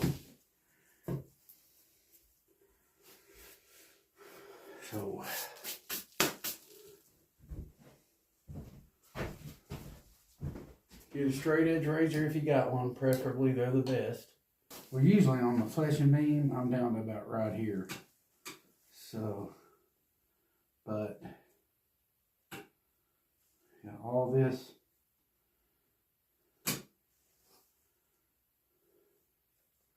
This is called splitting the lips. And you got to assume that all this has been fleshed out up here.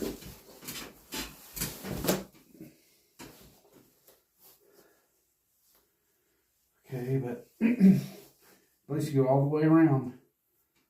See this lip line?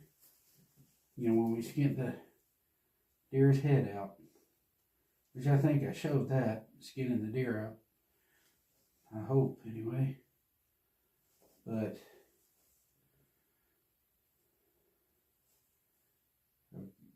just go around and basically split the lips all the way as far as they can split. Then you tuck the lips back up into the grooves on your form. So that's how we do that. So this is the lip line. You can see it. It's got the weird texture on that's his lips. That weird texture is his lips. Now put one finger behind so I can feel that I've skinned the lips out as far as they'll go. If that makes any sense to you.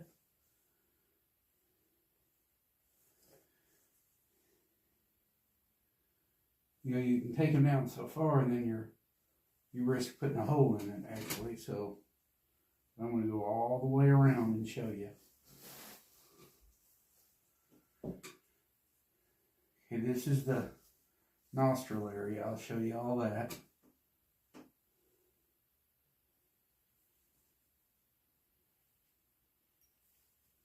I'll split the lips and then I'll skin what meat is on the lips off, which is not much meat.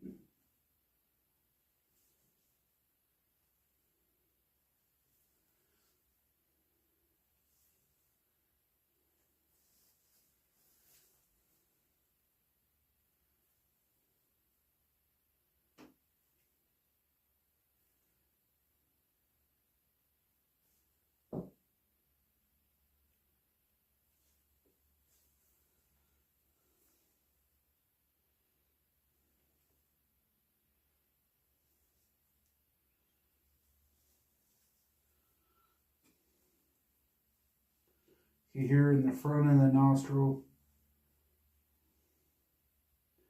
try to get all that lip I can get. If we're tucking in the front, very, very front.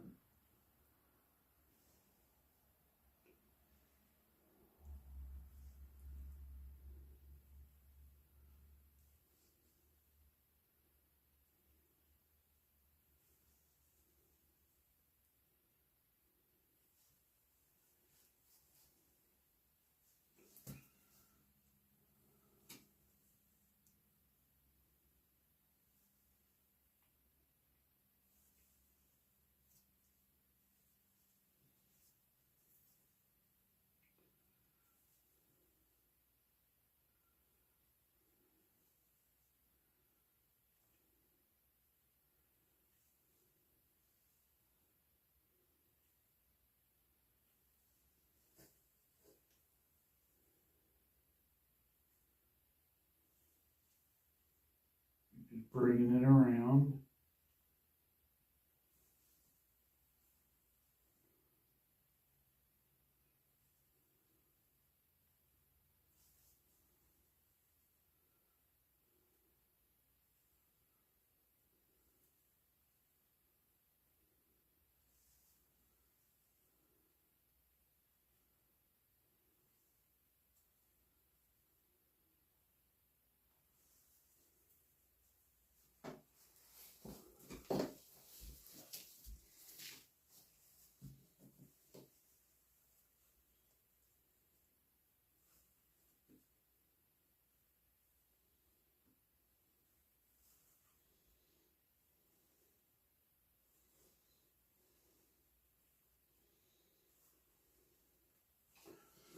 You see the other side. A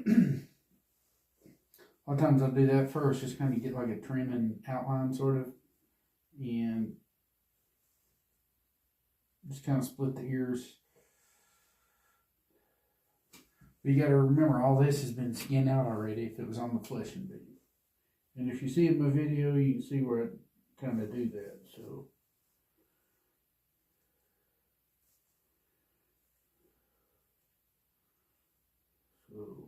just bring it around.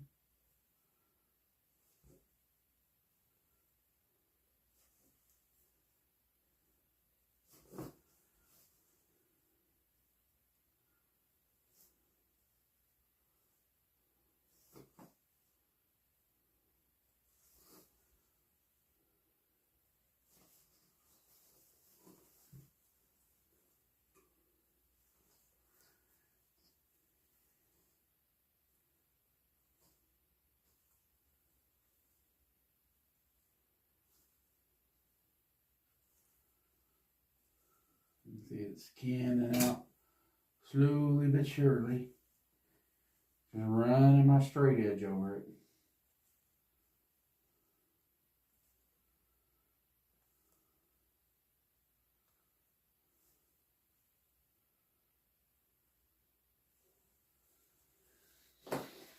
And you can see them kind of splitting the lips, bringing them down and undoing them.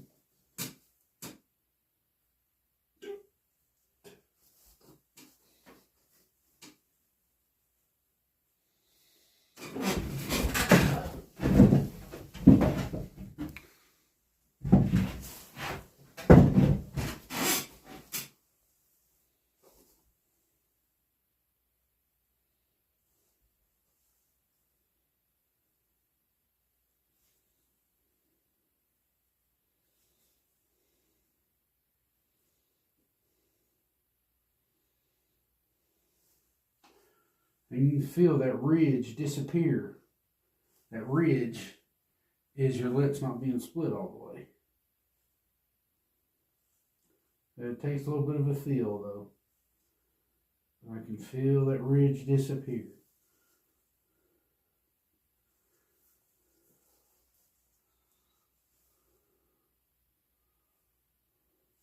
You can see it separating a little bit too.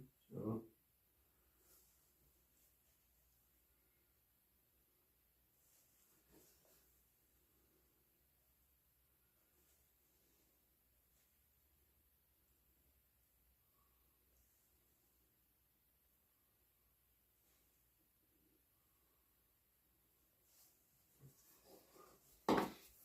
Okay, so I got the front. I may show all this too. I don't know if I got that on video, but I'll show it.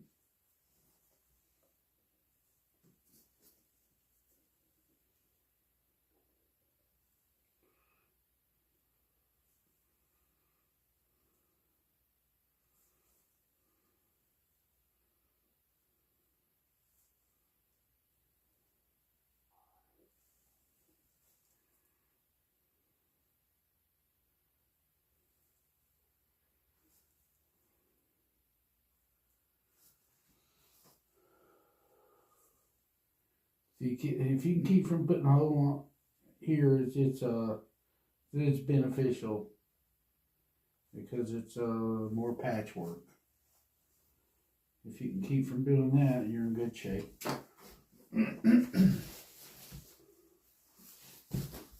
Okay, now here around to the front. This is the lower lip. Okay, and then now same thing here. You see that lip material. It's got this kind of weird kind of lip material. And you just pull back with your other finger and separate all this.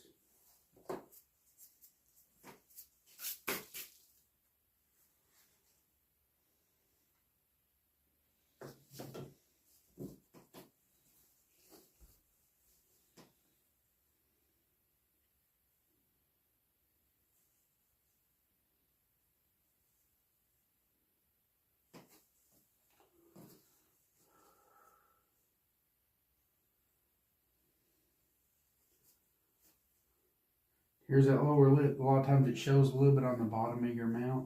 That's what this is.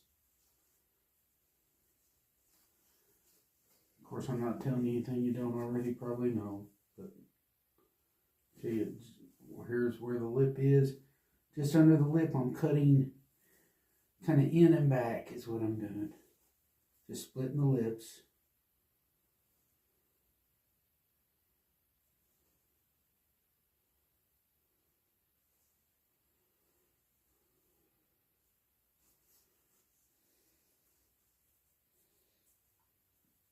You split it back so far, you can grab the lip actually and pull it out, and you'll see that membrane, and you run that knife over that membrane.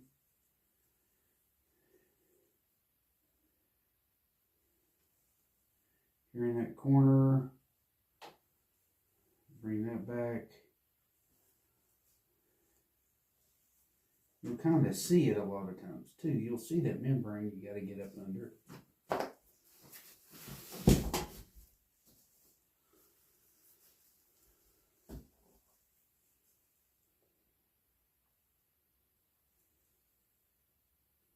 You just run your blade along it.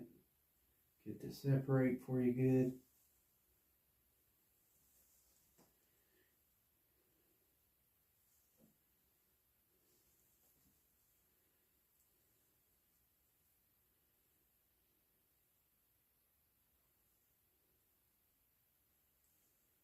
Right here.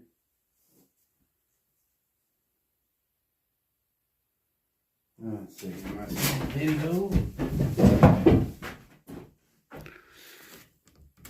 Barely. Now a minute.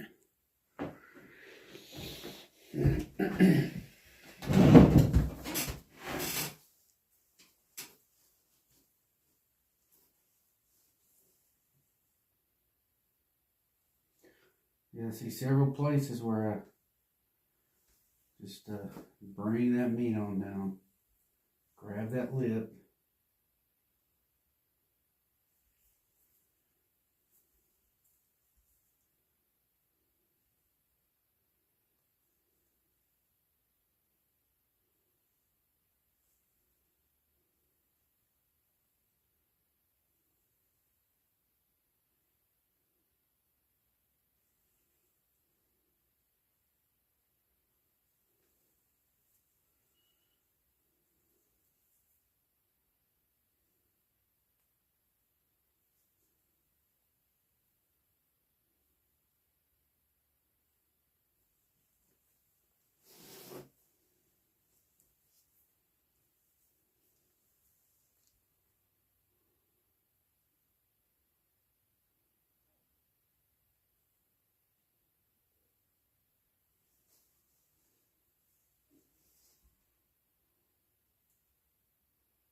Bring all this. I'm pulling back and I can feel the membrane separating under the edge of my razor blade. Right here in the corners.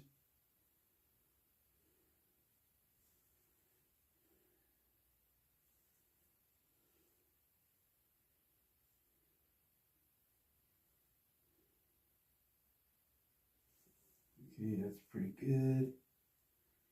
I can feel that separating. I'm about to the end right here. I can feel it. So, I did pretty good there. That is that right there. I can feel I've got down pretty good down to the end almost. So,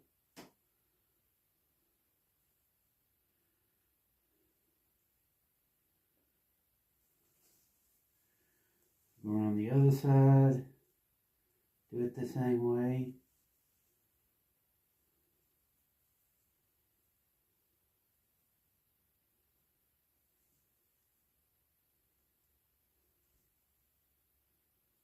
And I've got several videos showing me split the lips, on deer included and other animals. So it's the same process on all your animals.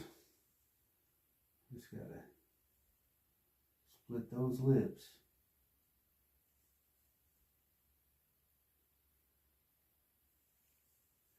You see how I brought it down pretty much to the very end.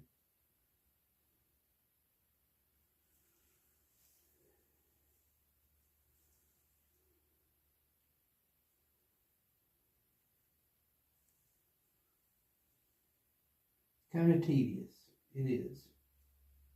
But it's an important step though.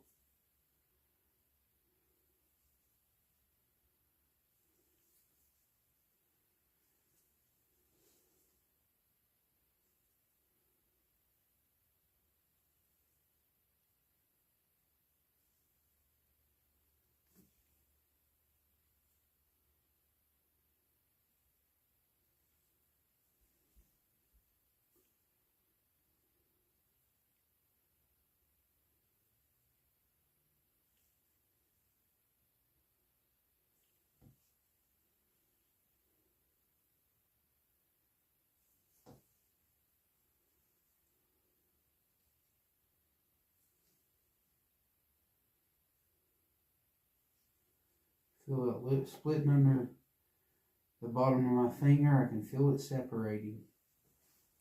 Feel that ridge disappearing.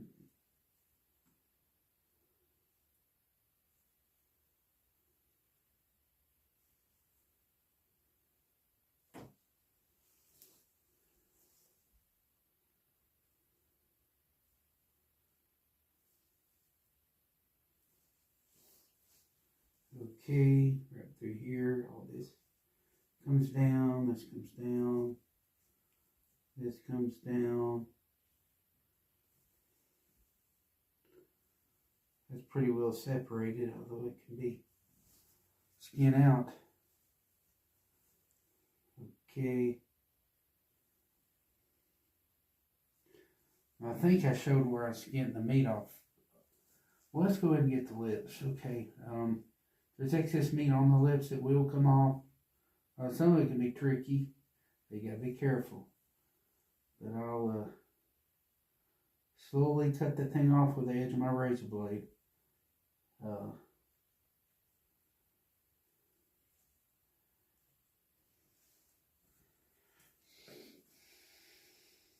just keep coming on down with it.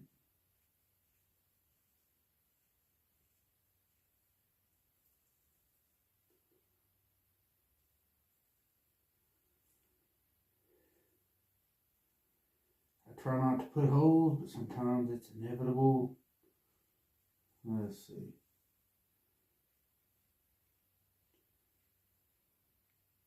But I'd be as careful and tedious as you gotta be to get these lips right to the best of your ability, you know. Because they're gonna have to tuck into a slot that you make with your Dremel tool on your deer head.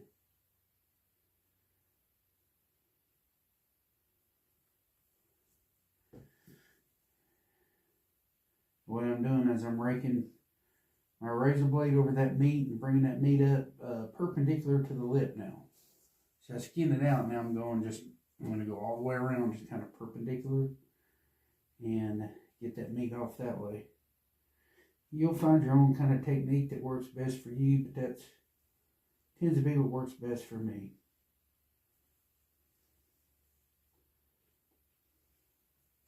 Now all this can get got on the flesh and beam, and I think I do in the video.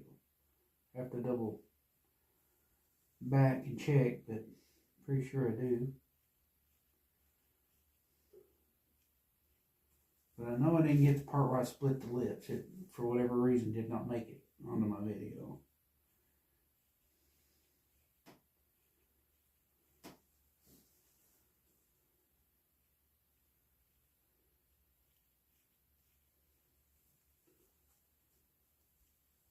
Bring it around.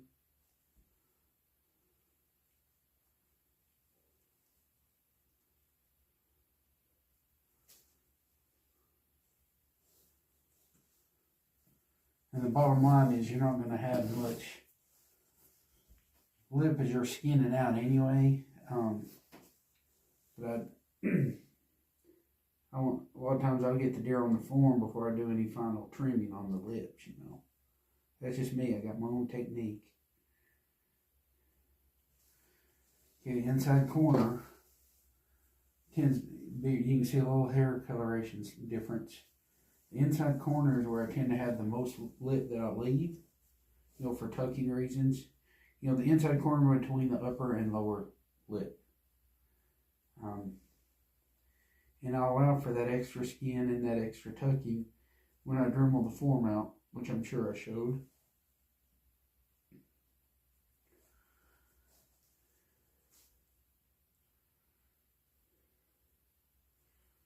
Yeah, it's been a few days. I have to try and backtrack and find out what made it and what didn't make it on the video, you know, which is kind of pathetic.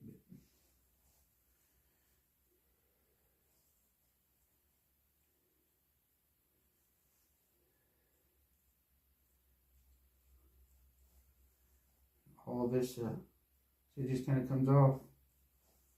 Nothing hard about it. It's tedious, but not hard. You gotta be careful, make sure you have control over where your razor blade goes and it cuts what it wants to cut and not what you don't want it to cut, you know. It's all about having the control.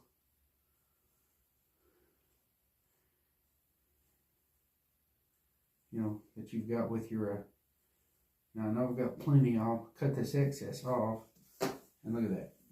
Your lip is skin, see? That's the inside corner on one side. Now all this, you do this on the flesh and beam, or I do. Makes my life a lot easier. Just use a razor blade for the minimum amount that you have to use it for, and everything's great.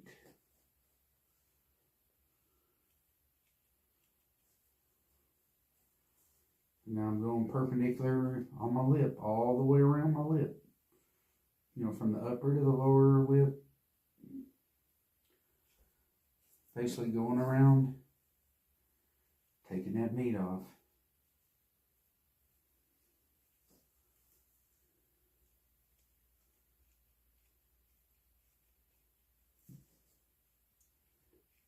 And going perpendicular.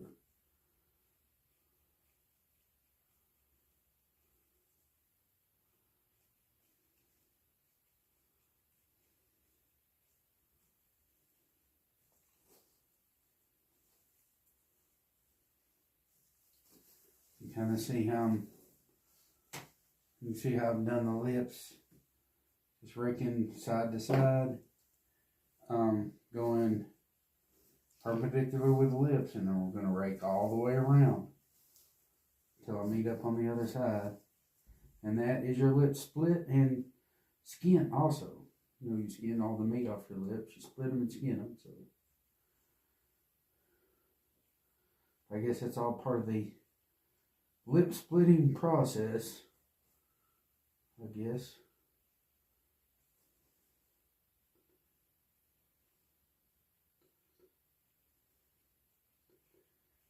But yeah, I figured if I was going to have to show you where it didn't show before, do it on another cape, so it just helps me along all that much further, you know.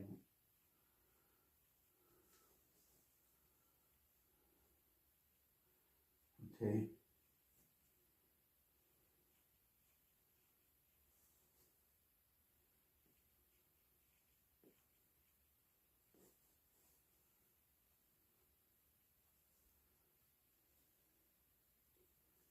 Not sure if I got the part where I do the nostrils.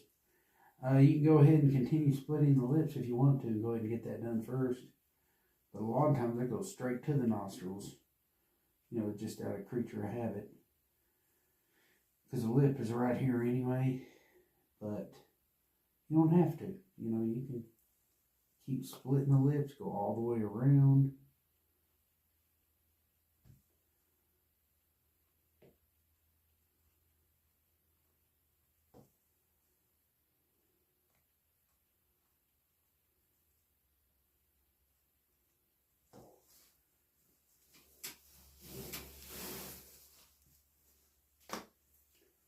Put all this meat somewhere like in the garbage or something, so it's not right here in front of you.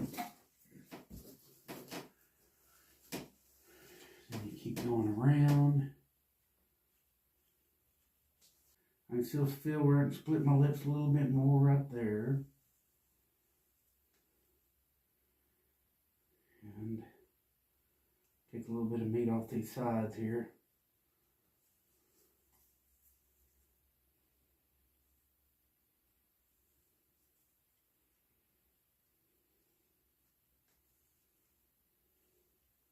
You got whisker follicles, and I try to just dodge those.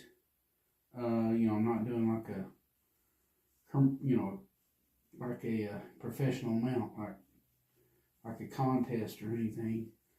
Just doing commercial grade. So, in other words, I don't skin around every hair follicle. I'll skim over it, get as much meat off as possible, and then kind of let it ride.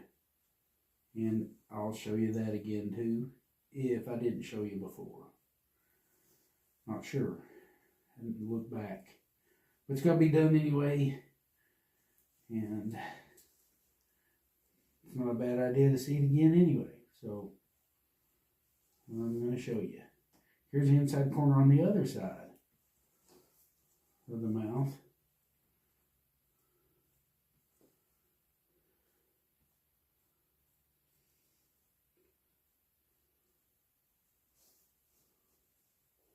We got the inside corner on one side, and we got the inside corner on this other side. And I'll skin it back as far as what I, actually farther than what I need. And that's more than I'll ever use right there. But I do tend to do that. And then just cut it off. And this is the inside corner of the mouth on the other side, see.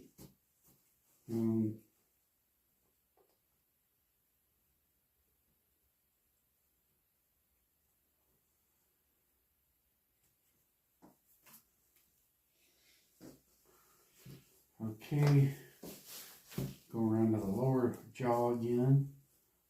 All this can, sometimes you can do a little bit more splitting, and run into that a lot. So you get more splitting. And make sure I'm going. And it's working. Okay.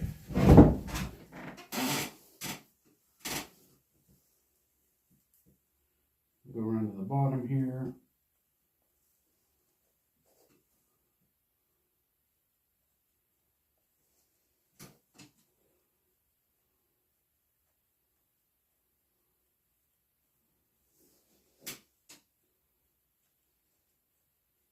Just working my way around. Because if you look at it, the mouth is just a hole. And everything around it's got to be skin out. The lips. From the upper to the lower.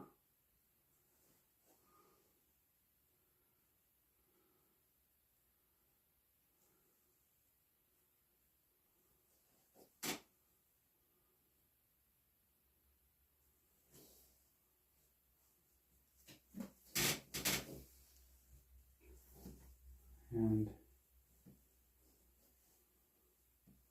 a lot of times it's kind of tricky right down here in the bottom. You know, this lower lip. Okay, but for the most part, I've got it skin out all the way around. Maybe take a little bit more off the inside here. That's pretty well got though, okay. So it looks like we got most of it all the way around. That's a little bit more here on this lower lip. Right in here, I guess, could come off. It's real easy to put a hole right here. Kind of tricks you a little bit. Right in there, this little piece right here.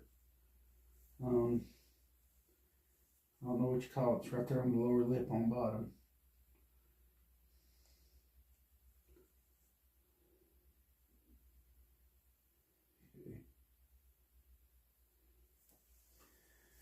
But I'm going to go ahead and do I think I already got all this.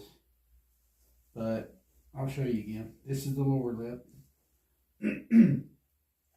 Okay. I get what I can with the flesh and beam, and a lot of times I get all this. But you got hair follicles you got to watch out for. And what I tend to do, I'll see the hair follicles, and I kind of rate my razor blade accordingly. Not to I do it in a way not to cut the follicles. But there is that padding material just above them. See, here's some hair follicles. I did not go through them. I see the padding material just above them. So I get all that.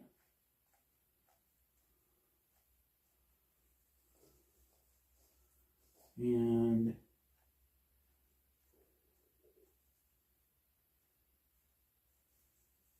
okay.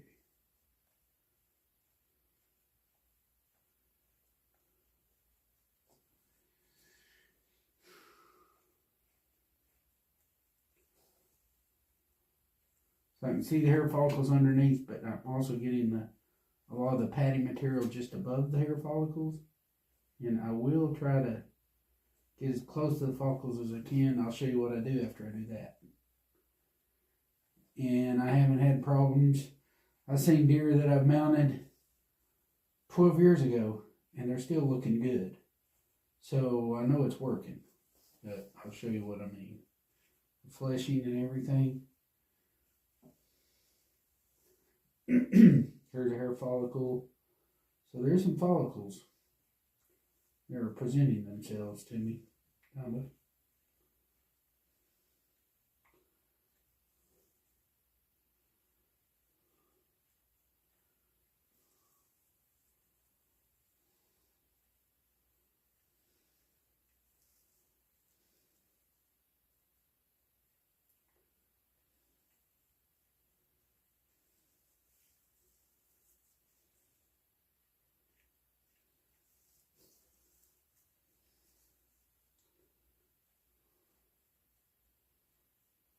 Okay.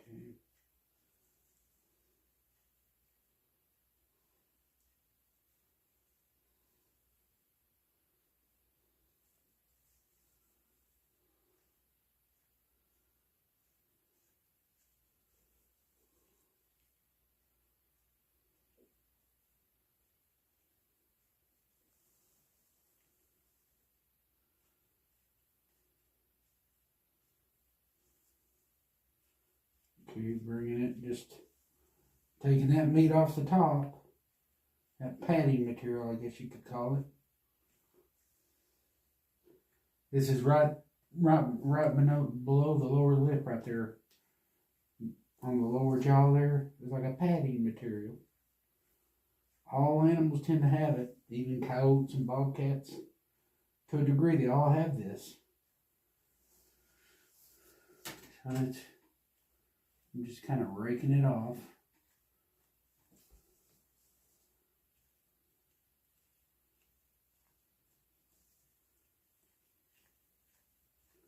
Pretty sure I showed this maybe with my knife or something. When it was on the fleshing beam. But you're getting it again. This is part of it that's got to be done.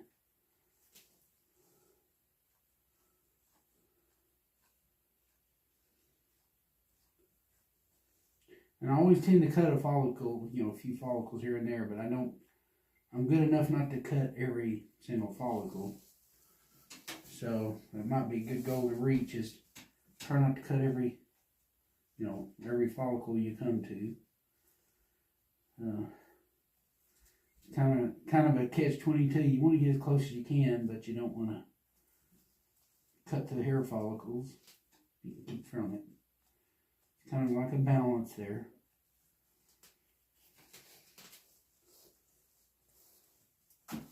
Okay, now here's the... Now when I tend to skin all the follicles, or all the meat that I think I can get off without cutting through the follicles, okay, I can cut through some of this. Some more of that padding material.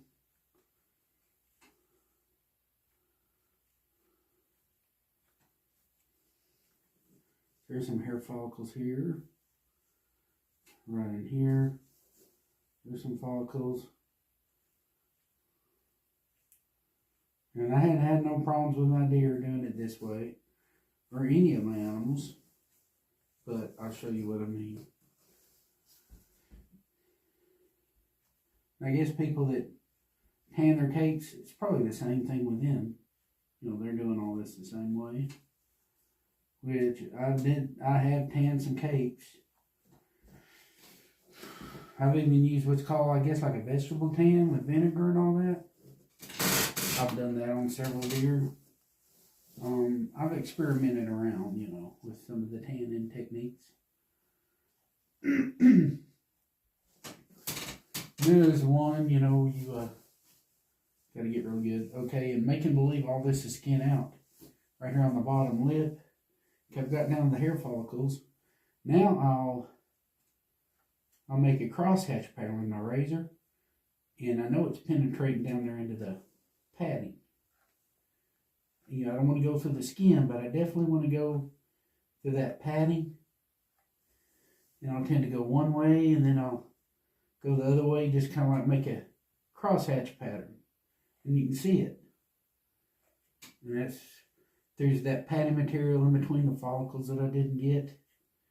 And, let that preservative get down in there real good. I'll even wet it kind of and rub the preservative in real good. Kind of make sure it gets down in there. Here's in front, all that padding material. Crosshatch pattern. You go one way and then you go the other way. Make sure you go deep enough, but not too deep. You want to know it's getting down in there. And then you go to this side. Same thing on this side. Get down in there.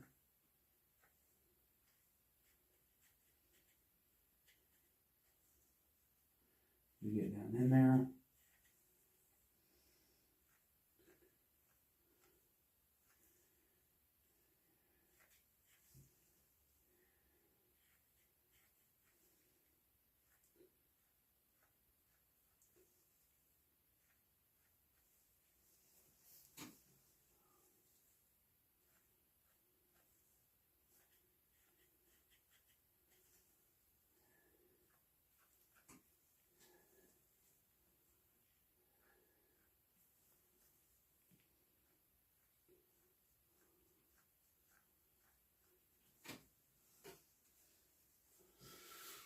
Then I'll wet it real good or something, and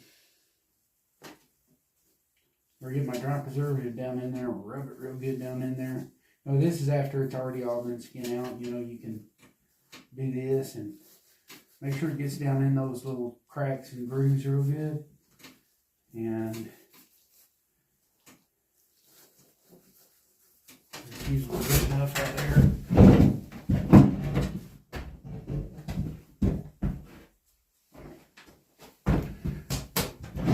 Skin the whole thing out, but in case you don't, you know, you can spray a little water in there and make sure the preservative really gets down in there.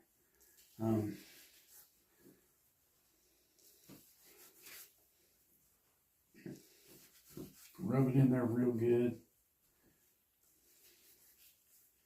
and you're not going to have a bit of problem with it.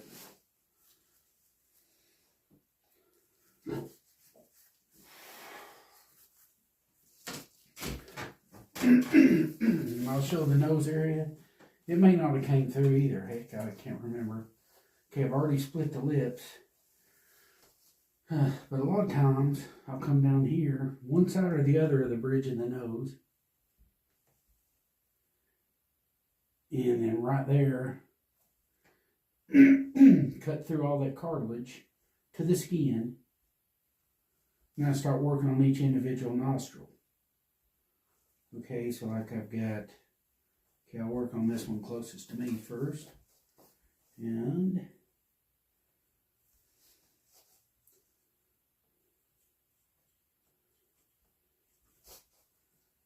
okay, all this, and I guess you could separate them on both sides a little bit. Just taking that cartilage off, just skinning it off is the right word. Skinning that cartilage off.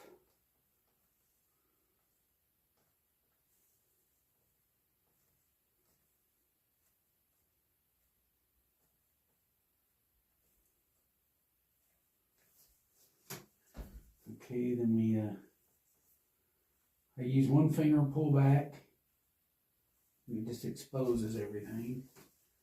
And then here in the middle, let me get this one side here. But you see,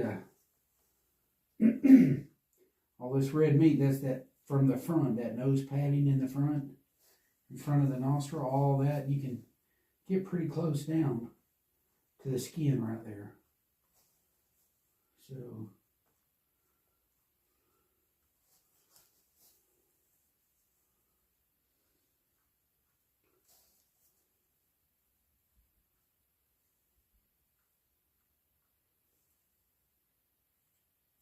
looks like this can skin down a little bit further.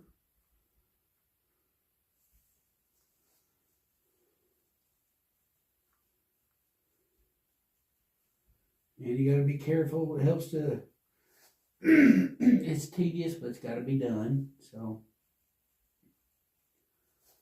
basically you just kind of feel as you go, I guess is the right word.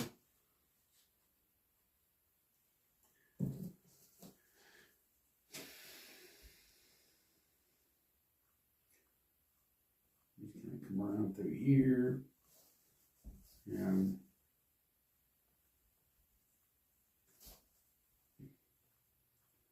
okay, this is below the nostril.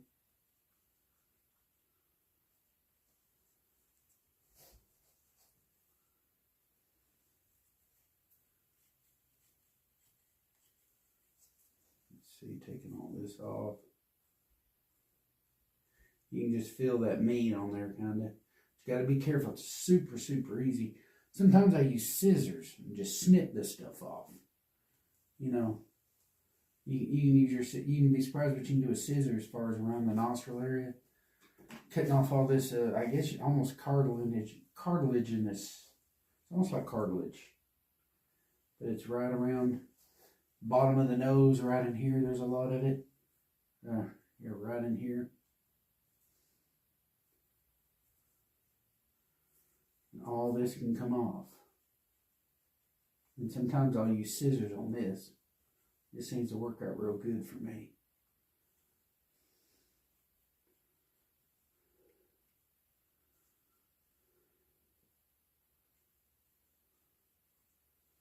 As you can see, it's I have one finger kind of up in the nostril a little bit, and it acts like a little bit of a fleshy beam, and then I go to work with my razor blade. And I'll bring that stuff down. That's the inside corner of the nostril here. Real easy to put a hole here. And here's where the scissors reign supreme. Just kind of snip that stuff off. You don't have to worry so much about putting, cutting holes or anything. You see how that just kind of comes off? Right in here, there's some. This is just real fine stuff right in here. But that's pretty good right there, actually. Maybe even a little bit more trimming. And then right down here.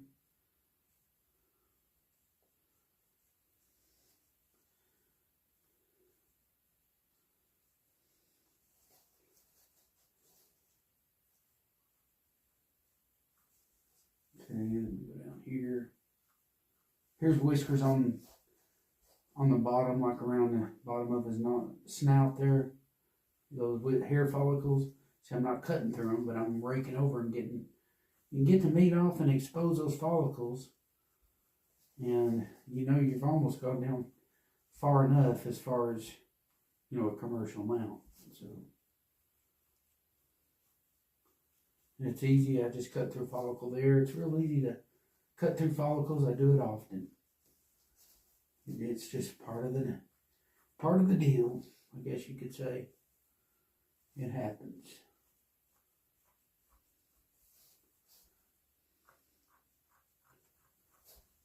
So, kind of showing you. See, I've got this nostril kind of skin out already a little bit, pretty much. And of course, here's the inside corner right here. Let's see how far I can get here. Okay, you can usually get kind of up in there pretty good. But you can see how it's kind of breaking loose.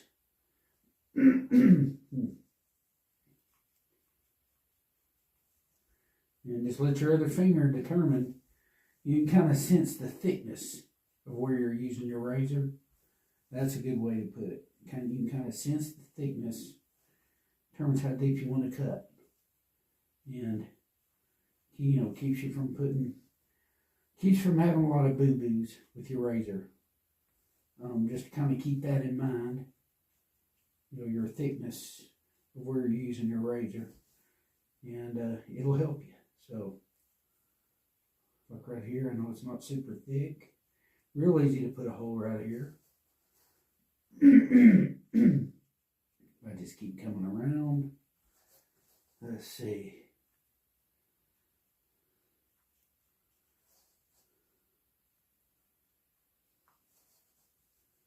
Keep coming around.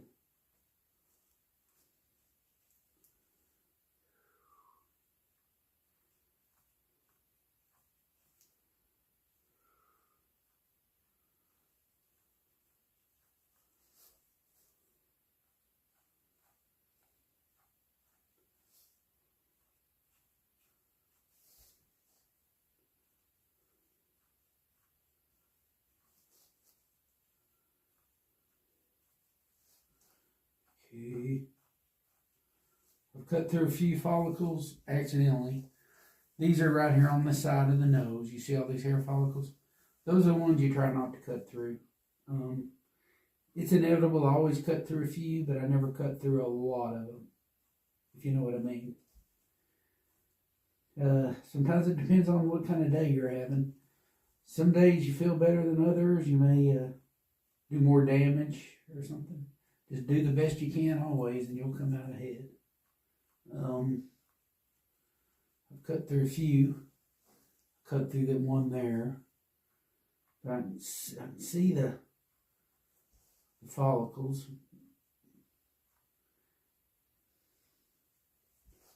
And it's always easy to cut a few. But now all this can be done on the fleshing beam, as I've mentioned before.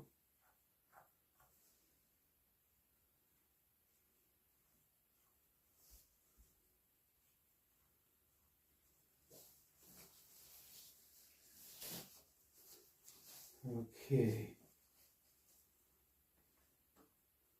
It's kind of hard to show you a little bit because the head ain't been skinned out or fleshed out. So makes it a little bit more cantankerous, but I'm going to show you. It's just got to be done again, basically. So, okay, all this is on the side of the face. Between the upper and lower jaw, there's not many whiskers at all, I don't think. Yeah, there's none here. It's just smooth skin. And you can kind of tell when you've got down far enough.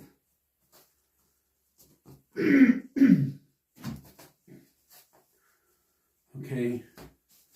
Now you got to do the other side the same way, but I'm showing you. I think I've just about got down far enough. Okay, right in here, I think I'm a little bit thick still. I can feel some thickness. But it's real easy to put a hole here too, so be careful. And actually a crosshatch pattern here can help get you down where you need to be. Okay.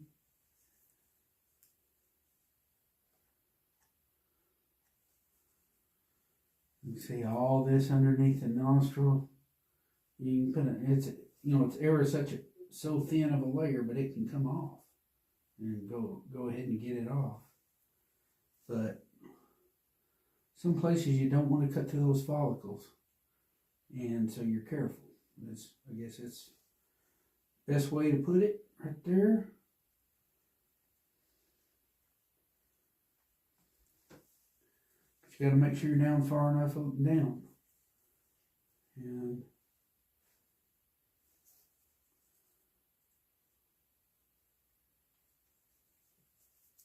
all this can come off.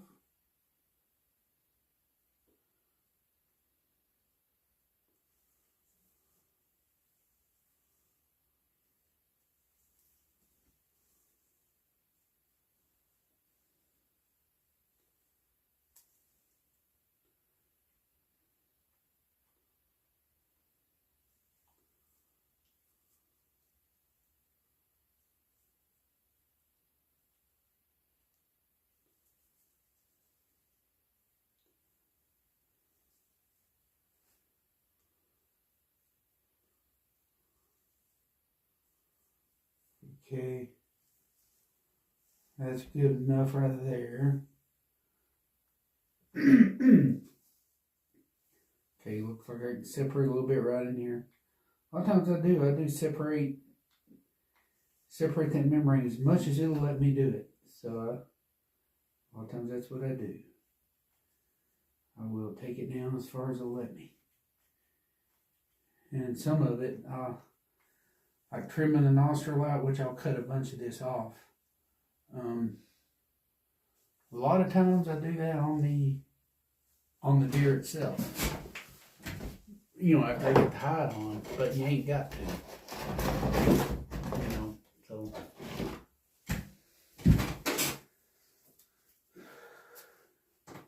Because a lot of times you can have trouble turning the nostrils inside out. And for that reason, I will cut a bunch of that off. That way it'll invert a lot easier, you know. You know, when I got to invert it to put on the deer, you know, put on the mannequin or whatever, you know, it'll invert a lot easier if I do that. So, and that's what I got. This is just outside that nostril inverted. Okay, now it's now also, as far as right in here, I think we just about got this down as far as we want to get, you know, safely. Maybe a little bit more back in here. I think I can get a little bit more off. Okay.